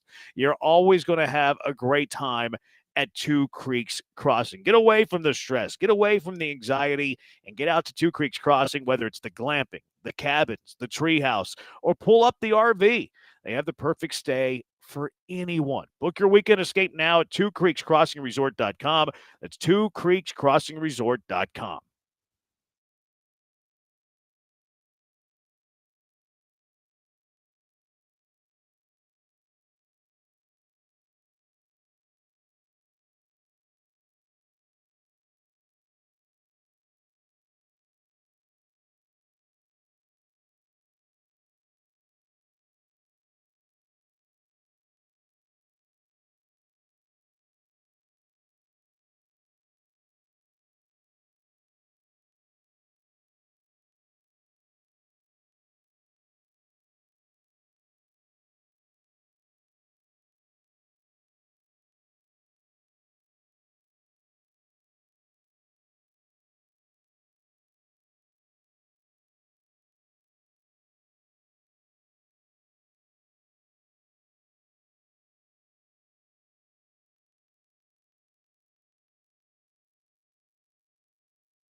You're listening to the Killer Bees with Joel Blank and Jeremy Branham. On ESPN 97.5 and 92.5. Broadcasting live from the Veritex Community Bank Studios.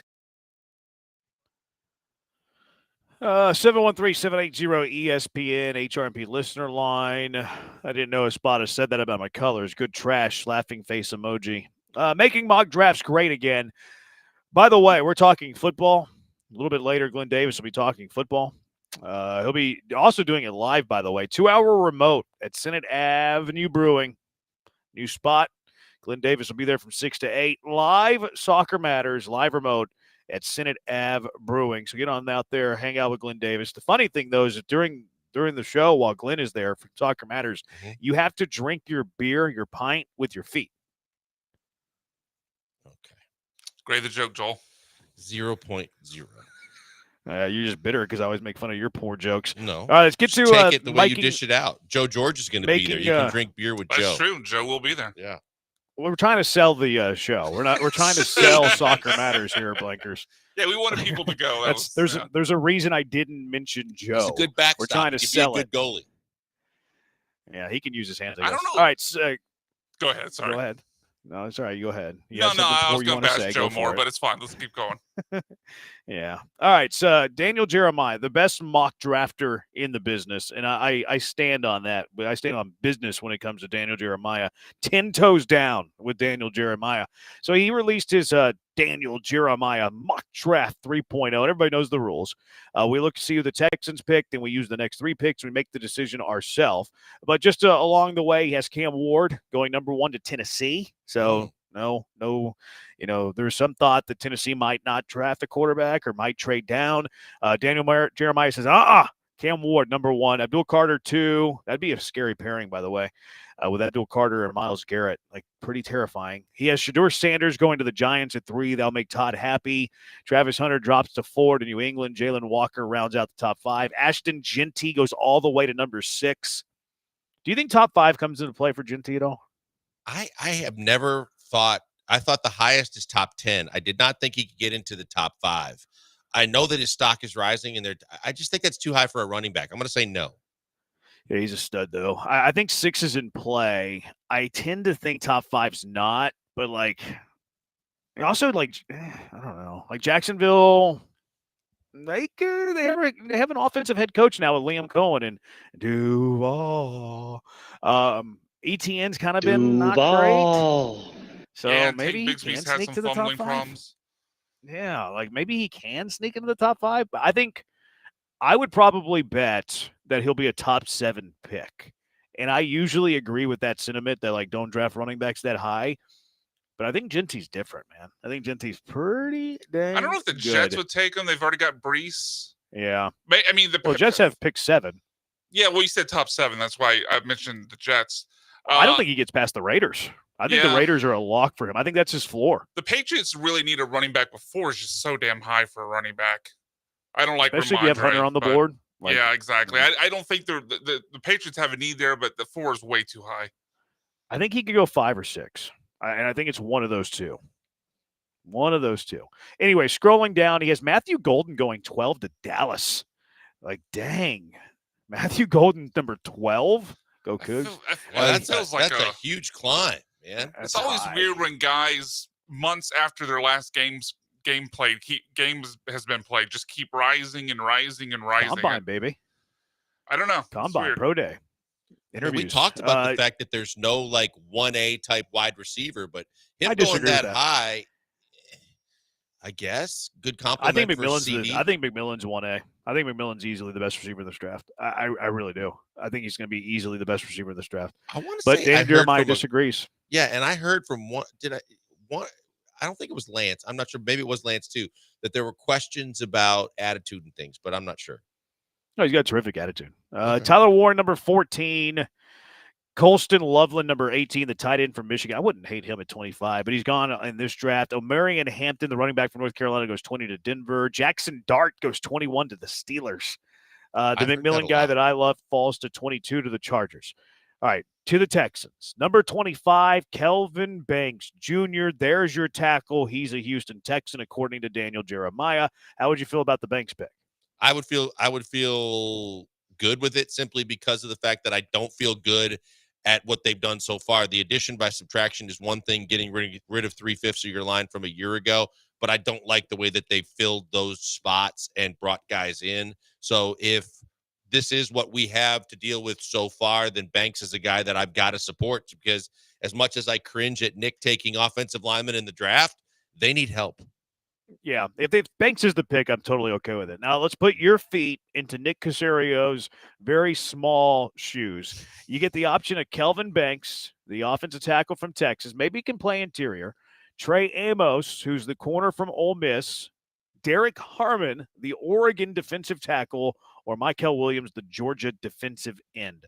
Your option of those 4, who's your pick, Blankers? This is an easy one for me because I think that it's the position of most need.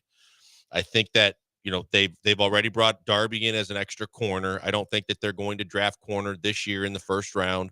To me, it's either wide receiver or offensive line. And since everything I just said about the fact that I don't like what they've done so far to try and replenish the offensive line, I'll go Banks. Yeah, this is going to be a landslide. I would go Banks as well. The only other one that I would be in the conversation, because I'm not looking for an edge, especially late first round. You're right about corner. I wouldn't hate this idea next year if you move on from Jalen Petrie and you move Kamari Lassiter inside, but it's not a move you're making this year. The only other one I would push for would be Derek Harmon, the defensive tackle, because I do think that the Texans could use some help in the interior. Not that they were bad or not that they're going to be bad, but just a fixture, like a piece that you can pencil in for the next 4 years with Will Anderson. So a defensive tackle I wouldn't hate at number 25, but I'm not picking Derek Harmon over Kelvin Banks. Easy for me. I'm assuming Brian's going to make this unanimous. Yeah, it's unanimous. I would like the Texans to draft corner and defensive tackle at some point in the draft, maybe even second, third round. But both of those spots, you're probably, at least for 2025, drafting backups. You already have your starters. To me, you can't pass on whether it's guard or tackle. And I think it'd probably be guard this year. You can't draft on someone that would profile as a starting offensive lineman, considering the current state of this offensive line. Yeah, and we assume he's starting for the Texans, right? Kelvin Banks. Oh, absolutely. I mean, Lakin Tomlinson's not a starter. I don't know though. I think this year that they're going to give him every opportunity to possibly turn into. That's not a good thing, though. I know it's not. He might be given we had that, Matt but that's Miller not a on. good thing. My goodness, he was singing his praises. I'm like, well, it's one thing to say he's durable and he'll play in all the games, but he's Kenyon Green in a different. Is he going to be any good? He said something. What did he say about Lincoln? He said Lincoln is. Yeah. That's a bad comp.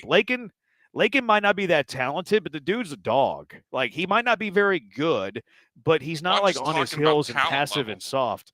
Yeah, but it's just different. Like, you can have two guys that are playing at a 50, and one of them's very, very soft, and one of them's like a dog, and there's a difference. Like, I'm not to me that they're totally different players. I'm not talking about their personality. So if in that way I misspoke, my bad. I was talking, like, you look at their I believe it was the one-on-one pass success rate or whatever it was that stat was that came out for guards right after they made the signing of Tomlinson, then also the trade for Ed Ingram. And last year, Kenyon Green was third worst, but Ed Ingram was first worst, and Tomlinson was fourth worst. So I think personality all three guys matters, are top or worst bottom five. Like, to me, personality comes into play. I find the older that I get, the further I get away from numbers. Like, you could Pro Football Focus me Kenyon Green's a 50 and Lakin Tomlinson's a 50, but you see Kenyon Green that's kind of passive. He's kind of soft. He's kind of just going through the motions. Like, give me the dude who might have equal production but plays hard.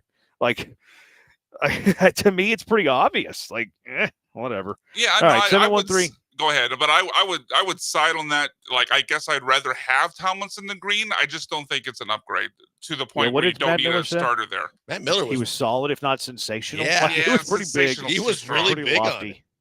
Yeah, I thought he went too far. That Matt Miller. That's why he bumped down to number 2 on my mock draft power ranking, and it's why Daniel Jeremiah is the number 1. I got Mel Kiper 3. I got that dude from CBS at like 4. I got a couple pro football guys at like 6, 5, and 6. There's some athletic guys that I really like from like 7 to 8, maybe even 9 to 10. There's even a USA Today guy I really like. I would probably have those 11 guys in my mock draft power rankings. Yeah, I'll go with those 11 specifically. All right, 713-780-ESPN. Kelvin Banks is running away with the early voting, by the way. 95% of the vote. Yeah, this was a pretty easy one that Daniel Jeremiah gave us. Let's get to our Astros game. Yesterday, we picked our home run leader for the Astros. I got Yordan Alvarez. Yay, me. All right, today we do the RBI leader. Who's going to lead the Astros in home runs? 713-780-3776. Killer Bees, ESPN 97.5 and ESPN 92.5.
Coming to you live from the Veritex Community Bank Studios, it's the Killer Bees. On ESPN 97.5 and 92.5. Here's Joel Blank and Jeremy Branham. All right, today we do the RBI leader. Who's going to lead the Astros in home runs? 713-780-3776.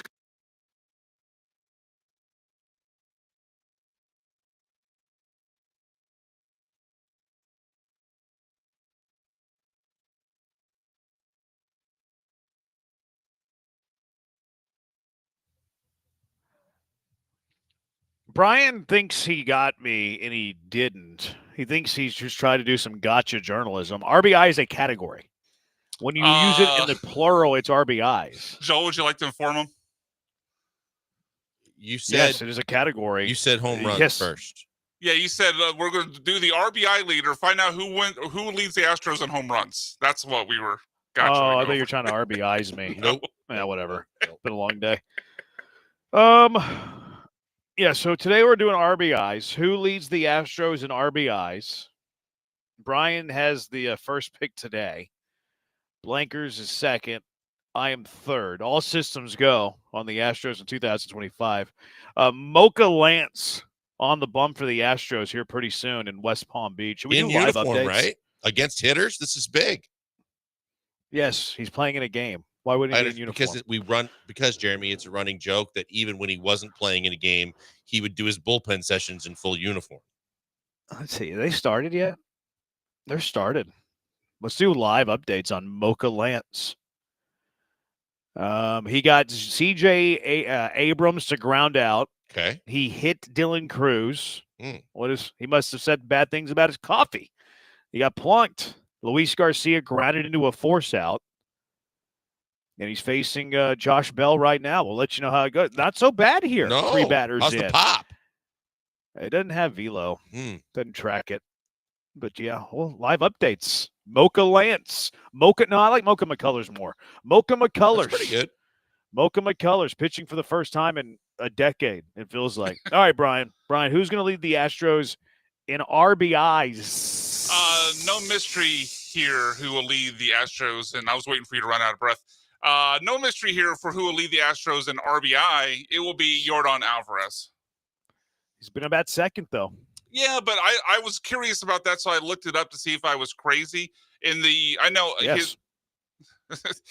Yes, but it was a small sample size. I actually have it exactly. It was 54 games last year. He batted in second, but even during that time where he batted second, he was on a pace for over 100 RBIs still for the full season. So I didn't really. He said RBIs. I said RBI. No, I did. I said RBI. Yes, I think you did. He said it. There was an S there. I don't think so. We can check the tape, but I don't think so.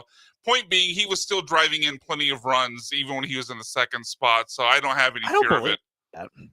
I'll look that up during the break. I don't believe that. I'll have to look it up during the break. No, I mean I'm looking at the numbers. Like he had 54 games played, and during that time he had 34 RBI. That's exactly 1/3. So you times it by 3, it comes out to 102 RBI for the season. All right, I'll double check your work here in a minute. Blankers. Yes, I'm going to take Christian Walker. You don't. The oblique doesn't scare you? No, I mean, sure. Obviously, it worries me. It doesn't scare me. I think that he's already swinging a bat again, and they expect him back soon, and that there's a chance he's even ready for opening day. So I'm going to. I mean, if I don't get Yordan, then I think Christian Walker has the best chance. So I will take him. He's not going to be ready till May. We'll see. You sure you want to pick him? I already did. Locked it in. Not going to be ready till Book May. it. Well, gamesmanship from Brandon over here. Keep lobbying. It ain't going to help. Trying to spread some false information. Not happening. Selection's in. Commissioners read it. It's over. Thank you, Goodell. You're welcome. I have no idea what I want to do with this pick. Yeah, it really was really much a 2-person draft. Yeah. I mean, Yeiner's going to be like 5th, but he's going to catch. He's only going to play 130 games tops, maybe even 120. Spot has been talking about how he wants to use them less. Isak has some thump. I actually think there's a good chance that Isak bats second and Yordan bats third, which I think magnifies Brian's pick. I think Walker's the cleanup man. So those would have been my top 2 picks. You sure you want Walker, Blinkers? Is that Oblique's really, really I'm problematic? pretty sure. I think he's out till June now. I just heard. Yeah, maybe July. Maybe even All-Star July. break at best. Yeah. All right. You know what I'm going to do? I'm going to support the theory that I had yesterday. Cam Smith, Astros leader in RBIs. He has the best chance out of those other. I mean, Isak maybe. But I'm not picking out Tuve. He's a leadoff man. You can't pick Pena doesn't hit enough. Like, he's going to be 6 or 7. Yiner's not going to play enough games. You can't DH him. Jordan's going to DH. Maybe Pena might have been the pick there, but I don't see him hitting enough. Like, I don't think Pena can hit enough to drive in. Last year, Jordan led the team in RBIs, like, 85? Like, it didn't take a lot of RBIs to lead the team. If Cam Smith makes the team, he's your opening day right fielder. Where's Cam Smith batting to start the year? Like 6, 7? Yep. If he hits well, he's going to be batting 5th before you know it. Probably did more home runs than Altuve. That's not what I said yesterday. I didn't say you said it, did I? I just made the statement. I never said that Cam Smith was going to hit more home runs than Altuve. I said he has a better chance to lead the Astros in home runs than Jose Altuve does, which is true.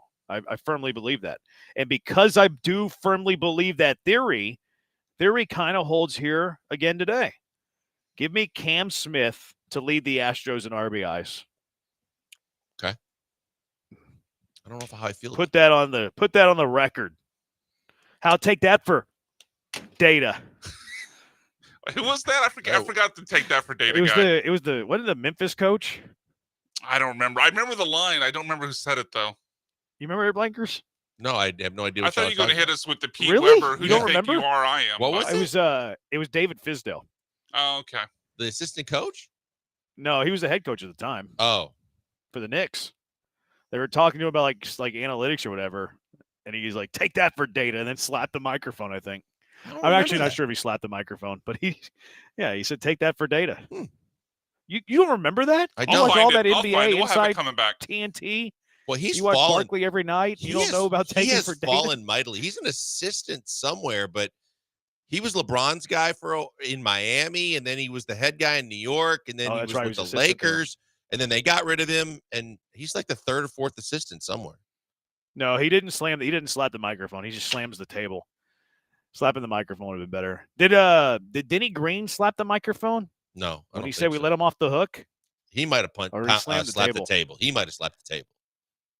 I feel like we need to see a mic slap. Like, I feel like we need that in sports. The next time we have like these athletes and coaches that lose their mind at a press conference, I feel like we need a good mic slap. Imagine if Dan Campbell just went off and slapped a microphone, what damage he would do. Like the table slap, Denny Green kind of slapped the mic stand. So it was kind of like a hybrid between a table slap and a mic slap. I don't think it counts. We just need a good old mic slap. I think it'd be great. I think it'd be next level. Who's the leading candidate to be the slapper? I don't think Dan Campbell is big and intimidating a dude as he is. I don't think he'd do it. No, he doesn't seem like a crybaby. It'd have to be somebody who's a little bit of a crybaby. Like think of all the meltdowns we've seen from coaches, like Mike Gundy. Like Jim Moore is a little bit of a crybaby. Gundy's a crybaby. Yep. Denny Green, kind of a crybaby, I guess. R.I.P. Yeah, I felt bad saying that. Now that he's no longer with us, who could like Ime Udoka's like he's like a hard dude. Yeah, like, he's not gonna snap. Mike. It would take maybe like a JJ might. JJ Redick. JJ Redick gets a little emotional from time to time. Gets fired up. Like I could see a Coach K doing it. I know he's no longer coaching. What was the big one when Cheney? I could see D'Antoni doing it. Like when Don Cheney was alive. Cheney went after Calipari that time, and he got all fired up. And they shoved each other, didn't they? Oh, I got to go in. Liam Cohen. I could see Liam Cohen do it. Duval. Like you can't see that guy slap a microphone whenever he's upset. Like that guy's slapping a microphone. Sirianni, Trevor Lawrence has a 3-interception game. Nick Sirianni for sure. Yeah, Sirianni's a good call. Nick Sirianni for sure. I'm surprised he hasn't done it already. In fact, Frank Reich, like he's kind of a crybaby. I could see him doing it. Yeah. You have the Fisdale, Brian? Yeah, I've got it. You want to hear it? Yeah, let's hear it.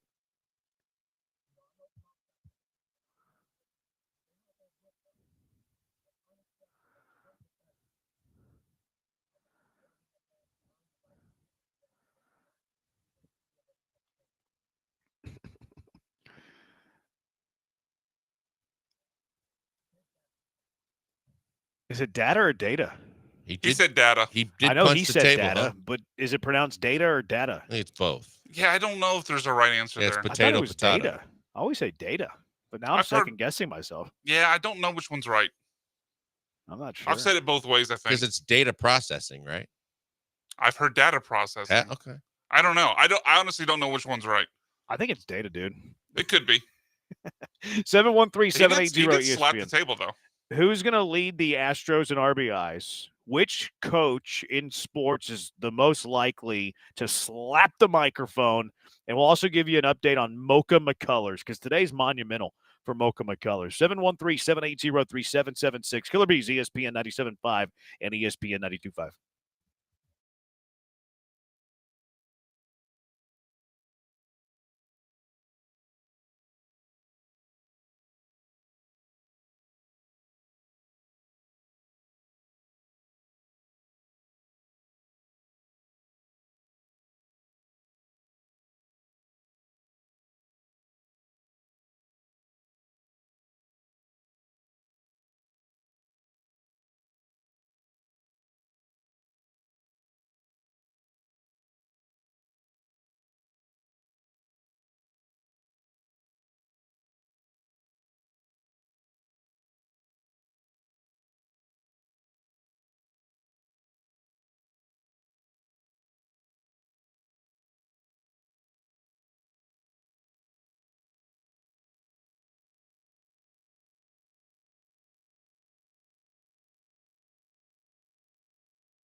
Now back to the Killer Bees, On ESPN 97.5 and 92.5. live from the Veritex Community Bank Studios. Here's Joel Blank and Jeremy Branham. A Lance McCullers update from Brian McTaggart. Mocha McCullers update. McTaggart tweets, with his wife, kids, and father sitting in the first row above the Astros dugout, McCullers threw 13 pitches in the first inning and hit one batter while getting 3 outs. He touched 93 miles per hour. I love Lance McCullers. I'll take all of it. That's the best news I've heard all day. I thought whenever I made the show at 3, it was pretty good for you. We were good without you. But that's fantastic news. Yeah.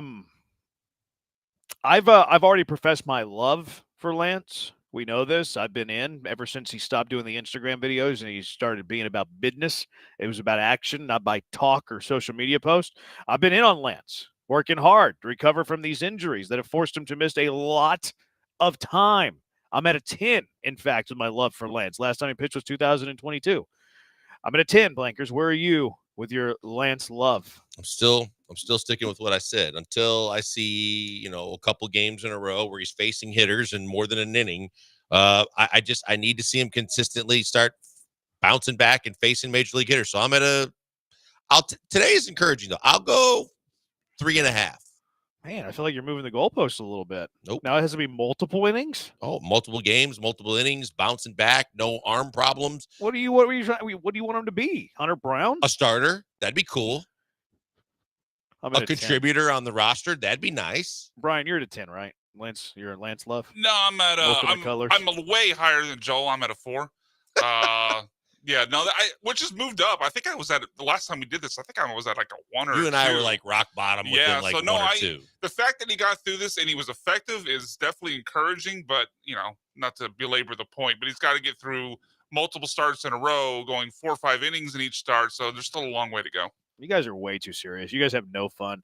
Am I the eternal optimist? Am I the romantic? Zero fun, sir. Am I the romantic of us? That feels impossible. I think you're at a 4. Blankers is at 3.5. I'm at a 10. I'm optimistic. I am romantic. Way more than you clowns. Optimism creates romanticism.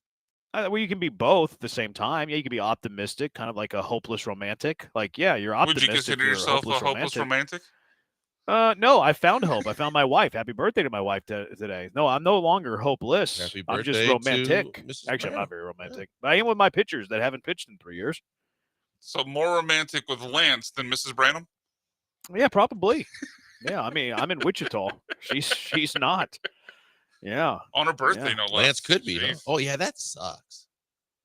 Yeah, I mean, we celebrated before. Okay. But yeah. How about that? I think I am the optimist and the romantic of the y'all might not want to admit it, but I mean, Well, certainly facts for are Lance, facts. you are. I think facts are facts here. Certainly for Lance, that would be true.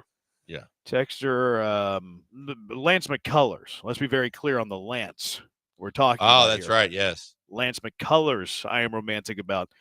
Texture, he's always gotten to the mound. It's being able to go back to it. So until he shows that he can make the second appearance, I'm still out. Okay, I mean, he was throwing live BPs and stuff.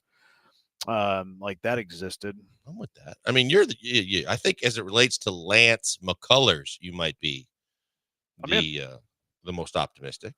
I think it might be just in general. No, you're the king of the poo-poo platter if it's not Lance McCullers. No, that's not true. I'm just a realist. Well, okay, I'm just but a you realist. like I to get very poo-poo on excited it. about things. Okay. I'll poo-poo on things that deserve to be poo-pooed on, but I celebrate things that deserve to be celebrated.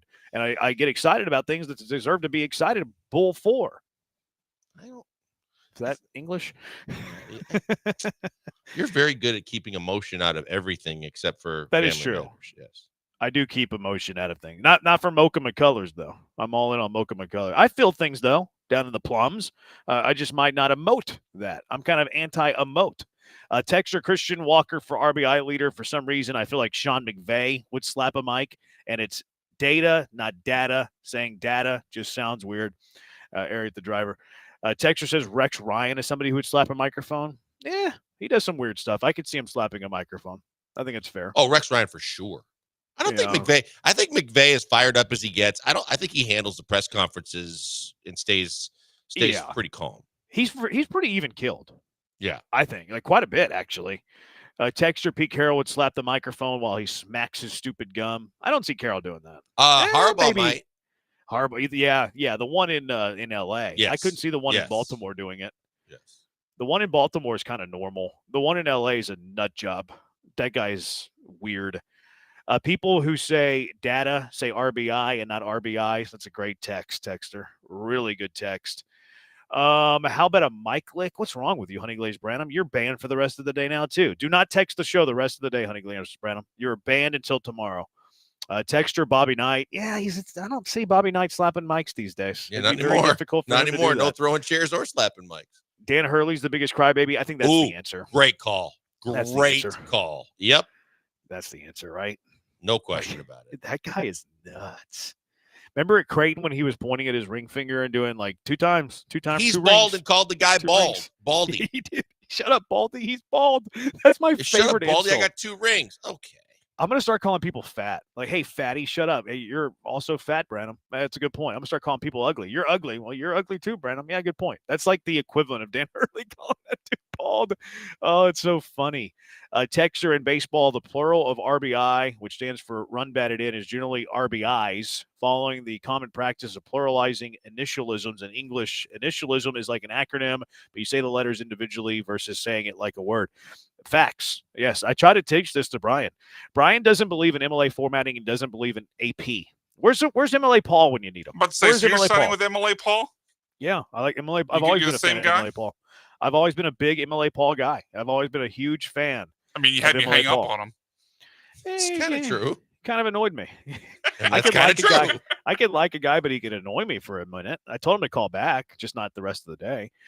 And we haven't heard from him since. I know. I think we lost him. Yeah. I think we lost it. Yeah. MLA, if we're calling a guy MLA, usually you probably lose that guy. Yeah, we just lost. Yeah, he got verbally bitch slapped after he got hung up on, and that was, I think, the difference maker. MLA Paul, I miss you so much, MLA Paul, that you can call us and give us an MLA lesson if you'd like. Kind of like Brian needs one every time he says RBI in the plural. Texter, didn't Jim Everett slap the mic out of the way before charging Rome? I don't think so. I don't think there he was just mics. flipped the table. I think he had what are they called? The Lavelles or whatever? Yeah. He had a clip on. Yeah, Lavalier. Yeah, he didn't. Yeah, he flipped the table. He did flip the table, didn't Yep, sure did. I think the table went first. If you call me Chris one more time, you're going to have to take a station break. Okay, Chris. It's a long segment. We'll see how it goes. Oh man, I think that made me love sports radio when Jim Rohn did that. The days of okay, Chris, of early ESPN TV with Rome and Roy Firestone. Very different people. But Yeah, but crazy in their own way. I think early Jim Rome is like how I think I annoy you sometimes, Blankers. Like early Jim Rome annoyed Chris America. Everett. Oh, or America. Yeah. Well, there's a lot of people that they listen to think him daily, but they were annoyed. Really? Yeah. I thought once he got mainstream, he was kind of thought of as like a pretty. By the time he tough got guy. By the time he got Rome is Burning, that ESPN show, what, like the early 2000s, I think he was pretty mainstream by then. God, Yeah, when but he even was doing before his that- tour stops, he was blowing it out. Oh, I know. I went Yeah, to he the was- one at Minute Maid? the one at Del Diamond in Round Rock. Oh, Really? Yeah, it was it was close to Austin, so TJ Ford was there, Mac Brown was there, that sort of thing. Didn't he have Elkington hitting driver off of the scoreboard? That was at Minute Maid. At Yeah, Minute that Maid? was Yeah. They also had Nolan Elkington's Ryan at the hilarious. one in Round Rock, but The you know who the biggest Jim Rome fan is?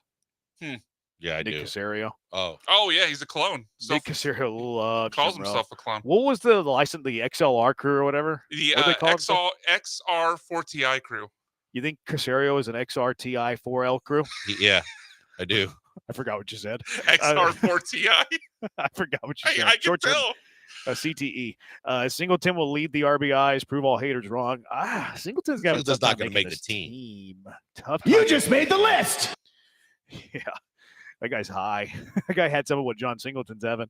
Would you guys entertain Joey Gallo as a relief pitcher for the Astros? He was a pitching prospect and said he was moving to a pitcher. He's a free agent and probably cheap. I'd sign him to a minor league deal. I'm not giving him big league money. I thought Joey Gallo was an outfielder. He got released and he's converting to being a pitcher. Oh, really? Yeah. Hmm. Yeah. Okay. Well, Minor league deal, sure. I mean, look, when they were the Skeeters, they took just about anybody, including T-Mac, to pitch. So, now that if you just want to kick the tires on them, go ahead. It was a little different. They're independent then. I understand. That's what I mean. But I don't still. think they would do that now that they're an affiliate. Well, he wouldn't be with Sugarland. I think he'd be A-ball, with a chance at Double-A. Yeah. Yeah, I mean, I would give him a flyer. Why not?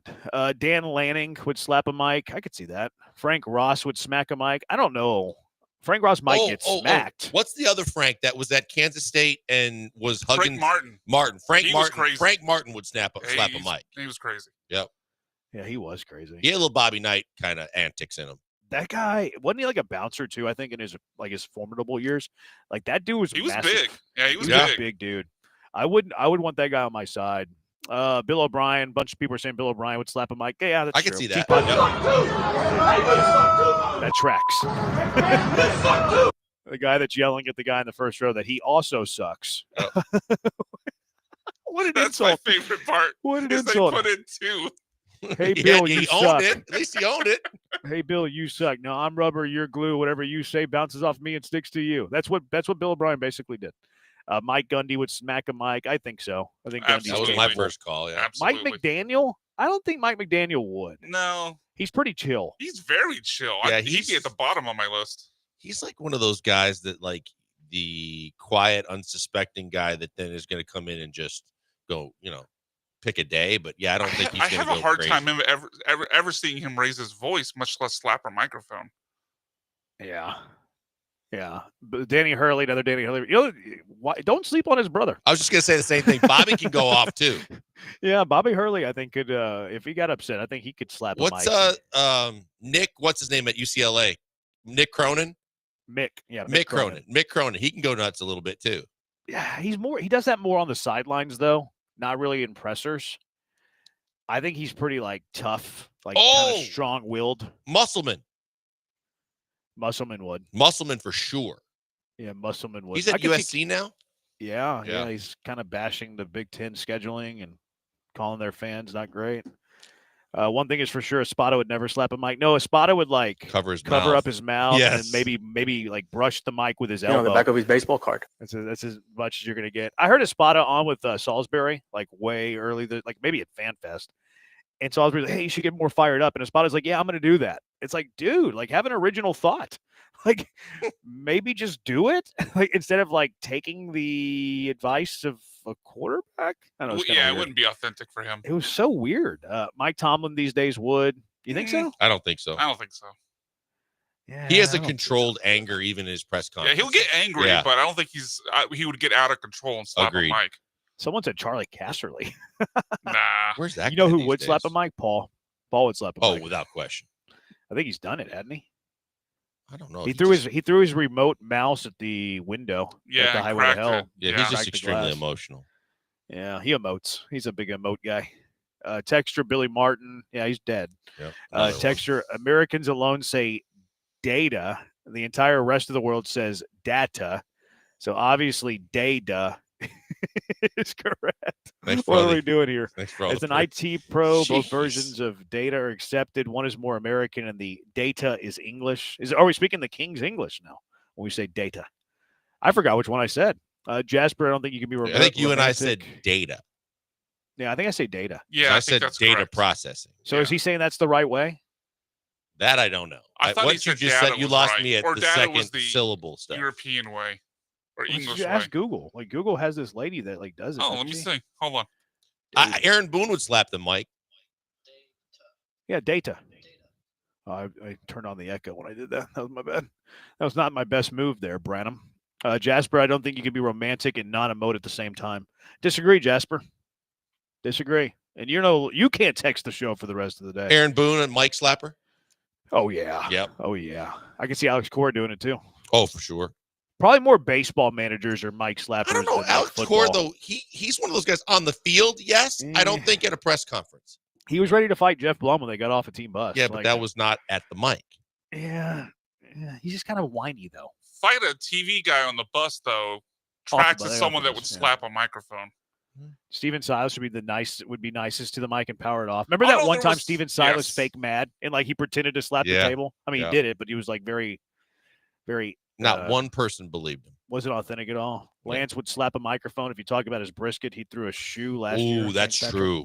He got at a certain I mean, point. I'd He reached his boiling point with the brisket. I mean, the shoe would be easier to chew. God. The brisket certainly reaches boiling point many times over.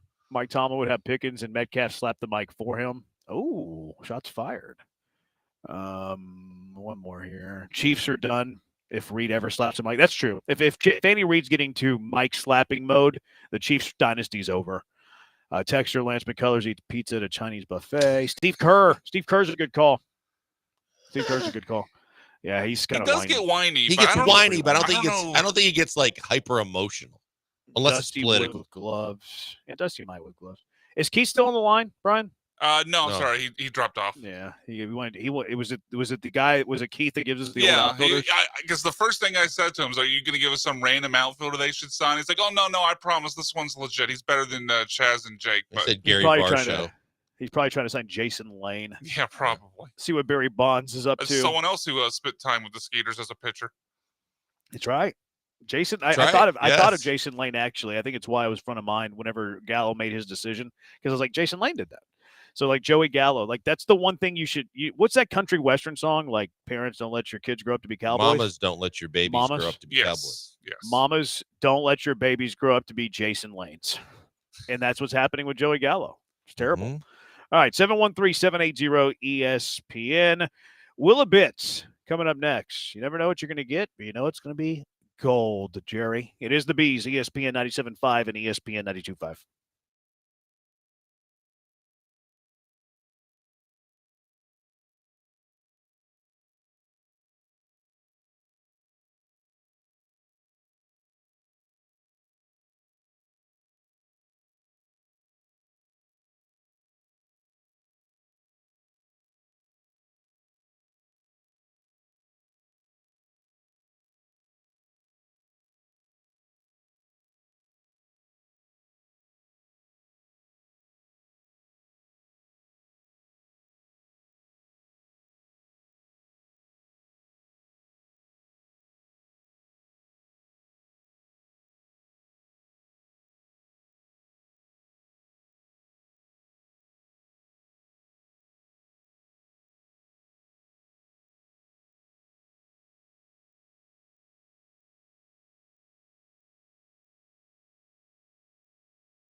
You found the Killer Bees. Live from the Veritex Community Bank Studios. Here's Joel Blank and Jeremy Branham.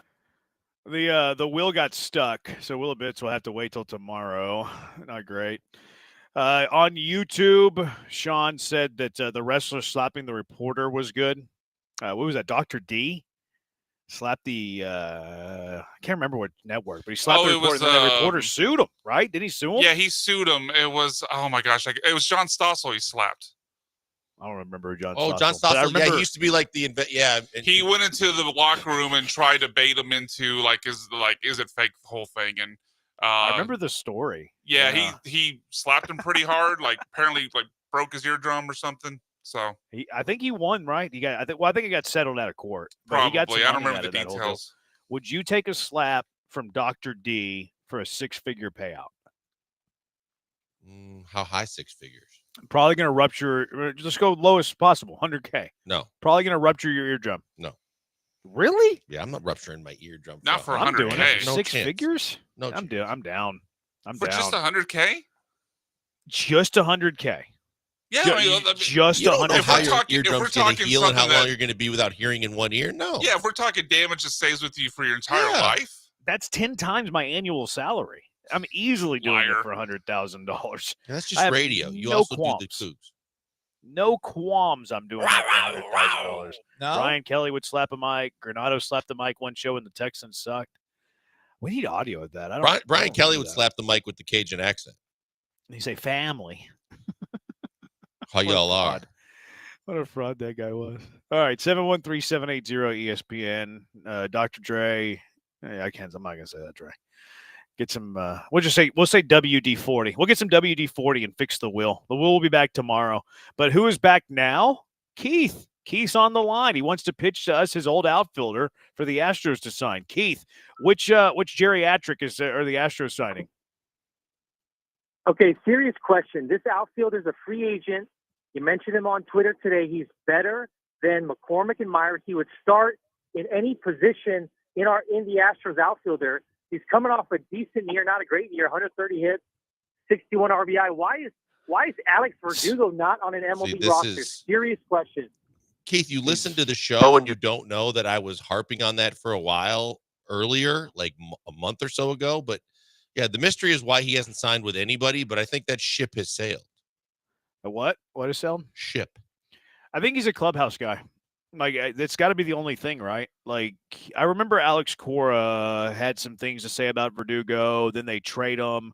Was awful with the Yankees last year. I think it's more about being a clubhouse guy.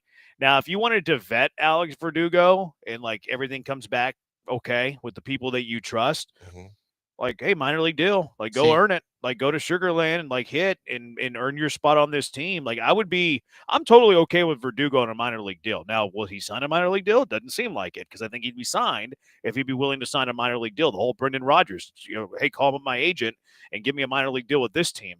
I think that there's probably off the field stuff with Verdugo. You might be right, but I'm always been the tire kicker guy. Okay, kick the tires. I think your tweet was spot on. Like, if he's not signing with anybody, he's looking for a home. Look, why wouldn't you, if you're Alex Verdugo, take the shot where you've got a team that looks like it's got a contending roster, but their biggest question marks are in the outfield, where you might be able to get there quickly and make a difference if you can find your game. He hit like crap with the Yankees, but he's been a decent hitter in his career. Yeah. He's a decent defensive outfielder. Like, where are you going to find that opportunity elsewhere in the league? Him and What does that Sugar tell Land you, would though? be great. Like, what does it tell you, though? Like, I think you're right. He's definitely, I don't say damaged goods, but there's definitely something besides baseball that's keeping him off a roster. I tend to agree. And I do remember that from Cora. Like, I remember Cora was, like, not a huge fan of Verdugo. Yes, I think it's off the field because you're right. I mean, he's got an average. Has an average bat, like a career 101 OPS plus, and that even accounts for the bad Yankees year. So he's slightly above average. He's okay defensively. And like Pittsburgh was in on him until they signed Pham. We heard reports that the Astros were kind of kicking around on him a little bit, but then signed Gamble. So maybe the asking price is like a little bit bigger than what he's worth. / also. Maybe not great in the clubhouse. Just putting two at and a two certain together. point, you got to have a reality check. If no one is knocking on your door at this point, like, you got to eat some crow, probably, kind of step back a step or two and realize if I still want to play Major League Baseball, I got to make some tough decisions here. Yeah, but I would vet it, and if everything came back okay, I have no problem signing him to a minor league deal. I'm not giving him real money, but minor league deal, no problem. That's not the worst idea you've had, Keith, and you've had a bunch of them. You've had a bunch of bad ideas. This one's not your worst. Josh from Seabrook, didn't Stoots smack a mic? I don't remember that. I don't either. Jason, what was his name? Braddock. Braddock would slap a mic. That whole PC and Braddock meltdown. I thought that he PC's had a a mic slapper. Oh, for sure. I slap my Mac. I think I slap it every now and then, kind of being silly, just to, like, swing it out of the way. Sometimes my Mac slaps itself because that thing is limp and just crashes down to the desk. It doesn't slap itself. That's It dies glass. on you. I need to be careful there. That was almost bad. And All you right, shook your 713. camera there. Did you hear that? Yeah, and well, that I could see your camera shake. Yeah, that was not great. I hope it's okay. All right, 713-780-ESPN. What's your car wreck of the day? It's almost my right hand. 713-780-3776. Killer Bees, ESPN 97.5, ESPN 92.5.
Do you want stuff for free?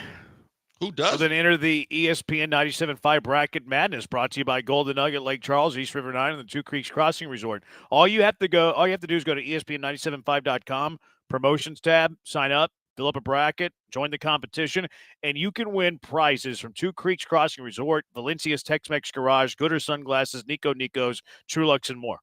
That's all you got to do. It costs you nothing. You can win some fantastic prizes. So go to ESPN975.com, promotions tab, sign up right now. Do it. Ted Lasso would not slap a mic. Nate would, though. I saw him coming back with Ted Lasso season 4. Probably a season too much, but I'll watch. Jasper texted, but he got banned, so not reading it. He can text again tomorrow, though. The Indeed commercial y'all just played said data. I told you. Told you. too. Ocho, can we spend the last segment talking about the greatness of this grilled chicken dinner I'm eating? Put some red meat in your body, Ocho. That's correct. In a second. Jasper, stop texting. Somebody else said that's weak sauce. I don't know what they're saying that's weak sauce about. All right, what is your car wreck of the day, Blinkers? I'll start with Tracy Morgan, sitting courtside at a Knicks game last night. Suddenly started violently vomiting all over the floor, and then they had to wheel him off in a wheelchair. And he later tweeted out that he had food poisoning. He also had a bloody nose. Yeah. Do you think Tracy Morgan's funny? I think he can be. 1 to 10. 6.5. I'm like at a 7.4. I think that he's pretty funny. I do like Tracy Morgan. Tracy Morgan's a little stupid funny, which isn't always my cup of tea, but he does it so well. I do like Tracy Morgan. He was great in 30 Rock. Big I'll tell you Tracy this, Morgan Eddie fan. Murphy on that Saturday Night Live 50th anniversary, whatever it was. Yeah, his, they did his the imitation Jeopardy. of Tracy Yeah. Morgan is spot on. Yeah, it is. He's Or funny. cheese He's funny, lasagna. dude. That's right. I'm not buying the food poisoning story though. Like, if you had food poisoning, did it come onto him right as like the game was going on? Like, did he not have any like lead up to the food poisoning? It just happened suddenly. You don't And then know. I mean, he could secondly- have grabbed some food in the VIP area at the Knicks game, and then Okay, I think it's fishy. Maybe it was raw fish. I think it's fishy. And then secondly, the nosebleed. How many times have you heard of a nosebleed from a food poisoning? Yeah, that part doesn't feel like food poisoning. I agree with you there.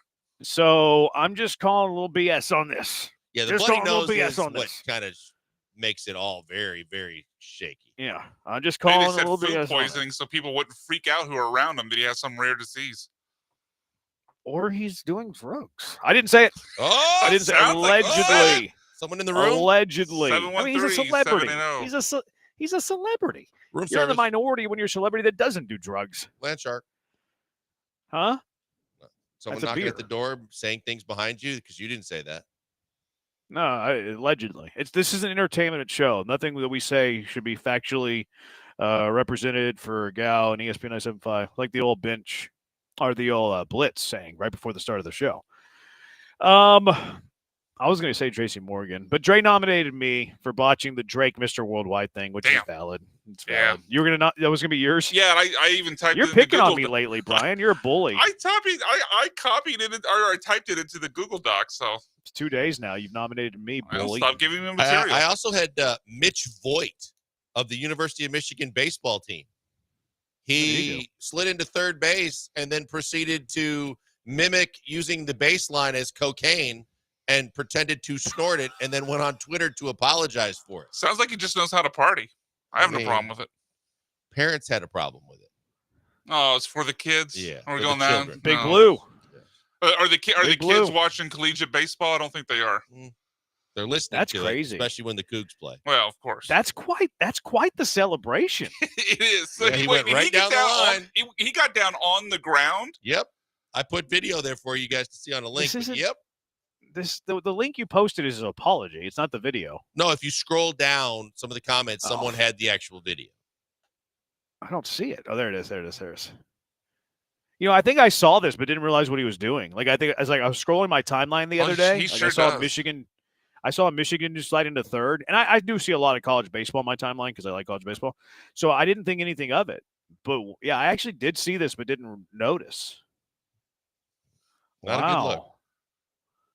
It's also a turf field, so this is painted on, so he could probably actually catch a high. Depends on when it It's was not sprayed. chalk. Yeah. This is spray paint. Too He deep, could have caught a Jeremy, too high. deep. What do you mean it's too deep? Going too deep I'm on worried. that. I I'm don't know. concerned about his health. Huffing paint's a thing too. Maybe that's what he was going for. Puts a new meaning to maize and blue, huh? I don't know what that means. No, maize is corn. What are you talking about? I was Car wreck hoping of there the was a day joke there. nominee. Jeremy Another doesn't one. know what maize is. I was just throwing stuff at the wall. Car wreck of the day, all the proverbial mics that have been smacked. Josh from Seabrook. Car wreck of the day is all the teams turning down the NIT. What are you nominating for car wreck of the day, though? The teams turning it down or the NIT? The NIT got it yesterday. They could get it 2 days in a row. Why we still do the NIT, to be honest. Did you see with this you on new that, one? too. Well, money. There's got to be some. They Does have to it be make making money? money off of it. It has to be, otherwise they wouldn't keep doing it. I guess. I think the semis and the finals in New York do, right? If they still do it there.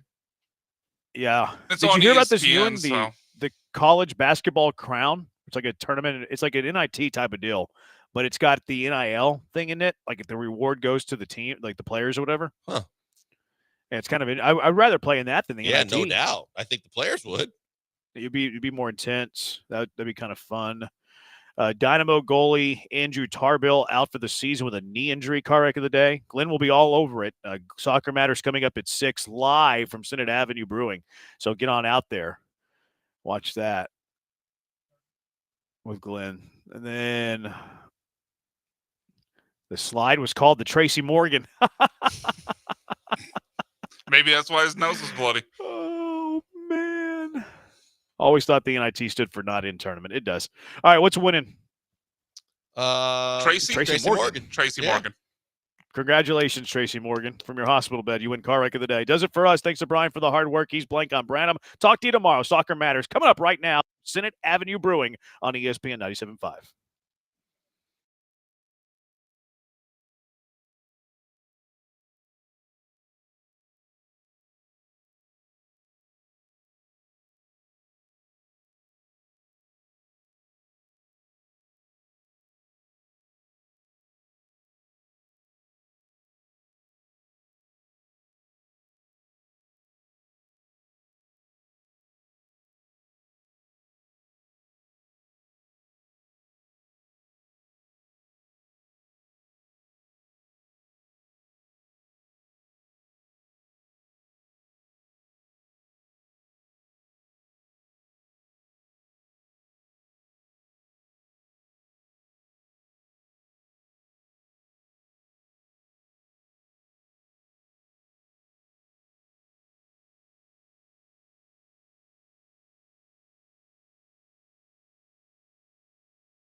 Yes, voice of God. We are at Senate Avenue Brewing in Jersey Village for our first remote show of many. So this is your spot for soccer watching tonight, soccer listening, while we enjoy the great food and the beer of Senate Avenue Brewing. A big thank you to Andrew Mitchum, who is now partnering with Soccer Matters. We're going to be up here every month, the second Tuesday of every month. We got a bevy of guests here tonight. We're giving tons of tickets away to the Houston Dynamo El Salvador game tomorrow night, which we'll talk about that and why maybe Dynamo fans don't want to go to the games where maybe they're playing Atlas from Mexico and some of the others. But for all the listeners of the show, many whom I don't know and many who I just met a few of them, or I appreciate everybody supporting this show here. And we're really looking forward to having a great one here tonight. Here's what is on tap tonight. Segment 1, I'm going to get you caught up on some news. Segment 2, Josh Gardner grew up in Houston, went on to play for the LA Galaxy, Seattle, Columbus. He'll be on the show. He now heads up MLS Next, the Houston Rangers here in Houston. So a great piece of community work there. Grows up playing the game here. Goes to MLS out of the University of Cincinnati after a year or two. And then now he's back coaching and giving back to the game. We'll talk about MLS Next, what it means, what their relationship at Houston Rangers is with the Houston Dynamo when it comes to player development and pushing players through to the Dynamo first team. Segment 3, Olivier Finadori. I'm not sure if he's going to get here then. We'll push him to a little later in the evening, but he's a former Houston hotshot. We'll do a little soccer history. Segment 4, Victor Ariza, Arnaldo Lozano of La U Times. Victor with Deportes Houston. And then segment 5, we're going to talk World Cup 2026 with Batiri. John-Luc Blackburn will also be here tonight with Team Houston. So really looking forward. So look, if you're on 290, you're in traffic, this is your chance to make it out here tonight. Come on in, get off and out of the traffic. Come in here and join us. We're going to be giving a lot of things away tonight. We got T-shirts for Soccer Matters and ESPN. You can come ask for them. And we're going to try to build the crowd up as the night goes on here. So big thank you again to our new partner, Senate Avenue Brewing in Jersey Village. And this is the first remote of remotes that will go up until the World Cup once a month here. And we'll have some Dynamo players up here. We'll have other ex-pros, coaches of college programs, and really try to provide you guys with a good mix here tonight. You can also call into the show tonight, 713-780-3776, 713-780-3776. Okay, yeah.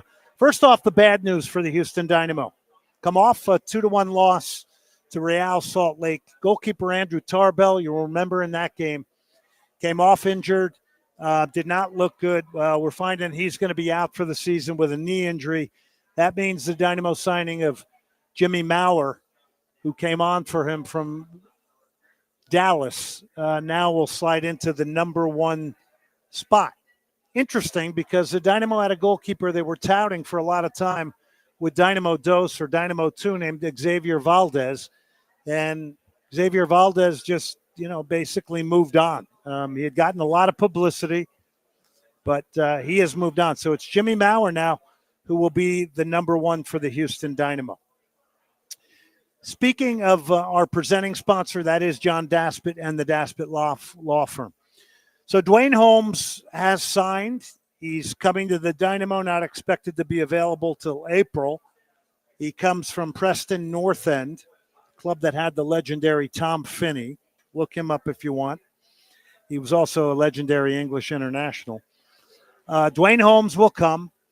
And now there's word that Ondrej Linger will come to the Houston Dynamo. He is a Czech Republic player. He's been capped 18 times.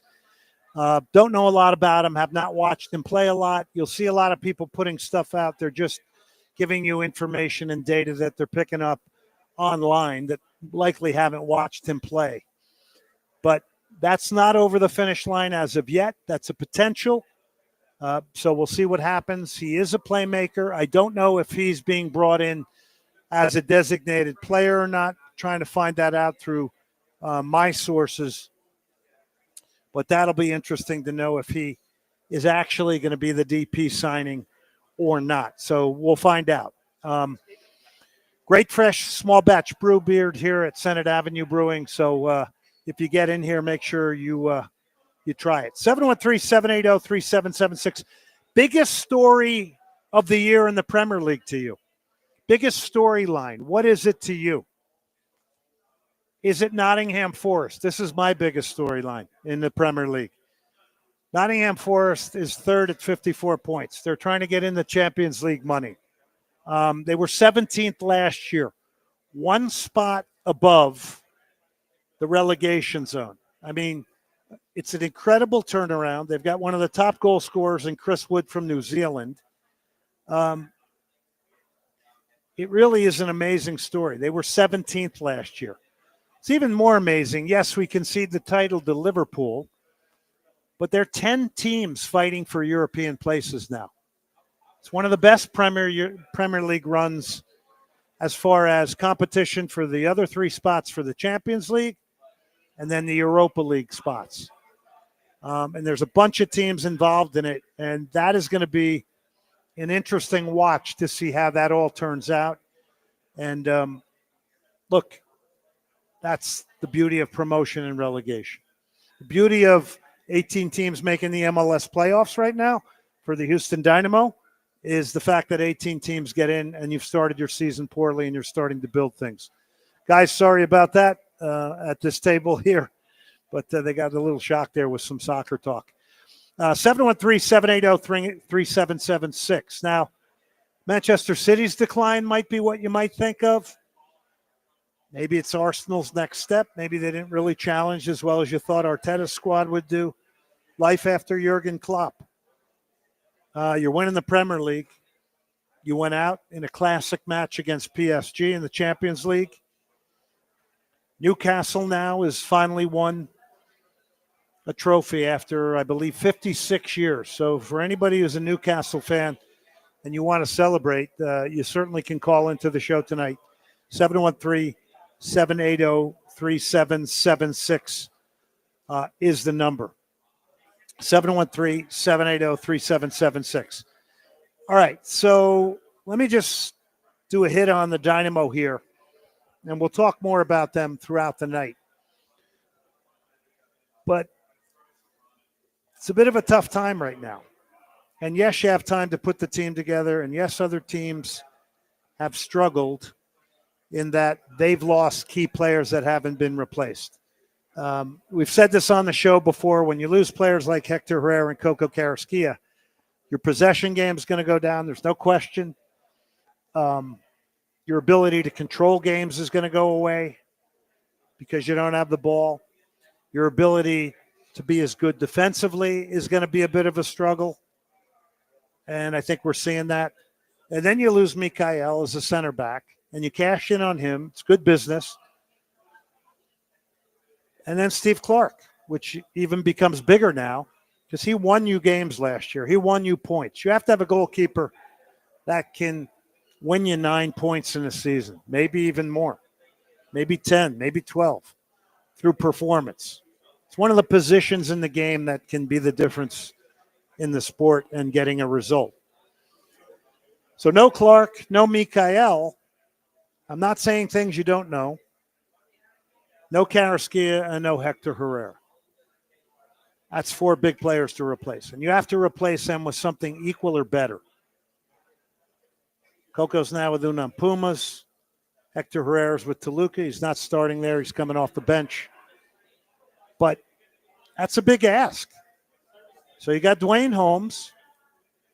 And you're looking at this Andrej Linger, the Czech Republic player who plays for Slavia Prague in Czechoslovakia. He's been capped 18 times for the national team. Has not been playing a lot. He's only appeared 11 times. So we'll figure out and find out the full story soon.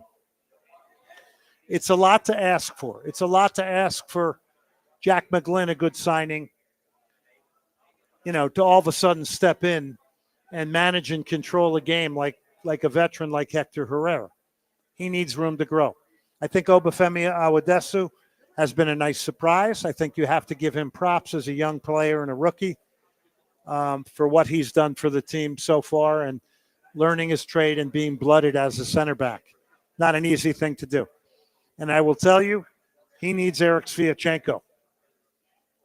And Eric Sviatchenko, as soon as he gets fit, that'll be a bonus. That's notwithstanding with Ethan Bartlow, but that'll be a bonus, him guiding a younger center back. And having been a product of that, I know how that can work. And I know how fast your game can accelerate when an older veteran takes a hold of you and teaches some little tricks to you that you don't know in the college game, you don't know at Dynamo Dos, but you do when you get to the full first team. So that's a couple of things I think to keep an eye on now. But the Dynamo have a lot of work to do. And their bread and butter was possession and defending. That's gone now. And that's got to be reclaimed. Ben Olsen called it in a press conference today with the El Salvador head coach, Hernan Dario Gomez. He basically said we're in a rebuild. Nobody wants to use that word, but you use that word. There's other teams in MLS in the same situation. Plenty of them.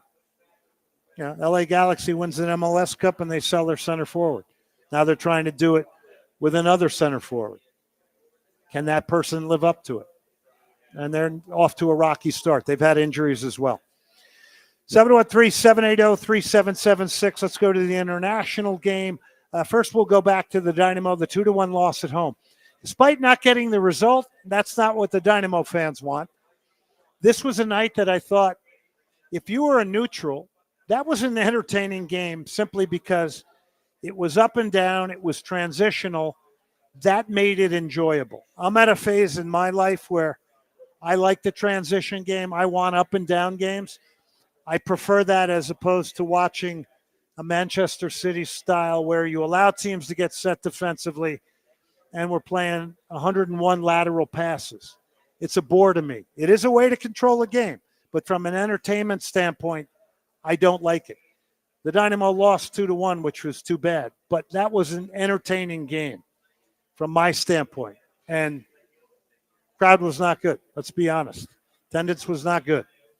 But anybody who was there saw a game of interest. You saw backup goalkeepers come in. You saw a lot of contentious play. You saw breakout play. You saw a rising star with the men's national team in Diego Luna. By the way, let me remind you, they didn't put him on the U.S. Olympic team. Marko Mitrovic didn't put him on the Olympic team, and the U.S. was eliminated by Morocco 4-0. So think about that. And the assessment of players and how different it can be for everybody. Maybe he wasn't ready at that time. I don't know. He sure looked ready in the Dynamo game. So here's Luna's goal. This would be the game winner. Let's go to this soundbite. It's soundbite number 1, Brian. Diego Luna starts this by winning a ball off Griffin Dorsey, remains in this play. Now, this is a lot about mentality, and ultimately floats himself into the box. Here it is, soundbite number 1. Marchuk is trying to keep himself on side. Feigns a shot, drives it. Oh, what a header!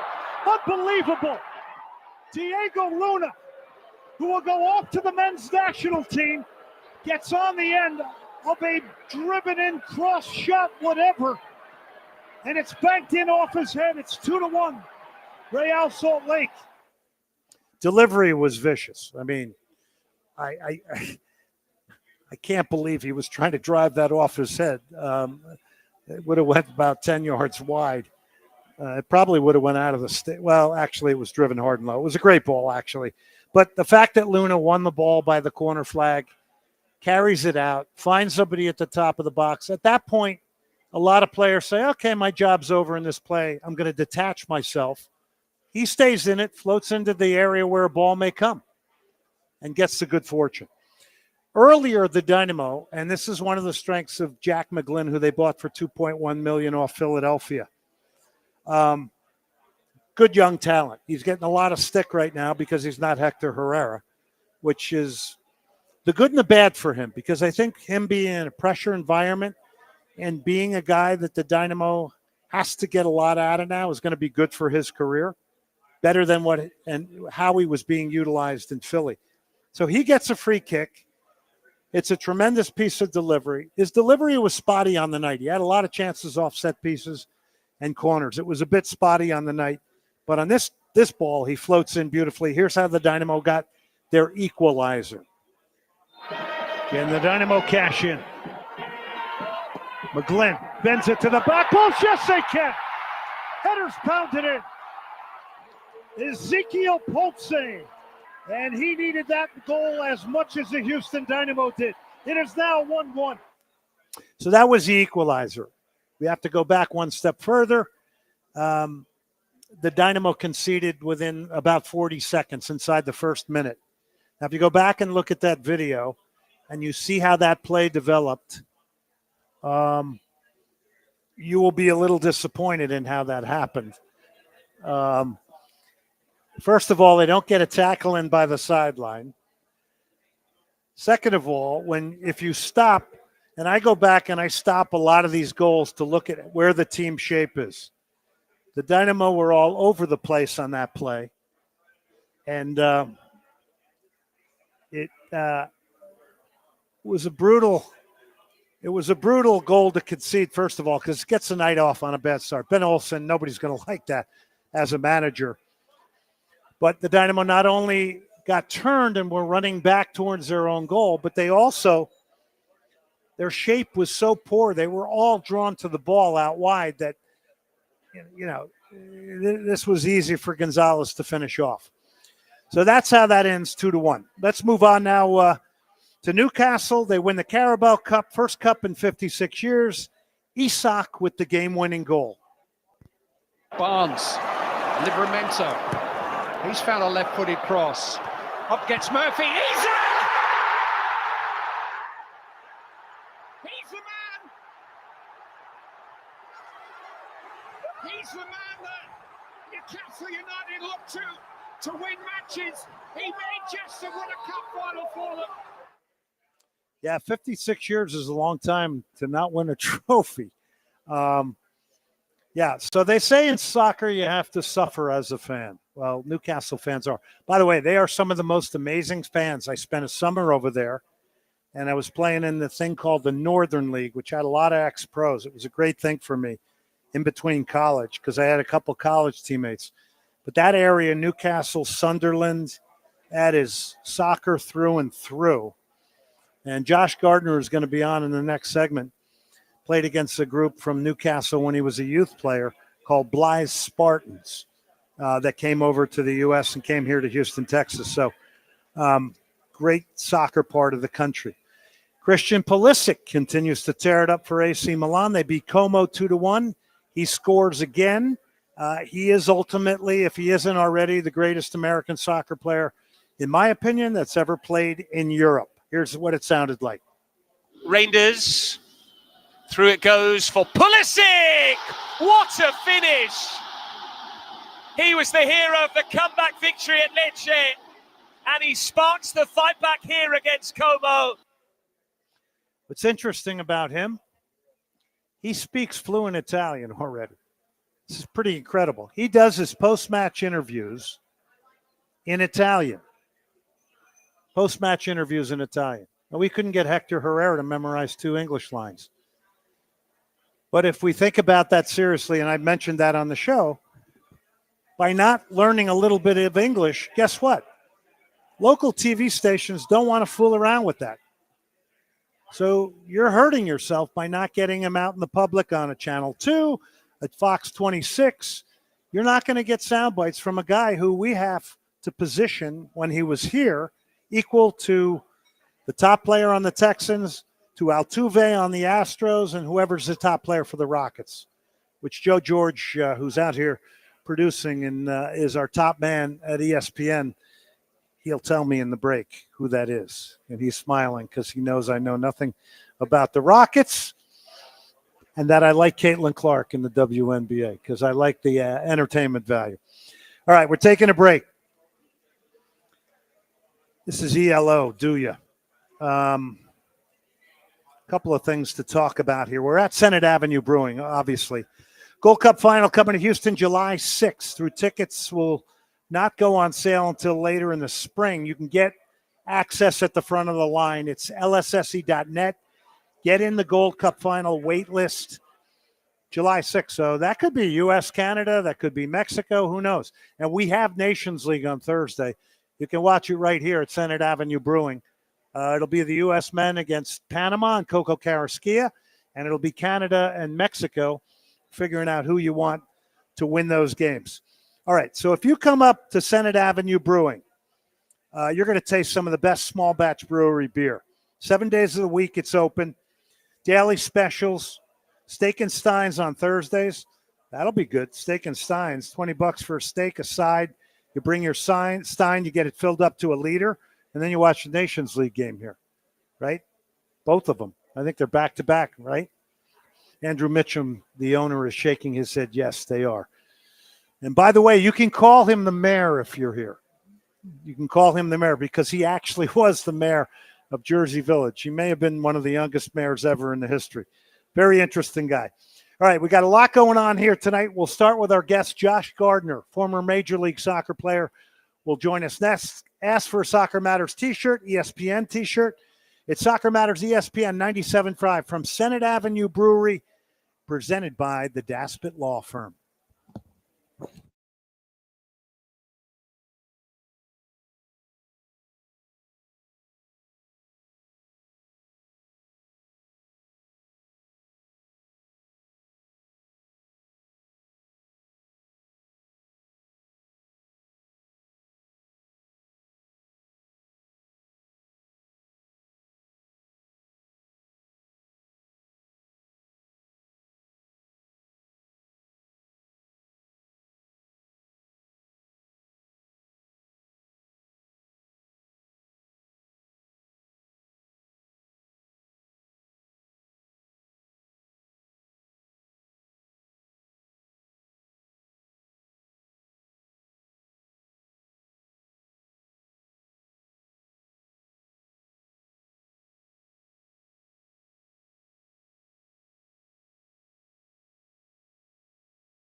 This is Soccer Matters, on ESPN 97.5 and 92.5. brought to you by the Daspit Law Firm, DaspitLaw.com. Broadcasting live from the mobile Veritex Community Bank Studios, located at Senate Avenue Brewing Company in Jersey Village. Here's Glenn Davis. All right, welcome back to Senate Avenue Brewing Company here in Jersey Village, and we're starting to get people coming in here. We got a full slate of guests here tonight, and we're going to continue with the live radio here. A couple of quick things to mention here. We got Soccer Matters t-shirts here by the great company Lamont Brands. Ask for one, we'll give them to you. If you want to ask for one for your son or daughter that's a youth soccer player, that as well. LamontBrands.com. That's where you get Soccer Matters t-shirts. All the proceeds go to the Snowdrop Foundation, a 501c charity. LamontBrands.com. Also, quick word here for another one of our great pubs, Hugh O'Connor's Pub, I-10 in the Marquee Entertainment Center. 18 monitors, whiskey list, extensive beer selection. That is Hugh O'Connor's Pub, and they've been great supporters of us as well. So we come back here to Senate Avenue Brewery. I'm talking to the man who does my data on Dynamo games on Apple TV, Justin Finger, and he just tried the Copper Ale, which I will highly recommend. All right, let's go to our next guest now. He is a former Major League Soccer player, played with the LA Galaxy, Seattle Sounders, Columbus Crew. He's also a player that grew up here on the fields of Bear Creek and Meyer Park in Houston. He is Josh Gardner. Currently now he is the head of the Houston Rangers, which is a part of the MLS Next program. Josh, thanks for coming on tonight. Nice to have me, Glenn. Yeah, I love being here with you live as well. This is a wonderful place, Senate Avenue Brewery. Huh? Yeah, it really is nice. I haven't been here before, but it's a cool vibe, as the kids say these days. Yes, vibe is a very cool word. Glenn is using vibe at my age. I won't tell you what it is. Great patio outside, too, by the way, dog friendly. I'm going to bring my dog the next time. All right, we got food coming up. I don't know who's that, Justin?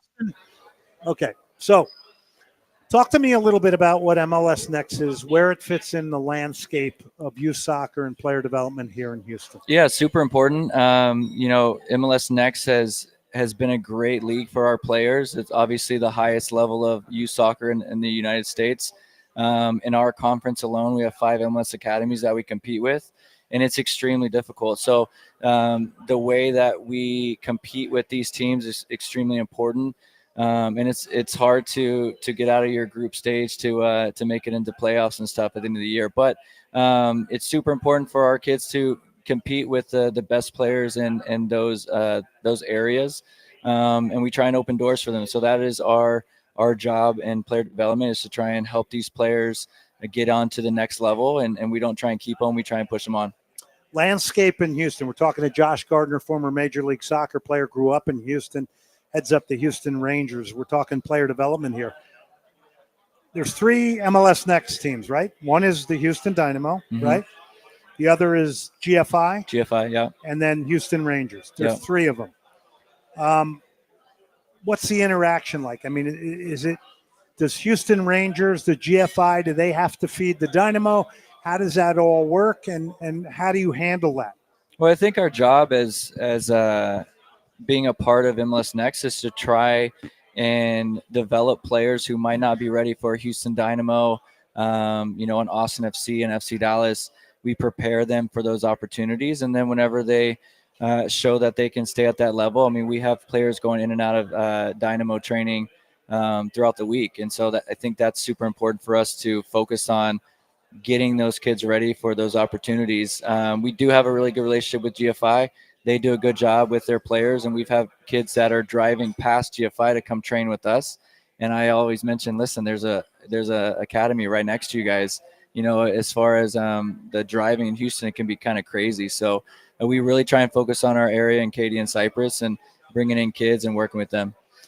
Interesting to me, because people can become very territorial and indigenous about a good player. Yeah. It doesn't sound like that's a big issue to you. You want to work with players that want to be there. Yeah. And if the Dynamos say, hey, we like one of these players, you're not afraid to push them to the Houston Dynamo. Now, yeah. What if they go to the Dynamo and they're like, no, I liked it better where I was. Can they come back to you? Yeah, there's never a closed door. We do have kids that are coming from us to go to Houston Dynamo, and they sometimes want to come back and play for us. We always give them the opportunity to do that, and when they come back, they're a little bit more seasoned, and that's what we want. I think Houston Dynamo is doing a good job with working with their players, and we're hoping that the kids who come from Houston Rangers to Dynamo get an opportunity to maybe make a first or second team. Josh Gardner heading up Houston Rangers, MLS Next, former youth soccer player here in Houston, Texas, joining us live here tonight. We appreciate that very much. All right. Look, we have to be we have to put this on the table. The Dynamo have not really moved a lot of players through their academy to the first team. City of Houston maybe hasn't. Yeah. Maybe we all have a piece in that. I don't know. When does that change? When is that ever going to change? Because it hasn't changed. It's been a long time. Yeah. And, this from a lot of standpoints is important for Major League Soccer teams because, number one, those players don't, in their first couple of years, count heavily against the cap. Sure. But in order to be quote-unquote community, you got to have players that are from your community. It's as easy as that. Yeah. Let me ask you a question. Do you think MLS is still a league for domestic players? Because I feel like, going back and watching Sporting KC play, obviously I used to play there, and I see only one American in the starting lineup. When I was playing there, we had about 8 or 9. You know what I mean? So I wonder if that kind of changes the American player. Most of those kids are going on to good Division I schools, and some are going to Europe. Some going to Europe, yeah. They're trying out in Europe, trying to get trials over there. Yeah. I mean, they have to be 18 unless they're. There's a lot of rules. There's a whole bunch of rules, but unless they have a passport, they have to be 18 years of age. Yeah. Okay, so let me answer your question. I'm gonna say I'm concerned about the American player and opportunity in Major League Soccer, no question. Yeah. I mean, the Dynamo don't field a lot of Americans. Yeah. Let's be honest. Most goalkeeper clubs, yeah. Griffin Dorsey, Jimmy Maurer now for Andrew Tarbell, Mm-hmm. Ethan Bartlow last game, but not that. Not too many. Not often. No, it's a Yeah. lot of South Americans coming in, and they come to Dynamo too, and they get put on the top of the pecking order.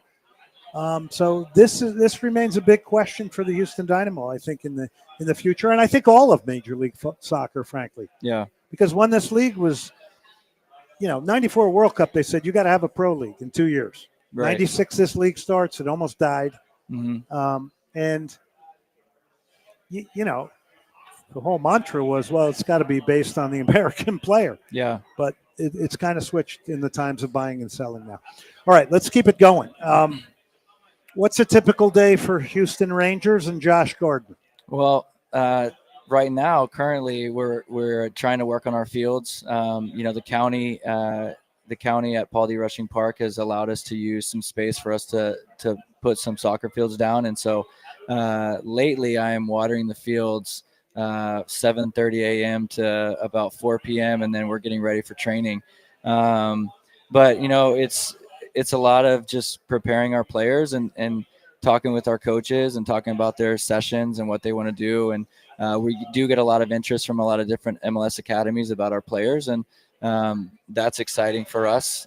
It's not just Houston Dynamo. We have kids going on trial, Orlando City, RSL, Columbus Crew just reached out yesterday about a player. But I mean, what do you do when that happens? Since you're probably a little bit more devoted to the Dynamo, do you go, hey, Houston, this kid's a good player. Orlando City's looking at him. Yeah. Do you want to look at him? Yeah, usually all those How guys does that know. work? Yeah, usually all those guys know already. I'll reach out to Tony Vigil and Pablo, one of their scouts, and just let them know that there's interest outside about a player. And so sometimes that player has come in with Dynamo already, and sometimes they're like, okay, well, let's bring him in and let's take a look. So at the end of the day, if we can open doors in other places, and I think our coaching staff has that opportunity and ability to, we always welcome it. So I want to keep on that topic because, it's just kind of interesting how everybody seems to know the MLS Next players and teams. Mm-hmm. Is it a little dangerous? Because it seems to me that when people are looking for players, they go right away to the MLS Next teams. Do we miss some? I do. Yeah, I think we missed some. I mean, yeah. You know, if somebody's looking for a player, first thing they do is they're going to go to the MLS Next teams, right? Yeah. That's part of the draw, right? Yeah. I will tell you this. I just signed a kid last week. Started playing club soccer at 13 years of age, playing basketball before. And he was a U15 player, and he was playing at Juventus Academy. And I'm like, where's this kid hiding? So we're missing players all the time. Still? I think so. Yeah, I think so. And that's difficult, but when they do come, a lot of there are some clubs that have some very good players, but they choose to play for their high school and they want to play locally, and that's nothing against them, but there is a higher level for them to work on their craft. So are you finding that a lot of players are also, though, trying to go over to Europe and get trials or find agents as they get a little older in their teen years? Because you know as well as I do, there's formal and informal scouts all over Houston, probably every team in Liga MX for sure. Yeah. There's European teams trying to get their foothold in now that'll, hire an American or somebody to run a youth club with their name attached to it so that they can have a finger on the pulse as well. No, absolutely. So our parent company, Cobalt Sports, has oversees Houston Rangers. They own Houston Rangers. They own a few other clubs as well in the nation. But we also have overseas contacts as well. So, my goal, obviously we're in year 2 of existence. My goal is to try and create some type of trip where our players can go on trial with the clubs that are part of our family and the Cobalt family, and see if some of those guys can latch on. And it's just, listen, I love working with the players. I feel like the mentality that we're able to bring, myself, Miguel Samayoa, Dane Richards, who played in the league for a long time with Jamaican national team. Was a dynamo killer one year in the playoffs. Yeah. Well, he's killing me every day because he's still faster than me. So, that would have been a third. I think that was after the Dynamo won the 6 and 7 MLS Cups. That might have been 2008. Yeah. When I never forget that because Robertson Stadium, the field was rock hard, and I said, "Oh, this is dangerous with Dane Richards here." Yeah. And he just picked up a ball and was running like he was. I mean, he'll remember that. I'll probably need to get him on the show sometime. Yeah. But that's what we bring. Our coaching staff brings a level of a mindset. It's extremely important. The mindset that we try and build in the players. I think some kids take it for granted, and some kids think it's everything should come to them. And where we train, our field isn't perfect. It's we've got holes in the fields that we're trying to fix. I think that's an advantage, actually. Yeah. All right, stick with me. We're going to do a little bit more with you, Josh, if you don't mind. Absolutely. Josh Gardner joining us here. Soccer Matters, ESPN 97.5. We're live from Senate Avenue Brewery, Jersey Village. This is the cult that's going to take you to the break here. Cactus Music. Go down there. You can get some of the vinyl with the cult if you want, or your favorite band. But my good friends at Cactus Music, always keeping me abreast of what's going on in the world of music. Cactus Music, vinyl, CD needs. Get over there, talk to Quinn and staff. One other thing before we hit the break, and during this break, if you want to win tickets to the Dynamo El Salvador, you will do it in-house here, and we'll be giving tickets away between each commercial break. And we might throw a pair out, and Brian McDonald will hook us up with a winner eventually. But tomorrow night, the Dynamo take on El Salvador. Hernan Dario Gomez is in charge of the Salvadorian national team called La Selecta. All right, we'll take a break. DanishInspirations.com for the best in modern contemporary furniture. We're back to Senate Avenue Brewery in a moment.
You're listening to Soccer Matters, on ESPN 97.5 and 92.5. brought to you by the Daspit Law Firm, DaspitLaw.com. Broadcasting live from the mobile Veritex Community Bank Studios, located at Senate Avenue Brewing Company in Jersey Village. Here's Glenn Davis.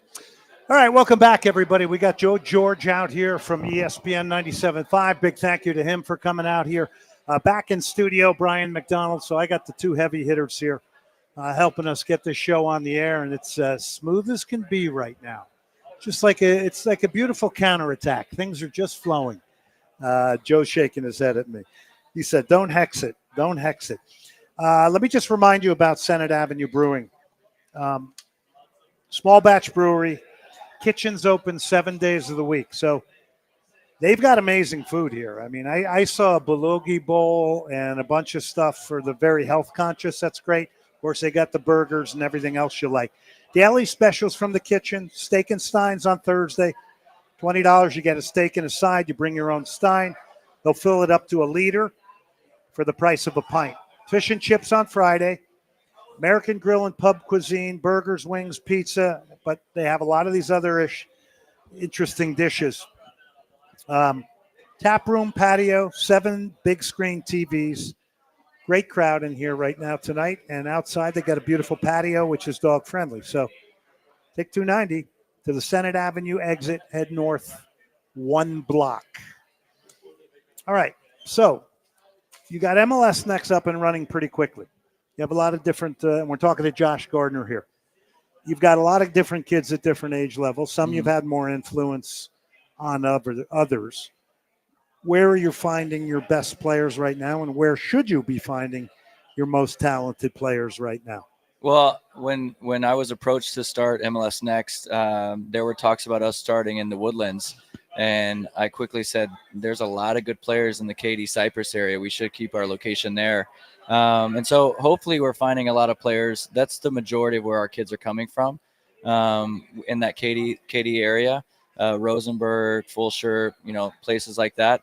But now with the addition of the Tier 2 system, now we'll have our second teams playing in MLS Next. And so they'll have opportunities to participate in some of the MLS Next events like Fest. What is Tier 2 system? So a lot of our second teams are playing in other platforms. And MLS Next realized that we need to have something where our players can move up and down a little bit more fluent. So they created a second tier. I don't know if they've settled on the name yet for that. But now our second teams will now have access to the different types of events that we have, our huge college showcase. We were talking previously about scouts and stuff. When I was an ECNL director for a few years, and we would go to our national events, and there'd be a few college coaches at these events. But now being part of MLS Next and seeing the events that we have, I mean, there's 50 to 60 scouts, colleges, national teams, professional clubs that are watching our games because, like you said, are we missing out on some players? And I think some of these clubs are like, hey, we might be missing out on a player or two. And don't be naive, those listening. Scouts from every Liga MX team here in Houston, whether they're formal or informal, they're here, and Europe as well. Yeah. America's a place that everybody looks upon as a real value right now when it comes to soccer players. The Weston McKennies at Juventus, the Christian Pulisics at AC Milan, Turner, all the guys that are playing over in Europe, Yunus Musa, they're all great examples now to the rest of the world that the American player is a value and can perform in some of the biggest leagues and a little bit more regularly.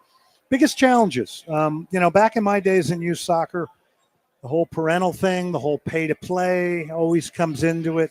What are the biggest challenges now? Are those still there? And are there other challenges that you would say are becoming even more prioritized maybe in the mind of somebody who runs a program? Well, I think the difference that we have is that if a player chooses to leave, we don't hold them back from a financial standpoint, from a we want them to be able to find the place that they feel comfortable, and MLS Next isn't for everybody.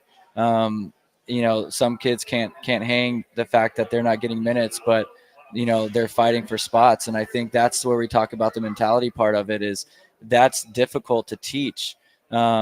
And we don't always get it right, but we do a really good job of creating players who are mentally strong and pushing them past their barriers, because a lot of kids get stuck in certain places, and it's our job as coaches to try and open up doors for them from a mental standpoint to push them through to another level. So you do that through the training. You do that through competition. Mm-hmm.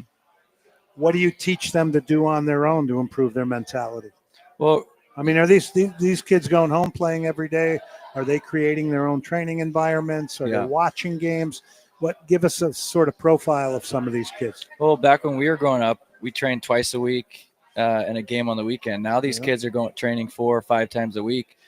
We train 4 days a week. And so, some of our kids are homeschooled and they're watching their matches. We have a very good platform for all of our games to be uploaded.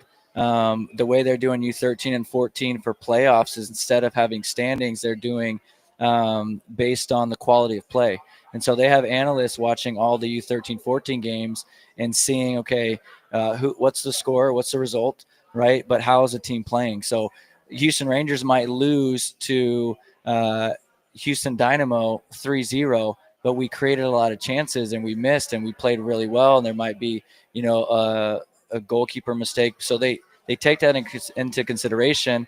And then I believe that they haven't announced it yet, but we're going to start looking at how they're going to show us which teams are in that playoff format. Biobanding is something I just learned about a week ago. What is biobanding? Yeah, so this is really what sets us apart as well, is a player who is physically hasn't matured yet. We talk about maturation rate. When I did my my scouting license course, we talked about players who are +1, -1. That's talking about years before their growth spurt. In our league in MLS Next, we allow older players who haven't physically matured play down a year and continue to develop. And so once they've hit their growth spurts, we hopefully can move them back into their birth year. Oh, it's a very good idea. Yeah, should have been around a lot longer, I'm sure, but yeah, that's the way that works. So travel and all that, like how much travel does MLS Next teams do? Are you concerned about the amount of travel teams have to go to get games? I grew up as a kid. We might go to North Jersey. We might